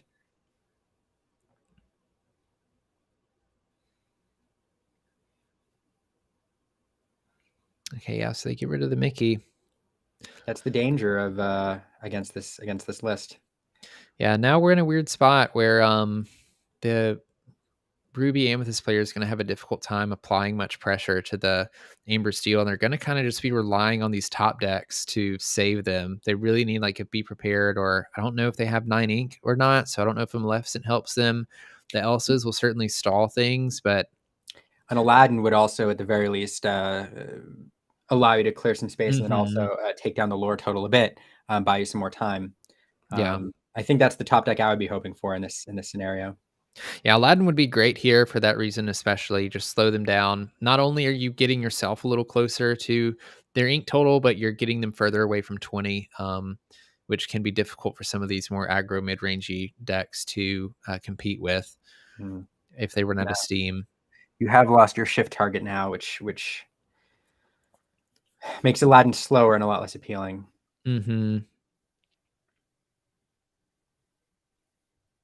Yeah, I wonder if they take it. Okay, yeah, so they are going to take out the Elsa. Do we have Rapunzel? We do, yes. Do we have enough ink for it? I guess not. Just different choice in this scenario. I guess they're trying to. Well, you'd still have game with Rapunzel. That's really interesting. I wonder why they don't play Rapunzel there, heal the Cerberus, draw a bunch of cards, and you still have 5 lore on board. Playing the beast doesn't make a lot of sense. There's not an item to get rid of on the opponent's side of the board. Okay, so we do see the magic mirror come down. They can at least start drawing more than 1 card per turn. That's 5 on board, though. Yeah. Yep. So, a quick match. Our quick match is the Amber Steel. Amber Steel takes game 2 and game 1, beating the Ruby Amethyst. I do think this may have been a scenario where the control players you're so used to playing control and trying to keep the opponent under wraps and play towards the end game that I do wonder if that mindset played against the Ruby Amethyst player when instead of aggressively questing with Elsa and Mickey, they were tempted to take more of the board control. I didn't do the math quite. I'm not sure if they would have won the race. But for sure, forcing the steel player into dealing with your board and maybe looking for answers may have slowed them down a bit. Yeah, I don't know. I know on that turn, let's see, they had Mickey, which is 4, and then I think they shifted onto Tink, and then they had a total of 4 lores from characters on board on the Amber Steel side. And so they couldn't win the race, but they could keep up. And then the next turn, I believe they played the Elsa Spirit of Winter. And so they stopped the opponent from questing with 3 lore for 1 turn.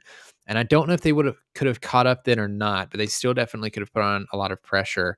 And yeah, I'd be interested to go back and look at that game and see if the questing with Mickey would have been a little bit better than maybe using him to take out other characters. He's just so valuable of a card, being able to quest for 4 lore. And you know that there's not a lot of stuff that can take out the Mickey, especially if you have him sitting at 4 or 5 health. It's really difficult for Steel to take him out without using multiple things like shifting on a giant Tink or playing a smash or grab your swords. So definitely could have gotten away with a couple challenges there, and even potentially foreseeing something like that happening. And when you thought your Mickey was about to be removed by any of those action cards, then you could use the Mickey to challenge something and get value out of trading down with something. Yeah, I think that's right. I will. This is one game I am going to be interested to go back and replaying that scenario. You know, we talked earlier about having those puzzles, you know, and seeing, you know, which is the right play here. I'm going to go back and look at that scenario a bit and see if being more aggressive with Mickey, I think would have led to a different outcome. Yeah, so I don't know if there were any other Ruby Amethyst in top 4, but this at least takes out one of the Ruby Amethyst in top 4. We know we're going to see a Amber Steel in the finals. We know that there was a Sapphire Steel player playing in the other top 4 game, so we could potentially see a Sapphire Steel versus Amber Steel matchup if the Sapphire Steel player ends up winning, which I think would be really fun. I think it'd be fun to see both of those decks in the final instead of another Amber Steel Ruby Amethyst matchup. I would love to see a Sapphire Steel Amber Steel. I sent some notes down there. I'm going to see if we can get the deck list for this Amber Steel deck because I'd like to see it. Although I think we got a good taste of it. I just like to see what's one of and or what's 3 ofs and 4 ofs. Interesting. It is knowing this deck is gaining popularity is, even in a small tournament like this, interesting to see this Amber Steel deck come in and possibly win it. When it's it's not one of the ones we typically think of right now as tournament winners. So it's fun. Yeah, that's why I said I hope we, if I could pick which one I wanted to see win, I would probably choose the Sapphire Steel because it would be fun to see it come in. And, I think it's always kind of healthy for the meta for different decks to top tournaments because, like we had Ruby Amethyst that was so popular for so long because it was doing really well. And then we see this Amber Steel deck come in and beat Ruby Amethyst in Denver, and then Amber Steel got super popular as well. And I think if we saw a third deck come in and win another tournament that wasn't one of those 2 decks, it would cause a lot of players to start looking at that deck now. And then, we start getting a bit wider spread of deck lists running around that people are trying to play. And ultimately, I think that's a more fun format to be playing in versus having 1 or 2 decks at the top that, the majority of people end up playing. Let's see, just letting people know the finals are coming up. So one last time, I think interesting. Let's see, Austin question here. Austin's asking, why do we not consider one of the strongest decks of the format as a tourney winner? I assume your question is saying that we're surprised to have Amber Steel do so well here. I think that's probably the comment you're addressing. Was our surprise there? Honestly, I don't think we're surprised to see this deck in the top. This deck, I think, only gained popularity though fairly recently. Yes, yeah, it was it. I think it was since the Denver tournament, and I don't remember when. I think that actually, I can tell you. I think that was 2 weeks ago. I think was when that tournament was, in which we saw it win the Denver PPG tournament, which I think that had about 40 something players in it. Yeah. So it is I guess not interesting. I guess we knew it was strong, but it is it is I guess fun, and I'm surprised to see it built out so quickly here for this tournament, but it's fun to see it in the top as opposed to 4 or 5 Ruby Amethyst again.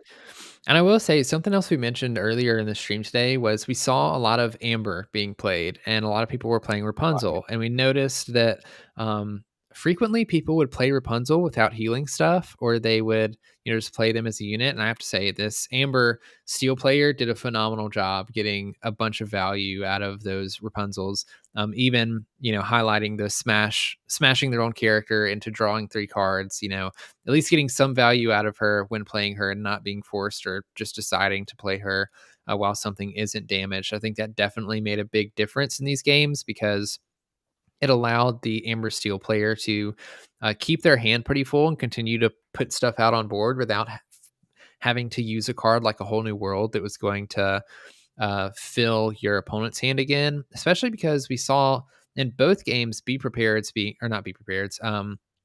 Have Forgotten Me being played and reducing the hand size of the Ruby Amethyst player down to as little or as much as 2 cards and as little as 0 cards in hand at one point, which really we saw how strong that was against the Ruby Amethyst player. So being able to utilize those Rapunzels so that you can keep drawing cards and you don't have to use a whole new world and give your opponent 7 more cards was very, very good. And I really liked the version of that this deck was running and using that strategy. Yeah, no, that's a fantastic point. And it came on the heels of us, commenting several games that we didn't see Rapunzel being used efficiently. And this player used it, absolutely perfectly. I'm excited for the finals here. We could get going anytime. I know we do have the timer on the side, but with the long day it's been, I wouldn't be surprised as soon as that other semifinal game finishes up to see the players jump in and go. So we're ready for it anytime. We do have some comments in the chat I want to address, but I'm going to do the spiel one more time, Brandon, for everybody here. I just have to highlight a few different people participating in the stream. First, this tournament is being sponsored and brought to us by LorcanaCardShop.com, which is a website where you can order Lorcana singles at TCG player prices. It's pegged to that price list. And so if you want to order from a vendor instead of from TCG Player, go to this website. They're run out of Tampa, and order your singles there. And they are the sponsors of this tournament. You can see their logo everywhere. Also need to thank Tampa Bay TCG League for bringing us the stream. It's definitely a channel you should check out for Flesh and Blood, Lorcana, Magic, and other content. But if you're in Tampa, join them. Otherwise, check out their channel. And we were thanking them for bringing this to us, and thanking them for inviting us to participate today. This was a long day, but a lot of fun. A lot of fun hanging out with a lot of amazing people.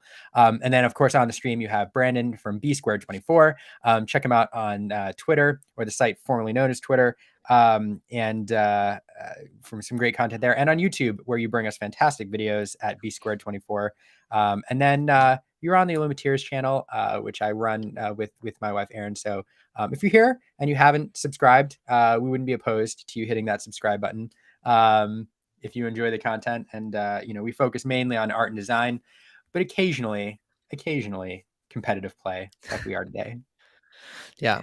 And if you've enjoyed the live stream so far and haven't already, you should absolutely give the live stream a like down below. And we're going into the finals next. If you feel like sharing it on the site formerly known as Twitter or anywhere else, and getting people to watch this exciting climax coming that we've been commentating on all day, that'd be pretty awesome too. That is true. It's all come down to the last few games. Brandon, I do have to ask a question. You asked for, this is random and somewhat off topic, but you asked for our address at one point after the baby was born. Did you send us something? I did. I thought your little girl needed a little bit of Stitch in her life, a little plush Stitch to keep her some, we keep her didn't warm and know cuddly. who sent this when it arrived, but then I did some math, and you didn't happen to pick this up from the Disney store, did you? I did. Yeah, absolutely did. I thought it was really fitting, for the newborn. It is just delightful. It's a little big. I wanted to find something smaller that you could actually let your little one play with, but that was about as small as they got. So maybe when she gets a little older.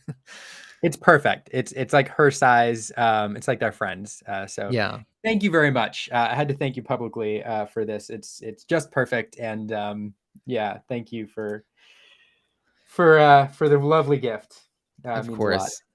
I'm starting this trend now, apparently, where I'm just sending everybody's children Stitch plushies because after Lord Madness last year, when Stitch beat Hades, sort of as a consolation prize, I sent Lorcana Dad 2 little Stitch plushies for his 2 little girls. And so just to kind of jab him a little bit, since he loves Stitch so much. But I figured with the newborn, might be nice to have something to cuddle, or maybe Erin needs something, to soft to cuddle up with. I don't know, but had to make sure that she was introduced to Stitch at some point. Yeah, and Erin, of course, says thank you. Another comment from the chat. I'm going to butcher this name. Black Idillion, Black Illidan.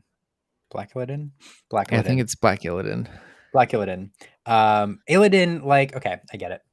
It's been a long day. Black Legend, I think this is sentiment shared by a lot of us. Hoping that Lorcana becomes a family game that we can engage, friends and family in, a hobby that we can share over a mutual love of both gaming and then Disney properties.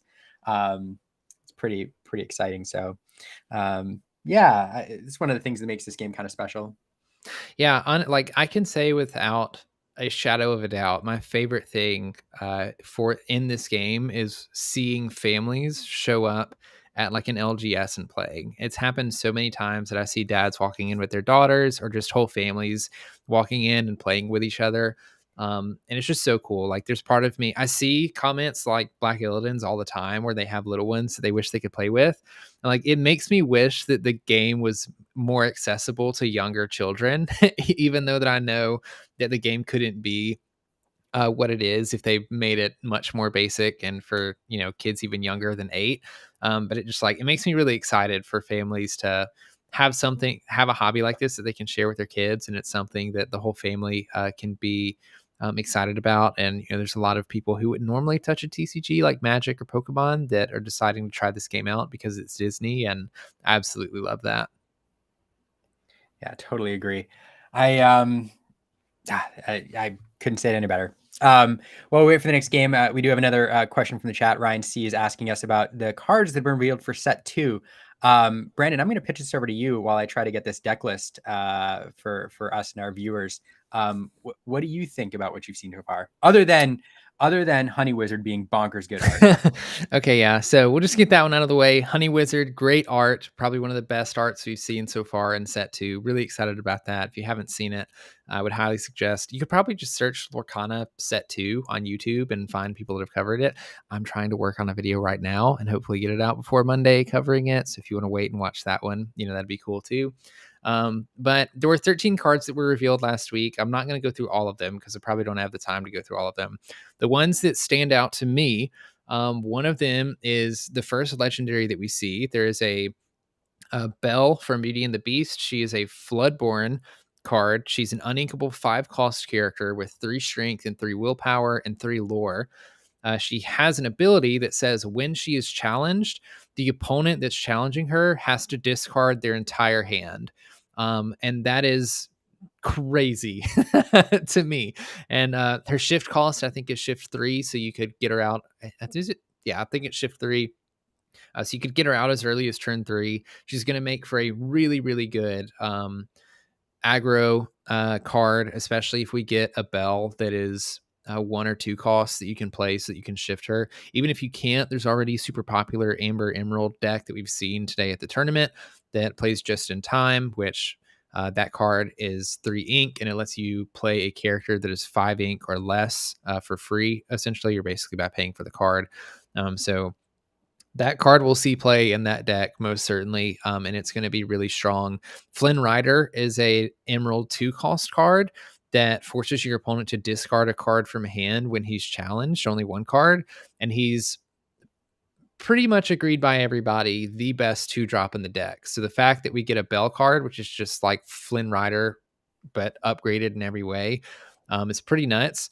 The second one that comes off is there is a Sorcerer's Spellbook, I think is what it's called. And I think it is a 3 ink uninkable item card, and you can exert it, and for 1 ink, and it gains a lore. It's the first card that we've seen in Lorcana so far that allows you to gain lore outside of relying on a character that's already been in play.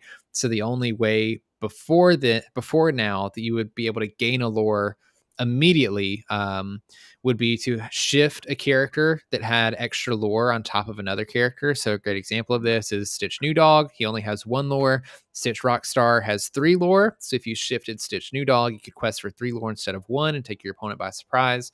And the only other way to do this, there is an item called Eye of the Fates and Sapphire, and it does kind of the same thing. It's a 4-cost item card, and you can exert the item card to give another character an extra lore. So you don't gain a lore exclusively, but you can give another character that is already on the field extra lore, and that's you could play that use it the turn you played and give a character another lore. So I think that item card's going to be really big because it's the first opportunity we have to gain lore immediately, and there's no way for the opponent to stop that or interact with that.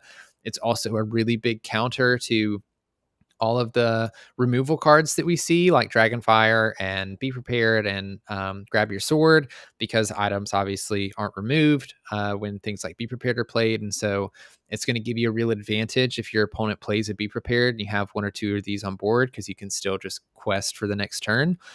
And then this, if I had to pick another third card that's really taken it gotten my attention, we got a Cinderella Stout-Hearted, I think is the subtype. She's a inkable 7-cost card with 5 strength, 5 willpower, and I think 3 lore. She has a new keyword called resist. Resist is a keyword that says when this character takes damage, it takes the value after resist less damage. So Cinderella has resist 2, meaning that anytime she takes damage, whether it's from an action, whether it's from a character, she would take 2 less damage than normal. So if she is challenged by a character that has 3 strength, she instead only takes 1 strength. And you can see pretty quickly why that might be pretty powerful. And then on top of that, she has another ability, which I don't remember the ability name, but it allows Cinderella to challenge readied characters when you sing a song, which is really powerful because there's quite a few cards in Lorcana that are just fine to sit on board and never exert themselves because they have really strong abilities, and they kind of hide behind the fact that they can't be challenged because they're readied. And Cinderella kind of gets around that. She says, now you can't just be safe sitting on board being readied. And so I think that's going to be an extremely strong card in the set. There's other cards that I think have potential to be really strong too that we've seen, but I could probably just continue talking for the next 20 minutes about all of those cards and not shut up. So I will, those are some really exciting ones. I really suggest you just do a little bit of research. If you go to my Twitter, we're plugging our stuff. I did a whole thread of all of the 13 cards that we saw and my just quick thoughts on them. You can find that. It shouldn't be too far down in my feed. And again, I'll be posting a video on all of those cards, hopefully tomorrow or on Monday if I can get it finished. But there's a lot of other creators that have already made videos on it, and I suggest looking those up and watching those as well because they're really good. No, I totally agree. Comprehensive thoughts, and I like it. Yeah, there's a lot to love about what we saw. I do want to address a couple of things. So one, Traverse Tavern's back in the chat. We don't know what both decks are in the finals, but we do know Steel Amber will be one of the decks in the top 2. So we're excited to see that. I did send a note down there and said, make sure those players don't go grab a table somewhere else. Because that'd be very disappointing. Yeah. I'm working on getting that deck list. Do have one other comment. Dreadnox asks, this is a lore question, which is why I get excited because that's somewhat of our thing. I'm working on a video for this, so go watch it when it comes out before the end of the weekend. But the difference, these character types have been described quite a bit by the differences from their canon versions. So Storyborn being, canon characters straight from the stories, Dreamborn being a little different, Floodborn being very different. That is not it. And in fact, that is incorrect. The difference comes into how they are created. Both Storyborn and Dreamborn are summoned by Illumiteers using Story Stars and Magical Ink and come partly from their imaginations. The Dreamborn being the Illumiteers applying a little bit of imagination and saying when they summon these characters, what if Jafar was the Cave of Wonders? What if Hook found pixie dust? And so both of these come about in the very same way. The Floodborn are different because they've come in contact with a flood of magical ink that's been released from the Great Illuminary. And so they were created, frankly, by mistake. But all of them were a Storyborn or a Dreamborn first before they got in contact with the ink and then were changed into a Floodborn. And so that's the big difference. It's not how different they are from the canon characters. It's how those characters were created, which is partly why you see all of the Floodborn with Shift, because all Floodborn were either a Dreamborn or a Storyborn first before becoming Floodborn. Yeah, I was very excited when we got the news about the new set last week that we got a little bit of that lore explaining more about what Floodborn were, because before then we didn't exactly know what Floodborn were. We just knew they were different and they were probably influenced by the ink, but it was really fun to read specifically that they came in contact with I can't remember if it was like a mixture of all 6 inks and like that's what they came in contact with. Yeah. So it's like, and it just like, changed them up a lot. And I love lore stuff. I love reading about it, specifically in card games. I really like exploring the worlds there, at least in the ones that I'm interested in. And so I'm very excited to learn more about what's going on in Lorcana. Especially that trailer, the trailer for Rise of the Floodborn, I thought was really cool. With like the Illumiteer kind of outside the Great Illuminary floating around, and what I guess is just the world of Lorcana. It looks pretty epic. I completely agree with you. One, I love every time people Freudian slip and say Illumiteer instead of Illumineer. It gets our brand out there, and it's my favorite thing. So kudos for that. What I loved about that, I did love the whole vibe of it, the music, but it's also, we've heard about the Inklands and that these are worlds that exist within the world of Lorcana, but separate from the Great Illuminary. And it's the first time we've seen an Inkland like a landscape in relation to the Great Illuminary hovering up there, as opposed to the Great Illuminary just being in some void. And so that perspective was kind of neat. Yeah, that's something that I've wondered for a while, because the Inklings, I feel like, were something that wasn't talked about too much when we learned about it, mainly because it didn't really mean anything to the game at the time other than just a little bit of extra lore stuff. But I've thought about that, because every instance that we've seen of the Great Illuminary, it has just been kind of floating like in space, essentially, is what it looks like. And I've had a hard time conceptualizing what Lorcana, like the realm of Lorcana, looks like outside of just the Great Illuminary. And I didn't know if like the Inklands were these far off planets or something that, and it's all kind of floating in this void space area, or if the Great Illuminary is like hovering above the Lorcana and a bunch of the Inklands, or, what the Inklands look like. So I kind of hope we get more visuals of that as well. I agree. Jesse in the chat is asking, and has asked a couple times about location cards. And I think I'll give an answer quick first and then pitch it over you, Brandon. I think that there's plenty of design space to add all sorts of elements in this game. Locations seem like a natural element to add in, because there's so much to pull from in Disney animation. And I think that's something that Disney fans would be happy to see, like the Jolly Roger or Neverland, or I don't know, the myriad of other places, all those places, all those places that we love. Now, mechanically, I don't know how they would fit into the game. But we've seen in Magic and other card games that as the games have survived, they just add these different types of cards in over time to build out the game. And if there's another card type added in, I think locations are a natural fit. Yeah, I agree. And not only are there a lot of locations to explore from the stories that we already know, but, like we've mentioned earlier with the Inklands, and like Jesse mentioned in their comment, there's a lot of areas to explore in Lorcana, and that is literally infinite in the amount of locations that they can come up with and create as location cards. I really like the idea of a location card. I come from Pokemon, and they have something really similar called stadium cards. And it's just kind of like it's a card you play, and there can only be one out at a time. If your opponent plays one, yours gets removed, and it has some sort of effect or some sort of ability that both players can choose to use if they want to. And I kind of like that idea of either, doing something that affects both sides of the boards, or has an ability that both players can utilize. I think it'd be fun design space for sure. But yeah, I mean, basically just repeating what you said. There's a lot of things in TCGs that have just kind of become like, if you don't see them initially, you'll see them eventually.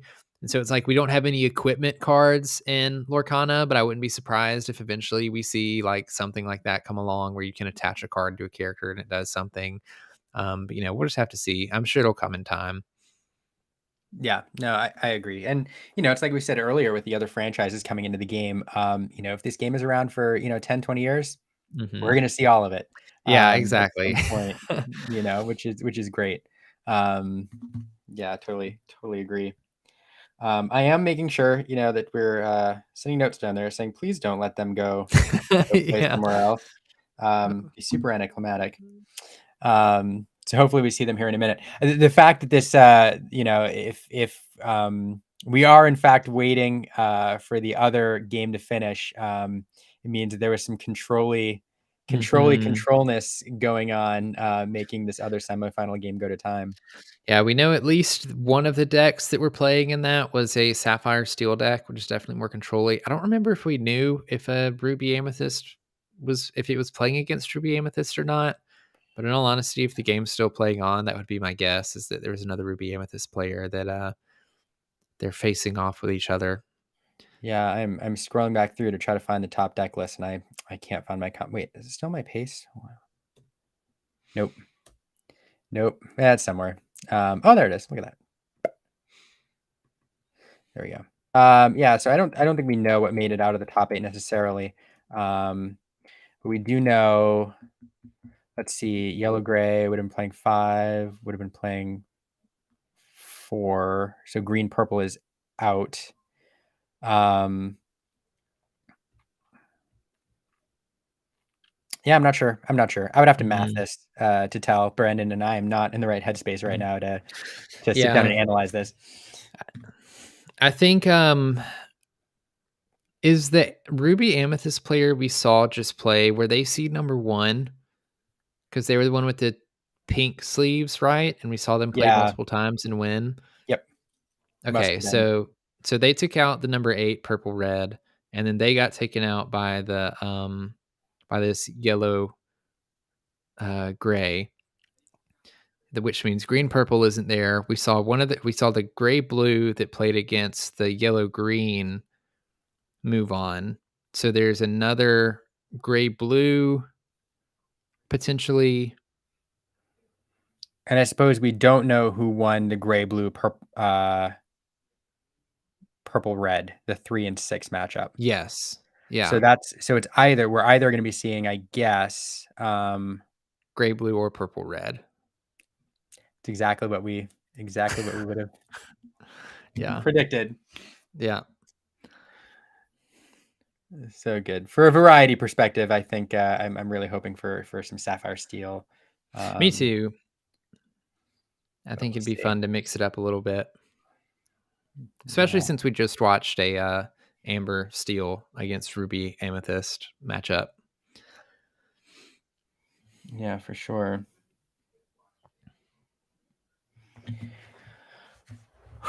What a long day. I'm really excited for the finals. I'm really excited for these games. Again, if they haven't gone on elsewhere. But yeah, if you asked me to script kind of what I wanted to see in the finals, I think this is, other than 3 purple red decks appearing in the top 8. I'm not surprised by that.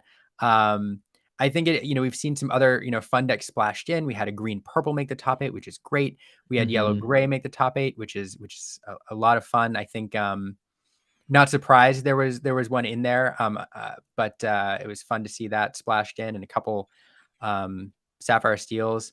I don't know. Other than seeing that starter deck that I love sneak into the top 8, I'm kind of happy about how this turned out. And if we do get a Amber Steel and Sapphire Steel matchup in the finals, I think I'll be really excited to watch that game. Me too. I think it would help prevent these both Amber Steel and Ruby Amethyst from gaining even more popularity, since that's the finals that we saw at Denver. Then we saw Amber Steel take the win at Denver.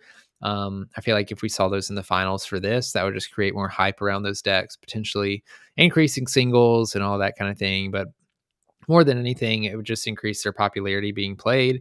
And I prefer formats where there's a multitude of different decks being played. So I would kind of like to see there being a lot of variation. I'd love to see a Sapphire Steel deck come in playing a Amber Steel deck. Even if the Amber Steel deck still wins, I think it would be fun for people to see that Sapphire Steel has a place, and maybe encourage a couple people to build out those decks and play those a little bit more too, and mix up the meta a little bit. I agree. Speaking of meta, you mentioned this earlier, but I know you're going to Miami. Are you playing in the tournament? Yes, I will be playing in this tournament. I don't know what I'm playing in the tournament yet. I'm still kind of in the testing phase of finding pairings that I like and that I think will do well based on what's popular and, that sort of thing. But I'm not expecting to do very well, mainly because it'll be my first large tournament. The only tournaments that I've been a part of have been local tournaments. And I've had a couple where I've won, the shop tournament or whatever, but I've never played at a large tournament away from, a couple 100 miles away from home and that kind of thing. Unless I guess you count the starter deck tournaments at Gen Con, but I wouldn't really count that as anything too nuts. But I'm excited for it. It'll be a fun experience, I think. And worst case scenario, I do really bad, I drop the tournament and just go have more fun in Miami and hang out with friends. So, I'm excited about that. Sounds like a win-win situation. Mm-hmm. You're winning or you're having fun elsewhere. Yeah, so I do imagine, I'm not familiar with Florida geography like I probably should be, but I'm not sure how far Tampa is from Miami. I think it's about 4 hours. I have no idea. But I bet we'll see some of these players that we've seen today down in Miami competing with us. So yeah, it'd be interesting. If I run into a teal deck box with some pink sleeves and some Mickey dice, I'll be really excited. You'll like, know. I know you. Yeah. I've never seen your face, but I know who you are. You know exactly who you are. Or if I see any of these top 8 play mats, I'll know that they made it to Miami. That is true. Yep. So hopefully we see the final game any moment now. But until then, we are in wait mode. About 5 hours. So I was sort of close. Out of all the numbers I could have guessed, 4 hours is not too far off from 5 hours. So I saw a really interesting statistic. I think it was yesterday. It is Canada is closer to Atlanta, Georgia than Miami is to Atlanta, Georgia, which feels really weird because like in a straight line, it's closer. And so Mercadian projection, you yeah, and so it's like it's so interesting because I hear Miami, Florida, and like for those that don't know, I live in Louisiana. I've been to Florida many times. My family likes to take vacation over there. So I heard Miami and I'm like, oh, maybe I could drive to Miami instead of fly. And I'm like, absolutely not. It's like a 16 or 18 hour drive. And even to hear that in places that are in Florida, like Tampa is still a 5-hour drive. It's pretty insane. So I just, oh goodness gracious, I just got a note that the other game that we're waiting on just went to match 3. And I got that note just a second ago, which means my prediction about controlliness was 100% true, even an understatement. Mm-hmm. And it also means that they're not enforcing the time rule here in the top 8, which we expect. So you can't draw. Right. So so we are waiting for that other match to finish game 3. Yeah. Might be a little while. Might have to do some more talking. I'd like to know what percentage of this live stream we've spent filling time talking to each other and what percentage we've been commentating over games. Well over 50% one way or the other, probably. I think that one match that took 12 minutes? It was like 15 minutes. Yeah, something crazy short. It was like, oh no.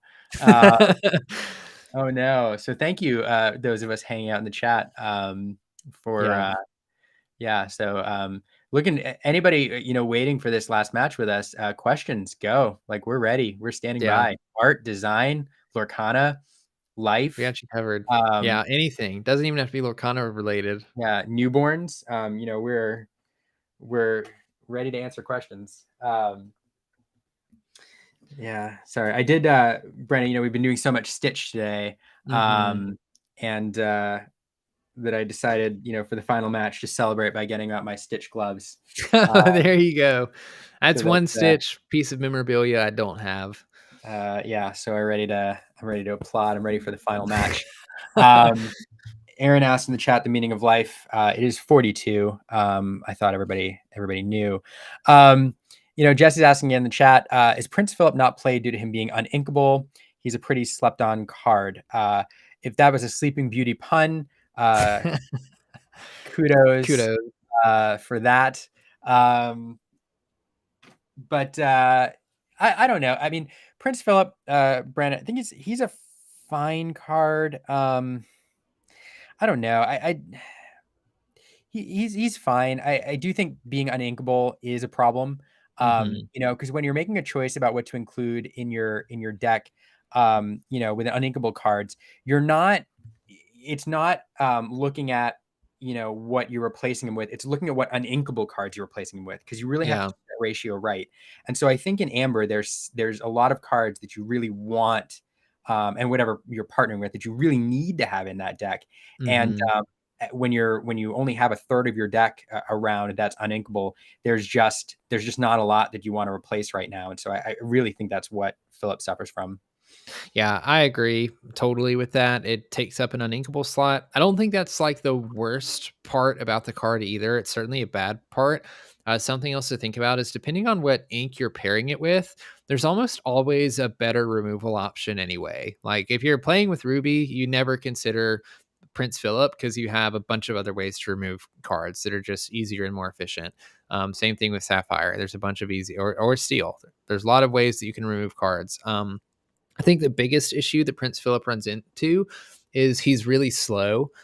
So Prince Philip serves a good role in being on board and kind of making your opponent scared to quest or exert certain things, because they know that if they do, that it's only lasting one turn.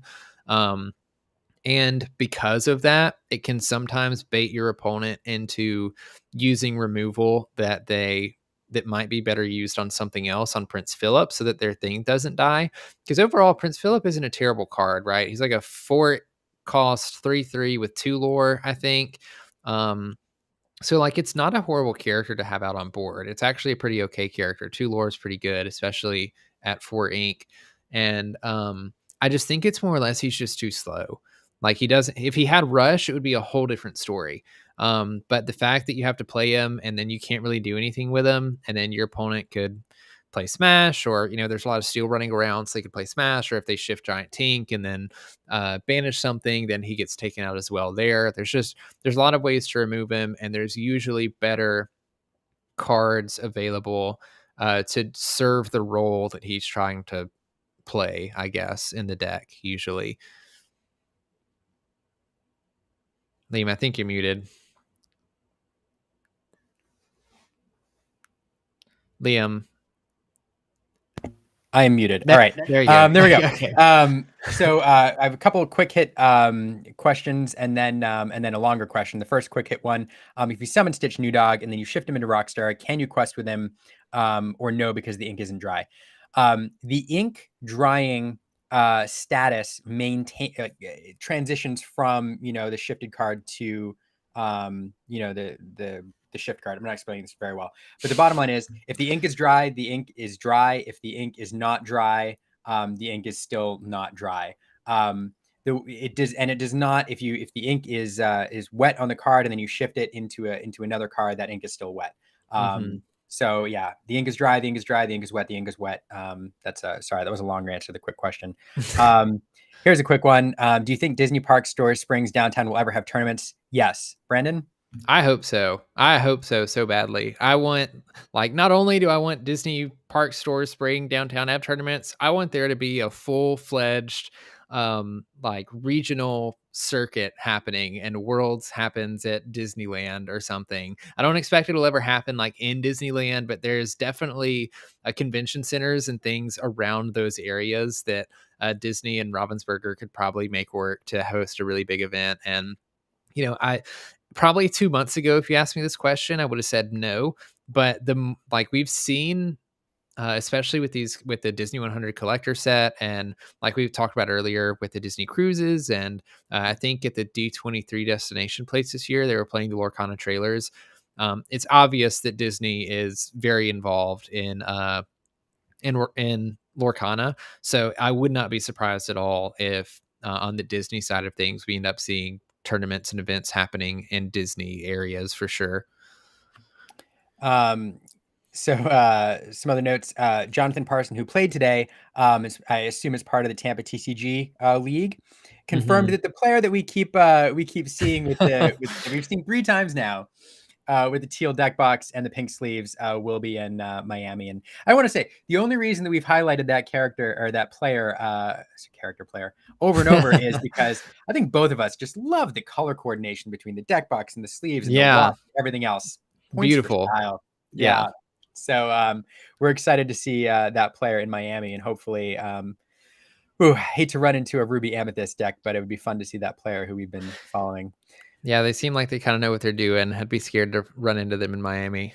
Yeah. So we do see some people, asking us about product shortages. This one, there's been a couple others. I wanted to highlight this one first. Carlos, if all you have right now are bulk commons and you haven't been able to get a starter deck, send us an email. We've been acquiring some pre-cons to send to people who can't find starter decks so you can play with the starter decks as they've been designed. Send us an email, illumiteers@gmail.com. We don't have a ton of them left, but if you have not gotten a starter deck, let us know. We'll send you one. It is minus the booster because we've been buying them without the booster, but send us a note and we'll mail one to you. Because we want people to play. Similar question though, thoughts on restocks, and I don't know, Brandon, I've been talking a lot. My thoughts are complicated. What do you think? When do you feel that Lorcana will be more readily available as okay. So I don't have as much experience in this area, so I'll tell you what I know and I'll tell you what I hope. We know that Wave 2 for the first chapter will be coming to local game stores and probably big box stores in October, which is good. That means there'll be more product out to the masses. I don't think that means that the product in that wave was extra product that was printed after Ravensburger realized that they didn't have enough supply to meet demand. So I don't know what kind of numbers we'll see of things hitting LGSs and things, but I would be asking your LGS and, looking into those things in October. I don't know if there's a date to that yet. Do you know, Liam, if there's a date to that restock? They haven't put a specific date out yet that I've heard. I know it was shifted to the right just a little bit. Okay. But I haven't heard the specific date. Although I will say, the date will be fuzzy. Because as we've seen with Target restocks, Walmart restocks, everything else, I think the only thing that'll be like a hard set date probably is when LGSs are actually, no, the street date's the street date. So it's whenever the distributors, are able to, whatever date Ravensburger has set for Wave 2, because they are controlling Wave 2, at that point, we're going to see this bleed out over the course of weeks as distributors get that product to the appropriate places, whether it's LGSs or big box stores. Yeah, so we'll see that as a small restock. I don't expect there to be much out of that. One thing that I will note that's interesting is even before this restock, recently we've seen singles drop in price, which I think is notable, is interesting because a lot of people didn't think singles were going to drop until we got that restock and until more product hit the market. But for some reason, we're seeing it drop. I personally think it's because less people are buying sealed product because sealed product is just so expensive. And so people are opening sealed product and trying to sell off singles, and it's reducing the prices. But anyway, there's the October wave coming. Then after that, at least for set 1, there is a reprint that is going to hit the market in Q1 of 2024. If I had to guess, it would probably be around middle of February, beginning of March, because that would be when set 3 comes out for LGSs and big box stores, LGSs being in February, big box stores being in March. And I imagine they're probably going to try to push the set 1 stuff out with that. Hopefully that means they printed a lot of set 1 stuff to just be restocked, and there will be a lot for people. I think that is enough of a time frame that all of this, it's all been reprinted. So hopefully they were able to get a lot reprinted, and it's enough to satisfy the demand. But then in between that, we also have a set 2 coming out. So set 2, there's going to be, it's November 17th, I think, and then December 1st. November 17th being your hobby stores and December 1st being your big box stores. I'm hoping that when set 2 stuff comes out, I don't think it's going to be any easier to find stuff than it was for set 1, but I'm hoping that it relieves prices of set 1 stuff a little bit, since people will be trying to get set 2 stuff. but we'll see. I mean, I'm not banking on that at all. I think it's going to be difficult. But if I had to guess when Lorcana will be readily available and easily accessible, the dream would be Q1 of 2024. They've gotten all of their reprint and printing stuff figured out, and they're printing enough to meet demand. Realistically, I'm really hoping that by August, when did this release? August. I'm really hoping that by August of next year, we're at that point where like product is on the shelf and it's not being scalped to oblivion, and you can get a booster box for MSRP at least, and people have more access to cards. I think I agree with you. I'm optimistic for set 3. I think if there's enough time to do an emergency run for January of set 1, that the timing is about right for them to do a higher print run of set 3 than they had originally anticipated. But I don't think it'll be till where you can go to Target and find product on the shelves like you can Pokemon right now. I don't think we'll see that until probably March, April of next year.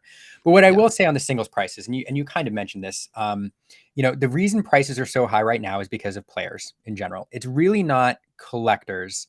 The collectors, I think, want one of a lot of cards. They want foils of some cards. And so you do see a bit of that. You see Enchanted Elsa spiking in price due to collectors. And the collectors are driving most of their money, though. I think that the pure collectors to these high-end pieces, these enchanted rares, some foil legendaries, but then other random stuff like the discard cards and sealed product.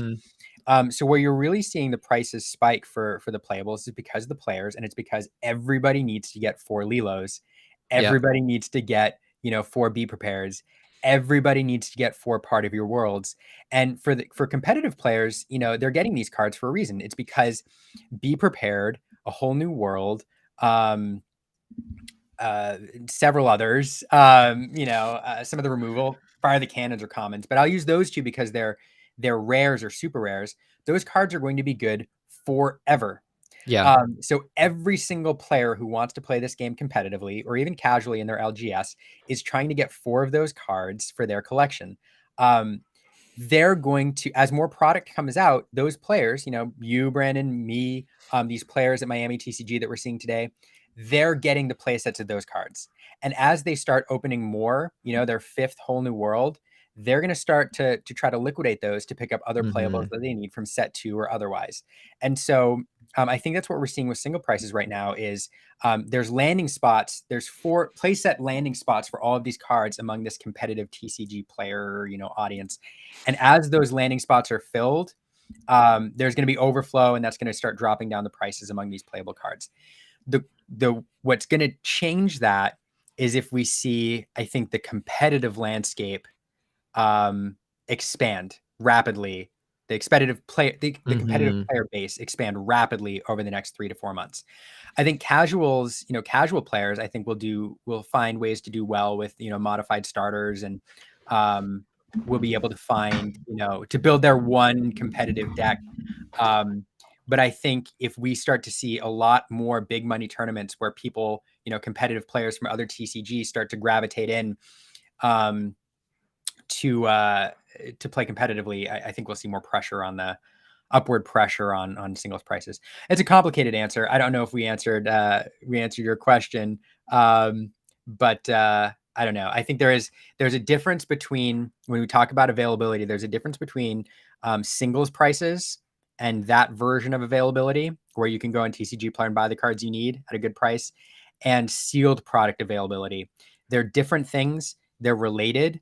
I think sealed product availability is going to be a challenge for casual players for a while, probably another 4 to 6 months. But I think single availability, I think on a lot of playables will start to come down significantly, I think, over the next few months, unless we see an explosion in the competitive player base. All right. And as I finish up that answer, we are ready for the finals, it looks like. Let's see.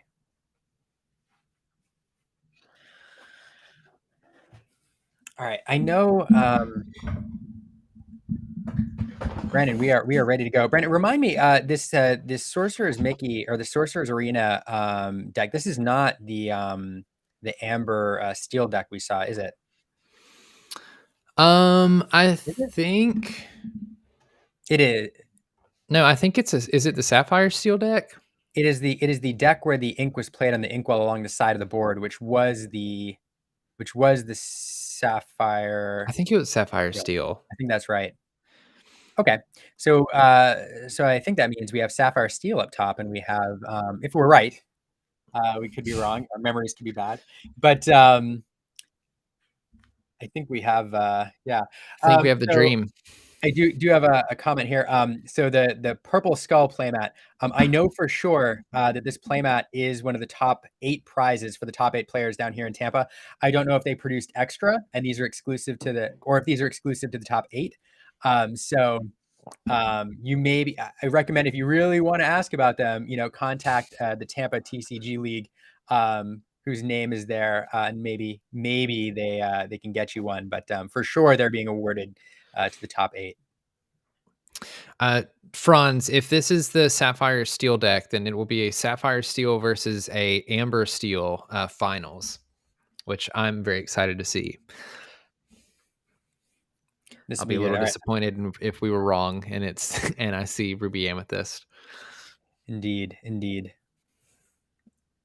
Which, it'd be a fun matchup. I just think it's a more dynamic matchup. Have we seen Black Sleeves? No. We have not. Now because nobody plays with Black Sleeves anymore. It's so 1998. Okay, yeah. So the top is Amber Steel. So I was wrong about that. It's not Sapphire Steel. Oh, so it is the Amber Steel player. Interesting. Okay. So it might be Amber, or it might be Ruby Amethyst, because I don't recognize the Black Sleeves. It might be. Yeah, there's 3 Ruby Amethyst players in the top. I think we saw 2 of them. Dinner just got here. Oh. If you want a snack. Oh, thank you. It's just like chicken tenders. Chicken tenders. Sounds yummy. You want to pop in for the finals? No, she's about to start screaming. Oh, she's about to start screaming. Newborn life. Challenge. The challenge is real. Again, I assume, we have some new people to the channel here. Aaron and I, run the channel. We are a family Lorcana channel. And we did just have a newborn 2 weeks ago today. So it's made our content creation a little more challenging. In a perfect world, Aaron would be sitting here next to me to comment on these games, but unfortunately, our little one's being a challenge today. So we are dealing with it. All right. Oh, yeah. Okay. So I just saw it. Can confirm the Ruby Amethyst versus Amber Steel matchup. The Amber Steel player is going first, which I think is really good for that deck. That's what you want. The Amber Steel is trying to get out ahead of the Ruby Amethyst player. We see the Ruby Amethyst player doesn't have a 1-drop, which is pretty good for the Amethyst Steel. It's not like anything game changing, as we've mentioned earlier in these games. Gaining extra lore in the first probably 1 to 3 turns for your opponent doesn't mean a whole lot, so long as they're not gaining a ton of lore, because you run Aladdin Heroic Outlaws that can steal lore away from your opponent. You're usually running Aladdin Street Rats, which will also take lore away from your opponent. So it's not the biggest deal for Amber Steel to have a bunch of stuff on the board early, questing with it. For those of you that were around for the top 4, the last match that we watched, we saw this Amber Steel player play against a Ruby Amethyst player, and they did a really good job of doing what Amber Steel usually does, which is just getting a lot of stuff out on board, kind of flooding the board and forcing the Ruby Amethyst player to have answers to it, and then they're able to refill their hand with things like Rapunzel, with things like Whole New World, and continue to just play things out on board over and over again and kind of exhaust the Ruby Amethyst player. I don't see any in the Amber Steel player's hand, but a card that really came in and did a lot of work in that match for the top 4 was You Have Forgotten Me. You Have Forgotten Me forces the opposing character to discard 2 cards. In both games that the Amber Steel player played, one game he played 2 of them on the same turn, so they had to discard 4 cards. And another one they only played 1, but both times it got the Amethyst Ruby player down to 2 cards in hand or 0 cards in hand. And so I think that really won the game for them. And until we see this Ruby Amethyst player play a card that helps them draw cards like Magic Mirror or even Ursula's Cauldron come down so they can filter through cards, they might have a hard time if the Amber Steel player can force them to discard cards and get them to a point where they only have a couple cards in hand like we saw in the last match.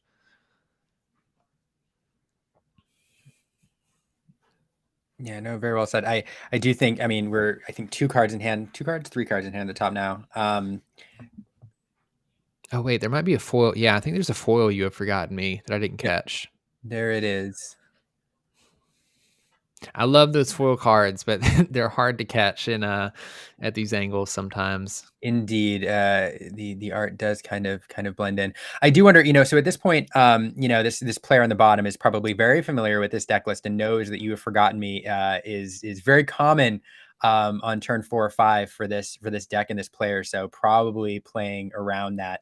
It's the perfect time to hold up some early game drops if you had them, to be able to toss them to this card if you need to. Mm-hmm. Yeah, I'll be interested to see if we see the You've Forgotten Me played out yet, or if they go for something like the Tinkerbell, and they go for something for Tinkerbell. One thing I want to highlight that we haven't seen in the other Ruby Amethyst lists, at least not played, is this Elsa Snow Queen, I think is the subtype. Elsa can exert herself and force the opponent to exert a character, which can be kind of strong in this matchup, especially against Stitch Rockstar. Ruby Amethyst rarely has trouble getting rid of other characters, but sometimes you're kind of forced to have an answer, especially against this Amber Steel deck where they're usually just kind of flooding the board and forcing you to deal with it. So seeing Elsa Snow Queen, one is a shift target for Elsa Spirit of Winter, which means Spirit of Winter can come out on turn 6, which is very big. It would really slow down the Amethyst Steel player, allowing them or forcing them to not ready 2 of their characters on their next ready step, which essentially means they couldn't quest within the next turn, which would slow them down, not being able to quest the 2 characters. But also, if needed, they can exert this Elsa and exert something like a Stitch Rockstar if it ever came down on board, or a Tinkerbell Giant Fairy that was threatening taking out some of their stuff. So I'm already really liking seeing some of the cards in this Ruby Amethyst list. I feel like it might have a little bit better of a time against this Amber Steel deck for those reasons. We still don't see anything like a Magic Mirror or Ursula's Cauldron come down to help with the draw, but we have seen 2 Maleficent Sorcerers come down, allowing them to draw through a little bit more of the deck. And I think if this Ruby Amethyst player can play, just get 1 or 2 of those items down, they may be okay. We do see a couple beasts, and I think they just inked a beast, actually, hard-headed. That is true. So this top player has a way to deal with some of those items, but man, that You Have Forgotten Me in hand is very scary for the Ruby Amethyst player if they're not able to keep up a decent hand size. That is true. For those who missed our last few rounds, I mean, I like that you're highlighting the difference in this list versus lists we've seen. I think we saw this Steel Amber deck deal handily with a Ruby Amethyst deck before. So this is a slightly different variant with that Elsa in there, and so we'll see if it makes a difference. Here's Tink on the board. Tink is going to do 1 damage to everything. It gives them the opportunity to sing swords if they draw into his swords, which would be pretty detrimental into the Ruby Amethyst deck. The Ruby Amethyst board's in an interesting place where this is kind of why I like Prince Eric. Prince Eric has 3 willpower instead of 2 like Captain Hook, and everything on the Ruby Amethyst side of the board only has 2 strength. So if they want to do anything about these Prince Erics, they're going to have to challenge with multiple characters, which just doesn't really feel good, having to use 2 of your characters to challenge into one of theirs. But the Amber Steel player has done a good job at putting a lot of pressure on. They're already at 10 lore. And so now we're kind of getting to a spot where, I mentioned earlier, you're not too worried about lore gain in the early game, but now you're kind of getting to a point where you can't let these Prince Erics continue to quest too many turns after this, because if they keep getting 2 lore per turn, it's going to be an issue And depending on how much ink, okay, so they're going to use 3 characters to take out the Tinkerbell. That's a really great trade for the Amber Steel player, essentially taking out 3 characters for their 1. It is, but I mean, if you're going to challenge anything, you can't leave that Tink available to challenge one of your characters, do damage upon removing anything else. Like it's probably the right play, but it is painful. You're right. Yeah, I really wish I knew how many cards were in the other player's hand, because forcing them to take a really bad trade like that and then having the You Have Forgotten Me in hand, if they have a few cards in hand and you play it, get them down to almost no board. I mean, that's exactly what they did in the last match to really hurt the player. Yeah, and that's what we see happen. They're going to play the You Have Forgotten Me. They're also sitting on a Stitch Carefree Surfer, which is good because they have 2 Erics on board right now. And as long as the opponent doesn't get rid of these Prince Erics, which they might, because the top player only has 6 ink in their inkwell. Well, Stitch is 7 ink, right? Not 8 ink. 7, yes. And to be honest, I mean, I think we may see the top player not 1 card in hand. I think this might be an opportunity where he has those Erics sit and not make them vulnerable in order to allow him to get the advantage off Stitch. Yeah, that's exactly what I was going to highlight. If these Erics survive, you can play the Stitch, draw 2 cards, refill your hand a little bit. That Ursula's a little bit annoying, having 3 lore, but I mean, the Amber player is so far ahead, you're probably okay with that. You're really just kind of hoping you don't draw an uninkable card, and they draw the uninkable card. Being the swords, I think. Grab your swords. They can't play the Stitch this turn if I have the ink counts correct. I think that's right. Yeah, that awful draw. Unfortunately for that player, has to hard cast the friends. Yeah, so not the worst grab your swords, because it does get rid of the Elsa and the Maleficent. So it means, like you mentioned, you probably have to hard cast a friends if you draw into 1. They also can't shift the Elsa to prevent to force the exert on these Erics and keep them from readying the next turn, maybe getting rid of them for the Stitch. And again, we see that 3 willpower really coming through. Ursula only has 2 strength, so he can kind of safely quest with these Erics. I would be scared of something maybe like a Rafiki if it came down, and then you can't use your Stitch as efficiently. But I understand wanting to put the pressure on the Amber Steel players in a pretty good position. I think still in a commanding position in the game so far. But we're going to see Dragonfire.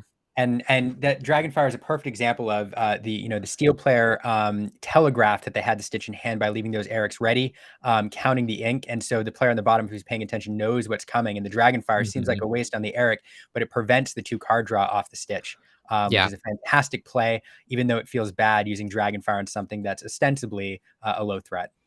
Yeah, now you're in this weird position as the top player where you can ink this Captain Hook this turn and still play the Stitch and not get the card draw off of it. Or you can just play the Captain Hook here. The reason I was going to say it's weird is because if you do that, you're kind of letting the opponent quest with Ursula for gain 3 lore for free, and you don't want to let them do that too quickly, because it only takes a couple turns with them questing with a 3 lore character to catch back up to you, and if it gets away too much, then that can kind of be a problem so long as you're not applying pressure. Whereas with the Stitch coming down, you're drawing cards, you can probably play more cards. Stitch also quests for 2 lore, so you can at least if they're racing you can at least keep up with having 3 lore on board as well to match the Ursula questing. It's still okay for the Amber Steel player, because I think the Ruby Amethyst player still doesn't have much of a hand, and they're still just kind of top decking stuff, which we can't see. We'll see if he did draw that Inkable. So there that is. And there's the Stitch. Yeah. So 2 okay draws. I like seeing the Tinkerbell mainly because you can just filter. If you play the Tinkerbell and you draw into something that's not great, you can try to draw into something that's maybe a little bit more helpful. It's not technically draw, but filtering is sometimes just as good if you need it. We haven't seen it be prepared or anything yet, I don't think. So I would be thinking about that as the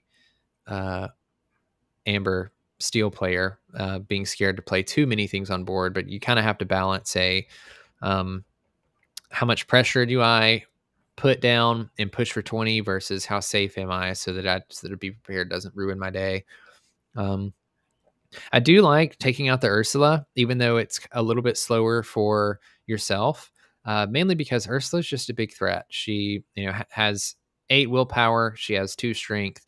She can quest for 3 lore, so it's going to be really difficult for them to deal with. They do have the Be Prepared, which is a little bit unfortunate. That means you probably could have just quested with everything next turn, and then maybe you didn't have to use your characters to get rid of the Ursula. Perhaps, but that does put the bottom player at 12 lore instead, which is a little bit different of a scenario. But I agree with, I think I do like the play of taking out Ursula. But for sure, I think we see the momentum shifting a little bit here. Yeah. We know there is a draw your swords or grab your swords in hand, which I wouldn't be surprised to see played at some point to get rid of the Aladdin, which is a fun shift target. There that is. Yeah, and exactly. Yeah, that was a great smash swords play, getting rid of the queen. You don't want them drawing any extra cards if possible.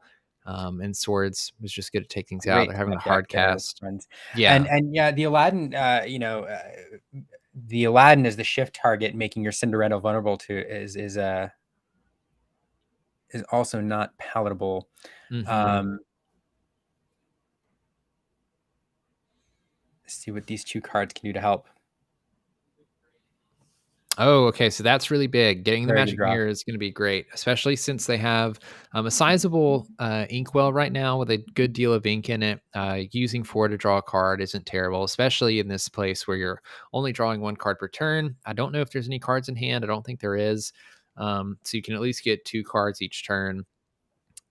With the Magic Mirror, start catching up a little bit to the Amber Steel player. We may be hitting the crux of this match where the Ruby Amethyst player starts to take a little bit more control over the Amber Steel player, getting a little bit more resources that they need, a little bit more draw power, having a little bit easier time taking control over this Amber Steel board. I do think that's right. This is the point of the game where now the longer the game goes, the more it benefits the control deck on the bottom. And we'll see how it plays out. Something else to note, I see a Rapunzel in hand in the top player's hand. And I haven't seen, we've seen a couple Maleficent Sorcerers, a couple Aladdin Heroic Outlaws. I don't know that they've made it long enough to be exerted, but something like this, Maui, is not great because you can't run your stuff into most of what your opponent's playing right now for it to survive for you to play a Rapunzel. We do see a Tinkerbell, which can shift and take out the Elsa where she exerted, but obviously she's not exerted. But Tinkerbell can run into Elsa if they do exert Elsa, and then use that heal off of Rapunzel. So we'll see if the bottom player thinks of this. Actually, they're just going to Dragon Fire it anyway. It doesn't matter. So yeah, I think we're definitely reaching a point in this game where the Ruby Amethyst player is starting to take control, and we really see why and how the Ruby Amethyst deck shines, because they're already really close in lore, 9 to 12. So it's not going to take too long for them to catch up. There's 5 lore on board for the Ruby Amethyst player. The Amber Steel player doesn't have much of a board at all. Magic Mirror being used to draw extra cards. Yeah. Very, very difficult now. Very difficult now to come back. It's not a lot of targets. And here you see the scoop writing on the wall.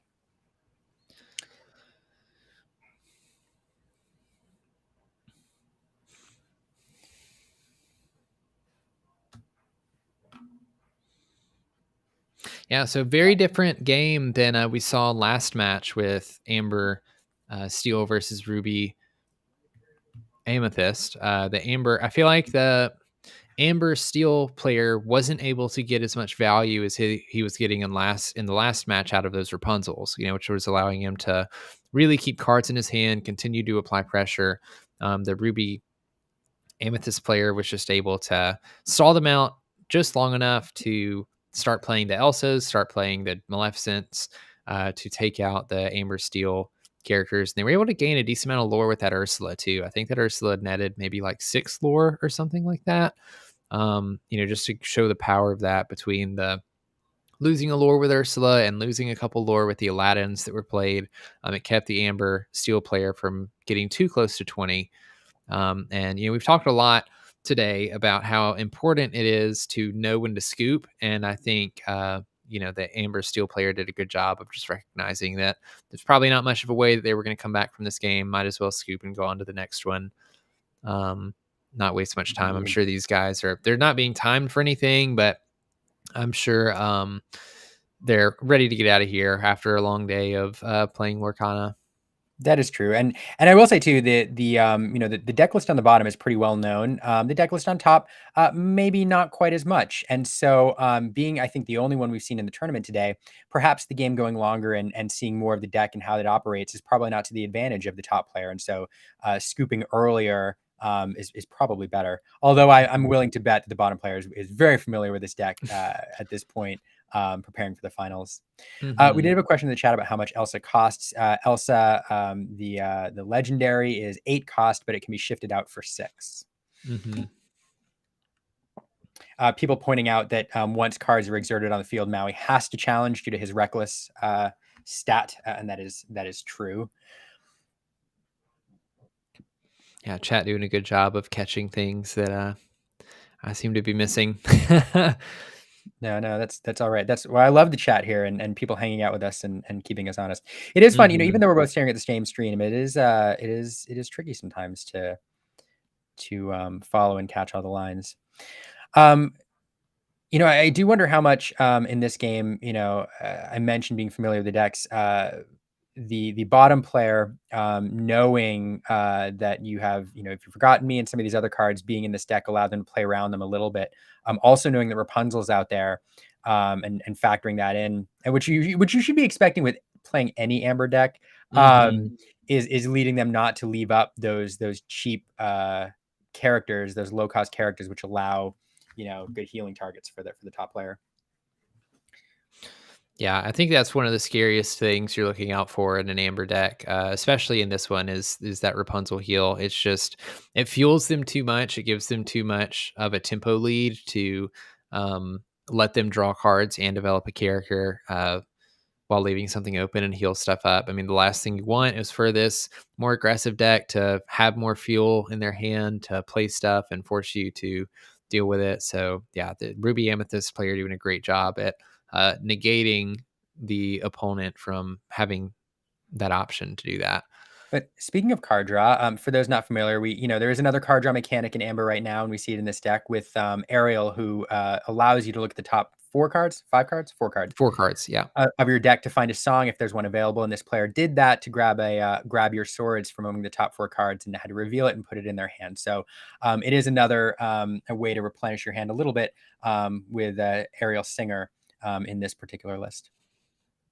Yeah, and the important thing here is this means that the opponent knows that there's a grab your swords in hand, and with 2 Ariels on board, yeah, Ariel has the keyword singer 5. So even though she's 3 cost, she can sing songs up to 5 ink. So the Ruby Amethyst player can play around that now as best as possible. So there's definitely benefits to and detriments to running Ariel, having to show your opponent that song. It looks like we're going to take the trade with Elsa into Captain Hook, which isn't the worst thing for the Steel player. A lot of people are kind of scared to quest with Captain Hook sometimes because rarely does he banish the thing that challenges into him. But in the Amber Steel matchup, you kind of just sometimes want to quest with whatever you can to get as close to 20 as possible. And especially in this matchup, as Liam mentioned last game, the longer the game goes on, okay, so we see Rapunzel being used very well. That is the downside to taking out a Hook there. The player made the calculation that the 2-card draw was worth that 1 lore trade-off. Yeah. And and so exactly. You set up plays like this with Rapunzel, with Captain Hook. You also gain the extra lore. But yeah, in this matchup, the longer that the game goes on, it benefits Ruby Amethyst usually because they can put more ink into their inkwell, which means they can do more. They run a lot of expensive removal cards and cards to stall you out. So I really like the way that this Amber Steel player is playing right now. It's a little bit more aggressive, just questing with things, trying to get as close to 20 as possible, and sort of forcing the opponent to have answers to that as well. Yeah, it's such a challenge. I mean, I really think at this point, it's a race to.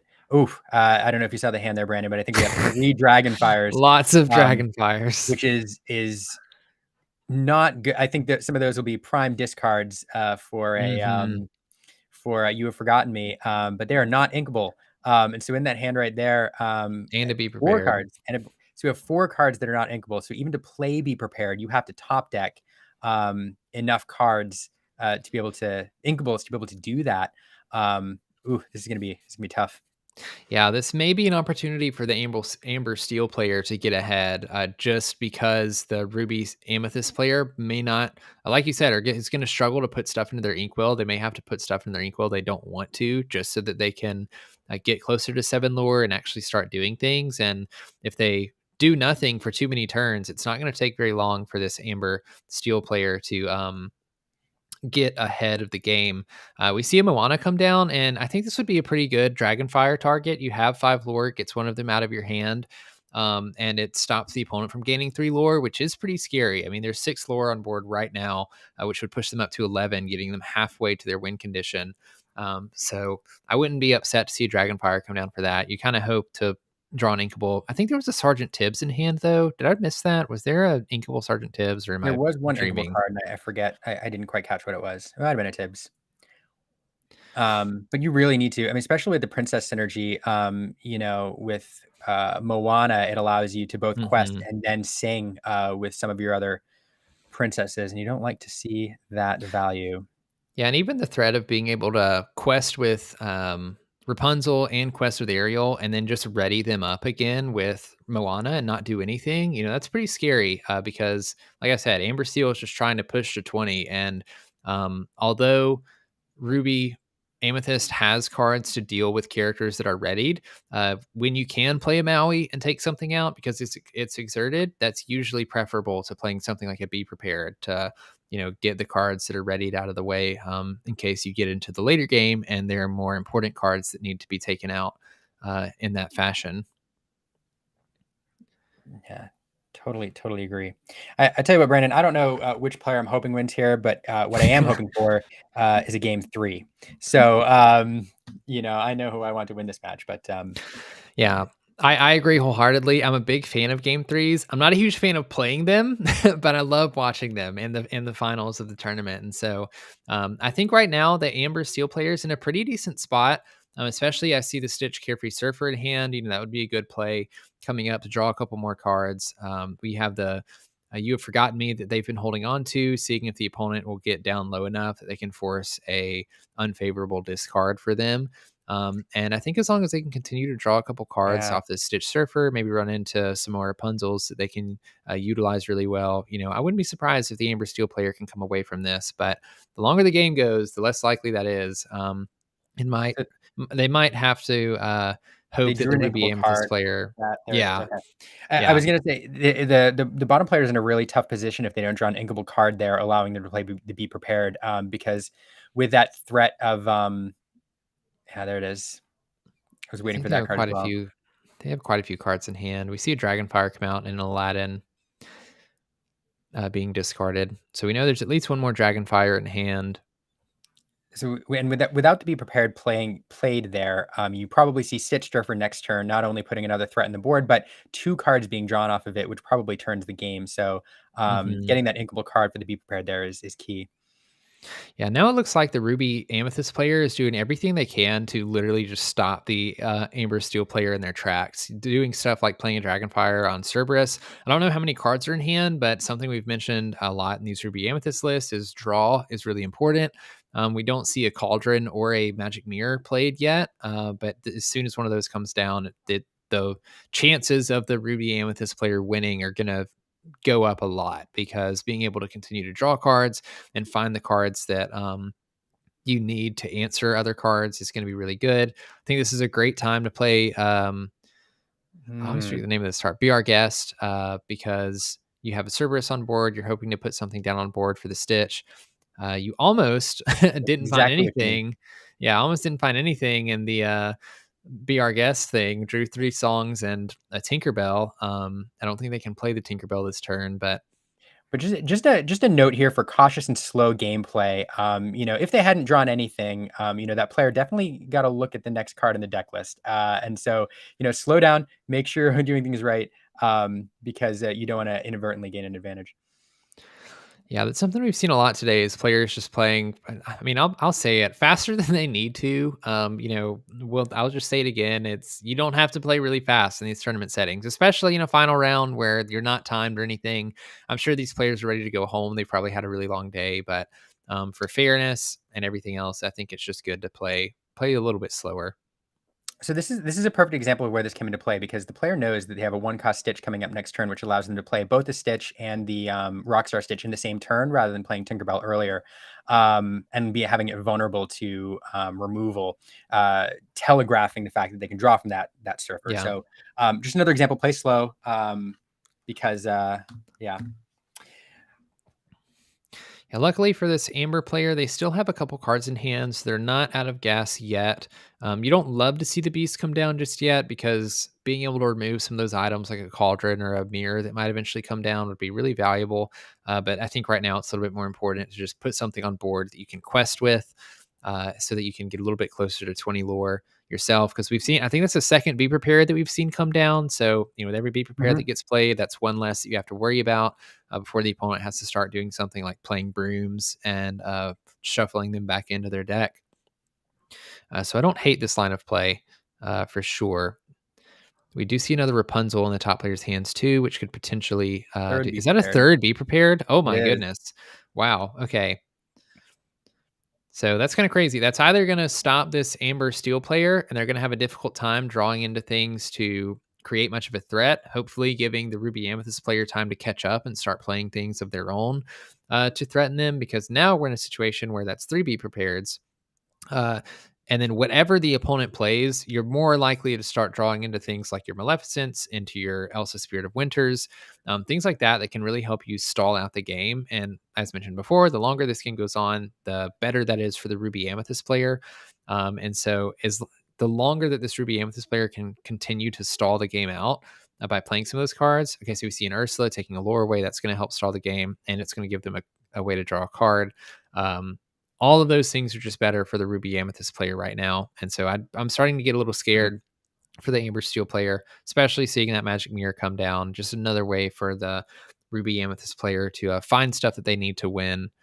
It's not looking great for the Amber Steel player. They're only at 9 lore right now.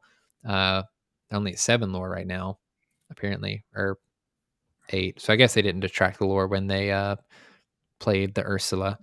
No, but looking at the you see 2 cards now that you hate to send to the bottom of the deck. The Stitch and the Rapunzel, both card draw for you. Interestingly enough, I also haven't seen. I don't know that I've seen a whole new world played in this deck. I do like seeing the beast come. That very, very good play. You have 5 lore on board. You know that 3 Be Prepareds have been played, so you're very unlikely to see another one. And you can start being a little bit more aggressive with how many characters you put out on your board. And I think in this point, the Amber Steel player is in a better position, because now they can start applying a little bit more pressure. And if they get to quest with 5 lore next turn, that puts them up to 14, and that's a lot closer to 20. We do see the Elsa come down. That's going to be able to exert 2 characters and make it so that they can't ready the next turn, which will slow down the Amber Steel player a lot.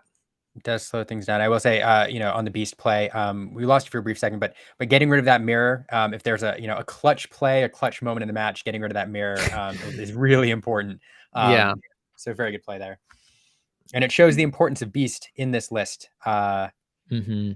Yeah, you didn't see Beast played very much before Ruby Amethyst got really popular. And as more and more people played Ruby Amethyst and people started seeing the value of both Shield of Virtue, and Ursula's Cauldron and Magic Mirror, now you almost, in every Steel pairing, you see some form of beasts being run specifically to counter decks like this.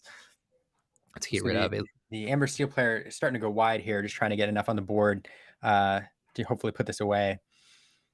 Yeah, I think they're realizing we're getting to a climax in this match where if they don't win soon, they're probably not going to win. So you've seen 3 Be Prepareds. You are unlikely to see another one. You know there's probably more removal coming down, just like this Maleficent. So you just kind of need to throw whatever you can onto the board and hope that some of it sticks and see if you can get close to 20. I think this match really goes to show how important some of the lore stealing, how important it is in these decks, because I think there's been 1 or 2 times at this point that the Amber Steel player has been above 10 lore, and then you play something like an Ursula, and it drops them back down to below 10. And we can see there with those quests that the Ursula and the Elsa, was he a 0 and just went to 9? Yeah, I must have missed. I thought there was 0. Chat's gonna have to let us know if we're wrong, but it seems. There's a lot happening. There's a lot happening in this game that I'm not following. I'll be honest. I mean, is that a 6? And I don't know. Yeah, it seems like a lot more than they should have, but we'll see. It seems like they're asking a question or being told something right now. Yeah, I was wondering if it buffered real quick, but yeah, it looked like 0.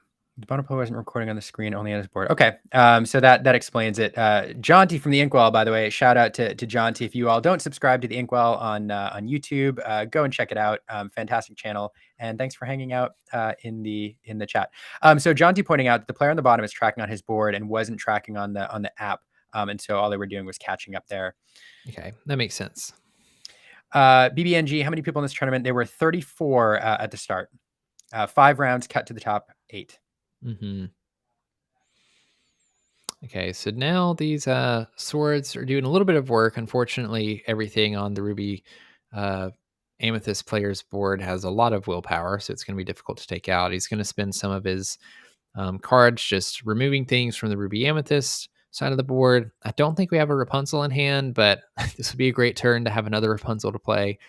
Okay, so it completely we sent one to the bottom of the deck earlier, so hopefully. Yeah, so that's unfortunate. We'll see if the Ruby Amethyst player can come back with something. I don't know how many cards are in hand. That's a lot of ink being played. Is that 4th Be Prepared? Was it? Looks like it. Oh dear, that is super unlucky draw for the Amber Steel player. They were definitely counting on that not making an appearance due to 3 of them already being played. Yeah, it's probably the worst thing you could have had happen in that moment. Yeah, I don't know how many cards we are through the deck, but that's definitely unfortunate for the Amber Steel player. His odds were definitely not in his favor. He's forced to play the Stitch, and which just gets Dragonfired. I think this is where we start seeing the game kind of turn into the Ruby Amethyst favor, where he just has a lot of stuff that he's going to be able to play to keep the Amber Steel player from getting too much momentum, especially with the small hand that the Amber Steel player has. I think there's 2 Grab Your Swords in hand, which just is Grab not Your very Swords helpful. and Smash, I believe, which okay, equally not useful at the moment. Yeah, you can get rid of 1 character, but I mean the Ruby Sapphire player is just going to continue to play more characters. Yeah, we see Mickey come on board. Yeah, I will go ahead and say I do think Steel Amber had this had an edge and might have been heading to this game before that 4th Be Prepared came down, and that may have swept away any chance of victory here. And there's Yeah, so Ruby Amethyst takes another top tournament. Can't say we're too surprised to see both the Amber Steel and Ruby Amethyst in the finals. But this time, Ruby Amethyst won out. For those of you that haven't been following the Lorcana tournament scene, the last time that I know that these two met were in, not these 2 players specifically, but the 2 decks met was in Denver. It was also the finals was a Amber Steel and a Ruby Amethyst matchup. But in that one, the Amber Steel deck won out on the Ruby Amethyst. So Ruby Amethyst has come back, has taken its revenge against the Amber Steel deck. Maybe now the Ruby Amethyst deck is top tier now and has taken down the Amber Steel deck. Perhaps, but I that's probably fair. That's probably fair. But it was super exciting to see that deck in the finals. And we're going to get that deck list for you all, hopefully in the next day or two. The player's name was Nicholas, and I think he will be making an appearance in Miami. And so both of those players, I think, we'll see in Miami TCG Con. So, Brandon, thank you for hanging out with us for 9 hours today. And everybody who joined us today. I think this was my first 9-hour marathon stream ever. So thank you for everybody who joined us. Brandon, I'm going to get your closing thoughts in a second. I do have to say one more time, though, if you enjoyed this stream at all, if you tuned in for part of it, the end of it, few things. One, go ahead and hit subscribe. We appreciate it. Two, go over to Brandon B²24 on Twitter and on YouTube, an outstanding channel and person to follow on X. And then two other people who brought you today's events. One is the Tampa TCG, the Tampa Bay TCG League. Check out their channel and subscribe there. And then the tournament sponsor and organizer was LorcanaCardShop.com, a place where you can buy singles at TCG player prices. Check them out. It's a great place to order the cards that you need. Prices update twice a day based on market prices. So we appreciate everything. Brandon, closing thoughts.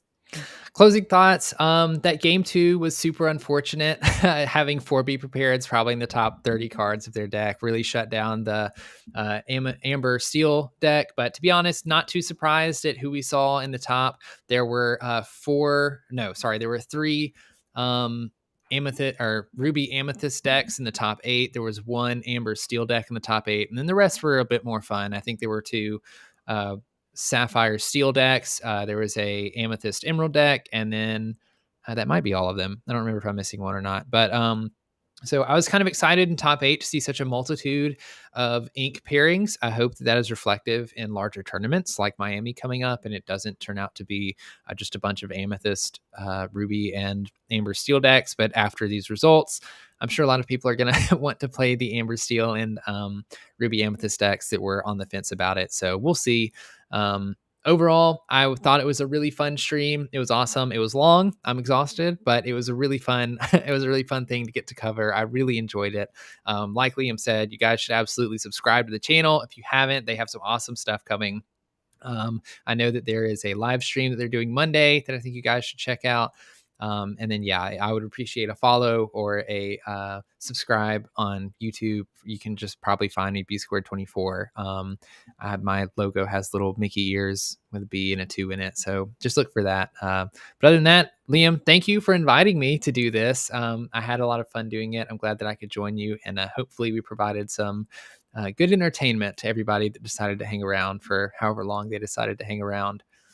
I appreciate it. Couldn't have done it by myself, and I do look forward to your long career as a commentator for card games. You're very good, and I hope that this and then the Lorcana HQ streams are your start. Before I go, I have one final thought. Because somebody mentioned, some complaints in the chat. I do want to say, for anybody watching this back later, we did notice a lot of misplays and a lot of mistakes. Mm-hmm. That is going to happen when you're playing fast. It's easy when we're watching the stream to catch those things. We are never attributing anything to any malice or anything in the part of the players. It's easy to miss. It's easy to catch when you're up above in the sky cam looking down. So we just like to call it out so the players watching can identify those misplays as well, so we can avoid them in the future. And it's just another testament to the idea that, take your time when you're playing, slow down. There's no pressure to play super fast. Play at the speed you're comfortable with so you don't make mistakes. Couldn't have said it better. All right. Well, hey, everyone. Thanks for joining us. Brandon, thanks again. I will talk to you later. And have a good night. Sign off catchphrase. Sign off.